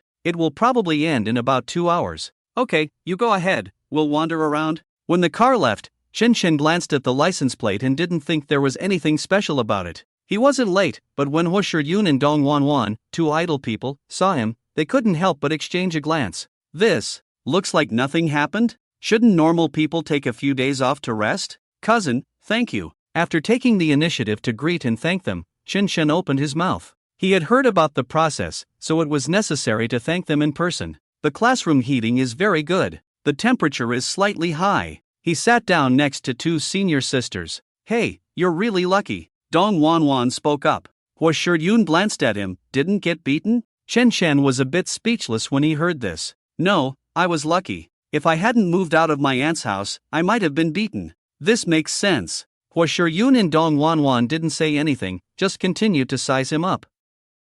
Chen Shen felt a bit uncomfortable being stared at. Why are you staring at me? Huo Shiyun shook her head slightly. No, I'm just curious how you were kidnapped, and now you appear in front of us unharmed. Dong Wanwan smiled and asked, if Shiyun hadn't called, you might not have been rescued until today. Before he could answer, Huo Shiyun quickly asked, why did they kidnap you? To extort the Chen family? No, Chen Shen explained, this is related to my original family. But I haven't figured out the specific situation yet. Maybe they knew I am now a member of the Chen family, and have some relationship with the Huo family, so they ran away. I called my dad myself. Huo Shiyun nodded. By now, more than 10 people had arrived in the classroom. She asked, your actual trading profit is not the highest, but it is one of the more stable ones. Did you model it? Chen Shen was stunned, the topic changed too quickly. No, I've just always been interested in the pharmaceutical industry. My interest is not in stocks, but more in the trend of the futures market. I originally wanted to trade stock indexes, but if I used futures, the risk would be too high. I'm afraid my mental toughness is not strong enough. He appeared a bit shy, but his desire to make friends was also quite obvious. Huo Shiyun was surprised. You're only a freshman, and you've already started trading stock index futures? Dong Wanwan was also surprised. She didn't play these, but that didn't mean she didn't know anything. Futures are the real zero-sum game, can you handle it? Chen Shen whispered, stocks and futures are fundamentally different. The former is more influenced by policies. Ding Juinja once wanted to use data to prove this, but it's not necessary in practice. He and the two senior sisters were sitting on the side of the front row talking, while Confucius' legs were crossed on the table, with a laptop on his lap, typing away. He's not trading stocks, is he? Dong Wanwan widened her eyes. No, he just became interested after seeing me participate in this competition. He's now very interested in functions. He's testing the formulas he wrote himself. Hua Shiyun laughed when she heard this. If you could make money relying on formulas, do you think so many people would lose money? Chen Chen glanced at her, then continued, the formulas written by Zhega are not for reference in trading. We are studying how to use functions and web crawling to establish a basic model, selecting suitable companies by analyzing public financial data of industries and target companies, and then considering trend analysis and market sentiment. He spoke very seriously, without any unnecessary words, just showing the train of thought when he and Zhega discussed. Their conversation was not loud enough to disturb others. The other people in the room were also gathered together talking. It seemed that they all knew that these two beautiful women were unlikely to be attracted, so they didn't come to disturb them, but gave Chen Chen a chance to understand Hua Shiyun's knowledge of the secondary market. Whether it's stocks or futures, I do agree with your point about market sentiment. The market has now entered the era of quantitative trading. Most retail investors lose money when they enter. Do you know why? Dong Wanwan sat on the side, listening attentively. Hua Shiyun continued, quantitative trading is generally targeted at selected goals. In other words, before the trade, they have already thoroughly researched the target company. The speed and volume of quantitative trading are simply not comparable for retail investors. Whether buying or selling, the speed cannot keep up. Even a delay of just a few milliseconds could result in being closed out. You should already know this. Chen Chen nodded. On the other hand, the more obvious advantage of quantitative trading is that it can create emotions through this method. That is what you just mentioned as market sentiment. I believe you should also agree with this, right? Chen Chen thought for a few seconds before reluctantly nodding. What is market sentiment? In simple terms, it's following the trend. Chasing highs and selling lows is also following the trend. Retail investors are too easily influenced by market sentiment, so creating emotions is the killer move of quantitative trading. By saying this, you should understand. Studying market sentiment is useful for the stock market, but not very practical. Unless you have a large amount of capital, enough to account for a quarter of a stock's float, then you can create emotions and cut the leaks. Chen Chen had to agree with Hua Shiyun's point of view. Dong Wanwan interjected, what about the futures market? I believe the volume of the futures market is so large that no one can influence market sentiment, right? Chen Chen looked at Hua Shiyun, who was also looking at him. Neither of them spoke. At this moment, a voice behind Chen Chen said, the futures market emphasizes not emotions, but information asymmetry and going with the flow. Chen Chen turned around, and Confucius was already standing behind him, looking at him with interest. Senior Kong, please sit down. Chen Chen quickly stood up. It's okay, I just overheard and chimed in, Confucius said as he pulled out a chair and sat down. Chen Chen, I just tallied the data. The competition will be announced to end today. He looked gently at Chen Chen and said, how about letting everyone participate in your previous topic? Although it's an old topic, as college students getting into stocks, they will inevitably fall into various traps set by large funds. I'm talking about traps set by just a few million in stock trends. Do you know what problem my model solves? Chen Chen honestly shook his head. Senior Kong, I really don't know. Hua Shiyun said, you sold your model, can you talk about it? Confucius smiled, it's okay, it's just theory without data, there won't be any problems. My model solves the problem of identifying financial data. From this perspective, it's similar to what you just mentioned about selecting investment targets.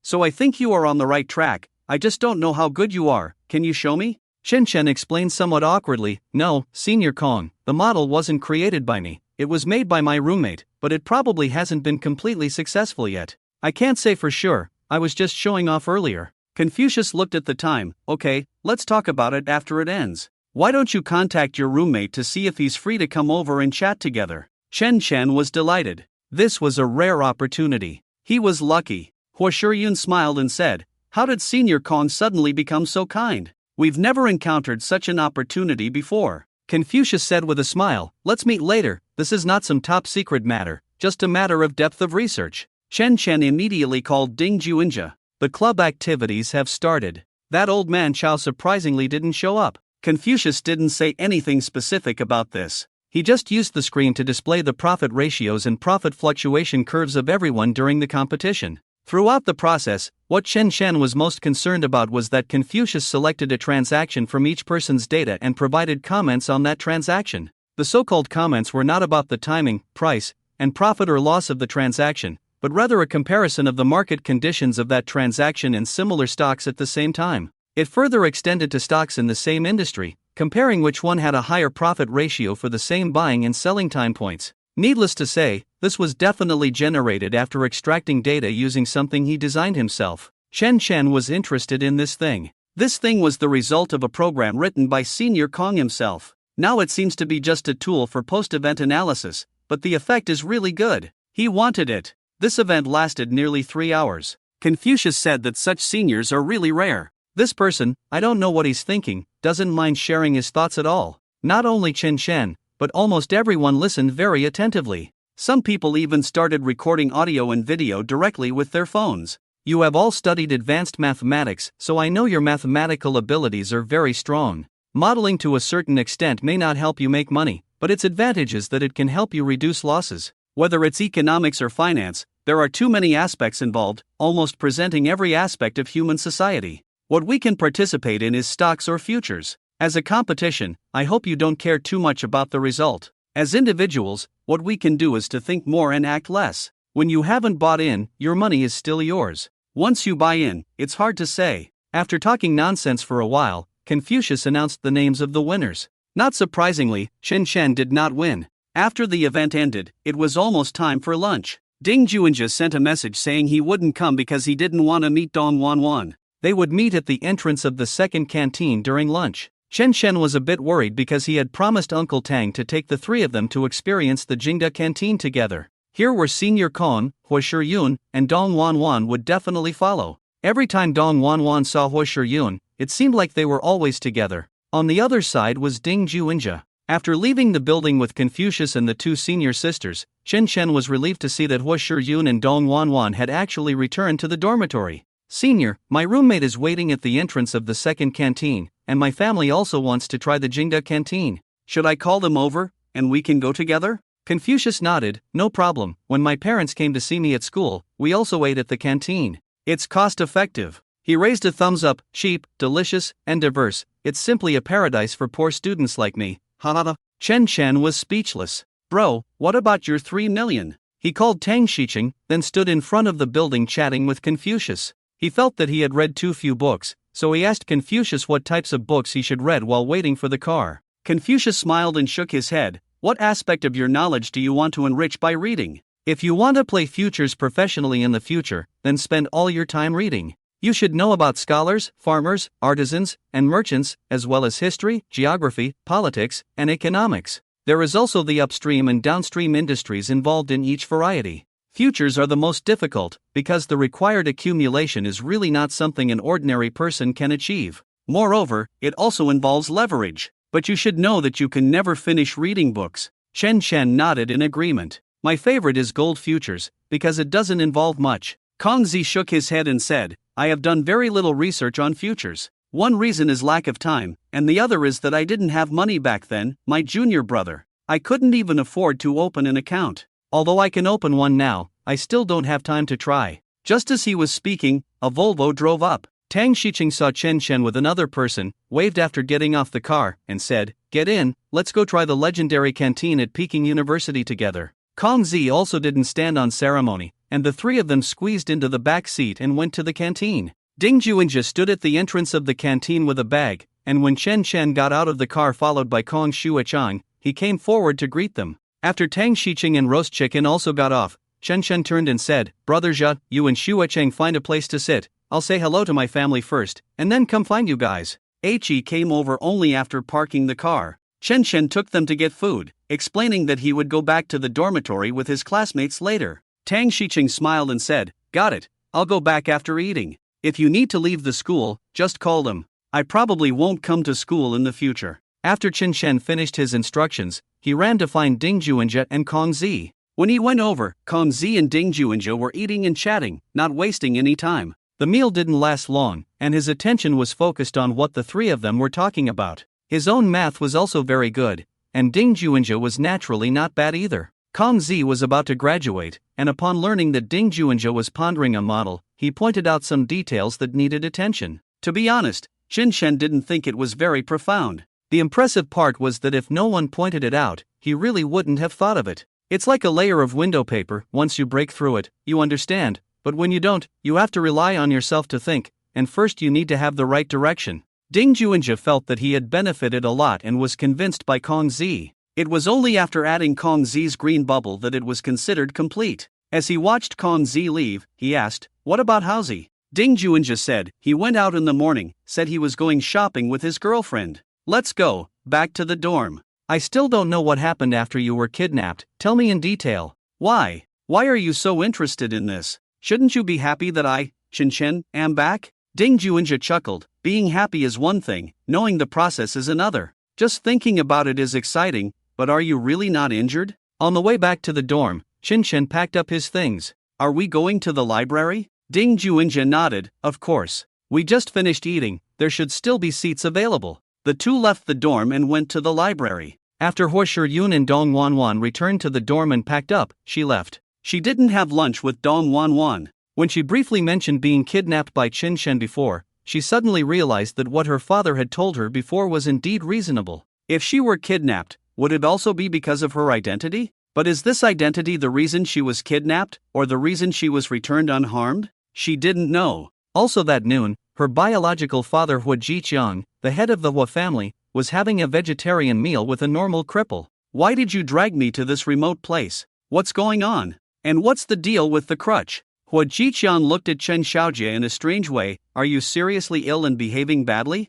Chen Xiaojie held a small teacup in his hand and raised his eyelids. "Which eye of yours saw me behaving badly? Can't I act a bit pretentious? Don't you think it's stylish for me to extend a cane when getting off the car?" Huo Jiqiang had known this person for decades. They had known each other since they were young, completely understanding each other's personalities and habits. Despite being competitors due to their families being in-laws, they were not enemies. "All right, let's get to the point. I cancelled half of my day's schedule just for you." Lingkong Temple in the outskirts of Beijing. There were no flying eaves, arches, carved beams, or painted rafters, and even the temple itself was built by the monks. The most famous thing here was the medicinal cuisine, dedicated to the medicine Buddha, beloved by the nobles in the capital. However, the medicinal cuisine was only prepared every other day and usually required reservations. Chen Xiaojie must have made a reservation for the small room days in advance. The room was spotless, with almost nothing inappropriate except for a slightly old-fashioned look. This was the impression left on visitors after years of popularity.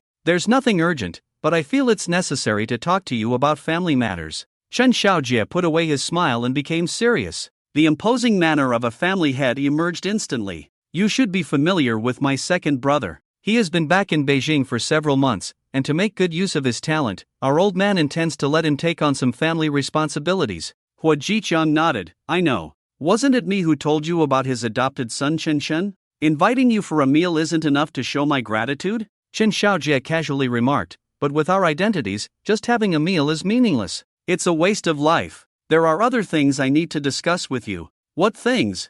Huo Jiqiang asked lightly. Chen Xiaojie said softly, "Yun Province, Yun City, port expansion. My eldest brother is leading an inspection team there. It's highly likely he will stay for a year." Huo Jiqiang was aware of this news, but he didn't expect Chen Xiaoying to stay there for such a long time. "I haven't heard from Sinan that he's staying for a year." After a moment of contemplation, he continued, "Do you have any other ideas?" "I do have ideas, but I need the Hua family to help. Otherwise, I'm afraid I'll be crushed once I go there." "Isn't your fourth brother in the south? Any news from there?" Huo Jiqiang shook his head slightly. "I haven't heard anything related to the military." Chen Xiaojie sighed, "The big shots get the most benefits, and will only get scraps. We need to be careful of the local power players." Since a while ago, Huo Jiqiang had been going over all the information he knew in his mind. He knew this matter was real, just decided, and not even in the planning stage yet. "With your personality, it can't be that simple, right?" "Of course not. The Chen family is not as good as yours in infrastructure, but if we join forces, we can also renovate the old city area without spending money.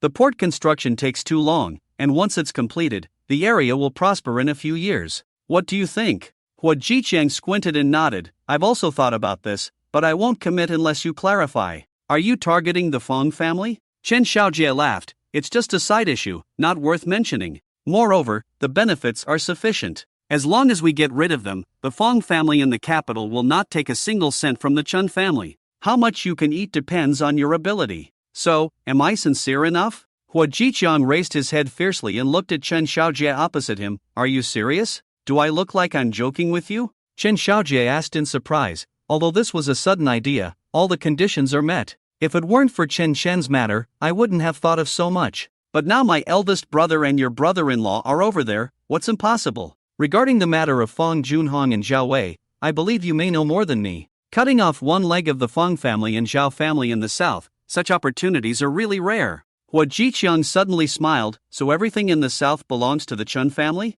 And I have to fight tooth and nail to grab everything in the capital? Chen Xiaojie showed no sign of embarrassment on his face. What are you saying? What are you talking about? Which family in the capital dares to challenge you? Hua Jiqiang smiled slightly, a confident smile. But he still refused to commit. If something really happens to the Fong family, do you think no one else will take action? Chen Xiaojie picked up his teacup, took a sip, and said with a smile, if our two families join forces, as long as it's not the authorities intervening, I really don't believe anyone can outmatch us. Moreover, I said that everything left by the Fong family is for you, then it's all yours. And, I don't necessarily want all the benefits from the Yun province. I just don't want to waste this opportunity. Don't you want such an opportunity to establish a foothold in the South? Nowadays, young people are all thinking about high-tech networks and so on, but they forget one thing. Hua Jiqiang interjected, the foundation is the cornerstone of a country. If it weren't for Chen Shen, this opportunity might not have come so soon. With my eldest brother over there, things have progressed so quickly.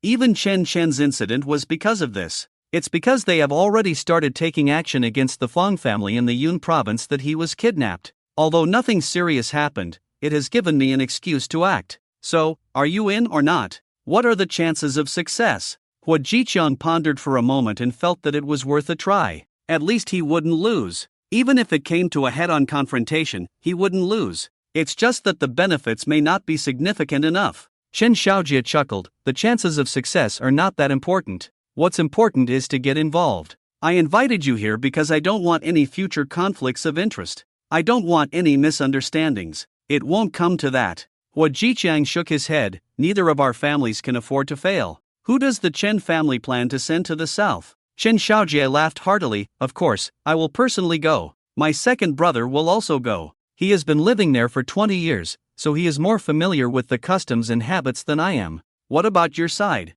Hua Jiqiang said softly, since you are going, I naturally have to accompany you to take a look. The weather is getting colder. The happiness of northerners lies in having heating. The happiness of southerners lies in having good health and being able to withstand the cold. Chen Shen's happiness comes from not only having both but also making money. In October, after a month of adjustment, the market began to reverse. The consolidation at the bottom led many to three conclusions: rise, continue consolidation, or fall. Although it's a cliché, that's all ordinary people can see. Chen Shen knew that the stock index would continue to rise until the next year, and it would only adjust after May of the following year. With nearly 9 million funds in his account, he planned to use them all. Whether it's what Confucius said or stock market wizards, they are facing unknown trends. He already knew that massive funds guide stock prices through quantitative trading. Only futures can avoid being harvested, because not only does it make money quickly, but he also knows the future trends. If you want to make money and get rich quickly, you have to trade futures.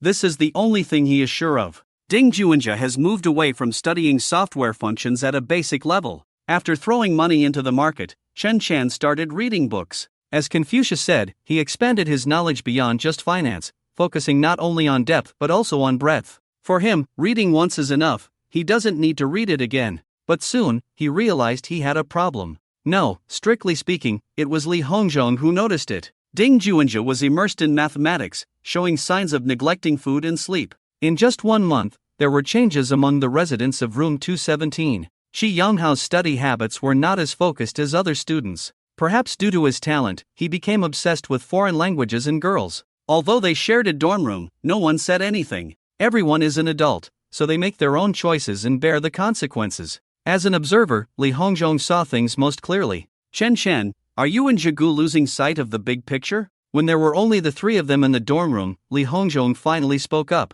Chen Shen was sitting in his bunk reading a book and turned to look at him upon hearing his words. Huh? What? Ding Juinja was also reading in his spot and put down his book upon hearing the question. What did you just say? Li Hongzhong licked his lips. I mean, even if you don't need to follow the rules, you seem to be neglecting the core courses of your major. I always feel that laying a solid foundation is the most important. Chen Chen quickly understood his meaning after a moment of thought. I understand what you mean. He glanced at Ding Juinja, who also looked serious. I'm not sure about your specific situation, but I have a photographic memory. So I haven't neglected my major courses. On the contrary, I believe I have already completed all the content. The extra time I have is used to enrich my knowledge. Ding Juinja chuckled. Sir, although I'm not as extreme as Chun Chen, my memory is also good. If he weren't so extreme, I would be the king of room 217. Li Hongzhong paused before sighing. I knew you guys weren't normal. Those who can become top scholars are indeed not ordinary people.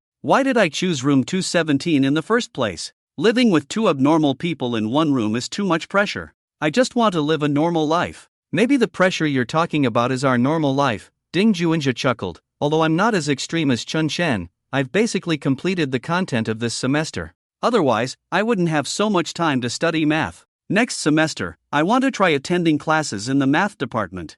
I don't know if I can keep up. I heard that the math department at Peking University is full of geniuses. I don't know if it's abnormal or not, but those who dare to major in mathematics should all be geniuses, otherwise they wouldn't have chosen to study mathematics. It's too brain-consuming. I just have a good memory, but in reality, I'm just average at math. Chen Chen stabbed Li Hongzhong in the heart. Even if it's a rat, it probably has hidden strength. Those who can come here to study are not useless, so he can study English and flirt with girls so easily, probably because he doesn't have much pressure. Li Hongzhong looked at these two abnormal people helplessly and shook his head, saying, I wanted to keep up with you guys, but it turns out we're not on the same level at all. Damn it! Forget it, I'll just be honest. Ding Juinja comforted him with a smile. Look, both Chen Chen and I don't play games, don't smoke, and don't have any bad habits. Besides doing what we like, we don't know what else to do. So don't feel pressured. Maybe when you see us studying hard, it's actually a way of relaxation for us, right? Chen Chen realized that Ding Juinja was joking and immediately nodded.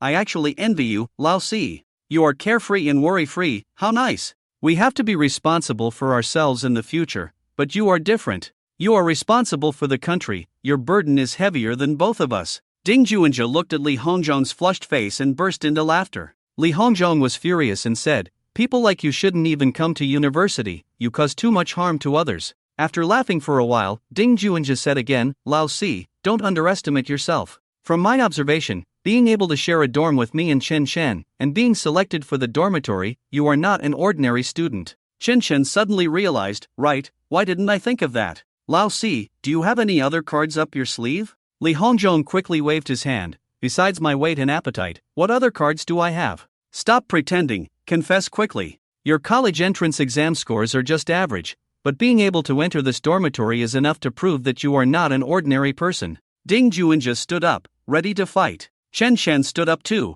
approaching the chubby guy. I really don't have anything, brothers. Li Hongzhong's chubby hands kept moving in the air. My parents are just ordinary civil servants. I really have no background. I swear. Ding Juinja stopped suspiciously. Did I misjudge you? Are you not the chosen one? Chen Chen burst into laughter. Li Hongzhong laughed along. The three of them laughed together, filling the small dorm room with laughter. After a while, Ding Juinja asked, Chen Chen, do you really have an eidetic memory? Chen Chen nodded. It's exaggerated, I just have a better memory. My strong point is still in liberal arts. I've never been afraid of rote memorization. I chose history, geography, and politics back then, really. Purely fictional, don't take it seriously. I really don't know if history, geography, and politics can be used to apply for a finance major. Why didn't you go abroad back then? If I were you, I might have directly studied abroad. Ding Juinja asked. Chen Chen shook his head. I didn't have the conditions back then. Being able to attend this university was already the best for me at that time.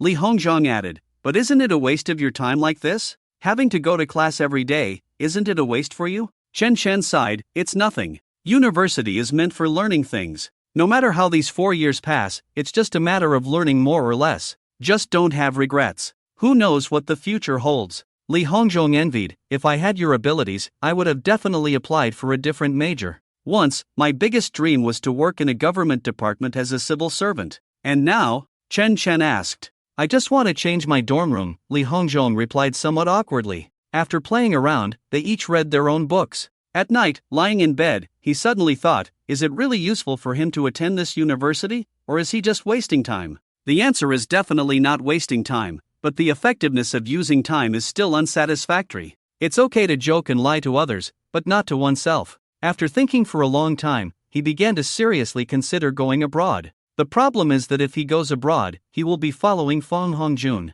In the more than 10 years following Fong Hongjun, it can't be considered as an experience, but more like watching a 3D movie spanning over a decade. There is some understanding, but far from enough. Chen Xiaohua's words came to mind. Love your country. This is the most basic requirement. He believes this is not an ordinary requirement. Normally, even criminals love their country, so it shouldn't be a requirement. After careful consideration, this is a fundamental survival issue. Not loving the country means not being able to survive. But for individuals, loving or not loving the country does not affect survival. So, the head of the household must love the country, because it involves huge assets and the livelihoods of countless people. He has read through the materials in Chen Xiaohua's study, basically all of them. Chen Xiaohua did not specify what he couldn't read, but opened everything up for him to read, even specifically telling him to read. Among the various members of the family, there are people from all walks of life, plus the presence of in-laws. There are too many factors to consider in balance. From an outsider's perspective, the head of the household's attitude is the family's attitude. After understanding this principle, he fell into a deep sleep. On the weekend, Xiaoji and Aki sent him back home. After dinner, he took the initiative to say, "Dad, let's talk in the study later?" Chen Xiaohua was surprised. "What's wrong? Are you having problems with your ideas?" Lu Qing asked with concern, "Did you encounter any difficulties at school?" Chen Shui said, "I want to listen too. Brother has been too busy recently, he didn't even come back last week." Lu Qing scolded, "Don't be silly. Your brother is always so good to you, don't disturb him." Chen Shui snorted, got up and went back to her room. She was very dissatisfied. Her brother has been reading a lot lately. Every time she goes to his room to find him, he is either reading or drawing. She doesn't know what he's up to. As a sensible rich girl, she naturally wants to be a super sensible younger sister, so she can only stay by herself without disturbing him. Lu Qing cleaned up the table, watching the father and son go to the study together. She went to make tea and brought it in, seeing that both of them looked very serious. "Lu Qing, do you want to listen too?" Chen Xiaohua asked. Lu Qing shook her head and said, "I shouldn't be involved in what you're going to talk about. If I don't pay attention, I won't be too upset." After she left, Chen Xiaohua asked, "What's going on? You rarely act like this." Chen Chen also didn't hesitate and directly expressed his thoughts. "Although going to school is not a waste of time, it doesn't really help me much. What I've learned comes more from books than from the classroom. Dad, I'm a bit confused now. I don't know how to choose." Chen Xiaohua thought for a moment and asked, "What kind of life plan do you have for yourself in the future? I mean, if I didn't involve you in the family affairs, how would you choose?" "Before going to college, I just thought it would be good to go to college. But at that time, I didn't know about the Chen family's situation. Now," he hesitated a bit, "I'm not very sure. If the Chen family didn't exist, and we were just an ordinary family, I might start a small company in the future. The focus would still be on finance, to earn money to support you all in your old age. To marry Huimei and send her off in style, that's probably how it is." Chen Xiaohua didn't continue this topic and instead asked, "Do you know what kind of people kidnapped you?" Chen Shen shook his head. "I remember the appearance and accents of all of them. I even remember some of their habitual gestures. But I don't know who is behind them." "It's Xue Zhuang, the father of Xue Wenyao," Chen Xiaohua said calmly, "but it's not for revenge against his son's death. This whole thing was orchestrated by your uncle and third uncle." He slowly explained the causes and consequences of the matter. Although Chen Chen was somewhat surprised, he didn't find it strange. When you want to target someone, it's foolish not to use decisive advantages and external forces. However, like the three elders, he did not expect that the local leaders in Yun province would choose Xue Zhuang. "It's purely a coincidence, right?" he said. "The ins and outs of this matter are not complicated, it's just that no one anticipated it." Chen Xiaohua shook his head and said, "Not only that, what I want you to know is the cooperation between your third uncle and the resources your uncle utilized. That's what you need to learn. Of course, Peking University is the best school. Both your mother and I are graduates of Peking University.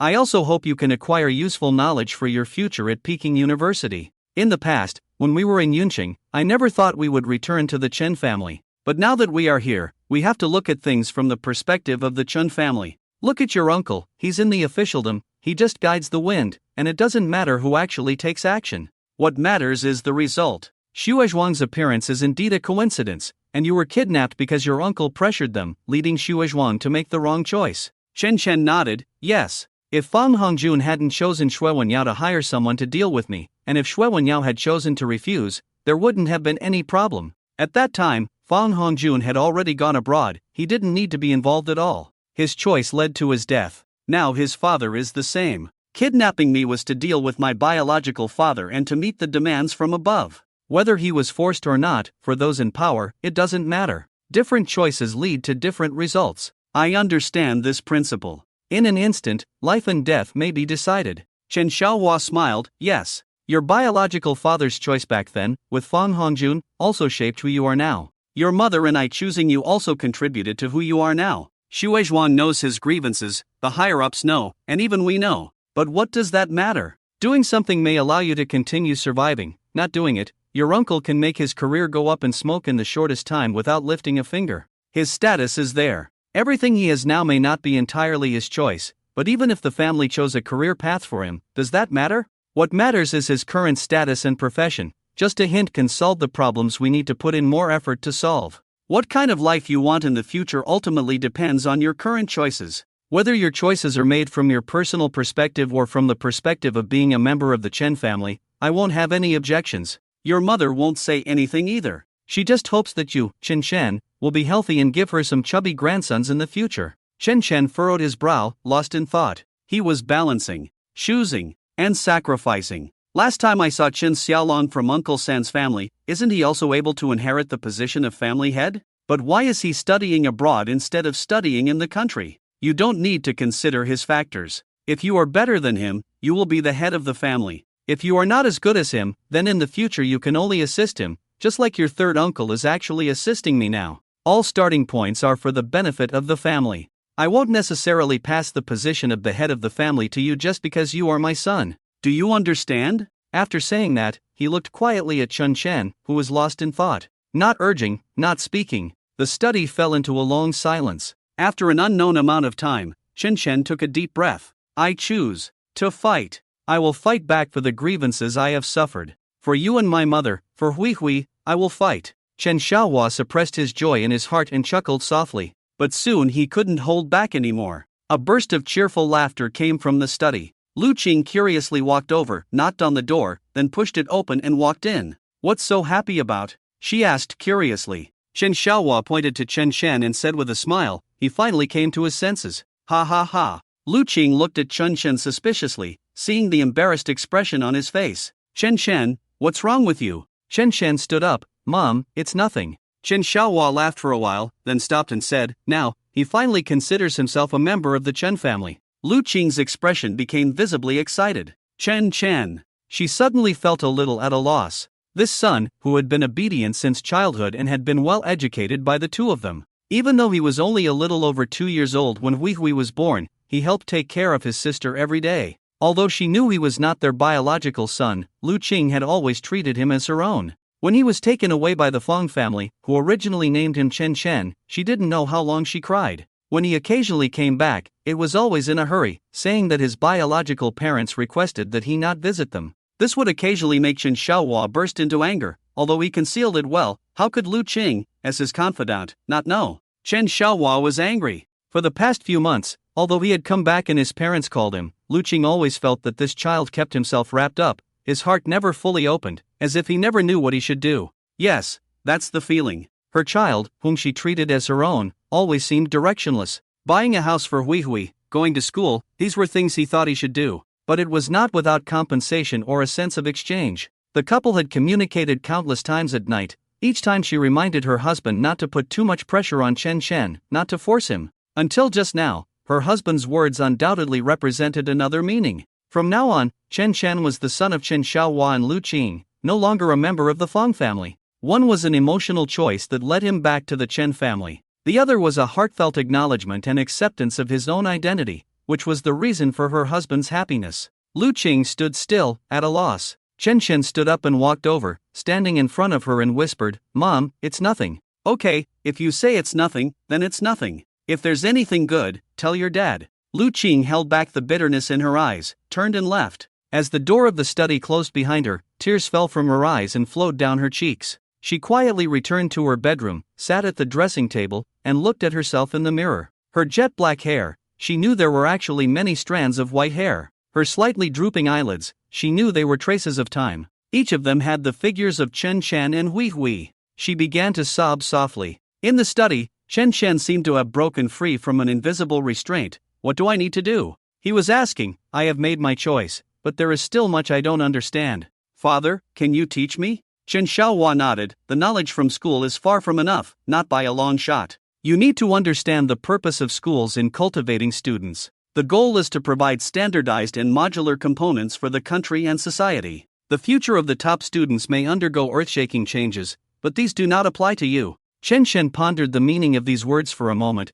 then nodded without saying a word. Chen Xiaohua pointed out, I have no way of knowing what will happen in the future. Cultivating talent and raising a son are actually the same principle. Raising children to prevent old age is an outdated concept, but it still meets the practical needs of today. However, nowadays, no one really does it because the whole society is in a state of intense competition, and young people face tremendous pressure to start a family and establish a career. They do not have the qualifications or resources to support their parents in old age, but you do not have these problems. The significance of family is now being highlighted.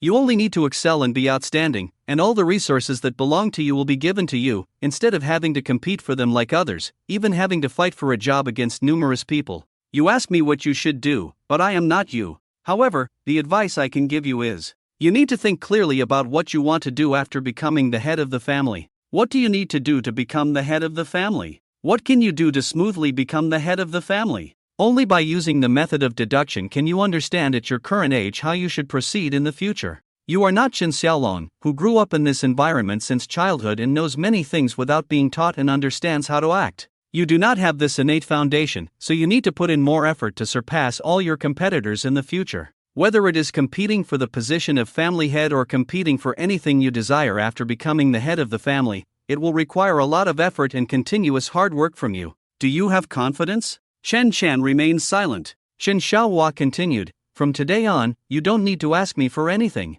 If you need my help for anything, just tell me directly what you need. Whatever the family can provide you with, will be given to you, or assistance will be provided. However, like Xiaolong, you must bear the consequences yourself. Standing in the position of the family head, I will neither obstruct nor push you. Make your own choices and bear the consequences yourself. Chen Shen asked, since I have to compete, I want to know how many people are my opponents. Chen Xiaohua nodded, do you have any other requests? If I want to study abroad, how much help can the family provide me with? Material assistance. For others, you have to strive for it yourself. Do you really want to study abroad? Chen Shen smiled, no, I was just asking. Didn't you say that I need to build up my network in China, so I don't plan to study abroad? Once you leave for more than 2 years, most likely people here will almost forget about you. What I want to do is to be the one that others turn to for help, rather than me seeking help from them. He recalled his conversation with Fang Hongjun and Fang Junhong, added his own understanding, and felt that what he said was appropriate.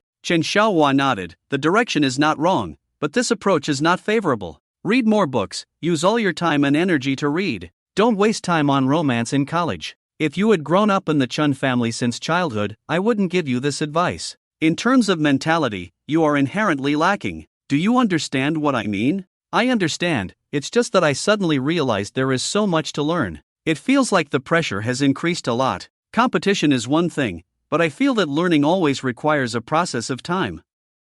I can't suddenly know everything. Besides, weren't you and my mom both graduates of Peking University back then? He asked somewhat embarrassedly. Chen Xiaohua pointed to himself. Think about why I didn't want to stay in the capital and took your mom to the south? Because at that time, my father thought that my unwillingness to marry into another family was betraying the interests of the family. Your third uncle is not much worse than me, and I didn't want to submit, so I had to leave. In fact, things are much better now. At least, I won't arrange marriages for you and Huimei with other prestigious families. Try it a few decades ago, and see how it goes? Chen Chen quickly waved his hand. No, forget it, I'll go read a book. As for marriage, let's forget about it. At least I shouldn't consider this before I graduate. I'm only a freshman, just 19 years old. It's just that, I always feel. He furrowed his brows, pondered for a while, and Chen Xiaohua didn't urge him, quietly waiting for him. After a long time, he raised his head and said, "It's not something I've always had, it's just that my dormitory classmates talked to me about it recently.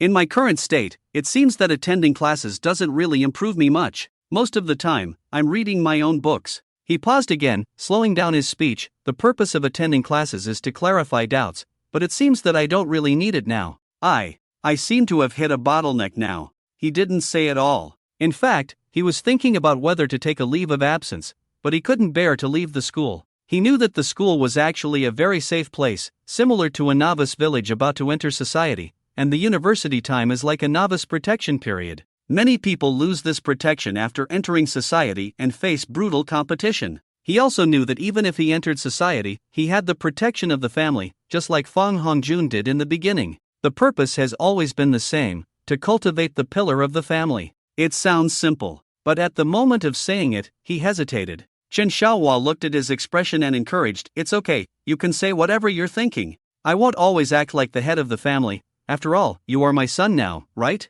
Chen Shen took a deep breath. "I'm thinking, is there a way for me to not attend classes but still go to the school library to read? The knowledge I gain from reading is broader than in the classroom, and more efficient." "Are you saying that you have a good memory?" Chen Xiaohua asked after considering for a moment. "So you can grasp more things in the same amount of time?" "Yes." Chen Shen nodded. "That's what I mean, but I'm not expressing it well." Chen Xiaohua smiled. "It's okay, at least it proves that you are facing a choice, you just don't know how to choose." "Yes, that's it. You want to continue going to the school library to read but don't want to attend classes. That's easy, skip class." Chen Xiaohua looked at him with a smile. "Skipping class may work, but it seems not enough for me," he said slowly. "I have skipped classes before, but there is a psychological barrier." "What kind of psychological barrier is this?" "If you have the ability, don't go to class, continue to be in the top ranks during exams. I believe the professors won't target you. If you can do that, it's actually a good thing. I'll be more than happy. It shows that your intelligence is indeed high.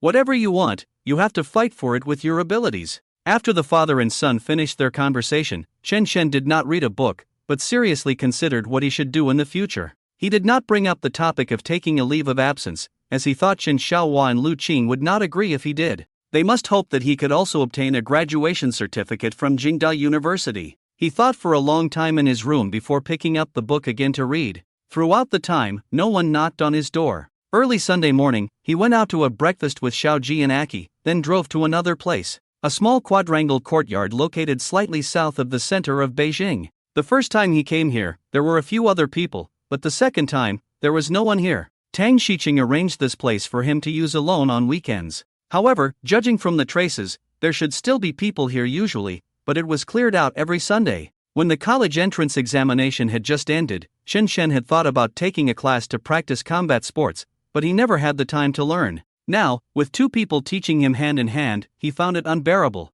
At 18 years old, his body had already matured. Although there was still some room for improvement, when his legs were pressed down, he cried out in pain. Apart from being a bit smarter, in the eyes of Xiaoji and Achi, he was just a rookie with poor physical coordination. Achi came from a traditional martial arts background, but he didn't know what kind of awesome kung fu it was. Xiaoji practiced free combat, the kind that was close and life-threatening. Whenever he saw Xiaoji holding roast duck, grilled chicken, or KFC every day, he always felt like this guy was worried about not being able to eat the next meal. The horse stance was something he practiced every day, whether at school or at home, getting up at 6 in the morning to practice alone, either on the dormitory balcony or in his own room at home. After the horse stance, Achi taught him the most rapidly trainable 8 extremes fist, precise and meticulous. Achi, who always had a smiling face, was not smiling at all at this moment, but he also didn't teach like a real kung fu master teaching his disciple. In the afternoon, Xiaoji taught him grappling and close-range striking.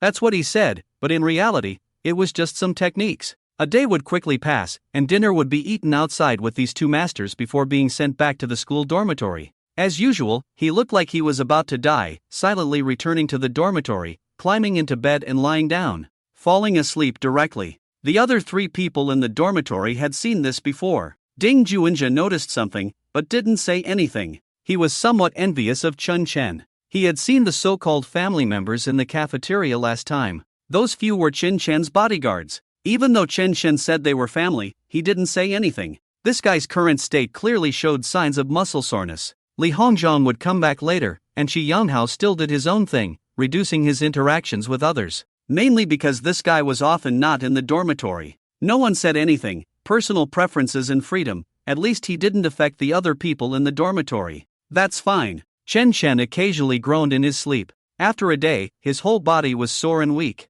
Even after Achi massaged him, he still felt no energy. In his dream, he dreamed of being pinned down and having his joints twisted with various small techniques, repeatedly tortured. He just couldn't see the person's face clearly. Sometimes it looked like Achi, sometimes like Xiao Ji. Drenched in sweat, he was tortured miserably. The next day, he still got up at 5 o'clock, quietly got dressed, opened the balcony door, looked at the dark sky outside, exhaled a white breath. Legs apart, slowly squatting down, hands rounded, tongue against the palate, he began his day of exercise. Cloud City. Fang Junhong looked at the documents in his hand, his eyes revealing deep helplessness. He had no way out. He had endured the extortion of Xue Zhuang. He had also endured his son's kidnapping. But facing this document, he felt that all his previous efforts had been in vain. The red-headed document clearly stated the core message: in accordance with national strategy, all operating rights of the dock were to be unconditionally reclaimed. Now, things were different. With nearly 1 billion in revenue lost each year, not to mention the costs involved, it was a significant amount of money. He couldn't imagine how they could tear up the agreement without any hesitation. It seemed they had reached their limit. Xue Zhuang was just a messenger. Thinking back to the pale look on Xue Zhuang's face after watching the video and still refusing, Fang Junhong couldn't help but feel a sense of satisfaction. Xue Zhuang even offered the shares of several companies under his name in exchange, but Fang Junhong didn't agree. Yet, in the end, all he got was this piece of paper. It wasn't just Fang's family affected, it made him feel like he wasn't being targeted. It wasn't just his misfortune, it was the overall direction from above. So, it wasn't his fault. The notice for the shareholders' meeting had already been sent out. He didn't need to face those accusing faces, but he could already guess what fate awaited Xue Zhuang. What kind of pressure must have driven him to exchange his company's shares? Even those from the underworld couldn't handle it, so why should he continue to bear the burden for those bloodsuckers? Screw it. Just because the official document wasn't made public, he knew there was something fishy going on. He just wasn't clear on the specifics. Now, he had not only offended those above, but also completely fallen out with Xue Zhuang. He fiddled with a USB drive on his desk, hesitating whether to use it to seek understanding from Xue Zhuang. Regardless, both their sons should have died at the hands of the same group of people. In this regard, they should naturally be allies. Thinking of this, he felt sad that Hongjuan's death had left him without an heir. He had once firmly believed that he could establish a successful business in the south and break away from the Fang family. But now, it seemed that the reason was the lack of sons he had back then. The good news was that now two bellies were already showing signs of life, although it was still unknown whether they were boys or girls. He had arranged a nanny to take care of each one personally. Without sons, what use was all his wealth? Even without the traditional obsession of having a male heir, he now deeply understood how painful it was to not have a son. He had arranged to meet Xue Zhuang at 4 o'clock in the afternoon. It was almost 3 o'clock. After tidying up, he put the USB drive in his pocket and slowly left the office. He didn't bring his assistant. This time, he went to the appointment alone. When he saw Xue Zhuang, he inexplicably felt a sense of balance in his heart. Xue Zhuang looked visibly more haggard than him. Ha ha. There were even pimples at the corners of his mouth. It was satisfying to see. Fang Junhong sat down with a smile and asked, "Mr. Xue, what's got you all fired up? Look at you, you've got pimples at the corners of your mouth." Xue Zhuang glared at him and said irritably, "Are you better off than me?" Fang Junhong touched his nose and took out a USB drive from his pocket, placing it on the tea table. "Inside is the video you wanted, with a total of 4 people. Each person's face is clearly visible. I just don't know if Mr. Xue can find these people and avenge your son." Xue Zhuang's eyes narrowed as he stared at the USB drive. "What do you mean? Are you taking me for a fool?" Fang Junhong shook his head. "I don't mean that. My illegitimate son, if he dies, he dies. If he lives, he lives. It's just a matter of time." Just as Xue Zhuang was about to smile, he felt a pain at the corner of his mouth. He quickly straightened his face and said, "Nice words. Even if you have given birth now, do you have time to watch him grow up? When he is in his teens and 20s and needs your support, I'm afraid you'll be gone by then. That's my business, you don't need to worry about me. I invited you for tea today just to tell you that I am not your enemy. I understand why you kidnapped my son. You see, I'm not angry, and I haven't said anything unpleasant. From the fact that both of us have lost a son, we should be friends, not enemies." Shui Zhuang took the USB drive, rubbed it in his hand for a while, and put it in his pocket. Do you have anything else? If not, I'll go back. Shui Zhuang stood up with a stern face, ready to leave. Fong Junhong shook his head and said, There's nothing much going on. I just want to know, who exactly up there is forcing you? I may not have much reputation in Yuncheng, but the Fong family is not just me alone. Shui Zhuang sneered, That's right, the Fong family is not just you. You have a good wife, Zhao Wei, from the Zhao family, right? My ship was inspected in Zhoushan. Wasn't it your in-laws who intervened? Do you think I really don't know anything? Fong Junhong just waved his hand. This has nothing to do with me. I haven't even heard of this matter. Besides, I can't ask Zhao Wei's family to do anything for me. Whatever they want to do, they won't tell me. Shui Zhuang exclaimed, The dock matters involve their interests. If it weren't for you, would they know about this? And specifically targeting my ship, having the maritime police inspect my ship? Fong Junhong, I haven't torn my face with you, I've already given you enough face. Do you think these matters have all ended? You're too naive. He turned and left, not giving Fong Junhong any time to stop him. Watching him leave, Fong Junhong sat there with a dark face and slowly brewed himself a pot of tea. From Shui Zhuang's expression, he knew that his initial guesses were mostly correct. However, how did he know that it was the Zhao family who made a move? Undoubtedly, only those at the top could know the source of the matter. Those who handle things below would have no way of knowing. Therefore, Shui Zhuang had someone above him, and this person was the one instructing him to take over the dock. But he was not sure if there were others above this person. With this thought in mind, he couldn't help but wonder if this matter was really not over yet. If it was just a matter of using internal information and rumors to play a trick on him, that was nothing. Even in Yunnan province, there were people who coveted his position, making it impossible to pinpoint a range. If it were him, he would do the same kind of thing. Now it seemed that Shui Zhuang's last words should not be about his son's disappearance, but about wanting to see his own future joke. It seemed necessary to visit the big shots above, or ask the Zhao family, who had connections in the government, to help investigate and see who was plotting against the Fong family in Yunnan province. No, there were also the interests of the Zhao family. If it was true, then this matter really could not be taken lightly. If the Fong family fell, even if he tried his best, he could not guarantee that the business in Yunnan province would remain the same. It seemed that he had to visit the old Fong family mansion again. Not only that, this time he must bring back Zhao Wei, otherwise the power of the Zhao family might not be available. The eldest uncle was always someone who wouldn't get up early without a benefit. Otherwise, he wouldn't have swallowed the compensation meant for Zhao Wei. While drinking tea, he kept pondering until more than an hour later when he finally left. Chen Chen knocked on the door of room 805. With a "Please come in." He pushed the door open and walked in. Xiao Bo was looking at documents without lifting his head. Since this office was not his alone, when someone came in, none of them would bother to look up to see who it was. Chen Chen walked up to Xiao Bo's desk and stood by the side. "Teacher Xiao." His voice was not loud.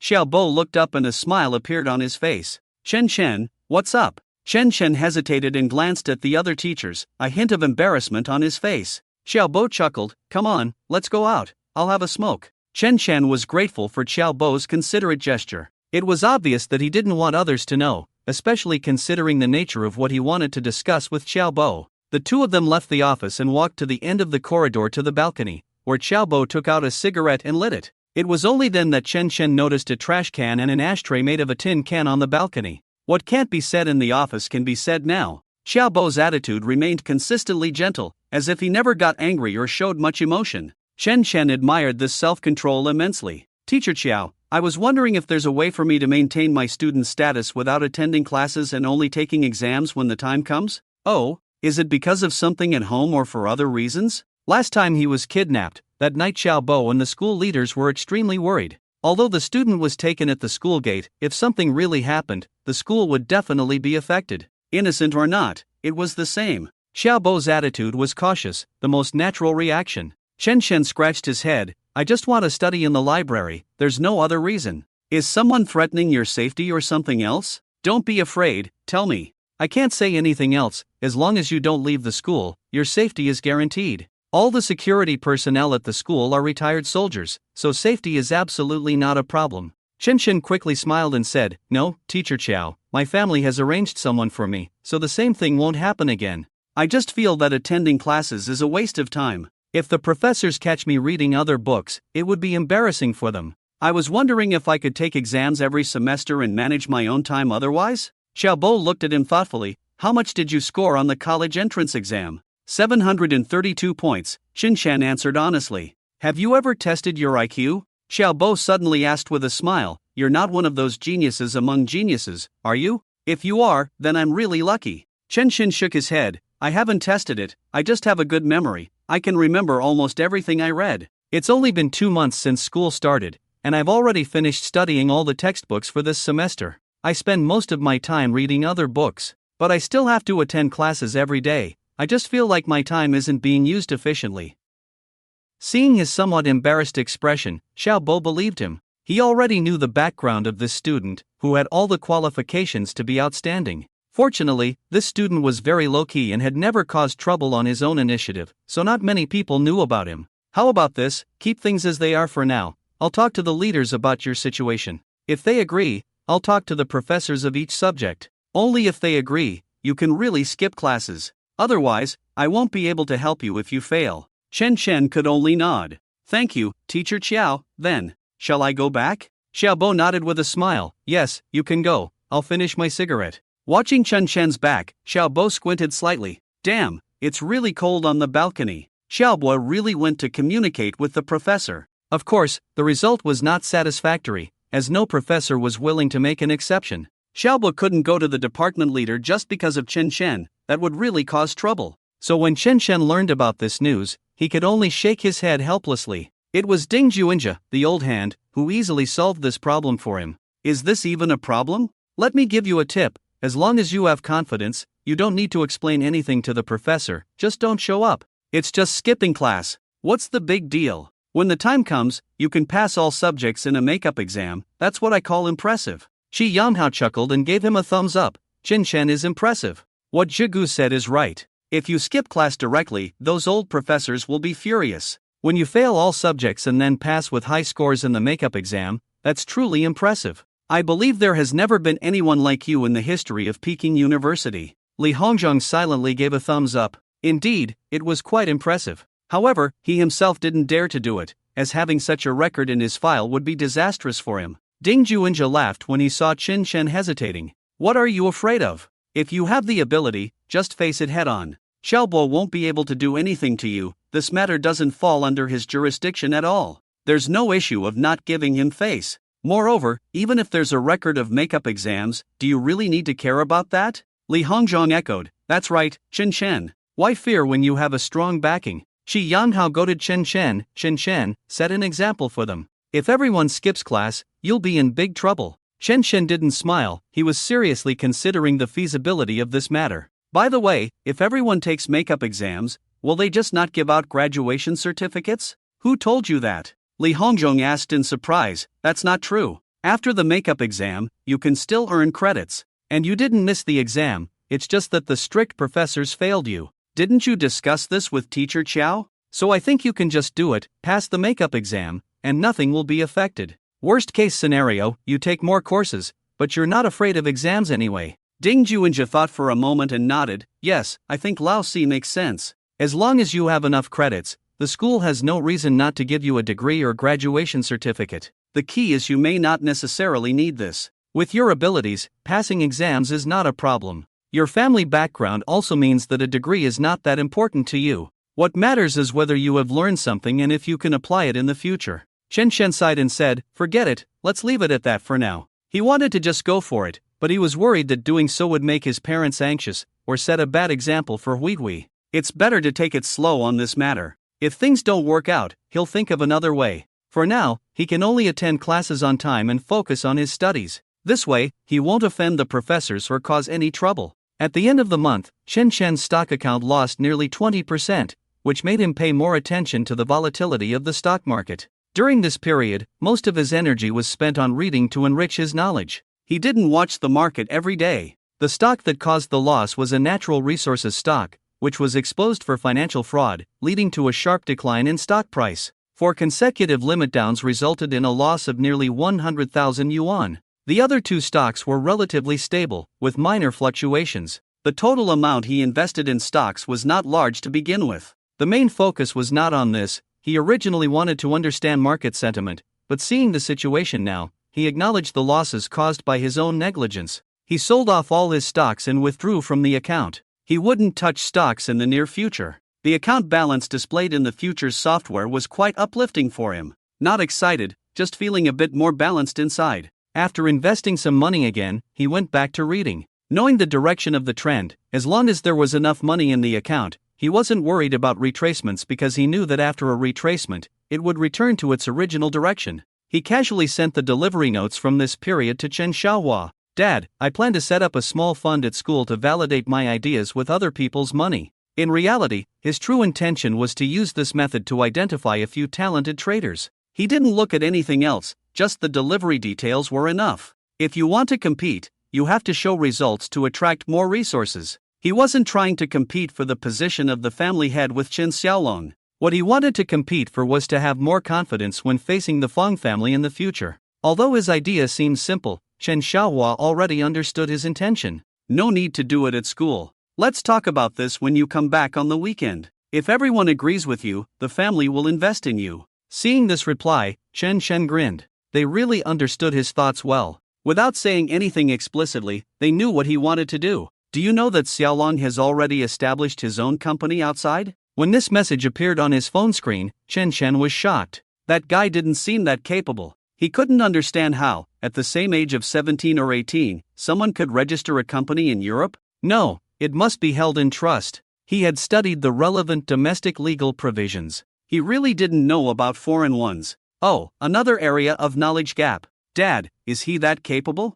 Well, your third uncle and aunt taught him well. Of course, you should also know that he was not bad to begin with. His ideas are different from yours, otherwise, he wouldn't have gone abroad. Chen Shen was terrified. This is too abnormal. How can someone so young be so successful? No way. The school's education system is too inefficient. Chen Shen immediately made up his mind. I can catch up. After replying to this message, he put down his phone and started thinking. Not long after, he went to find Xiao Bo again, saying he needed to take leave for family matters. Xiao Bo readily approved his leave. Chen Shen hurried back to the dormitory, packed up his things, called roast chicken, and within 5 minutes, the Volvo was parked downstairs. Chen Shen ran out in a hurry and got into the car. As soon as the car started, he said, "Don't go home, go directly to my dad's place." "Do you guys know where my dad is?" Roast chicken replied, "Yes." "Is it urgent?" "Not urgent, just drive at a normal speed." He asked from the passenger seat. "Chen Shen, have you been practicing in the dormitory in the mornings these days?" "Yes," Chen Shen replied. Roast chicken smiled and said, "He must have been practicing. Last weekend, I felt that he was starting to get the hang of it in the lower body. At least I didn't fall down with just one touch." Chen Shen smiled bitterly. "I have limited time in a day. I can only practice in the morning before classes, studying, and other things to do. Time is really not enough." He said lightly, "You don't need to become a master, you just need to have a certain self-defense ability. This doesn't take too long to achieve. But you also understand, without a solid foundation, your practice will be in vain." "Yes, I know, I didn't slack off," he hurriedly explained. He continued, "With a solid foundation, it will allow you to practice body techniques and strength. When we were laying the foundation, we also had to use the medicinal bath prepared at home. You don't need it, otherwise, the effect would be even better." Xiaoji chuckled, glancing at Chen Shen through the rearview mirror. "There is still a gap between traditional kung fu and what I practice in actual combat." He always thinks traditional kung fu is stronger, but it depends on who you are facing. When it comes to a critical moment, the most important thing is still reaction speed. So-called speed is everything. As long as my reaction speed is faster than yours, you won't be able to hit me. Understand? But this reaction speed, on one hand, is talent, on the other hand, it is achieved through continuous practice to have a certain effect. Chen Shen could only promise, "Don't worry, I won't give up practicing. I take matters related to my life very seriously." "That's right. Never completely rely on others for your safety. Being strong yourself is the greatest guarantee," He said seriously. Chen Shen opened the book and started reading. The two in front saw this and didn't continue talking. After more than an hour, when the car stopped, Chen Shen got out of the car with them, entered the elevator, and watched them press the top floor. He was reading all the way and didn't notice when they entered the underground parking lot, nor did he know where he was now. In the elevator, the three stood in silence. He asked awkwardly, "Is this where my dad works?" Xiaoji smiled and asked, "Have you never been here before?" Chen Shen shook his head, "No. I was reading all the time, I have no idea where we are now." "You'll know soon," He said calmly. The elevator stopped and started. and the people who came and looked at the three of them strangely. They didn't look like they worked here, but no one asked them anything. Normally, outsiders couldn't come in. The company's parking lot didn't allow outside cars to enter. Xiaoji and He remained indifferent, only Chen Chen felt a bit embarrassed. When the elevator stopped and the doors opened on the top floor, they followed the two out and saw a large work area. Many people were working at their desks, some were walking around with files. He suddenly realized he hadn't informed Chen Xiaohua yet. "I didn't tell my dad I was coming," he said softly. "Will it affect their work?" "It won't," Xiaoji replied simply. They walked through the work area and headed straight to the end of the corridor. Xiaoji didn't even knock on the door, he just pushed it open and walked in. He and Chen Chen followed him. Inside was a small office area. When I say small, it's in comparison to the outside, but in reality, there were close to 20 people working here. A young woman came up and asked, "Do you have an appointment?" "I'm here to find my father, Chen Xiaohua," Chen Chen spoke before roast chicken and achi. The woman was stunned for a moment, then extended her hand in an inviting gesture. "Please follow me. Mr. Chen is currently in a meeting. Can you wait in the lounge for a while? After the meeting, we will report to him that you have arrived." Chen Chen nodded and led the two bodyguards to follow the woman towards the lounge room. The room was not large, with only a circle of sofas. There was a small coffee table between every two sofas. Soon, tea and snacks were served. Roast chicken and achi casually ate without a word, while Chen Chen took a piece and continued reading a book. He regretted a little, feeling a bit reckless coming here. At least he should have sent a message or made a call while in the car. Otherwise, he wouldn't have to wait here now. If his adoptive father was busy, he could have just gone home directly. Maybe he was too impatient. After about half an hour, the door of the lounge was pushed open, and Chen Xiaohua stood at the door smiling at him. "Why didn't you inform me in advance that you were coming to see me? Come with me. After you know which room I am in, just come in directly next time, no need to wait or have them arrange for you. What about you guys?" He looked at roast chicken and achi. "Do you want to come to my place and have a look?" Roast chicken shook his head with a smile. "No, we'll just wait here." Chen Xiaohua nodded at them, then turned and pulled Chen Chen, who was walking towards him. "Let's go." His office was quite large, with a huge desk filled with various documents. The bookshelf behind the chair was not all books, half of it was filled with various folders. It looked like he was very busy. "Will I be disturbing your work?" Chen Chen asked nervously. Chen Xiaohua chuckled. "No. There are not many documents that require my signature, most are for me to study." Chen Chen understood. His adoptive father was also enriching himself so that he could take on important responsibilities at critical moments. Until now, Chen Chen truly realized that in a family, no one was willing to just sit back and relax. Everyone faced pressure, it was just a matter of how they chose to deal with it. "So, did Xiaolong's words stimulate you to come find me?" Chen Xiaohua looked at him with a smile. Chen Chen sat down on the nearby sofa. "A little bit. But I came to discuss something with you. Also, I wanted to see how you work on a daily basis. Let's talk about the matter first." Chen Xiaohua sat on his chair, looking relaxed. "I want to take a leave of absence from school," Chen Chen said seriously, looking directly into his adoptive father's eyes. "It's not a sudden decision. Previously, you said I couldn't manage that fund at school. I've thought about it. It's difficult to get classmates to invest, and it might be seen as a scam. It would be embarrassing for the family if something went wrong. Whether the family invests or not is another matter. There are too many things I want to do, too many things I want to learn. Time is always running short. I'm anxious." After listening to Chen Xiaohua nodded in understanding. "Well, feeling a sense of urgency is a good thing. It seems telling you about Xiaolong has put pressure on you. Take a look at this." He stood up and walked to the bookshelf, pulling out a folder and handing it to Chen Chen. "This is the public information about the company Chen Xiaolong established abroad. Of course, there are things that are not public, but those are not with me. If you want to see them, when you prove you are qualified to see them, you will naturally be shown." Chen Chen took it and opened it, seeing English materials. This posed no major difficulty for him. The entire English dictionary was in his mind. The front part was in English, and the back part was in Chinese. He read very quickly, at least twice as fast as an average person. He finished reading in just over 10 minutes. Chen Xiaohua asked softly, "Any thoughts, share them?" Chen Chen shook his head and said, "I only know that he is involved in international trade, I can't say anything else. The turnover of funds is very high, indicating that he deals with fast-moving consumer goods, but it could also be that he sells them to wholesalers or retailers once he gets there. There is only one page about asset acquisition, and I don't quite understand what he is acquiring assets for." Chen Xiaohua nodded. "Not bad, it's good that you can see this. You're only a freshman.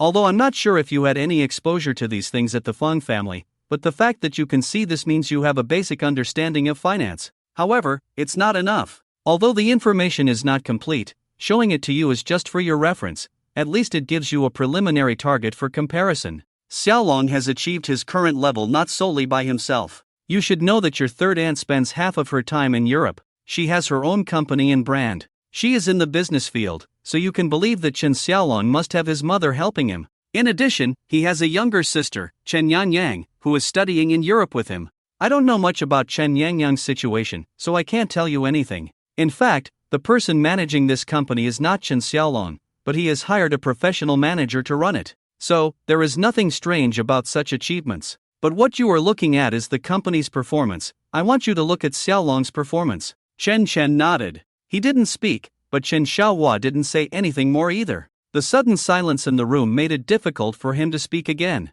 After a while, Chen Xiaohua asked, "Do you have any plans?" Chen said seriously, "I don't want to compete for the position of family head, that's the premise. Although the external appearance may eventually show that I am competing with others, that's not what I really want. I'm just not refusing. What I always want is a free and easy life, and if I can help the family, that's a good thing. It's just that I can't describe the final state right now, but the direction should be like this. For example, I like the financial market and want to help the family make money through this means, that's the direction. But specifically how I can help the family, I think it may not be just the family investing in me to trade, that's not the final form. It's just that I can't say it right now." Chen Xiaohua looked at him and said seriously, "Do you have a talent for trading stocks or futures? If you do, I can show you a way, but this path is more cruel than becoming the family head, and in the end, you may get nothing. It also tests your abilities more. One misstep, and you may be beyond redemption. It may also affect the Chen family, including me, your mother, and Hui.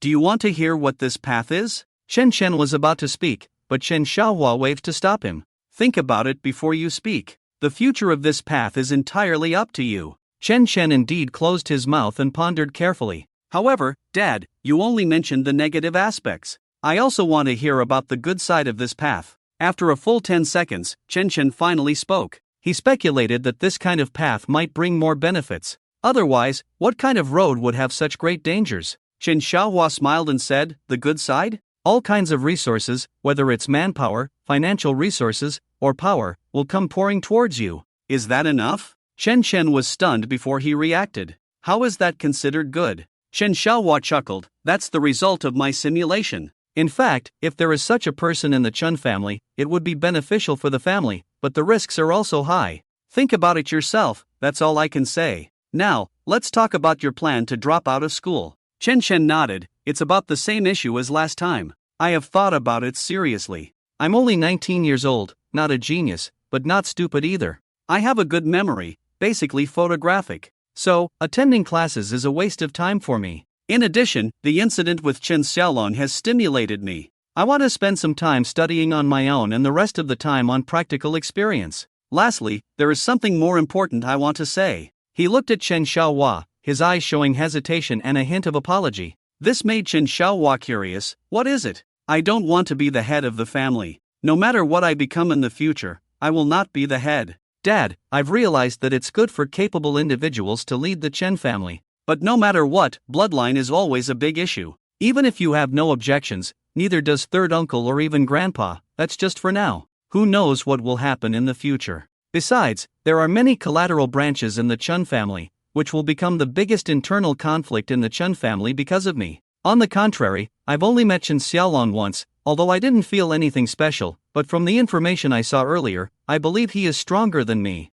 At least he was already capable at the age of 18, while I know nothing. If possible, I'm willing to assist him, as long as he doesn't refuse, I won't have any objections." Chen Xiaohua's expression had changed since he started speaking. Hearing this, he opened his mouth, but Chen spoke faster. "Believe me, Dad, no matter what, he is the bloodline of the Chen family. I'm just your adopted son." Chen Xiaohua fell silent for a moment and nodded. "If that's your current idea, it's fine. Let's talk about it again if you change your mind later. Dropping out of school, is it mainly to read and gain experience? Alright, I agree with you. Knowledge is not exclusive to Peking University. Moreover, the combination of theory and practice is the key. But for this matter, you have to talk to your mother yourself, I can't bring it up." Chen Shen was indecisive when making decisions, but once he decided, he wouldn't easily change his mind. It was not a good time to say anything more now. He also knew that he had to talk to Lu Qing about this himself. After dropping out, you will come to my office with me every day.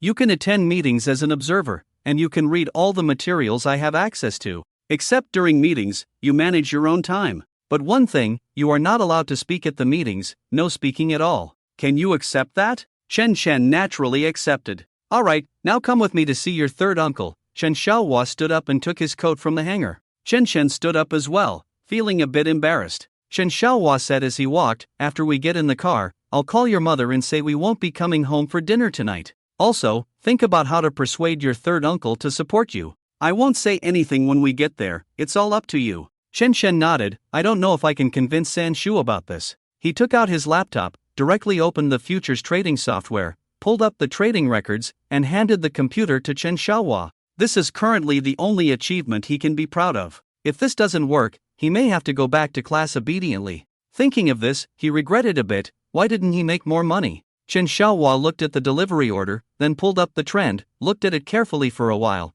and then closed the computer. This is a surprise. He commented. I know you have some money, but I didn't expect you to achieve this level. Chen Shen smiled somewhat embarrassedly. In his heart, he had the trend chart for the next 15 years. Making money through the futures market is the easiest for me. On the contrary, making money through industry is the real challenge for me. Chen Xiaohua thought for a moment. Let's go, bring the computer. He called for roasted chicken and achi, and the four of them went downstairs together. For convenience, Chen Xiaohua went directly to Chen Xiaojie's villa in a Volvo. On the way, Chen Xiaohua called Lu Qing and said he would go to the villa with Chen Shen in the evening and not come back for dinner. After informing Lu Qing, he relaxed and looked at Chen Shen, saying, if this is really your strength, not just luck, then I think you can take the path I mentioned. But it still needs some time for verification. So far, what I've seen are trades with relatively long time cycles. It seems you are very confident in the trend, or maybe you pay attention to it every day. Chen Shen felt a bit embarrassed.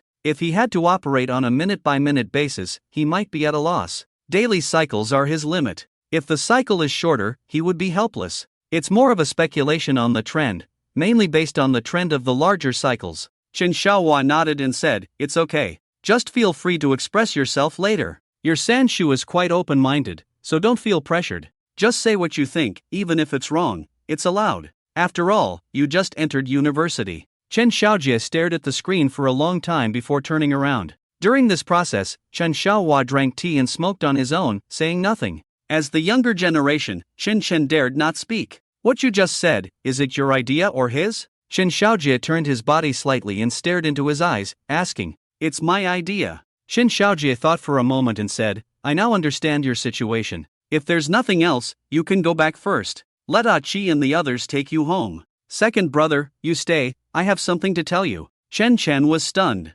Didn't you ask me to share my thoughts? I've said it, and you just want me to go home? But then he thought again and felt relieved. That's right. San Shu is the head of the family. He couldn't possibly think he's a genius just because of 2 successful short-selling operations. He stood up, bid farewell to the 2 elders in a proper manner, and then carried his backpack and left. In the room, Chen Xiaohua finally spoke. How is it? I don't understand these things very well. I just casually encouraged you before. You know more, so give me some opinions? Chen Xiaojie said lightly, 1 or 2 successes don't mean anything. Just when you came, I have something to tell you. Chen Xiaohua looked at him quietly, listening to him continue. I'm going to join forces with the Hua family. This time, both you and I are going to Yun province. There shouldn't be any major issues with the company operating normally. In addition, I will call Xiaolong back and have him learn some things. If Chen Cheng is also interested, he can follow along. Chen Xiao was very surprised. Can you be more specific? Chen Shaiji smiled and took out a folder from the drawer and handed it to him. Dongfeng has arrived, it would be a pity not to take advantage of it. As for the goals and preliminary plans, you will see once you look at it. When Chen Cheng returned home, it was actually not yet time for Huai Huai to finish school as usual. Although there are no frequent additional classes in the second year of high school at this time, there is no hope of returning home early. He helped Lu Qing prepare dinner while expressing his thoughts. Lu Qing listened hesitantly throughout. This topic had been discussed before, and now that his son brought it up again, it meant that this matter could no longer be ignored. Shen Shang, you have always been a smart child. It is normal to have new ideas after going to college and being exposed to a wider range of fields. Mom is not saying she doesn't support you, but she also doesn't know if supporting you is the right thing to do. All mom can think of is that you lack nothing now. Even if you really drop out or take a break from school, it won't affect your future life. Your dad's status is different now, so whatever you want to do, go ahead. Mom just worries that you will regret it in the future. She didn't say much, also worried that saying too much might influence the child.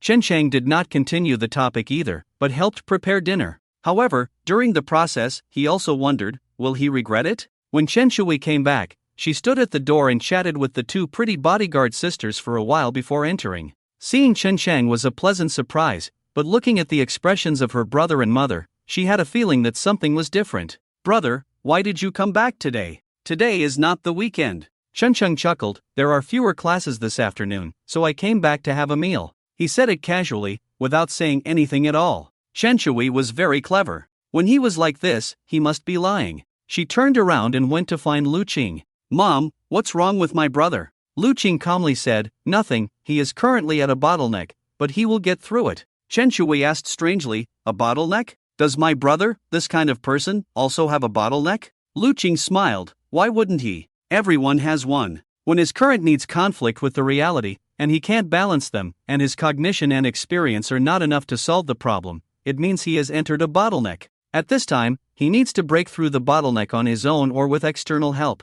Otherwise, he will be very troubled. Don't bother him recently. Chen Shui looked at Chen Chang in the living room and asked in a low voice, Mom, in which aspect is it roughly? Can you tell me? It's nothing, it's caused by his unclear goals. But it's also a good thing. If he can really understand his future goals, as long as he gets through it, everything will be fine. Chen Shui listened to her mom talk for a long time without saying anything substantial, and she suddenly felt anxious. Mom, please, tell me. She was straightforward and didn't have so many thoughts, so she directly hugged Liu Qing's arm and started acting cute. Liu Qing gently patted her, don't be naughty. Go ask your brother, maybe you can give him some ideas. Chen Shui suddenly felt like she had turned into a wise god. Brother, she walked over quickly and sat next to Chen Chang. I see you frowning and looking melancholic. You must have encountered a problem. Come on, tell this beautiful and wealthy girl, let me comfort you. Chen Chang looked at her helplessly, shook his head and said, it's nothing, I was just stimulated by the cousin you saw last time. Cousin? Chen Shuhui's eyes rolled around, and after a while, she asked, Xiaolong, right? Yes, it's him. Chen Shen sighed, I went to Dad's office today, and only then did I realize how awesome your cousin is. He already has his own company in Europe, and the business is quite big. In comparison, both of us are 18 years old, and I felt a bit stimulated. Chen Shui blinked her big eyes, so what? Are you depressed? Chen Chen chuckled, not really. It's nothing, I haven't figured it out myself, and I haven't made up my mind completely. Otherwise, I wouldn't have to go to Dad's place, let alone come back to discuss with Mom. I would have decided directly. So don't ask about this matter, it's none of anyone else's business. Chen Shui knew it was hopeless when he said that. This brother was usually very easy to talk to, and after getting rich, he gave her a big share and treated her very well. She hadn't experienced the feeling of getting rich yet, but she understood the concept. Brother, then I can't help it. It's not that I don't want to help you, you just don't want my help. Pouting, she got up and went to the kitchen. Mom, can we eat now? I'm starving. Madam is not here, there are no children at home, although Qin Xiaojia's meal is exquisite, there is only one person. At this moment, the second brother is here, and the two brothers eat and chat. When he mentioned his intention to continue the marriage alliance with the Hua family, Chen Xiaohua said, you can do as you please, but my children will not marry. Chen Xiaojia raised his glass and took a sip. It's just an idea, and Hua Jichang hasn't agreed yet. When Xiaolong comes back, let him see how my son is being taught. Although that little bastard doesn't listen to me, he is really smart. Chen Xiaohua nodded with a smile, you don't need to boast about this anymore. I have seen his information, he is a good seedling, but whether he is willing to come back is another matter. Qin Xiaojia chuckled, such a good opportunity, he has never experienced it before. Doing things in the country is completely different from abroad. His way of doing things may work abroad, but without his mother's help, I think it would be difficult. Wanting to do things in the country without following the unwritten rules for so many years, I think it's naive.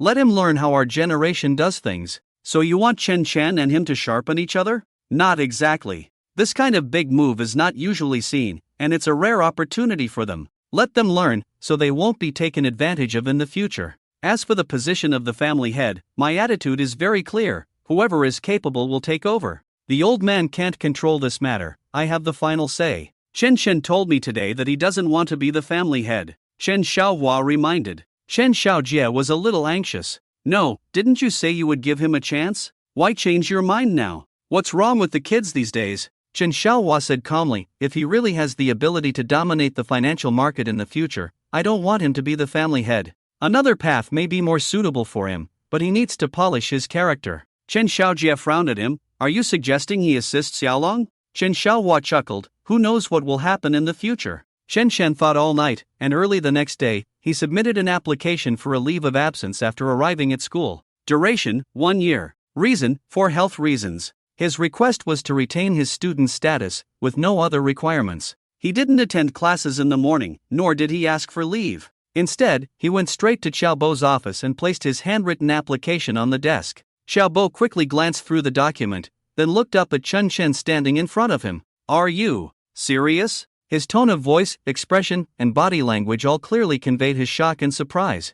I mean, didn't you say your family had arranged bodyguards for you? There are more than just you with bodyguards in such a big school. What? Don't you have confidence in our school? Or do you really think that attending classes is a waste of your precious time? The teacher opposite also looked up at the student. Xiao Laoshi, what's going on? Xiaobo suppressed his emotions and said calmly, a student from our department is applying for a 1-year leave of absence. You were the one who was kidnapped last time, right, classmate? The teacher smiled. Chen Shen forced a smile at him, then looked at Xiaobo. Xiao Laoshi. Stop. Xiaobo raised his hand. Come with me. He left the application on the desk and walked out, with Chen Shen following obediently. On the balcony, Xiaobo lit a cigarette and said, so, what's the real reason? It's not that I think your leave of absence will affect me, it won't.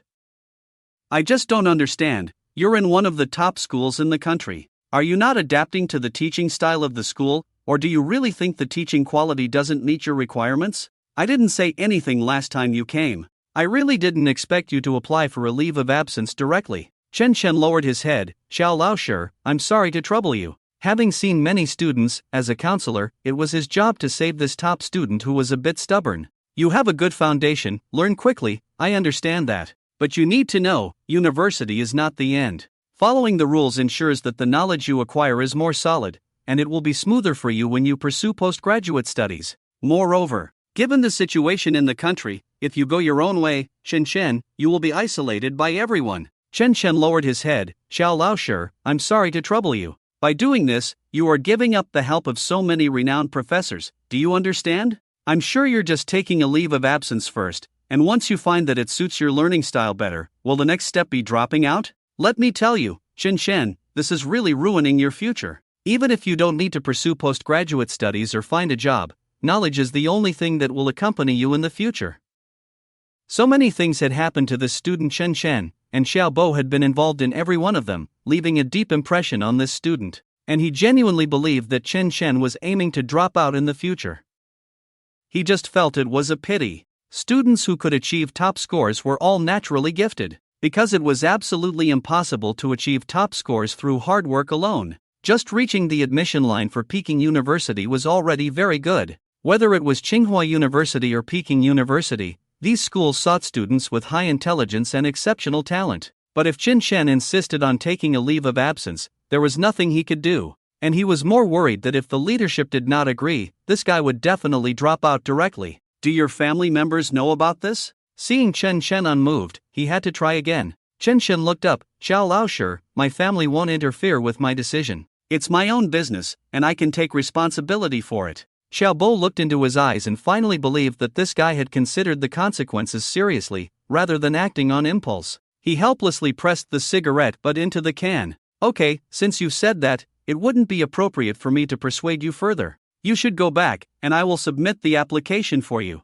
Whatever the outcome, just wait for the school's notification. Chen Shen earnestly bowed to the young teacher. Thank you, Teacher Qiao, I'll go back now. Chen Shen didn't return to the classroom but went back to the dormitory to continue studying. That's how it is. Hesitating back and forth is just a waste of time. Since the application has been submitted, it means firming up one's determination. During the break, Ding Juanjia and the others directly called out in the group chat. Second, what's your situation? Chen Shen, why aren't you coming to class? Are you finally starting to skip classes? Chen Shen replied, I'm in the dormitory. I went to the counselor this morning to apply for a leave of absence. These few words appeared in the group chat, and it suddenly became quiet. Without thinking, they knew that the three of them must be discussing this topic in the classroom. When the 4-hour morning session ended, with his feet on the table reading a book, the dormitory door slammed open, and 3 figures rushed in. Damn, Chen Shen, are you really going to take a leave of absence? Li Hongzhong blurted out. Ding Juanjie and Shi Yanghao also looked at him in shock. They threw their school bags on their respective desks and then surrounded him. Chen Shen put down the book, smiled slightly. Yeah, I just went to Teacher Chao's office this morning. What did he say? Li Hongzhong quickly asked. He did try to persuade me, but I still plan to take a leave of absence,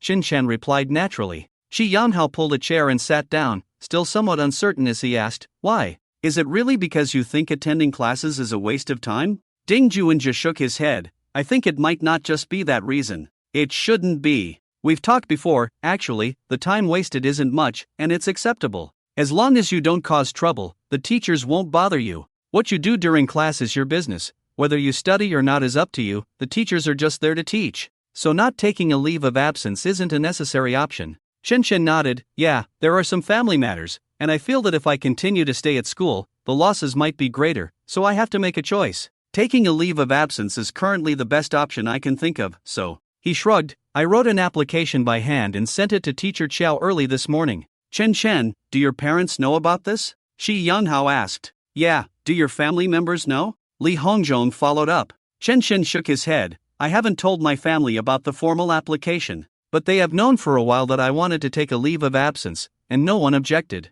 It's my business, I make the decisions and bear the consequences. Isn't that how it should be? The other 3 in the dormitory looked at each other. Ding Juanjie raised a thumb, impressive. I wouldn't dare. I'm afraid my mom would come over and kill me. Shi Yanghao also praised. The idea of taking a leave of absence never crossed my mind. All I can do is choose more subjects I like and get the credits. I really dare not think about anything else, nor have I thought about it. Chen Shen smiled bitterly. You guys don't know how much pressure I'm under. I'm also forced to do this, my brothers. If I don't do this, I'm afraid I won't be able to do anything. Is it that serious? Ding Juanjie didn't quite believe it. What's the situation in your family? Shi Yanghao's family has a lot of cattle and sheep, and they have a processing factory in the city. He didn't have much experience with wealthy families himself, and upon hearing this, he just looked at Chen Shen, wanting to hear what he would say. Li Hongzhong looked at him with a strange expression and asked, Chen Shen, is your family going to have some kind of inheritance competition?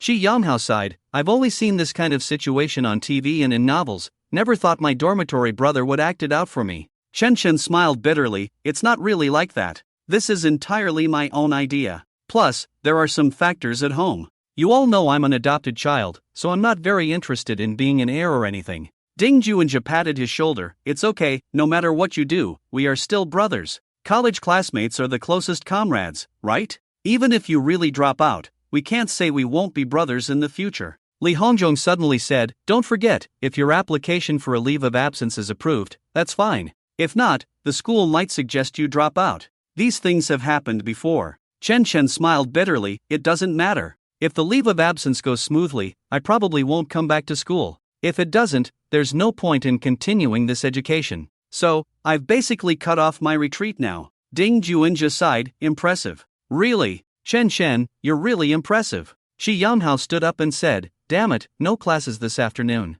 Let's go, let's have a big meal at noon, my treat. Great. Li Hongzhong rarely dared to skip class, patting his chest. It's just an afternoon class, no big deal. Let's go. I'll also let loose today, let you guys see the drinking capacity of a local Beijinger. Normally, I hold back, I'll tell you. Ding Juanjie chuckled. Oh? I didn't realize that. Seeing everyone so enthusiastic, Chen Shen added, let me treat. After drinking, I'll arrange for someone to send you guys back. Give me some time, I'll call for a car. He took out his phone and called Xiaoji, asking him to drive over and take them out for dinner and drinks. The car arrived quickly. When Chen Shan and the other 3 received the message and went downstairs, there was only Xiaoji in the Volvo, and Aki was nowhere to be found. Go to a restaurant or a street food stall? Xiaoji looked at the 4 teenagers getting in, the chubby little guy sitting in the front passenger seat, while Chen Shan and the other 2 sat in the back. He smiled silently, then asked. Chen Shen asked directly, Chubby, you pick a place, you're a local Beijinger. The chubby guy looked at Xiaoji hesitantly. Brother, just find a decent restaurant not too far away. We're just going to eat and drink. We don't care about the quality. Xiaoji smiled and looked at the chubby guy, who looked embarrassed and blushed. Okay, sit tight, fasten your seatbelts. The Volvo drove off. As they left the school gate, Chen Chen suddenly saw Aki walking on the side of the road. Aki was wearing a coat, tall and slender, looking very chic. But every few steps, he would look down at his phone. Chen Chen glanced at the watch on his wrist. Aki should be checking his own location. Shi Yanghao and the others could see this car almost every day, so they didn't show any surprise. The car drove out of the campus and headed west. 20 minutes later, about 2 to 3 kilometers from the school, at the parking lot of Manhwa restaurant, Xiaoji parked the car and said with a smile, "We're here. Let's go in." The group thanked Xiaoji one after another and got out of the car. Chen Chen walked to the driver's seat and lowered the car window to look at him. "Is Chi Gu coming by taxi?" Chen Chen calmly said, let's call 3 more cars. I'll probably be too drunk by then, just send me home directly, not back to school." "Okay, you go in." Chen Chen said thank you and walked towards the restaurant door. The 4 of them ordered a private room, and after Chen Chen sent the room number to him, they started ordering food. This meal, in his eyes, was considered a formal one, although rushed. It was meaningful to the 217 dormitory. There probably won't be another chance to sleep in the same dormitory in the future. Manhwa restaurant was obviously chosen to cater to his taste. The 4 of them, not picky, ordered a few signature dishes and 4 bottles of Maotai. Eat first, drink later. Outside the restaurant, the driver sat in the car until he received a message from Chen Chen before getting out of the car, leaning against the car and lighting a cigarette. Shortly after, Chi Gu got out of the taxi and walked over, asking, "Have they all gone in?" "Yes, Tiangxiang private room." "What's going on? Coming here to drink?" "Hee," the driver smiled. "It looks like a few kids are here to drink. The kind that drinks big." Chen Chen also asked me to bring 3 more cars, to send him home later, and the other 3 back to the dormitory. Chi Gu paused before saying, "That's interesting." "Yeah, it's quite interesting." "Then you call the car, I'll go in and order a few dishes. We also need to eat, right?" Upstairs, they started drinking tea when ordering food. It was cold outside, but warm in the private room. Shortly after taking off their coats, the cold dishes arrived. Then the wine was served. Chen Chen poured wine for everyone, 1 bottle each. Today's food and drink are enough. No matter how much you can drink, you can't leave without getting drunk. Shi Yanhao chuckled and glanced at Ding Juanja, saying, "1 bottle is enough, more would be a bit too much." All 4 of them knew that this meal alone cost over 10,000 yuan, and the dishes were not cheap either. However, they knew that Chen Chen had money now, so no one mentioned the price, just being modest. Li Hongzhong looked embarrassed. "I was bragging earlier, I can't handle a caddy." Shi Yanhao chuckled, "Kid, drink as much as you can. Leave the rest to me.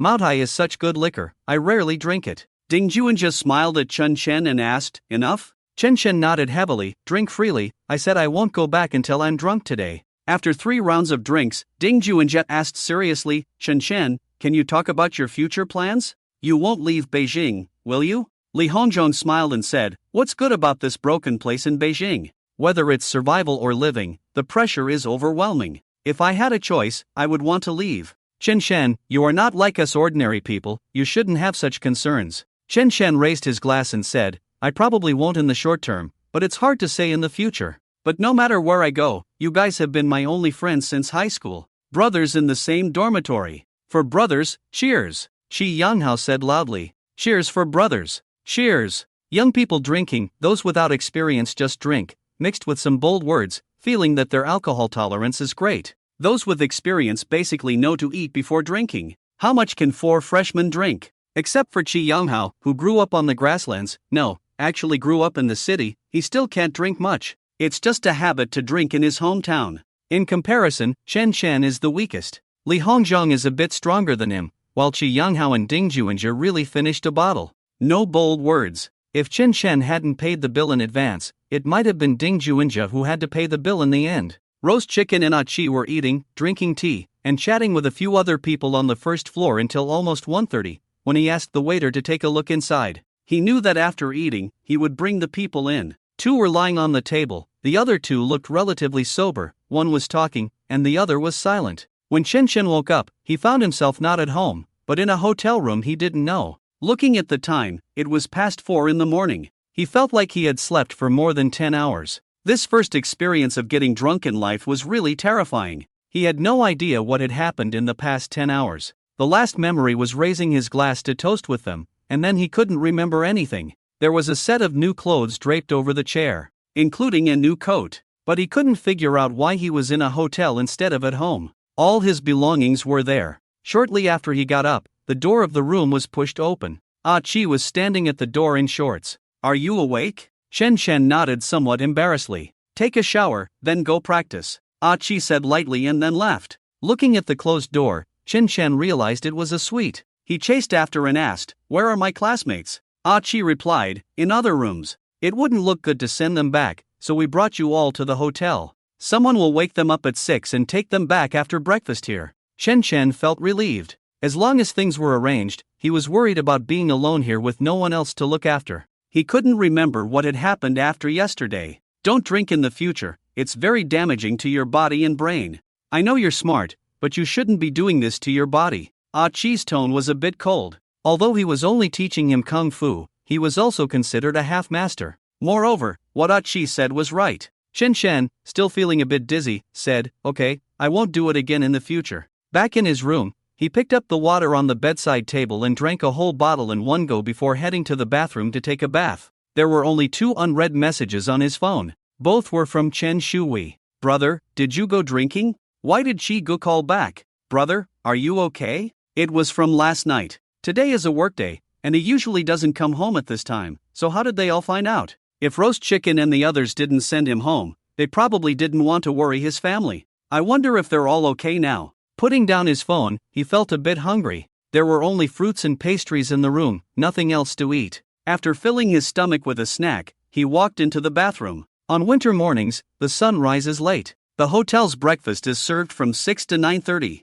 After showering and changing clothes, he practiced kung fu for an hour. After changing clothes, he asked about the other people's rooms and was about to knock on their doors at 6, but was stopped by Roast Chicken. "You don't need to go wake them up. After breakfast downstairs, just go home." After telling Sanyi yesterday, Sanyi asked to send you and your classmates to the hotel. He specifically instructed that you should go back after having breakfast in the morning. Chen Chen felt a tightness in his heart. He didn't know if he would be scolded when he went back, but after thinking about it, he didn't think it was a big deal. Who hasn't been drunk before? Besides, this was also the first time getting drunk. He estimated that there was something to discuss with him. Seeing the people brought by the roasted chicken coming over, he greeted them one by one and asked for their names. Only then did he know that these few were all from the Chen family, just like the roasted chicken group. They all looked like young people. While eating breakfast, he observed these people. By the time he finished breakfast, it was already past 6:30. Sitting in the car with dirty clothes, he didn't leave directly but waited for almost half an hour until he saw Ding Juanjia and the others coming out and getting into another car before he felt relieved.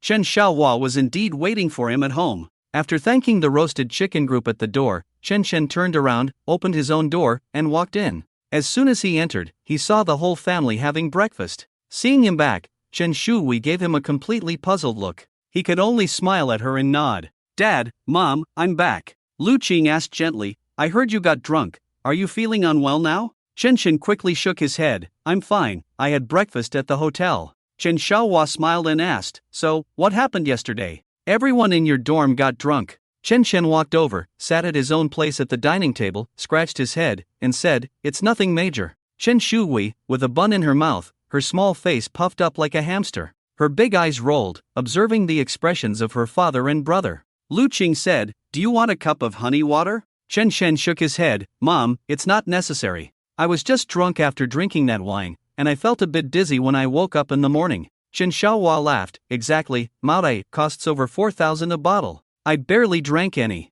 Lu Qing slapped him and said, "What are you talking about? Boys have to drink. This shows that Chen Chen is growing up." Chen Shui swallowed the food in her mouth. "Brother, how did you manage to drink that awful wine?" Seeing Chen Chen's embarrassment, Lu Qing immediately changed the subject. Hui, you're making a fuss over breakfast. Hurry up and eat before going to school." Chen Shui pouted, picked up the soy milk, and took a big sip. Chen Chen gritted his teeth. "I submitted an application for a leave of absence to the school yesterday." The room fell silent instantly. Everyone's movements froze for a moment, then they heard Chen Shui exclaim, "Brother, are you crazy? That's Peking University." Chen Xiaohua calmly said, "Let's eat. We'll talk after Hui goes to school." "Brother, tell me quickly, I want to hear." Chen Shui hastened her eating pace. She didn't have a big appetite, and Chen Chen had already started eating when he came back. With only half a bun left, she stuffed it all into her mouth in 3 bites. Chewing on it, she puffed her cheeks and looked at Chen Shan, signaling him with her eyes.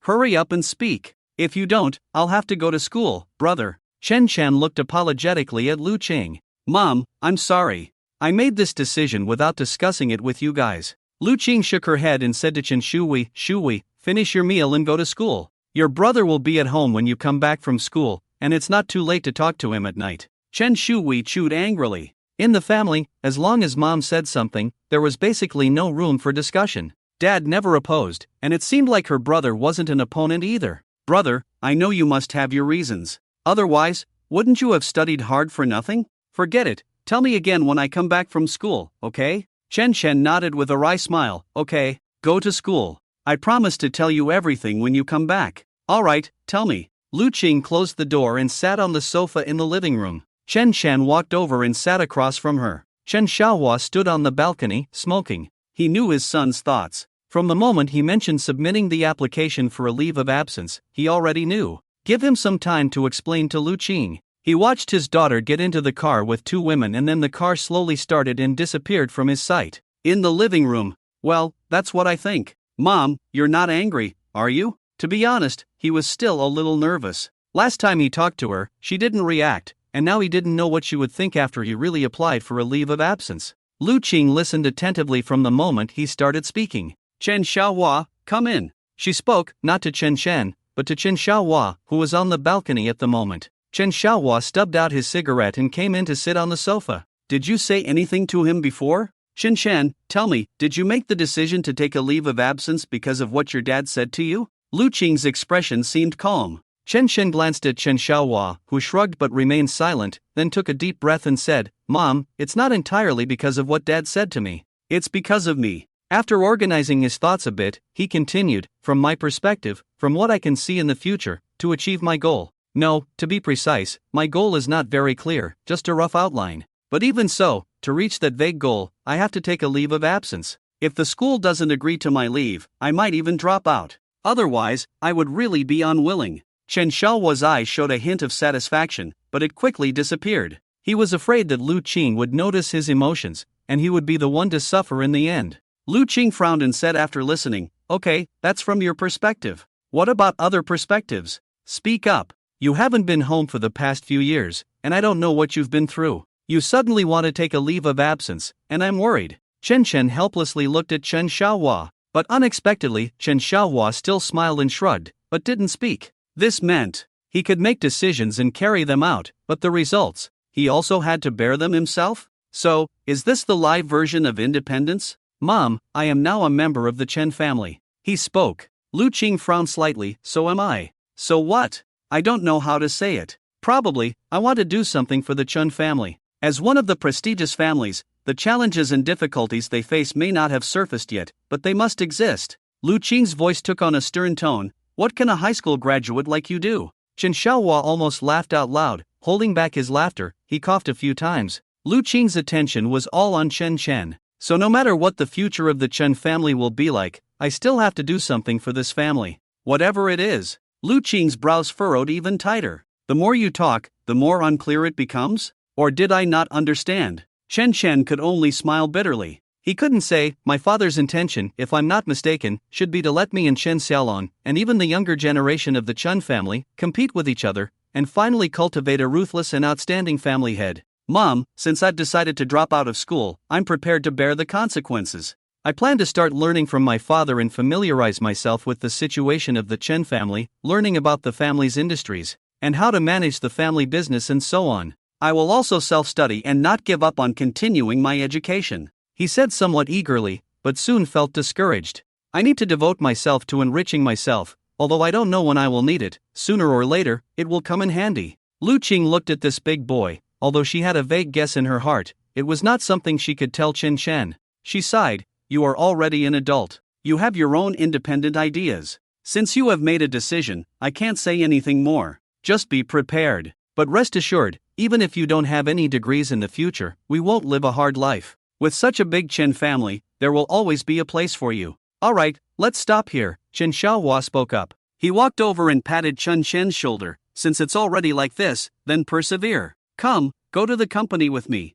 I can't, my computer and books are still at school. Oh, I see. Then you go, and come directly to the company to find me later. Shen Shen nodded, got up and said to Lu Cheng, Mom, I'm going to school. Lu Cheng waved her hand, go ahead. A moment later, Chen Shen left the house, notifying the roast chicken while going downstairs. In the room, Lu Qing's face showed a hint of anger, staring silently at Chen Xiaohua. Ahem, honey, don't stare at me like that. Chen Xiaohua said awkwardly, this is his own choice. I didn't force him. I even disagreed at first. Isn't Peking University a great school? And it's our alma mater. As a family tradition, he should also get a degree from Peking University. Lu Qing snorted, don't give me that. Are you going to tell me? Chen Xiaohua chuckled, okay, then I'll tell you in detail. This matter actually started because of the relationship between Chen Chen and his biological father, Fang Junhong. Do you know the dilemma he is facing now? I didn't give further hints to avoid future resentment from him. He has to make his own decisions, otherwise, as you said,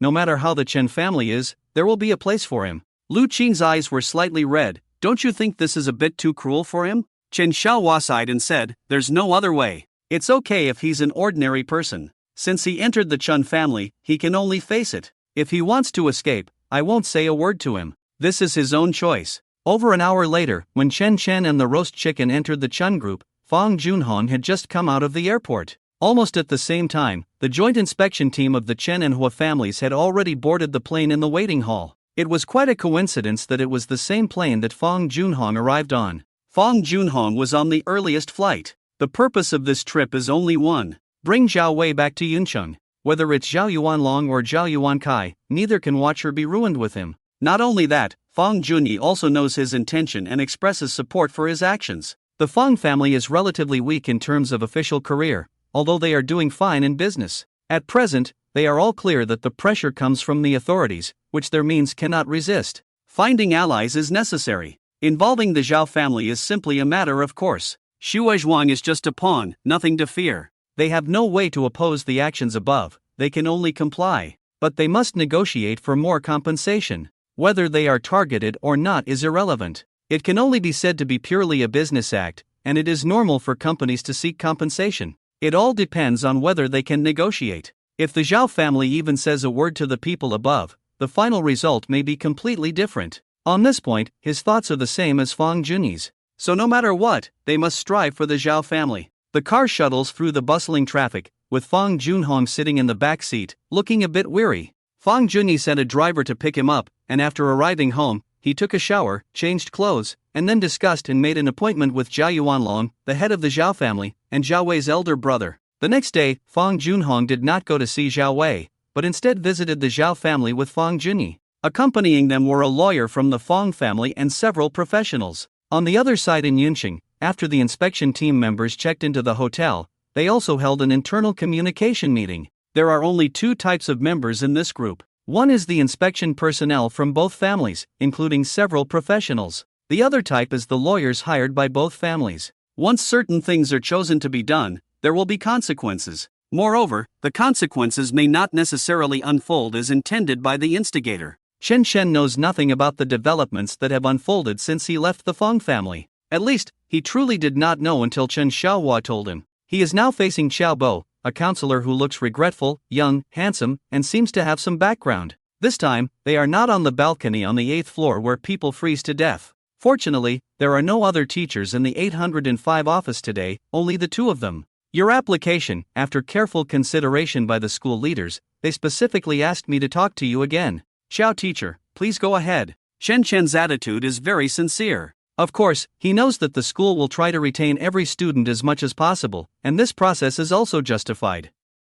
He just needs to listen. Your family background is known to the school, but these things are generally not mentioned openly, you know what I mean. Xiao Bo looked at him and said softly, retaining you is in accordance with the school's principles. Although I am reluctant to see a student like you, who was a top scorer in the college entrance examination, give up your studies, I also understand that students from backgrounds like yours do not need a degree to find work. But do your parents know about your application for leave? Chen Shen nodded, yes, Xiao teacher. My parents know. Xiao Bo sighed, the school asked me to try to persuade you again, but it seems that there is no need. I see that you are determined to take a leave of absence. How about this, you rewrite a leave of absence application, have your parents sign it, and this matter will be over. I can also have an explanation. At least I did not give up on you easily, right? Chen Chen continued to nod, thanking him repeatedly. Although he has been living in the dormitory these days and attending classes normally, in fact, he has completely let go and stopped attending classes, just focusing on reading his own books when he doesn't feel like going. The days passed very comfortably. Teacher Chiao, if there is nothing else, I will go back. I will submit the application signed by my parents tomorrow. Xiaobo shook his head helplessly. I am not saying this to support your dropping out of school, you should understand. I understand, thank you, Teacher Chiao. Alright, you can go. When he walked out of the office building, he happened to meet Hua Shiyun. A smile, a nod, that was all he could do. He thought Hua Shiyun wouldn't say much to him, so he walked straight past without stopping. Chen Chen. Hua Shiyun's voice was not loud, but clear enough to hear. Several students and teachers passed by, smiling and nodding when they saw Hua Shiyun. Chen Chen stopped, turned around, and asked, Senior? I heard you applied for a leave of absence. Hua Shiyun walked over and stood in front of him. The distance between them was only about a meter. To anyone's eyes, it looked like they were having a conversation. In Chen Chen's eyes, Hua Shiyun was about 1.7 meters tall, standing in front of him. The height difference between them allowed him to see Hua Shiyun's eyes clearly without having to lower his head. Yes. Did the leaders of your school agree? Hua Shiyun asked. Chen Chen shook his head. Not yet, I need my family's approval. Did Xiao Bo tell you? Hua Shiyun raised an eyebrow slightly. Is it your own idea or your family's request? Chen Chen was somewhat surprised. Senior, why do you ask? It's my own idea, nothing to do with my family. Hua Shiyun glanced at his expression, shook her head slightly. It's nothing, just asking casually. Chen Chen didn't know what this nominally distant cousin was thinking, nor did he care. He nodded and said, Senior, if there is nothing else, I will leave first. Hua Shiyun didn't intend to let him go. Are you going home now? Yes, going home. You. Hua Shiyun bit her lip. Do you know about the situation of Chen Xiaolong in your third uncle's family? Chen Xiaolong? Chen Chen looked at the school flower in front of him suspiciously, a hint of indescribable meaning on her face. I know, but not much. Hua Shiyun's eyes lit up. If you're not in a hurry to go home, can you tell me about his situation? Innocent Chen Chen didn't think much about it. Okay, but I don't know much. He is studying abroad. He came back during the National Day, and I met him once. Senior, what do you want to know? If I know, I will definitely tell you. Hua Shiyun pondered for a moment before asking. I also met him when I was young, but I haven't seen him since junior high school. Later, I heard that he went abroad. Now besides studying, does he have any plans to come back to develop in China in the future? Just now, Chen Chen was a little envious of Chen Xiaolong because he suspected that Hua Shiyun and Chen Xiaolong were in a relationship. Hua Shiyun was the school flower, a fact recognized by everyone. In his previous life, he had seen countless beauties, and Hua Shiyun's appearance and figure were absolutely top-notch, and her temperament had not been tainted by society. But now, it seemed that it was not the case. Suddenly, he thought of something. Hua Shiyun saw him suddenly widen his eyes, looking incredulous. Senior, you're not being pushed into an arranged marriage by your family, are you? Is the target Chen Xiaolong? Under the surprise, his voice involuntarily raised a bit. Fortunately, there was no one in the lobby of the office building at this moment. He realized that his voice was too loud and immediately looked around. Sorry, senior sister, my voice was a bit loud just now. A hint of annoyance and embarrassment appeared on Hua Shiyun's face. Nonsense, I didn't. It's my cousin. I heard that there was such an intention at home. It was only when I saw you that I remembered to ask you. Chen Chen nodded apologetically. I don't know when he will be back, but he should be coming back. After all, the Chen family is such a big family business, there must be an heir. He was not interested in inquiring about Hua Shiyun's cousin. This had nothing to do with him at all. Hua Shiyun looked at him and suddenly asked, Do you have time now? Let me treat you to a cup of coffee. If you drop out of school, such opportunities will be even rarer. Chen Chen was at a loss. He had lived 2 lives and had no chance to interact with girls. Not to mention the 4 sisters at home, and Hui didn't count. He didn't know why Hua Shiyun suddenly wanted to invite him for coffee. If senior sister doesn't mind, let me treat you. There are several cafes and smaller coffee shops on campus. In terms of quantity, there are more small coffee shops, mainly for takeout. After all, the operating space is not large, and coffee, this thing, sells just as well as milk tea at Jingda.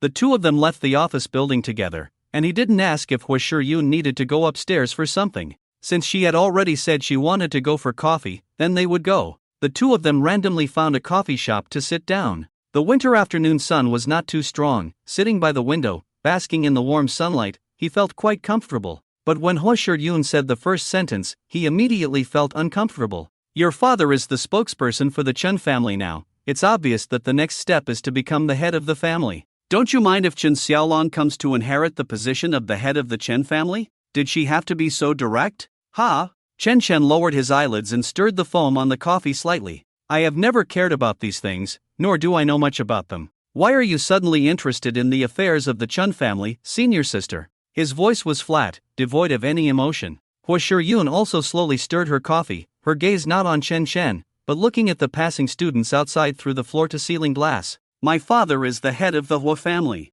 Chen Chen didn't like this kind of conversation that required you to think to understand. Nor did he like Hwa Shur-yoon directly asking him about the Chen family's affairs. So, senior sister means that my father will soon be the head of the family, and I will soon become a rich young master? Hwa Shur-yoon shook her head and turned to look at him. Under the sunlight, her face was exquisitely beautiful, truly rare. Chen Chen's mind was momentarily distracted. No, you won't become that kind of common rich young master. Although I haven't paid much attention, I know that your dropping out of school should be related to the Chen family. Inquiring about Chen Xiaolong's situation is one aspect, and I also want to chat with you. If senior sister has no topics, I can accompany you for a while, but not for too long. I need my parents' signature for dropping out of school. Chen Chen didn't know what this beautiful senior sister wanted to express. He didn't want to talk more about the Chen family's affairs, but he couldn't refuse. At least this person in front of him had helped him, more than once. Hwa Shur-yoon suddenly smiled. What, unwilling to have coffee with me?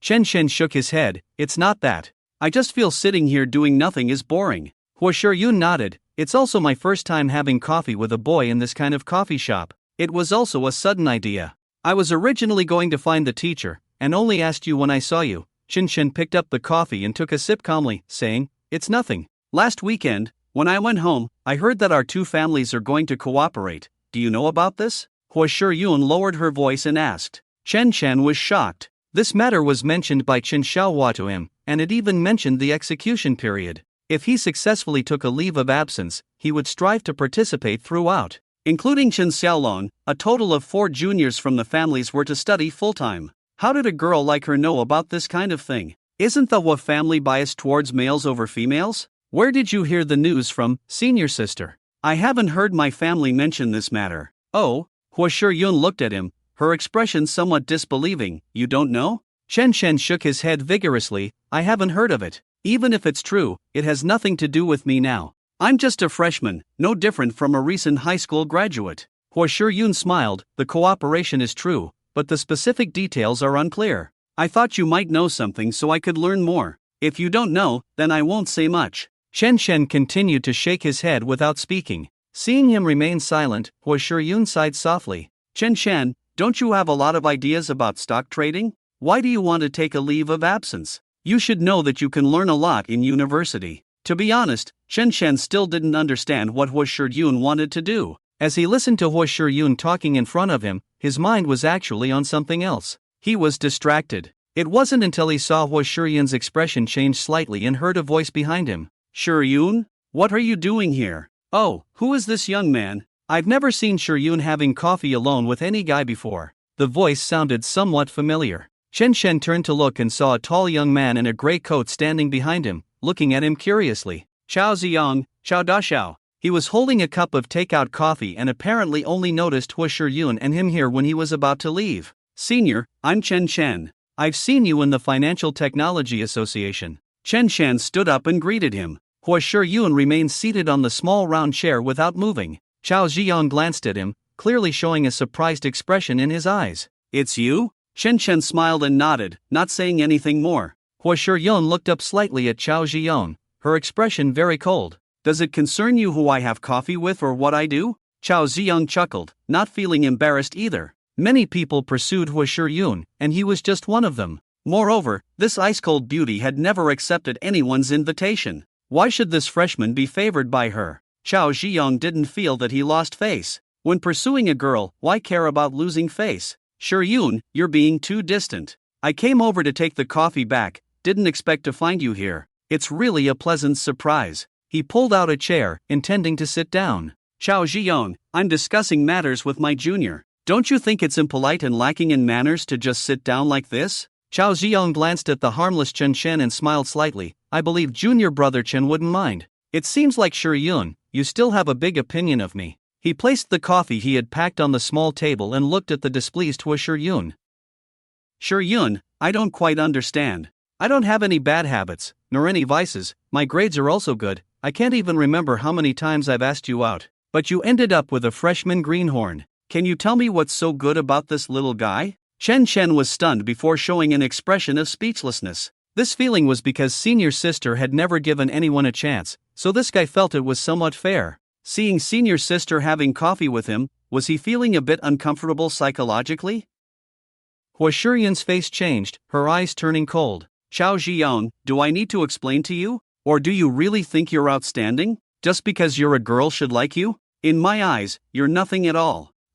Senior, junior sister and I are indeed discussing something, not what you think. Chen Shen explained, but as for what the other person thought, he couldn't be bothered after explaining. As Chen Xiaohua said, when it's time to be tough, you must be tough. Anyway, he didn't like this senior, a bit of showing off and arrogance. As long as he didn't provoke him, it was fine. As for Hua Shiyun, he had to protect her, at least maintaining a cousin relationship, and also owed her a life-saving favor. But this protection had its limits. The relationship between the two couldn't reach that level. Chao Ziyong heard him speak up, then turned his face around, asking with a smirk, "Did I speak to you? Why are you butting in? Do you have the right to speak? Don't overestimate yourself, okay?" As soon as he finished speaking, he saw Hua Shiyun actually smiling. Chen Shen looked at the charming smile on senior sister's face and felt a bit speechless. Although the scene of showing off and being slapped in the face was satisfying, it was really boring for him. "Cousin." Hua Shiyun, for some reason, suddenly shouted. Chen, what does this mean?" Chao Ziyong was stunned for a moment after hearing Hua Shiyun's shout, then turned around. He scanned the people in the coffee shop, but didn't see anyone coming over. Instead, Hua Shiyun's stunning face attracted the attention of many students. "Cousin?" He muttered to himself in confusion, then turned to Hua Shiyun and asked, "Your cousin is here?" Hua Shiyun smiled brightly, the smile looking particularly charming under the sunlight. "Yes, my cousin is here. If you continue to harass me, I will definitely have him drive you away. You're disrupting my discussion with junior brother." Chen Shen smiled wryly, shook his head slightly, and looked down at Chao Ziyong who had sat down uninvited, saying, "Senior Chao, junior sister, and I do have something to discuss. I don't oppose you pursuing junior sister, but you're disturbing us. If you have nothing to do, please take your things and leave." He had already seen the mocking expressions on Chicken and Achi's faces. Even Chicken raised his hand and waved at him. He only knew that these two were basically eating and drinking on campus every day. Unexpectedly, he randomly found a coffee shop and happened to see them. Chao Ziyong felt that Chen Shen was different from before. He turned his head to look at Chen Shen, but he didn't care. "Did you not understand what I just said, or are you pretending not to understand? I told you to get lost, is that hard to understand?" His expression was somewhat disdainful and annoyed. Hua Shiyun stood up and said, "Chao Ziyong, do you really think your dad is so powerful? Honestly, if you really became outstanding by your own abilities, I might have a higher opinion of you. But what makes you different from others? You're just an ordinary second-generation rich kid relying on your family." Chao Ziyong's face turned red. He suddenly stood up and pointed at Chen Shen, saying, "In your eyes, I'm not even as good as this guy? Or do you prefer this type?" His voice raised, and some students around started to look over and whisper. Chen Shen frowned and asked, "Sister, what background does his family have?" Hua Shiyun calmly replied, "His dad is a small leader in the Ministry of Land and Resources, at the city level." Chen Shen nodded and said, "I understand. I've always thought that having a thick skin when pursuing a girl is fine. But if you want to elevate yourself by belittling others, dear cousin, you should think twice in the future." Upon hearing this, Chao Ziyong suddenly realized that the junior in front of him was actually Hua Shiyun's cousin. Before he could say anything, he felt a pat on his shoulder. "Hey, kid, be polite when talking to our young master." As he turned his head, he felt another pat on his other shoulder. "Our young master told you to leave, don't you understand?" Hua Shiyun smiled on the surface but felt a bit uneasy inside. Her dad didn't arrange bodyguards that could be with her at school all the time. She and Chao Ziyong looked at the two young men who seemed to be only 5 or 6 years older than them. One had a smile on his face, while the other had a carefree expression. Chao Ziyong looked at the two men in disbelief. Although they were not as tall or sturdy as him, their status should be bodyguards. In a place like Beijing, needing bodyguards at all times was definitely something he couldn't afford to provoke. Chen Shen glanced at Hua Shiyun, then received a questioning look about the roasted chicken. He whispered, just let him go, no need to resort to violence. This is a school after all. He asked with a smile, how about teaching him a lesson? And then teach his dad a lesson too? Chen quickly shook his head, no need, just let him go. I believe he won't come to bother me again in the future. Right, Senior Chow? He didn't want to bully others and hoped that the senior would retreat and leave quickly, as it was a bit embarrassing otherwise. The students around watching the commotion also changed their gazes towards him. This seemingly harmless handsome young man, could he be a son of some wealthy family? Some girls' eyes were already shining, as they scrutinized him up and down countless times. That appearance was already firmly etched in their minds. Going to school was just to secure a choice for the future. But if they could get to know this wealthy young man, they wouldn't have to worry about which company to work for. The choice would be about what to wear, what to drive, what to eat, what to buy, where to travel. Chao Jian turned to Chen and said, what do you think this place is? Shooting a movie? Teaching my dad a lesson really scared me. He wanted to take a gamble. These two were most likely bodyguards of the guy in front of him, but it wouldn't be easy to teach his dad a lesson. Suddenly, roasted chicken pressed on his neck, and He kicked his leg. Chao Jian's vision darkened, and when he regained his sight, he found himself kneeling in front of Huo Shiyun and Chen. Huo Shiyun took a step to the side and hid behind Chen. She didn't want to attract too much attention, especially in public. There were at least 15 people in the cafe. You didn't need to count, you could tell at a glance. As Chao Ziyang knelt down, no one in the cafe spoke. The boss stood blankly behind the counter, holding a phone but not intending to call the police. Chen didn't know how to handle the situation and instinctively took a step back. Huo Shiyun followed suit. Chao Ziyang felt humiliated, but he had no idea what had happened to make him kneel down. The roast chicken caused him to faint from lack of blood flow to the brain, and it was Qi who made him kneel down. My young master asked you to leave with your things before. You could have just left. Why show our young master attitude? Are you willing to leave peacefully now? She still had a smile on his face, but it made Huo Shiyun shudder. She had never seen such a person before. Never. She even thought that Chen's two bodyguards were extremely powerful, but also too intimidating. The expressions on their faces showed that they didn't care at all whether Chao Ziyong had any background. Had the Chen family become so arrogant? Chao Ziyong stood up and glared at Chen. His eyes changed, becoming extremely malicious. He never expected things to turn out this way. His reputation, his image, all ruined. How could he not harbor resentment towards Chen? What drove him even more crazy was that he was in this state in front of Huo Shiyun. He had been pursuing Huo Shiyun for a year. Although like other boys, there had been no progress, many had given up, but he had never given up. Not because he liked or admired Huo Shiyun so much, but because of her last name, Hua. Of course, Huo Shiyun's appearance and figure were unparalleled. Even walking with such a goddess-level person would attract countless jealous and envious looks. It was so prestigious. Chen, you're good. He gritted his teeth and said, I admit defeat today. We'll meet again. Roast chicken and cheese expressions remained unchanged. Chen frowned. Chow, I and the senior sister told you from the beginning that we were discussing business. You didn't have to come over. Huo Shiyun peeked out from behind him. Chao Ziyong, aren't you leaving yet? I advise you to think twice before talking tough. His background is not much worse than mine. Even if your dad is here, the outcome won't change. Chao Ziyong froze, and finally a hint of fear appeared in his eyes. He had heard about Huo Shiyun's background from his father, and getting close to her was not just because she was beautiful and had a good figure, but more because of her family background. If his father were here, he would have to smile respectfully at Huo Shiyun. He had never seen a female bodyguard by Huo Shiyun's side, and had speculated that there might be someone protecting her where he couldn't see. But this Chen was just a freshman, with bodyguards, and his background was even bigger than Huo Shiyun's? Did his family have some big shot backing him? But among the news and the top members he knew, there was only one surname Chen, and it was well known that he only had a daughter and no son. No, it definitely wasn't. He was Huo Shiyun's cousin, that was the truth. Chen's background, he would definitely find out. His expression fell on Chen's eyes, and he could only shake his head silently in his heart. He turned to Huo Shiyun and said, Senior sister, let's stop here. What do you think?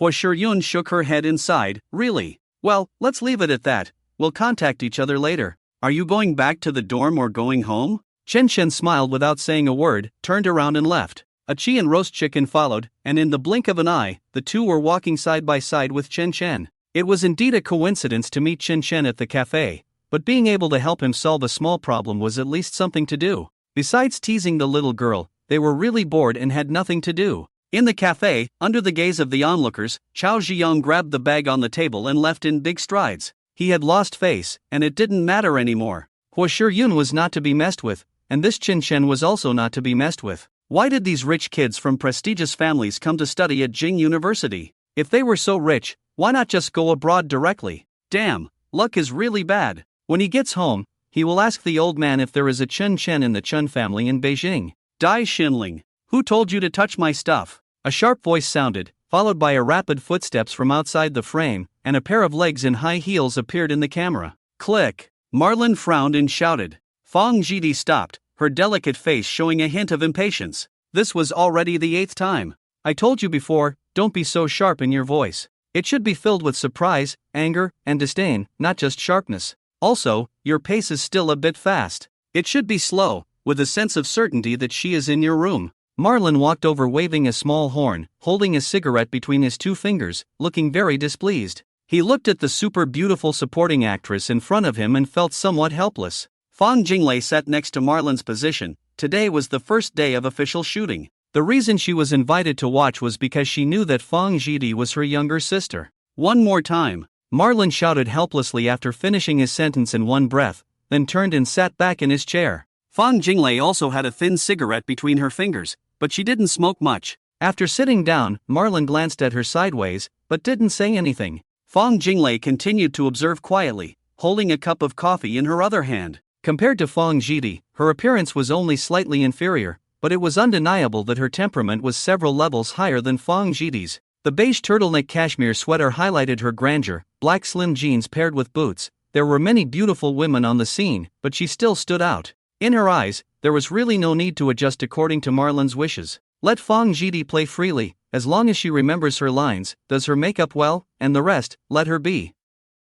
It would definitely be much better than adjusting according to Marlin's wishes. She knew too well Fang Jidi's ability to exaggerate and blow things out of proportion. Over the past few years, she had seen it countless times. Moreover, the prototype of the supporting actress was originally Fang Jidi. 193. The filming location is a rented villa. The decoration can be described as luxurious. Fang Jidi has gone up and down the stairs many times, feeling her anger accumulating along the way, almost reaching the edge of eruption. She dared not lose her temper with Marlin, let alone with the leading actress, a popular movie star. Although she really wanted to, and she was confident that if she could lose her temper, the effect might be better. But she didn't dare. It was her second sister's approval that secured her role, so no one could take it away. But what she cared about was not her identity as the third Miss Fang, but that her first work in the film industry must be perfect. With Marlin's action, Fang Jidi began to climb the stairs, her steps seeming slow but urgent, only slowing down after reaching the second floor. Marlin watched her posture intently. Dai Xinling, who told you to touch my things? This time, she performed a little better, but Marlin did not shout the chilling cut. Fang Jinglei saw this and suddenly remembered that she had treated Chen Chen with the same attitude. Arrogant, indifferent, tinged with disgust. After taking a puff of smoke and exhaling it long, she looked through the rising smoke at Fang Jidi standing at the door of the room, speaking lines to the leading actress inside, truly a country bumpkin. Hearing this, Fang Jinglei suddenly felt breathless. She reached out to pull the collar of her cashmere sweater, stood up, turned around, and left quietly. As she left, she casually picked up her coat and bag, walking out of the villa's front door. Those lines were painstakingly written by herself, without much feeling at the time. But now, watching Fang Jidi raise her proud chin and say those words to the people in the room, she couldn't bear it. Those words were what she had once said to her only younger brother, but now they were placed in Dai Xinyan's lines. She didn't know why she had treated Fang Chenchen, who had done nothing wrong, that way. What kind of mentality had led her to call her own brother a country bumpkin? The identity of the second Miss Fang from the Yun City Fang family was actually of little use to her. Her professional attributes had nothing to do with this identity, so where did that hint of arrogance come from? It still hadn't snowed in Beijing, and although the weather was cold, it wasn't much for her, who had always lived in the south. The air was dry and cool. Standing on the steps, Fang Jinglei took a few deep breaths, stubbed out her cigarette on the ground, and walked towards her car. In the morning, she had promised her mother Zhao Wei to return early. She had only come here in response to Director Marlin's invitation. On the way back, she bought some fruits, only to see a car parked in the empty space in front of the gate when she arrived home. A man dressed as a standard driver was leaning against the car in a suit, smoking. When he saw her car coming, he immediately put out the cigarette and stood up straight. Fang Jinglei parked her car in confusion, got out with her bag and a bag of fruits. "Miss Fang, hello," the driver greeted her. Fang Jinglei stopped and asked, "Do you know me?" The driver respectfully replied, "Yes, I'm here to pick up Mr. Fang." "Mr. Fang?" Fang Jinglei felt a hint of unease. "My father?" "Yes, Miss Fang." Fang Jinglei walked towards the courtyard. Besides persuading her mother to go back with him, she didn't know what her father's purpose was in coming here today. Without even returning to her own room, she went straight to the opposite wing of the inner courtyard, her mother's room. Zhao Wei's room door was open. The double doors were wide open, as if wanting to swallow all her reason, silently facing her. Fang Jinglei stood on the steps, listening intently, but there was no crying or arguing, only the soft sobbing of her mother. "Mom, I'm back," Fang Jinglei called out and stepped over the threshold into the room. Inside, Zhao Wei sat in a corner of the sofa, head bowed in tears, with used tissues piled on the coffee table and floor. Sitting across from her was her father, Fang Junhong. "Lele, you're back, help me persuade your mom." Fang Jinglei looked at her father's slightly reddened eyes and had no idea what they had said before she came back. Judging from the deception that had been going on in the family for nearly 20 years, Fang Jinglei no longer believed in this father. She could support herself, so after learning that her illegitimate son Fang Hongjun had also passed away, she had no desire to have any contact with her father. "Persuade my mom to do what? It's not appropriate for me to intervene in your elders' affairs." Fang Jinglei set down the fruit in her bag. "Mom, stop crying, I bought you some fruit." She had once thought her mother was a gentlewoman, but since Chen Shen had beaten Hongjun, she had been very clear that her mother was indecisive and soft. If she couldn't resist her father's persuasion to return to Yun City with him, she wouldn't stop him. Zhao Wei remained silent, tears streaming down, making Fang Jinglei feel exhausted. Fang Junhong sighed, "The company is facing too many difficulties and pressures now, I can't hold on anymore. I'm not planning to hide anything from you this time. The wharf berths and related businesses we acquired back then all have to be returned to the government. Just this alone, we will lose over 2 billion in revenue each year, with a net profit loss of nearly 1.5 billion. The entire Fang family in Yun City only has a net profit of 5 billion each year. If we calculate by share percentage, after deducting the losses from the wharf, our family will have less than 200 million each year." Zhao Wei glanced at him, then lowered her head again. Fang Jinglei had never asked about the family's financial situation, as money was never an issue. Hearing this, she felt nothing. She had a share percentage, but had never taken any money. Things she couldn't get her hands on, she had no expectations for, let alone feeling any sense of loss. Hongjun is dead, Chen Shen can't come back. The Fang family's vast business still needs to be maintained. If one day Chen Shen comes to his senses, all of this belongs to him. "Zhao Wei, are you willing to watch your son's property slowly be eaten away by others?" Fang Junhong said calmly, "I've told you before," and explained. "It was my fault in the past, now Ailian and Hongjun are both dead, and you still refuse to come back with me. What do you want?" Fang Jinglei sat down next to her mother without saying a word, watching her bowed head. To be honest, she didn't believe a single word her father was saying now. Seeing no response from them, Fang Junhong gritted his teeth and continued, "Shuizhuang's son, Shuiwanyao, was because of Chen Shen's death. You probably don't know that Shuizhuang once kidnapped Chen Shen." He took out his phone, pulled up a video file, and played it on the coffee table. Zhao Wei finally showed some emotion. In the video, Fang Chanshen sat on a sofa. His hair was messy, his eyes were lifeless, and his expression was numb. His hands were haphazardly tied together with ropes, his clothes looked dirty, and there were obvious footprints. He slowly said, "I am Fang Chanshen, my biological father is Fang Junhong, and my mother is Zhao Wei."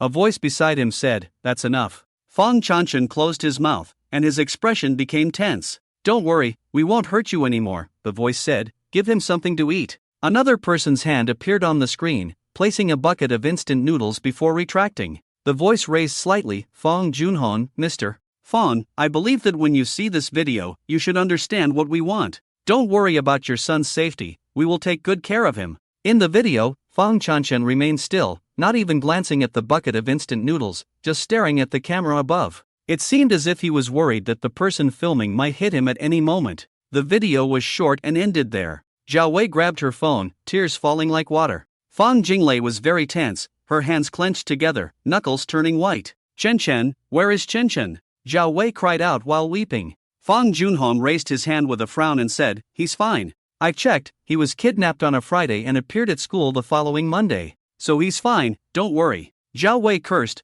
Fong Junhong, do you even deserve to be called a father? What have you done for Chen after he was kidnapped? All you care about is your company. I must have been blind and deaf to fall for someone like you back then. Why am I so unlucky, woo woo? Not only Fong Junhong's face turned ugly, but Fong Jinglei's expression also soured. Dad, could this be the work of Xue Zhuang? Why is Chen unharmed? Have you checked all these? Fong Junhong smiled bitterly and nodded. I have checked. In fact, there was no need to. Xue Zhuang took Chen to threaten me, just doing the government's bidding. They want to reclaim the port business, but we have a contract in hand. Now that finances are tight, they don't want to pay the penalty. Xue Zhuang acted as a puppet, and with his son's death, he wants more compensation from me. He has no evidence linking Chen or Hong Jun to this, just speculation. The government has officially issued a notice to reclaim those state-owned assets, which has a significant impact on our family, with no compensation. All because they want to expand the military port. There was a hint of resentment in his voice, which Fong Jinglei noticed, but he himself was unaware of. Upon hearing this, Zhao Wei immediately cursed. It's all because you had that affair with that slut surnamed Qin and gave birth to that bastard Hong Jun. If it weren't for that, why would Xue Zhuang kidnap my son? You're just a bastard, a coward. Useless man. Fong Jinglei pulled Zhao Wei's sleeve, making her stop. She looked at the screen of her phone, at Fong Chanchen's face, and whispered, Chen, my son. Mom misses you, woo-woo. Dad, since Chen is fine now, why do you want Mom to go back to Yunqing with you? Fong Jinglei indeed couldn't understand why they had to do this. Fong Junhong sighed, there are many things I haven't told you because I was afraid you'd worry. Although Xue Zhuang is now a businessman, he originally came from the underworld and hasn't completely turned over a new leaf. After kidnapping and releasing Chen, he should be worried about repercussions from above. Just like how they target our Fong family. We are specifically targeted, Zhao Wei. You were also raised by the Zhao family, you should understand what I mean. The port is just the beginning, and I don't know what else will happen in the future. Let you come back with me. I'm not afraid of losing face, I need the help of the Zhao family. Since the Zhao family can arrange for the maritime police to directly seize Xue Zhuang's gambling boat in Zhoushan, it means that the Zhao family has connections. I need to use the Zhao family's relationships to talk to the person from the Fong family in Yinqing. At least, I need to be able to have a conversation. Otherwise, he closed his mouth, frowned, looking worried. Fong Jinglei glanced at her father's expression, turned to Zhao Wei and said, Mom, what do you think? Zhao Wei spoke coldly. What can I see? I live here, I don't see anything. The Fong family is not a good thing. Do you think the Zhao family is good? If the Zhao family is good, how could I end up like this? Fong Junhong, do you think the Zhao family will help you because of me? Don't dream. I will never go back with you. I will watch how you and your company are gradually swallowed up. I would rather see all of Zhao family's investments go down the drain than say a good word for you. You better give up on this idea. Fong Jinglei was about to speak. Fong Junhong's face turned red and he asked loudly, all these will belong to Chen in the future. Do you want your son to have nothing in the future and be poor for the rest of his life with his foster father who runs a small restaurant? Fong Jinglei continued, Mom, how about you call my eldest uncle and second uncle? Zhao Wei said coldly, although your second uncle is an official, do you think he is a good person? How did your second uncle treat me when I took you guys to the Magic City? He pushed me to your eldest uncle. I understand now, what nonsense aristocratic family, not a single good thing. Despite secretly managing Zhao family's business in the Magic City, he refused to do anything for me, just like passing me on to your eldest uncle. No one cares about my life, why should I care about theirs? Fong Jinglei hurriedly said, but Chen. Zhao Wei raised her hand, not letting her continue. Chen is my son, I know he will have a bright future. Being able to enter Jingda University has already proven his ability. I believe in him. Even without the Fong family, without the Zhao family, he will definitely have a good life. Fong Jinglei remained silent. The current Zhao Wei simply couldn't listen to anything. She didn't want to argue with her mother in front of her father. Fong Junhong stared at Zhao Wei for several seconds before speaking. Zhao Wei, you were raised by the family after all. Which family member is not contributing to the family? Do you think I have been working hard in Yun province all these years for the Fong family? Didn't the Zhao family benefit from it? Now that I am in trouble, whether I come to the capital to find the relatives or the Zhao family, isn't it justifiable? Zhao Wei wiped her tears and said coldly, what does it have to do with me? You kicked my son out of the house, didn't you disown him? What right do you have to mention my son now? Fong Junhong angrily said, isn't he my son? The two glared at each other, neither willing to back down. Fong Jinglei simply got up and said, you two continue talking, I'll try to contact Chen. Before she could leave the room, she heard Zhao Wei say, "Get out, I don't want to see you again in the future." Then Fang Jinglei heard Zhao Wei get up and the footsteps returning to the bedroom, followed by the sound of the door closing. She turned around and saw Fang Junhong with red eyes, seemingly holding back tears. Softening her heart, she couldn't help but say, "Dad, why don't you go back first? When it's time to eat, I'll help you persuade my mom." Fang Junhong knew that he would never be invited to dinner together, so he got up and said, "Your mother is in this state now, so I don't have anything else to say. If possible, please advise her. Anyway, the Fang family now only has Chun Chen as the heir. I know I have made mistakes in the past, but everything I did was for this family, not for myself. I'll go back first. I've been in the capital these days. Call me if there's any progress." Fang Jinglei nodded to indicate that she understood. She sent Fang Junhong to the car and returned to her room after watching the car leave. Sitting in the car, Fang Junhong, although seemingly very frank and speaking of things she knew, still felt that she couldn't completely trust her father's words. Fang Junhong sat in the car, looking coldly at the street outside. He didn't like the capital. He never liked it, not even when he was a child. This city has no human touch, no affection, and no friendship. Only Ailian is the person he trusts, no one else. Ailian, in heaven, bless me to leave the Fang family soon. After silently praying in his heart, he closed his eyes. He would soon have to face Fang Junyi, and he had to be prepared, both emotionally and verbally. Everyone has troubles, but Shuozhuang in Yun province doesn't have as many troubles as he does. He once used the shares of his own companies to persuade Fang Junhong to give up the business at the dock, but now he not only saved his own company but also established a joint venture with the government. The kidnapping of Fang Chencheng, the matter of Fang Chencheng, did not leave any aftermath in the end. At least he has not found any intention or sign of turning against him from above. Second son Xuehu stayed in the north and did not return, taking care of the fourth son Xuewenben while following Dingyi in the north. Since he was given that task from above, he began to transfer assets and business layout. Tonight, all his ships in Yun province will leave the coastal area of Yun province and head north. He has completely withdrawn from the entertainment service industry. He sold his shares at a fair price to his longtime partner. He wanted to leave Yun province. The news that Zhao Dami went back to his hometown to be the mayor was too stimulating for him. Originally, doing things for you was forced, but now not only do I have to be tied to you, but there are also people going to my hometown to cut off my roots. During this time, he has begun to shift his position. He and Shuilong stood side by side in the office of the quarry, looking through the glass window at the heavy trucks being loaded. "Dad, will the second and fourth sons not come back?" Shuilong asked, holding a cigarette. Shuozhuang nodded. "It's not just them, both of us father and son will leave in the end. The industries here have been transferred out." He pointed to the loader and heavy trucks being loaded outside. "Except for this quarry, I have sold the others." Shuilong was silent for a while. "After so many years of hard work, aren't you heartbroken?" Shuozhuang laughed. "Is it useful to be heartbroken?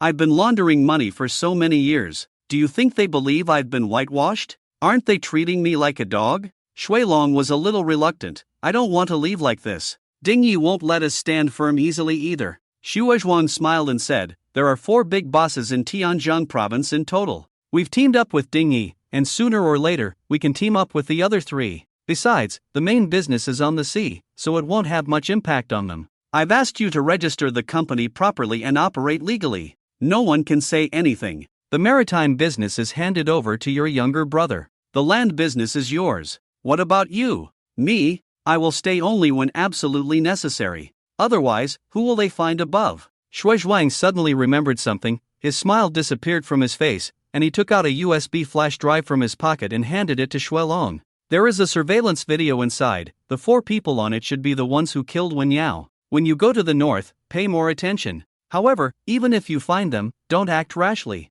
They are different from us. We came up through the ranks, they are professionals." Shuilong took the USB drive and put it in his pocket. "Wen Yao's death is related to the Fang family. Why have you always prevented us from taking action against the Fang family? Fang Juanhong's eldest daughter is still in Yuncheng." Shuozhuang shook his head and said, "I also want revenge. But you must remember, as long as there is life, there is hope.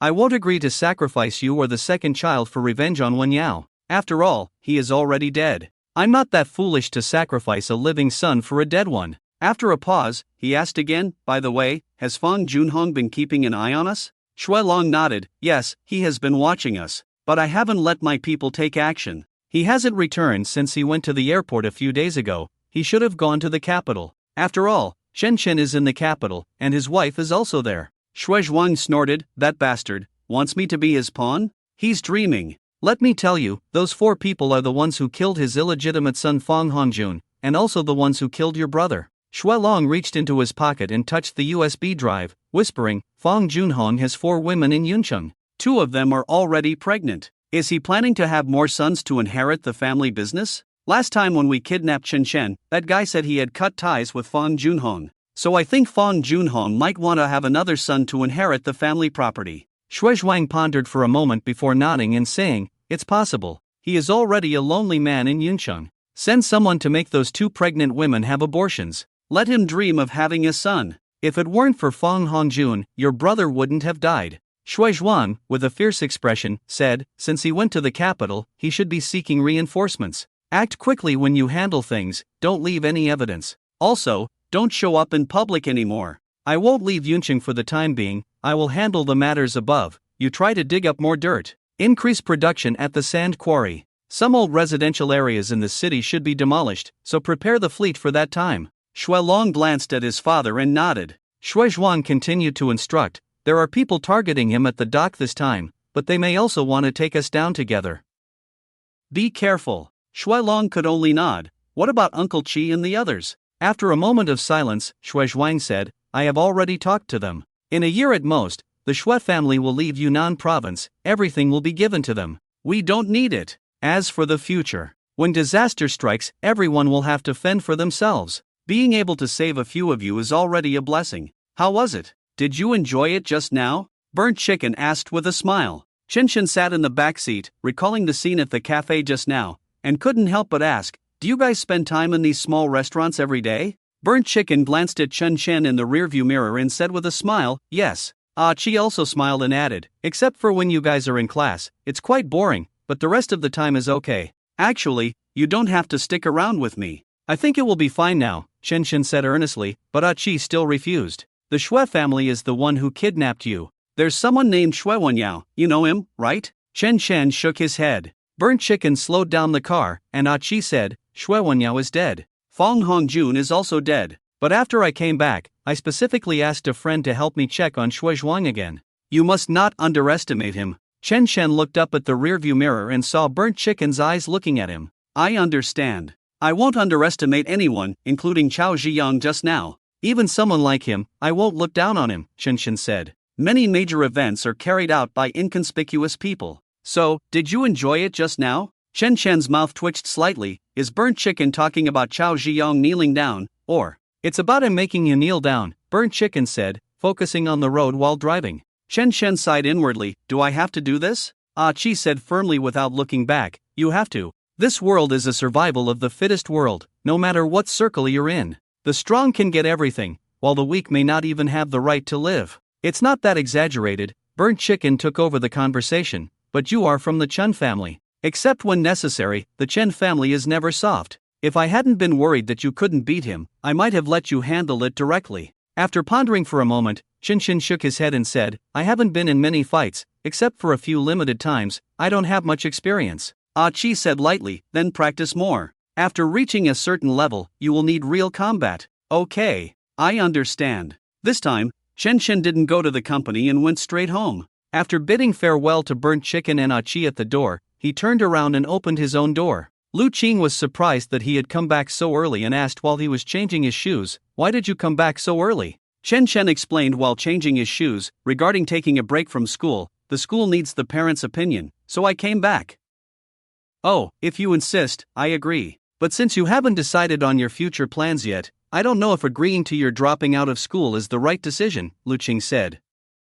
After Chen Chen put down his backpack and came out of the room, he said, this afternoon at school, a senior had a bad attitude towards me. Burnt Chicken and she got into a fight. When that senior knelt in front of me, he didn't know what had happened. Also present was Hua Shiyun from the Hua family, who was the niece of the eldest aunt. She told that senior that my background is not something he can mess with. After finishing, he looked at Lu Qing, waiting for her response. After listening, Lu Qing hesitated for a moment before speaking. Chen Chen, from when you were young until you went to the Fang family, your father and I gave you an ordinary person's education. At that time, we didn't think about returning to the capital. So, both you and Hui haven't mentally turned the corner.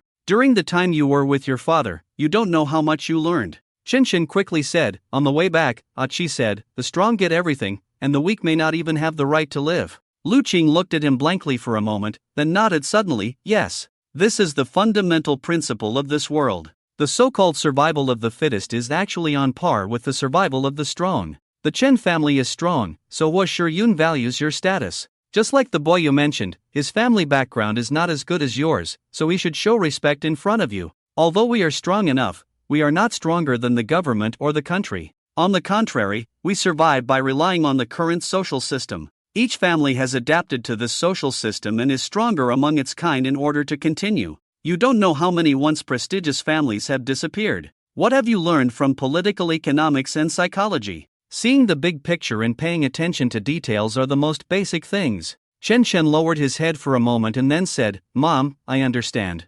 Lu Qing couldn't perceive his thoughts, so she could only leave it at that. Rest in your room if you're tired. I need to cook. We should be back soon. Chen got up and went back to his room. He really wanted to know if Fang Hongjun and Shui Wenyao died at the hands of Achi and the others. But he couldn't ask Lu Qing this question. At most he could ask Qin Xiaohua. There was a voice in his heart reminding him that it's best not to ask anyone, just pretend the question never existed. Since his rebirth, the most violent thing he did was on the day of his rebirth. The most ruthless was that night at the July Flower Bar. After careful consideration, he made some money, but there didn't seem to be any other achievements. He learned some things from Fang Hongjun, but hasn't used them yet. He's about to drop out of college again. Am I really useless? Or am I just too weak? When she mentioned Shuozhuan, does he know that Shuozhuan sent people to kidnap me? Mom just said I don't have a clear plan for the future. What did Hua Shiyun mean when she asked about Chen Xiaolong? Why do I feel like what she said about her cousin is fake? Although not much happened today, there was a lot of information. He lay in bed thinking for a long time. Chen Xiaohua just received a phone call. Chen Xiaojie wants to go to Europe and asked if he wanted to go together. The reason is simple, he's worried that if he calls, Chen Xiaolong probably won't want to come back. If he, as the father, goes with his second brother face to face, the brat should come back with them. Chen Xiaohua straightforwardly refused. I won't get involved in your son's affairs. You handle it yourself. Don't you still have a wife? Isn't Qi Yang in Europe? You two can go together. Even if Chen Xiaolong reluctantly comes back, do you think that kid will immediately come with us to Yun Province? I don't know about his relationship with the eldest brother in Yun Province. Anyway, I'm not going. At this point, he still didn't know that his son Chen was in a very complicated situation. Mom, what are you fighting for? Hearing Fang Jinglei's question, Zhao Wei raised her eyes and glanced at her. What can I fight for? Husband or son? Money or reputation? What do you think I'm fighting for? Her expression remained calm and indifferent. Fang Jinglei had already talked to her mother about everything she could think of, but her focus always revolved around Zhao Wei's most concerned younger brother. Are you just going to let everything that belongs to Chen go like this? This was the only thing she could say to move her mother. She didn't think anything else would work. After all, it was her father who wronged her mother, and her maternal family only wanted to take advantage. She felt sorry for her mother but had no ability to help the Fang family. So far, among the sisters, only the eldest sister, Fang Qingyan, had the business acumen and the potential to provide some help to the Fang group.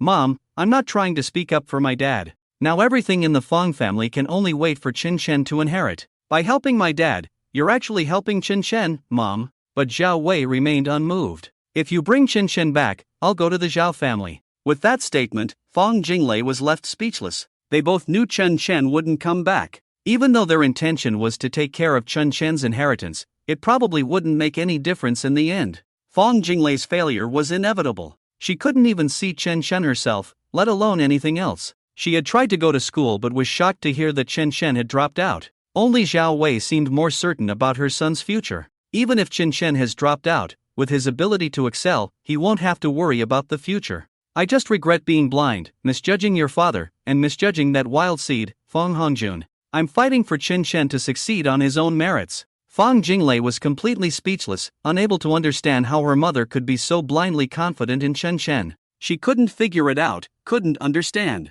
She couldn't leave the capital, and the terms of the investment required her to stay in the capital during filming. She even tried to persuade Fang Jidi to talk to her mother. But Fang Jidi was too busy fighting with the female lead and didn't want to come. Whatever it was, she had to fight. Whether it was for a meal box or a dressing room, or even just to use the restroom. But the real reason she was targeted was not that, but because during a private argument with the female lead, she had claimed to be the third young miss of the Fong family, with the company's boss being her uncle. That really stirred things up. Artists feared those with backgrounds like hers. No one argued with her, but no one paid attention to her either. This made her even more frustrated than arguing. Fong Junhong also didn't expect Fong Jinglei to be genuinely trying to help. As for Fong Jidi, he never even considered it. Although he knew Fong Jidi was developing in the entertainment industry, he didn't want to disturb her. As for the youngest daughter, Fong Miaoshuan, he hadn't even seen her. He hadn't anticipated the current state of his relationships with his daughters. However, he didn't care. Hong Jun was gone, but he could still have children. There were 2 pregnant women in Yunqing carrying his seed. The day before leaving the capital, he finally got Fong Junyi to agree to provide some support. After receiving this verbal promise, he left the capital and returned to Yuncheng. "This is my sister, Chen Yangyang." Chen Xiaolong introduced the girl next to him expressionlessly. Chen Chen and Chen Yangyang looked at each other. The girl was only about 1.5 meters tall, with bright eyes being her only memorable feature. As for how expensive her clothes were, that was not within Chen Chen's scope of concern. In Chen Yangyang's eyes, as her brother had said, this guy was not really part of the Chen family, just the second uncle's adopted son, with excellent college entrance exam results and studying at a top university in Beijing. He is a little taller than his brother, with fair skin. When all his facial features come together, he looks quite handsome. The eye contact between the two quickly ended, and Chen Chen continued to focus on Chen Xiaolong's condition. Obviously, this guy likes to sleep. Although he has tidied up for the sake of appearance, the sleepiness in his eyes is simply impossible to hide. I don't know how his sister manages to maintain such high energy. "Did you two come back for this meeting?" Chen Chen asked. Chen Xiaolong shook his head. "My sister came back to play, but I need her help." Chen Chen neither disliked nor liked this guy very much. Hearing him say that, he asked directly, "It's fine for you to participate, but she's still in junior high school. Can she participate in this kind of thing?" Chen Yangyang heard this and puffed up her cheeks slightly, glared at him, and then left. Chen Xiaolong glanced at his sister's back, turned around, and said with a smile, "Although I don't have any good feelings towards you, I don't dislike you either. I know some things about you, and I guess you also know some things about my situation. However, my sister was not happy with what you just said." Chen Chen shrugged, turned his head to look at the little girl's back, and said, "Well, what's next?" Chen Xiaolong smiled and shook his head, "Nothing much. I don't know what will happen in the future, but just a reminder." They were standing in a corner of the meeting room, while the elders of the Chen family were having a discussion in another small meeting room. The meeting room was already prepared, just waiting for the head of the family to arrive. "Are you sure you want to participate throughout?" Chen Chen asked in a low voice. "What else can I choose? And you?" "I can choose not to come, but I chose to come." Chen Xiaolong looked at him intently. "Congratulations." His voice was flat, without any sincerity, but Chen Chen still nodded. "Congratulations to you too." Although he didn't like this guy, somehow, in that instant, there was a hint of understanding between the two of them. The door of the meeting room opened, and several people walked in one after another. Leading the way was Chen Xiaojie. His gait was obviously abnormal, and the cane played a big role. Following him closely was Chen Xiaohua, and there were 2 other people that Chen Chen had not seen before. The last to enter was Tang Shiqing and a few others. "Let's go," Chen Xiaolong said in a low voice. At this time, Chen Yangyang also walked over, followed him a little ahead, pulled out a chair, and sat down.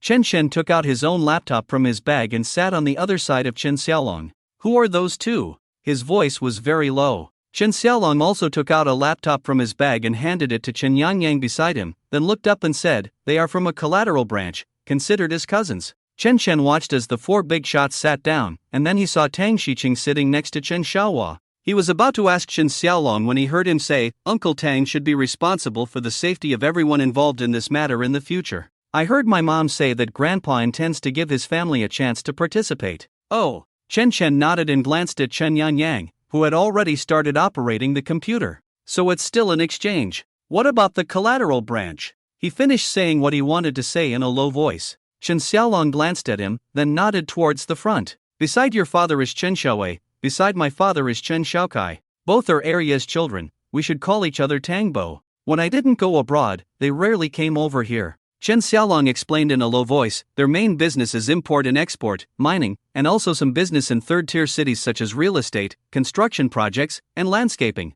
"Have you seen these materials?" Chen Chen shook his head and remained silent. Chen Yangyang lay on the keyboard, glaring at him from the side of her face, obviously unhappy that he was talking to his brother at this time. Chen Shen had no intention of dealing with the little girl. Chen Xiaolong smiled and looked at him for a long time, making Chen Chen feel embarrassed. But he also admitted that he was not as good as Chen Xiaolong now. After the meeting officially started, all his attention was focused on the various aspects mentioned by the inspection team. Chen Xiaolong and he did not take notes, leaving that task to Chen Yangyang. Time passed in this long meeting, with no break for lunch, continuing the meeting after finishing lunch. After a whole day of meetings, the group members went home, but the Chen family did not rest. Instead, they started internal discussions.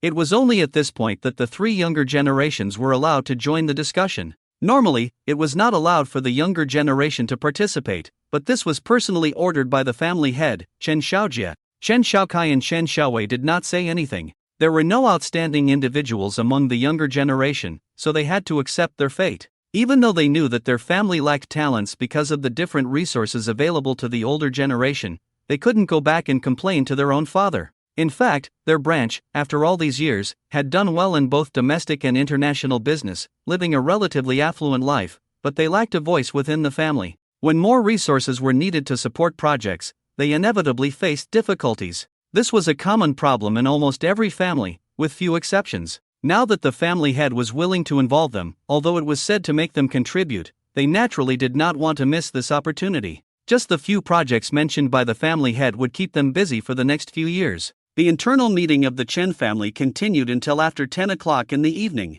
Chen Xiaolong remained relaxed throughout, while Chen Yangyang sat quietly on the side listening. Chen Shen felt a bit ashamed, realizing that many of the terms and concepts he heard were not just what they seemed on paper. They were mostly professional terms he had never encountered before. His head was spinning from trying to understand it all. Unlike the elders who had materials to refer to, he knew this was because of his lack of exposure. He tried to appear calm on the surface but was actually working hard to remember everything everyone said. Just like the Chun family, the Hua family also held an internal meeting on that day. Hua Shiyun was unable to attend, but she knew that the family was having a meeting. She even knew the list of members in the inspection team. She believed that this was the biggest opportunity she had ever had. As long as she could be part of this project, even if she just observed without speaking, she could learn things that school could not teach her. Practical experience was always the fastest way to accumulate knowledge and skills. She was deeply convinced of this. Unfortunately, she did not have the qualification to attend the meeting.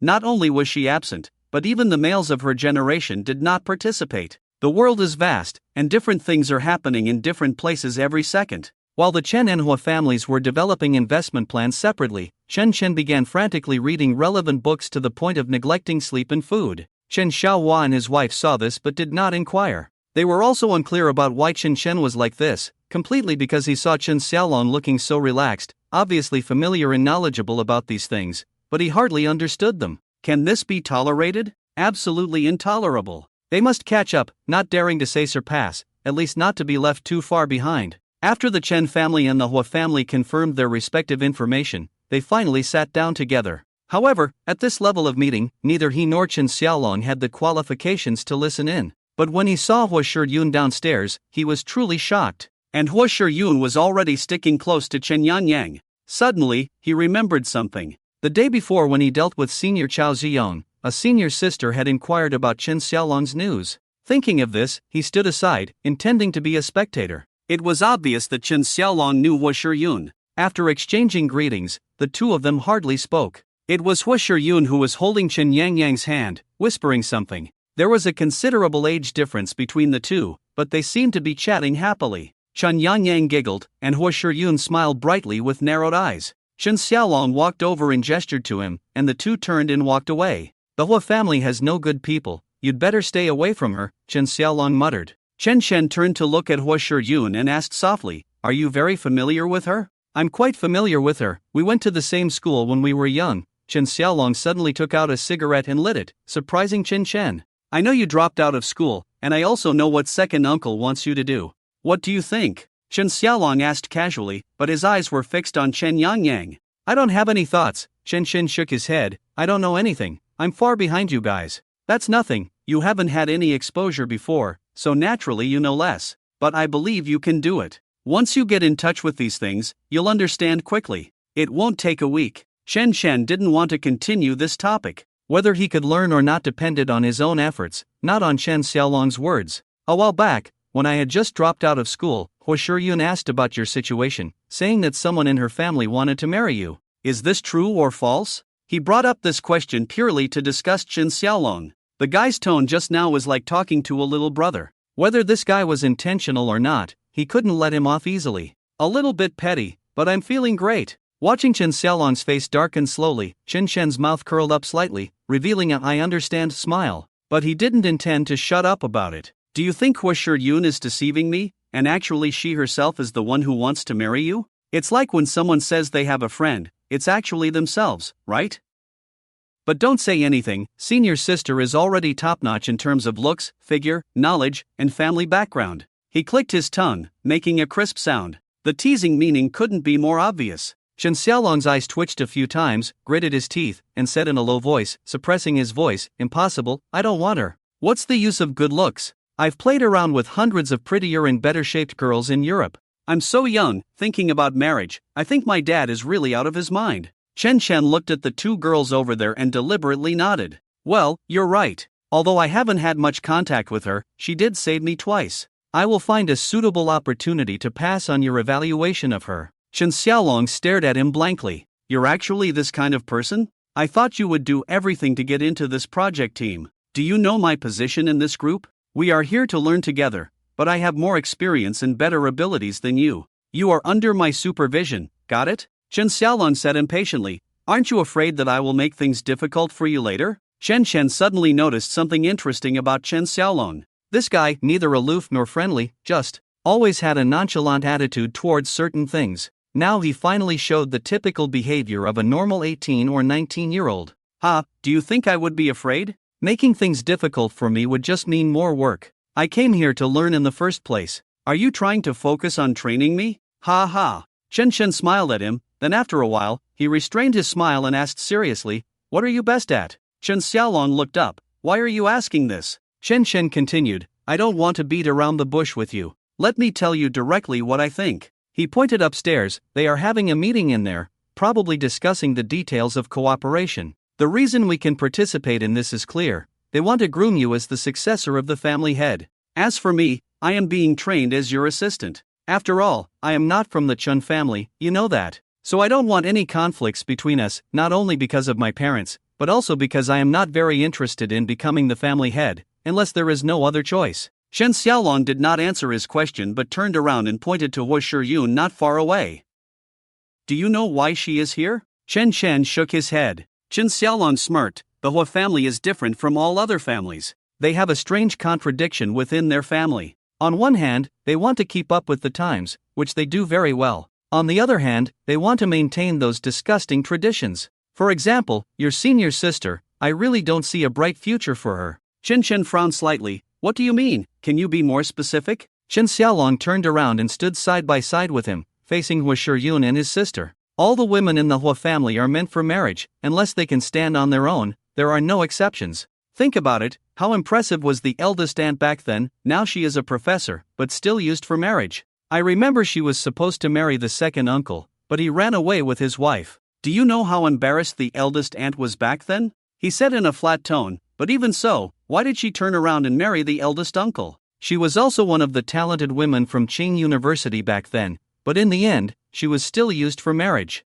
Just based on this, I have never liked the He family. As for He Shiyun, if nothing unexpected happens, she should also be the center of attention as the campus goddess, but can a person like her decide her own future? That's just too naive. You said earlier that she might marry me. To be honest, I really can't stand it. A woman who doesn't know how to fight against fate, Chen Xiaolong, really don't want. Chen Chen smirked slightly, wanting to laugh but held it back. Well, the term fighting against fate that you mentioned, I probably understand. If your father really wants you to marry her, what will you do? It seems she is older than you. You must know about the saying a woman older by 3 years is a treasure, right? Chen Xiaolong shook his head. I won't marry someone I don't like. How old am I? It's still too early. When I want to get married, she will be old and yellow. Is it wrong for me to find an 18-year-old girl? A strong woman like her, marrying her will only cause trouble for me every day? I'm not stupid. Chen Chen didn't expect he would think like this. After a moment of thought, He was about to speak when Chen Xiaolong continued, I didn't answer your question about the position of the family head just now because I didn't know how to say it.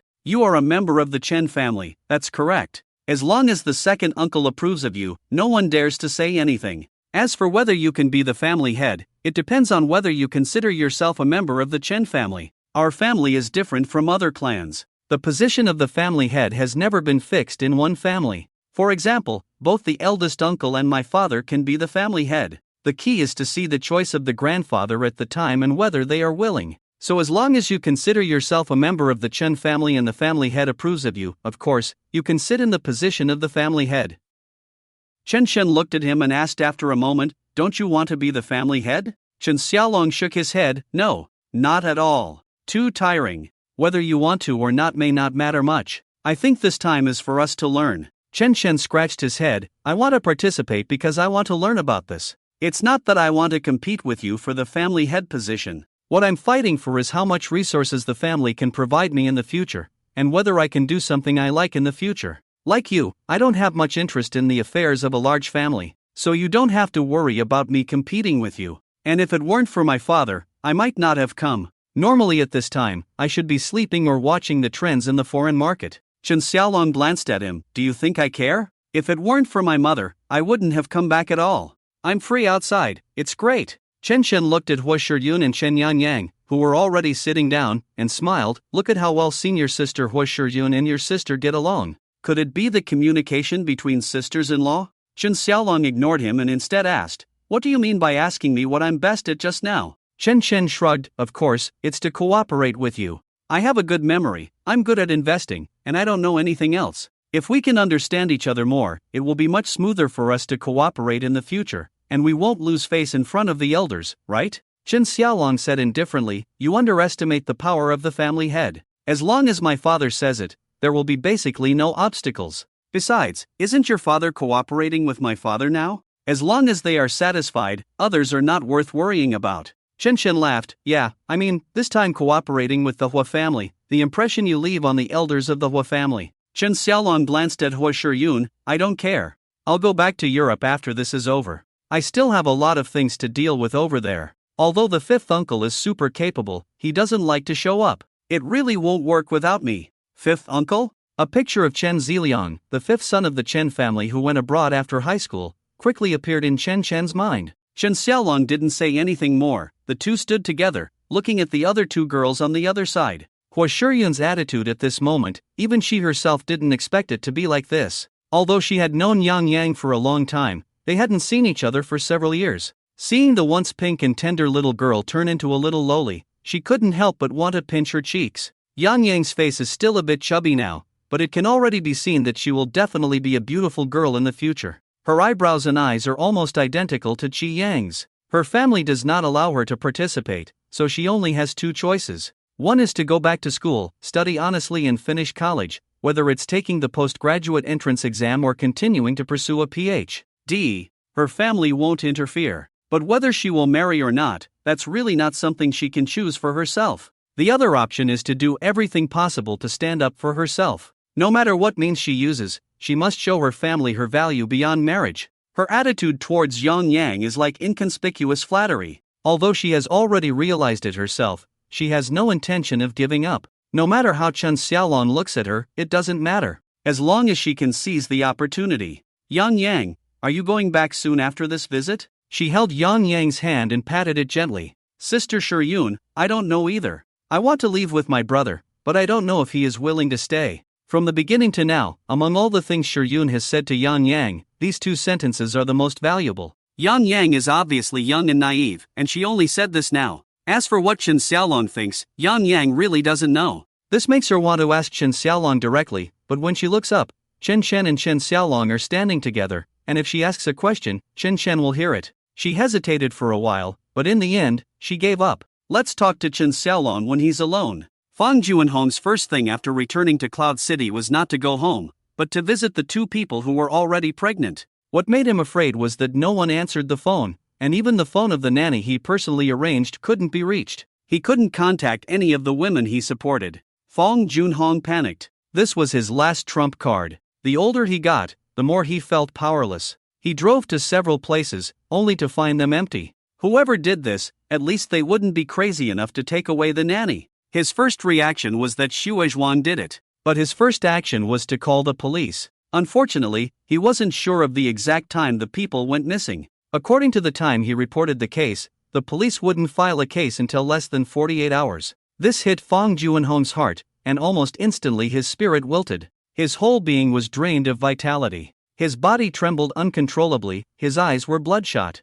Anger and fear, rolling and entwining, made him start to feel scared. Xue Zhuang did this, it must be him. Xue Zhuang, are you trying to completely turn against me, to make me childless? He curled up in the back seat of the car, pondering for a while before telling the driver, go to Xue Zhuang. Yes, Mr. Fang, the driver quickly started the car. When he left the police station, Fang Junhong was gnashing his teeth in hatred. He was old, really old. Although he didn't play much when he was young, he and Ailian basically indulged in debauchery when they were together. Now in his 50s, he really couldn't do it anymore. If it weren't for techniques like IVF, he probably wouldn't have been able to successfully impregnate those 2 college students. His facial expression changed rapidly. While hating Xue Zhuang, he also hated Zhao Wei, and not only that, he even started to hate Fang Qinshan. If it weren't for this mother and son, how could his Ailian have died? His favorite Fang Hongjun has already grown up, both in temperament and in city planning. They were carefully cultivated by him and Ailian.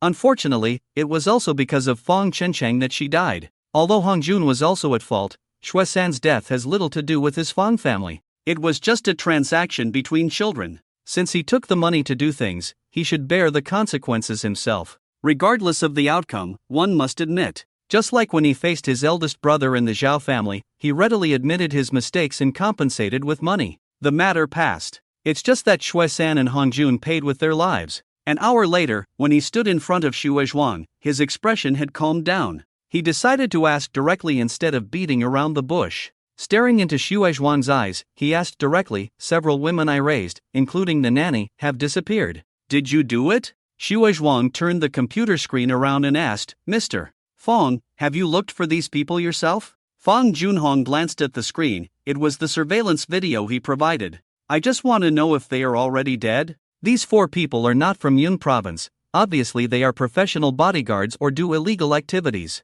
Although the video is quite long, there is not much useful content. The only useful thing is the faces of these 4 people. Also, there should be another person in the car outside the house. Mr. Fang, have you checked on them? With the power of the Fang family and the Zhao family in the capital, and the Zhao family should also have a certain influence, can't you find information on these people? The 2 answered each other's questions without answering. They both knew who the other person was. Even if they wanted to punch the disgusting face in front of them with a heavy blow, they still had to maintain a smile on their face. At least they couldn't show anger, right? Xue Zhuang, I don't believe you dare to kill, so where are they now? Fang Junhong, did you plan to make me a scapegoat from the beginning? Not only did you kill my son, but you also want to continue to deceive me? Fang Junhong shook his head. Even if you have locked them up, it is still illegal. Moreover, if you really intend to make me childless, it is meaningless. I, Fang Junhong, still have a biological son studying at a university in the capital. Have you forgotten about Fang Chencheng you kidnapped?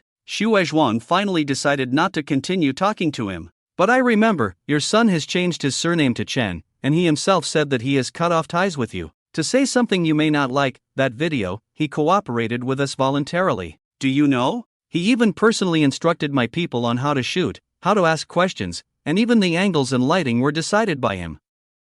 Fang Junhong was furious. Bullshit. Where is the conversation in that video? Still talking about lighting and angles? Pure nonsense, deliberately trying to provoke me. The smile on Xue Zhuang's face made Fang Junhong feel very uncomfortable, but this guy continued to provoke him. So, as long as I get rid of your illegitimate child outside, there will be no men left in your family. In Yun province, this is a big act of unfilial piety, Mr. Fang. Do you think Chenchang will recognize you as his real father? I don't think so, Mr. Fang. This is called retribution, Mr. Fang. I want to see what kind of person you are, Fang Zong. If you didn't have a son, I wonder how you would survive. Xue Zhuang grinned maliciously. Fang Junhong said lightly, so that's why you kidnapped the women I raised? Xue Zhuang laughed and shook his head. Fang Zong, let's not say hurtful things. I am a law-abiding entrepreneur and a law-abiding citizen. Don't casually label me. I haven't done what you said. Fang Junhong sighed softly. Shuizhuang, I've told you before, we have a common enemy, we should be friends. Giving you surveillance data is to help you find the murderer for revenge, not to make you my enemy. I thought you would understand such a simple principle of turning from dark to light. But if you really want to be my enemy, I would like to know, as someone who started in the underworld, even if someone is protecting you, what can you do? Shuizhuang's smile disappeared. He looked coldly at Fang Junhong without saying a word. I don't know what you want to do. If it's just to prevent me from having descendants, you are miscalculating. Chen Shan or Fang Chen Shan, it doesn't change the fact that he is my seed. The problem is, Shuizhuang, my son is in the capital. Do you dare to touch him? With that, he turned and walked away. I don't care if it was your people who did it, it's best not to cause casualties. Those women, I'm giving them to you. Think carefully, are we enemies or allies? Some things really can't be done impulsively, Mr. Shui. Shuizhuang watched Fang Junhong's departing figure, his eyes flickering. He believed that Fang Junhong wanted a son, and he knew that he raised those women to give birth to another son for him to carry on the family line. But the way this guy turned and left now made him somewhat puzzled. Regardless, those women should have been sent to Dingyi by now. He was timid and wouldn't dare to do such things, but Dingyi would. Originally, the plan was for those women to abort the child, but Xuelong unexpectedly sent them away in one go. Even if he wanted to stop it, it was too late. Everything is fate. Chen Shan didn't expect that this time he needed to go to the capital city of Yun Province, Yun City. He and Shen Xiaolong had formed an indescribable tacit understanding in just a week. It wasn't so much a sense of competition as it was complementing each other's strengths and weaknesses. Chen Yangyang stayed in the capital, because Qin Shaojie, as the head of the family, would not show up temporarily. Leading the team this time were Chen Xiaohua and Hua Jinyan from the Hua family, who was Hua Jiqiang's fourth brother. They were mainly responsible for the construction business sector of the Hua family. Compared to the two, Chen Xiaohua seemed less experienced. However, with Chen Xiaowei and Chen Xiaokai there, their experience was enough to deal with the situation this time. Also accompanying them were lawyers from both families and a group of experts specializing in project investment. Among the younger generation, there were only him and Chen Xiaolong. Naturally, Hua Jinyan would not manage the Chen family, and the whole team was mainly led by the Hua family, with the Chen family as a supplement. After checking into the hotel, he finally saw his eldest uncle, Chen Xiaoying, during dinner. Chen Xiaoying came alone and took the seat of honor without hesitation. This was the first time Chen Xiaohua had seen his eldest brother since he moved back to the capital with Lu Qing. Xiaowei, Xiaokai, it's been a long time since we last met. How have you been recently? How is your second uncle's health? Chen Xiaoying asked kindly. Seeing them about to get up, he quickly waved his hand. We are family, don't be so nervous. Today, I am your cousin, don't overthink it. Chen Xiaowei squeezed out a smile. Brothering, we're fine. The family is doing well too. Chen Xiaolong and Chen Shen sat at the bottom, quietly watching. Chen Xiaoying continued to ask, what you said on the phone before wasn't very clear. I probably know what you want to do. However, coming together with the Hua family, isn't this a bit too much? Chen Xiaohua shook his head and said, this matter was brought up by the third brother. Since he's not here, I can't say much. How about we wait for him to come and tell you directly? Chen Xiaoying just casually asked. For normal business investments, he wouldn't inquire, but when it involves family, he would ask. There are no outsiders here, so I'll ask directly. How much do you plan to invest? Chen Xiaohua smiled and said, several sectors. Our family plans to invest 1 billion, while the Hua family will probably contribute around 120 billion. We won't participate in the port terminal project, leaving it to the Hua family. We will focus on the redevelopment of the old city area. What do you think, big brother? Chen Xiaolong nudged Chen Shen with his elbow but didn't say anything. Chen Shen was also somewhat surprised. The main content of the cooperation between the two families mainly involves jointly promoting the progress of the port. Both the Hua family and the Chen family have the same idea of investing heavily. Whether other national companies participate doesn't matter, as long as they can get involved. The reason the Chen family targeted urban redevelopment is that the investment required is too large, and the local government doesn't have that much money. There is a plan, but it has not been implemented. Chen Xiaoying frowned, pondered for a moment, and said, not participating in the port terminal project is the right decision. Do you know that Hua Jijun, the fifth son of the Hua family, serves in the military here? Chen Xiaohua nodded with a smile. I know. Otherwise, we wouldn't have invited the Hua family to join us. At this point, Chen Xiaoying finally looked directly at Chen Xiaolong and Chen Chen. Xiaolong, did you come here to study? Chen Xiaolong stood up and said, yes, uncle. I didn't want to come originally, but my fifth uncle and my mom both asked me to come back. Chen Xiaoying nodded with a smile and then looked at Chen Chen. You are from the Xiaohua family, right? Chen Chen imitated Chen Xiaolong and stood up, nodding, yes, uncle. Chen Xiaoying waved his hand for him to sit down. Chen Chen, right? Do you know that even before I arrived in Yun province, your third uncle told me about the matters between you, the Feng family, and the Chen family? It can be said that your third uncle pressured the local authorities to find someone to put pressure on your biological father regarding the Feng family's port project. However, they happened to choose Xue Zhuang. Your kidnapping is also related to this matter. According to your third uncle's intention, it was to cause trouble for the Feng family in Yun City, but he actually meant the Feng family in the capital. So, you are the root cause of the whole matter, and it's not necessary for the Chen family to invest, but because of you, they came to invest. He rarely spoke in such detail. According to his habit, he would usually say a few words and be done with it. Whether you could understand or not was not his concern. Isn't this how official speeches are made? Chen Chen looked somewhat uneasy and looked at his father, Chen Xiaohua. Seeing him nod with a smile, he finally understood that the whole matter was actually related to him. Whether it was reclaiming the port or Xue Zhuang, it was actually to vent his anger, but he didn't have the qualifications to repay these favors, which would fall on Chen Xiaohua. As for the current investment, it was just the first move by the Chen and Hua families to deal with the Feng and Zhao families. So, this investment is also a trap? This was the only answer he could come up with after much thought. Chen Xiaoying didn't stay long and left. After dinner, back in his and Chen Xiaolong's room, they could speak freely. You really have some prestige. The whole family came to vent your anger, Chen Xiaolong said with a smile. Chen Chen rubbed his face and said, it's not a big deal. After all, this is just a normal business investment. Chen Xiaolong lit a cigarette and said, don't ever think that the cooperation with the Hua family is genuine. You already know that our family doesn't deal with port operations. Uncle also said it's right not to get involved with ports, so there must be other things that your dad or my dad doesn't know about.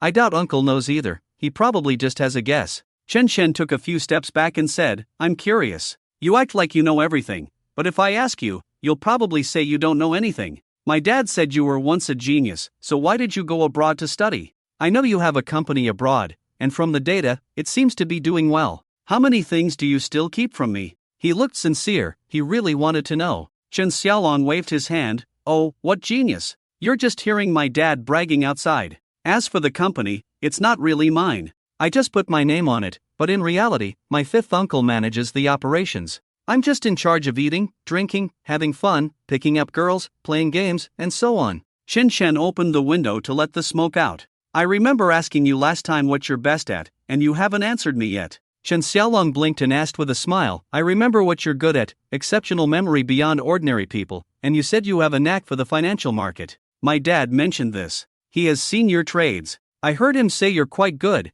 Can you show me? Chen Chen shook his head, unless you tell me what you're really good at, so I know how to cooperate with you. Chen Xiaolong scratched his head, looking embarrassed. I'm just a person with no outstanding qualities. I just take things seriously. If that counts, then I'm good at getting things done? Are you trying to fool me? Chen Chen was a bit upset. I'm sincerely discussing things with you, and this is your attitude? Chen Xiaolong smiled and said, I'm telling the truth. I just don't have any obvious weaknesses. This truly shocked Chen Chen. A person without weaknesses, such a person couldn't possibly exist. I don't believe it, he said directly. Everyone has weaknesses and vulnerabilities, or even if you're excellent in all aspects, you always have a soft spot. So I don't believe your claim of having no weaknesses. Chen Xiaolong sighed and said seriously, I agree with you. I don't have obvious weaknesses, but that doesn't mean I have none. So don't think too highly of me, I'm worried you might feel inferior. He took a drag from his cigarette and continued, this evaluation wasn't from me.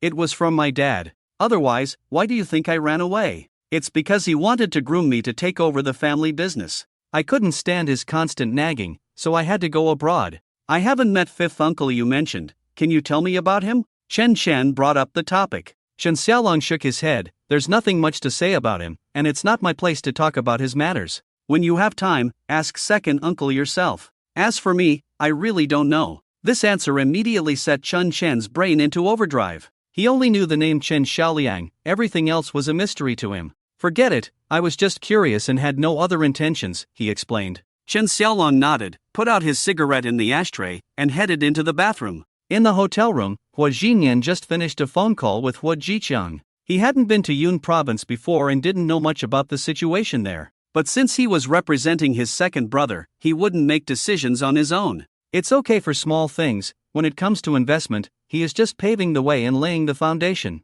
The plan for tomorrow is to visit the local government and, more importantly, to meet brother-in-law Chen Xiaoying. This relationship is unknown to outsiders. But if he reveals the identity of the Hua family, I believe that after the commercial department reports to the leaders, they will naturally understand. Moreover, brother-in-law may become a major figure in Yun province after this inspection is completed and he returns to report. This is a necessary step further. So, even though the investment this time was proposed by the Chen family, the premise of second brother's agreement is also because of third sister. If Chen Xiaoying can go up, can Hua Xinan be left behind? At this point, the effect of the marriage alliance from years ago has emerged. This is something that neither the Chen family nor the Hua family can deny. It's hard to say who is taking advantage of whom, but mutual benefit is definitely there. Hua Xinyan also understands that if it weren't for brother-in-law here, along with the Chen family's intentions and the current rumors, these factors combined have led to this cooperation. He rested after talking to second brother on his end.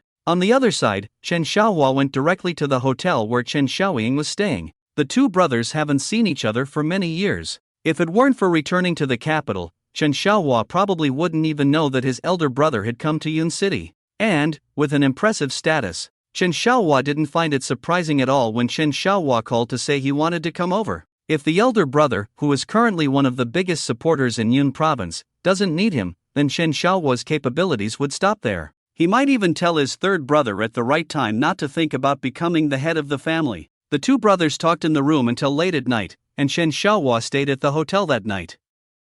Early the next day, Chen Chen and Chen Xiaolong did not receive any tasks. The local investment promotion responsible person, as well as the urban construction department, government departments, etc., who had been contacted in advance, were all in place, and today was the first official meeting between the two sides. Even Xiao Karami didn't have the qualifications to go on stage, and the investors and the real big shots in the local area wouldn't show up at this time. The process was also very simple. The investors presented the project proposal, and if there were other materials, they would bring them out together. Locally, it was just a matter of listening, watching, welcoming, but reserving opinions. The two of them didn't even have the qualifications to accompany them, so they could only act on their own. Therefore, when the main backbone of the Chen family and the Hua family, along with professionals, reported to the leaders, Chen Chen and Chen Xiaolong had already arrived at their former home. In the early morning, old residential areas usually have a unique scenery. A group of elderly men and women come out to bask in the sun.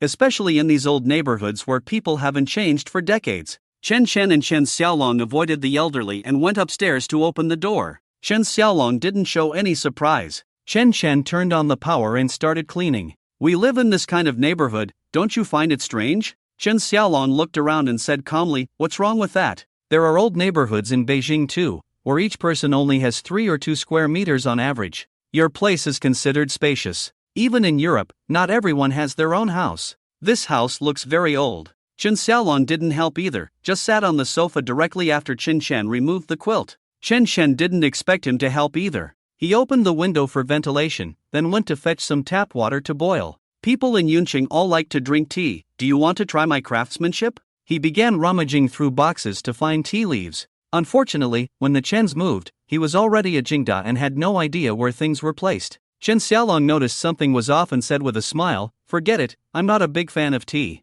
Chen Chen explained awkwardly, and the two finally settled down. Just when he didn't know what to say, Chen Xiaolong suddenly asked, "I'm not familiar with Yuncheng. You've been living here for many years, do you think this neighborhood is also within the scope of this project?" Chen Chen's photographic memory immediately kicked in. He took out his computer, quickly opened it, pulled up a map, and placed it on the coffee table in front of them. "If I remember correctly, according to San Shu's words, the main focus of our Chen family this time is to develop 2 areas simultaneously, like this." He pointed at the map and said, "My house is here, belonging to the Zhengdao North District. My house is definitely not within the demolition area. The project's demolition area is here, the old residential area in Linhai District. In Yunqing, this place is considered the oldest residential area. It used to be where only wealthy and well-connected people could live. Later, as other areas developed, only families with poor conditions would move here. However, the housing prices in Yunqing are not low now. Of course, they can't be compared to Beijing. It wasn't until now that he realized that his memories from his past life had changed somewhat. In his memory, the Linhai district started its transformation about 4 to 5 years later in the span of 15 years. The first to be transformed was the area where he had selected houses for Huihui, as the subway was about to start construction planning soon, probably next year or the year after. That was when the housing prices along the planned route began to soar. Subsequently, massive investments in demolition and renovation began. But now, because of his rebirth and the entanglement between the Fong family and the Chen family had to start the renovation of the old and dilapidated houses in the Linhai district under the slogan of seeking justice for him. While Chen Xiaolong was looking at the computer screen, Chen Chen's mind had already wandered elsewhere. I heard that you bought a dozen houses for Huihui with lottery money? Just as he was lost in thought, Chen Xiaolong suddenly asked. Chen Chen nodded when he came back to his senses. Yes, lucky. But I bought too few. Chen Xiaolong smiled without saying anything. After a while, he asked again, you've been living in this house since you were a child, returned to the Fong family in the 3rd year of junior high, and then were driven out again before the college entrance examination.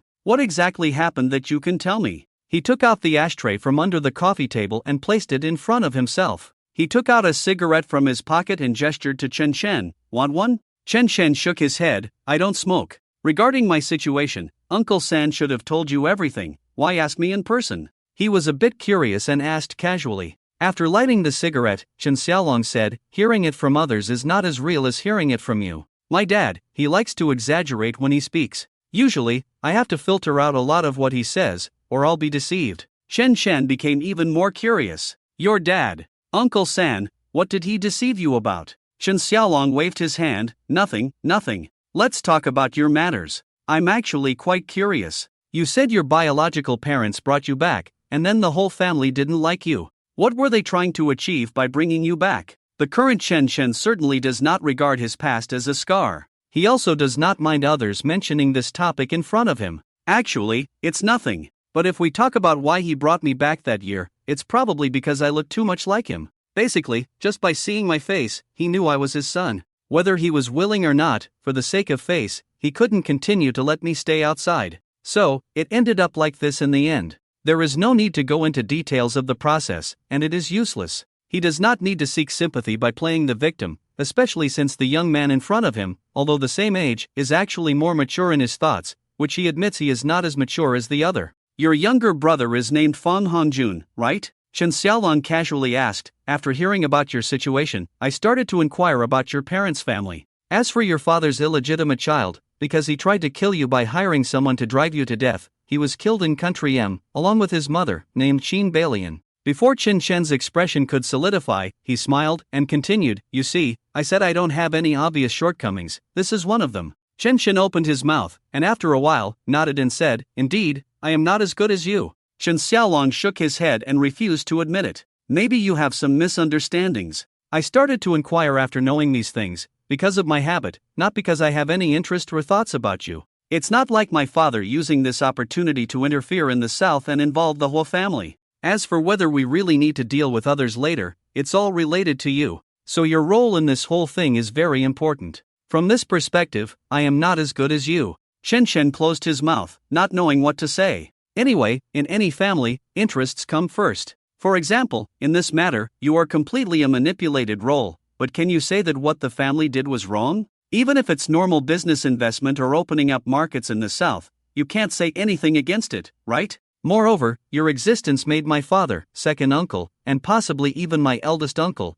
come up with a competitor. Coming to Yun province to invest, they always have to take down one or two prominent figures. With you, that prominent figure is the Fong family. Chen Chen was not angry. He thought for a moment before asking, what is the significance of the Wu family coming here? Chen Xiaolong flicked the cigarette ash and said, the eldest uncle's wife is from the Wu family. Chen Chen nodded. So, is your marriage to Wu Shiyun also for this reason? During my 4 years in the Fong family, I was just a nobody, didn't know anything, and didn't participate in anything related to the Fong family. So there are things I can't think of. Chen Xiaolong took a puff of smoke and said somewhat resentfully, that woman Wu Shiyun wants to marry me? Let her dream on. Understand one thing, I never leave my passport. If I want, I can run away anytime. I'm afraid both the third uncle and the eldest uncle would agree. With the status and position of the eldest uncle, if he speaks, from the perspective of family interests, you shouldn't refuse, right? Chen Chen slowly said, I heard from my father that you went to Europe for other reasons. Of course, I'm not very clear about the specifics, but it should be because of the difference in ideas between you and the third uncle. I just want to say, no matter how awesome your ideas are, at least you still lack one thing." Chen Xiaolong looked up at him without saying a word. Shen Shen calmly stared into his eyes and said, "I can probably confirm that you have a strong personality, so you lack flexibility, or, in other words, the ability to compromise appropriately. That's what you lack. Otherwise, you wouldn't have had such a big fight with your dad. Another possibility is that you have realized this shortcoming and are working on it. As for your return this time, you said that fifth uncle and third aunt forced you to come back." He shook his head. "I don't think so." Chen Xiaolong suddenly laughed quietly after listening. "Chen Chen, although what you said is not entirely wrong, it's not entirely right either. You first need to figure out why I came back. As someone who grew up in a big family like mine, would I do something that doesn't benefit me? No profit, no early rising, that's what we are like. And you are no exception." Chen Chen's behavior seemed a bit bookish in Chen Xiaolong's eyes. He was unsure if this was the real Chen Chen or an act. Putting out his cigarette, he stood up and asked, "Do you mind if I take a look around the room?" Chen Chen shook his head. "No problem, feel free to look around." After looking at several rooms, they came out, and Chen Chen asked, "Do you want to visit the place where I used to study?" Chen Xiaolong shook his head, not interested. "I'd rather go sightseeing and eat some local snacks." "Local snacks?" Chen Chen said, "If you really want to eat, you should go at noon or in the afternoon. There are many varieties, but I'm not sure if they suit your taste. After all, you are from the north, and the local specialties here may not be as strong in flavor." "Well, I want to eat authentic local snacks. If it's something you can easily buy in the capital, what's so special about it?" Chen Xiaolong became interested. "I know there are several kinds of snacks in Yun province, and some are made abroad, but I find the taste a bit strange." Chen Chen started listing recipes. Meat swallow, poria cake, horse cake, bean flour mochi, fish ball, trotter, wine lees fish. There are quite a few, I can't name them all at once. How about this, I'll take you to Sanfang Qishang to have a look. You can eat whatever you want after seeing it. Let's have lunch there." Chen Xiaolong became happy immediately. "Yes, that's the place. I often heard this name when I was abroad, boasting by the big shots from Yunqing County." Chen Chen nodded. "Yunqing? Yes, it's indeed an impressive place. It is said that the big shots from Yunqing almost control all the Chinatowns in Europe, is that true?" Chen Xiaolong glanced at him and said, "Where did you hear that?" "I only heard that the people from Yunqing had a hard time in the early years and went to Southeast Asia to find food. That's why there are Yunqing people all over the world. In addition, the people from Yun province are very united, a unity that surpasses any other place in the country. Especially the people from Yunqing, they are so united. The number one in the world." He raised his thumb in admiration. "I wish all the people in Huaxia could be like the people from Yunqing when they are abroad. What's the point of fighting at home? It's too small-minded, I really look down on it. If you have the ability, just like the people from Yunqing, establish a huge influence abroad so that no one dares to act recklessly." After saying that, he looked at Chen Shen, who had no reaction, and then smiled. "Let's go, Sanfang Qishang, I've been looking forward to it. And, I didn't eat much for breakfast, I hope we can eat now."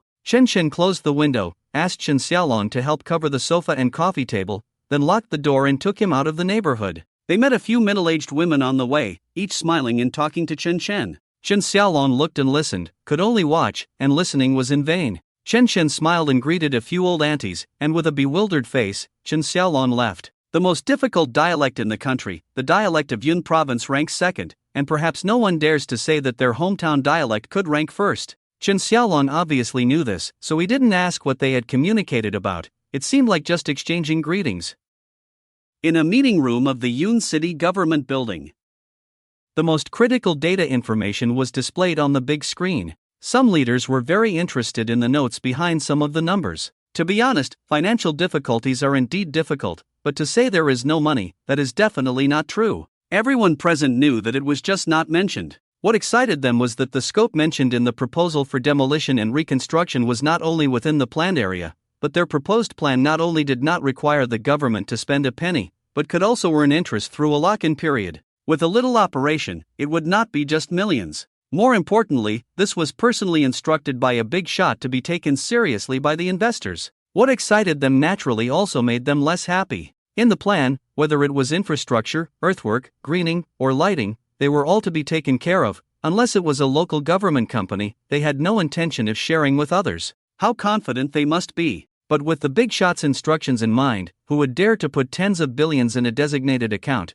No fool would do such a thing. These people had money, that was confirmed. But they were also really tough. The investment intention was not even confirmed yet, but look at their materials, how detailed they were. Not only did they have the preliminary plan for the demolition of the old city, these people even had the project progress ready. This was not something that a single company could achieve. Only a group company like theirs had the capability to do this. Just with this material, they could save them several months of work. Presenting this plan directly would definitely get it approved. This was what truly made them feel uneasy. Even they themselves had not achieved it. The meeting lasted for a full 3 hours before it ended. Everyone was a bit tired, and then it was time for investment reception. This was normal, at least there was still funding for investment reception, right? Otherwise, how could the work of investment promotion be carried out? They had a normal meal at the hotel, no drinking at noon, that was the rule, but for Chen Shan and Chen Xiaolong, who did not participate in the government reception, it was different.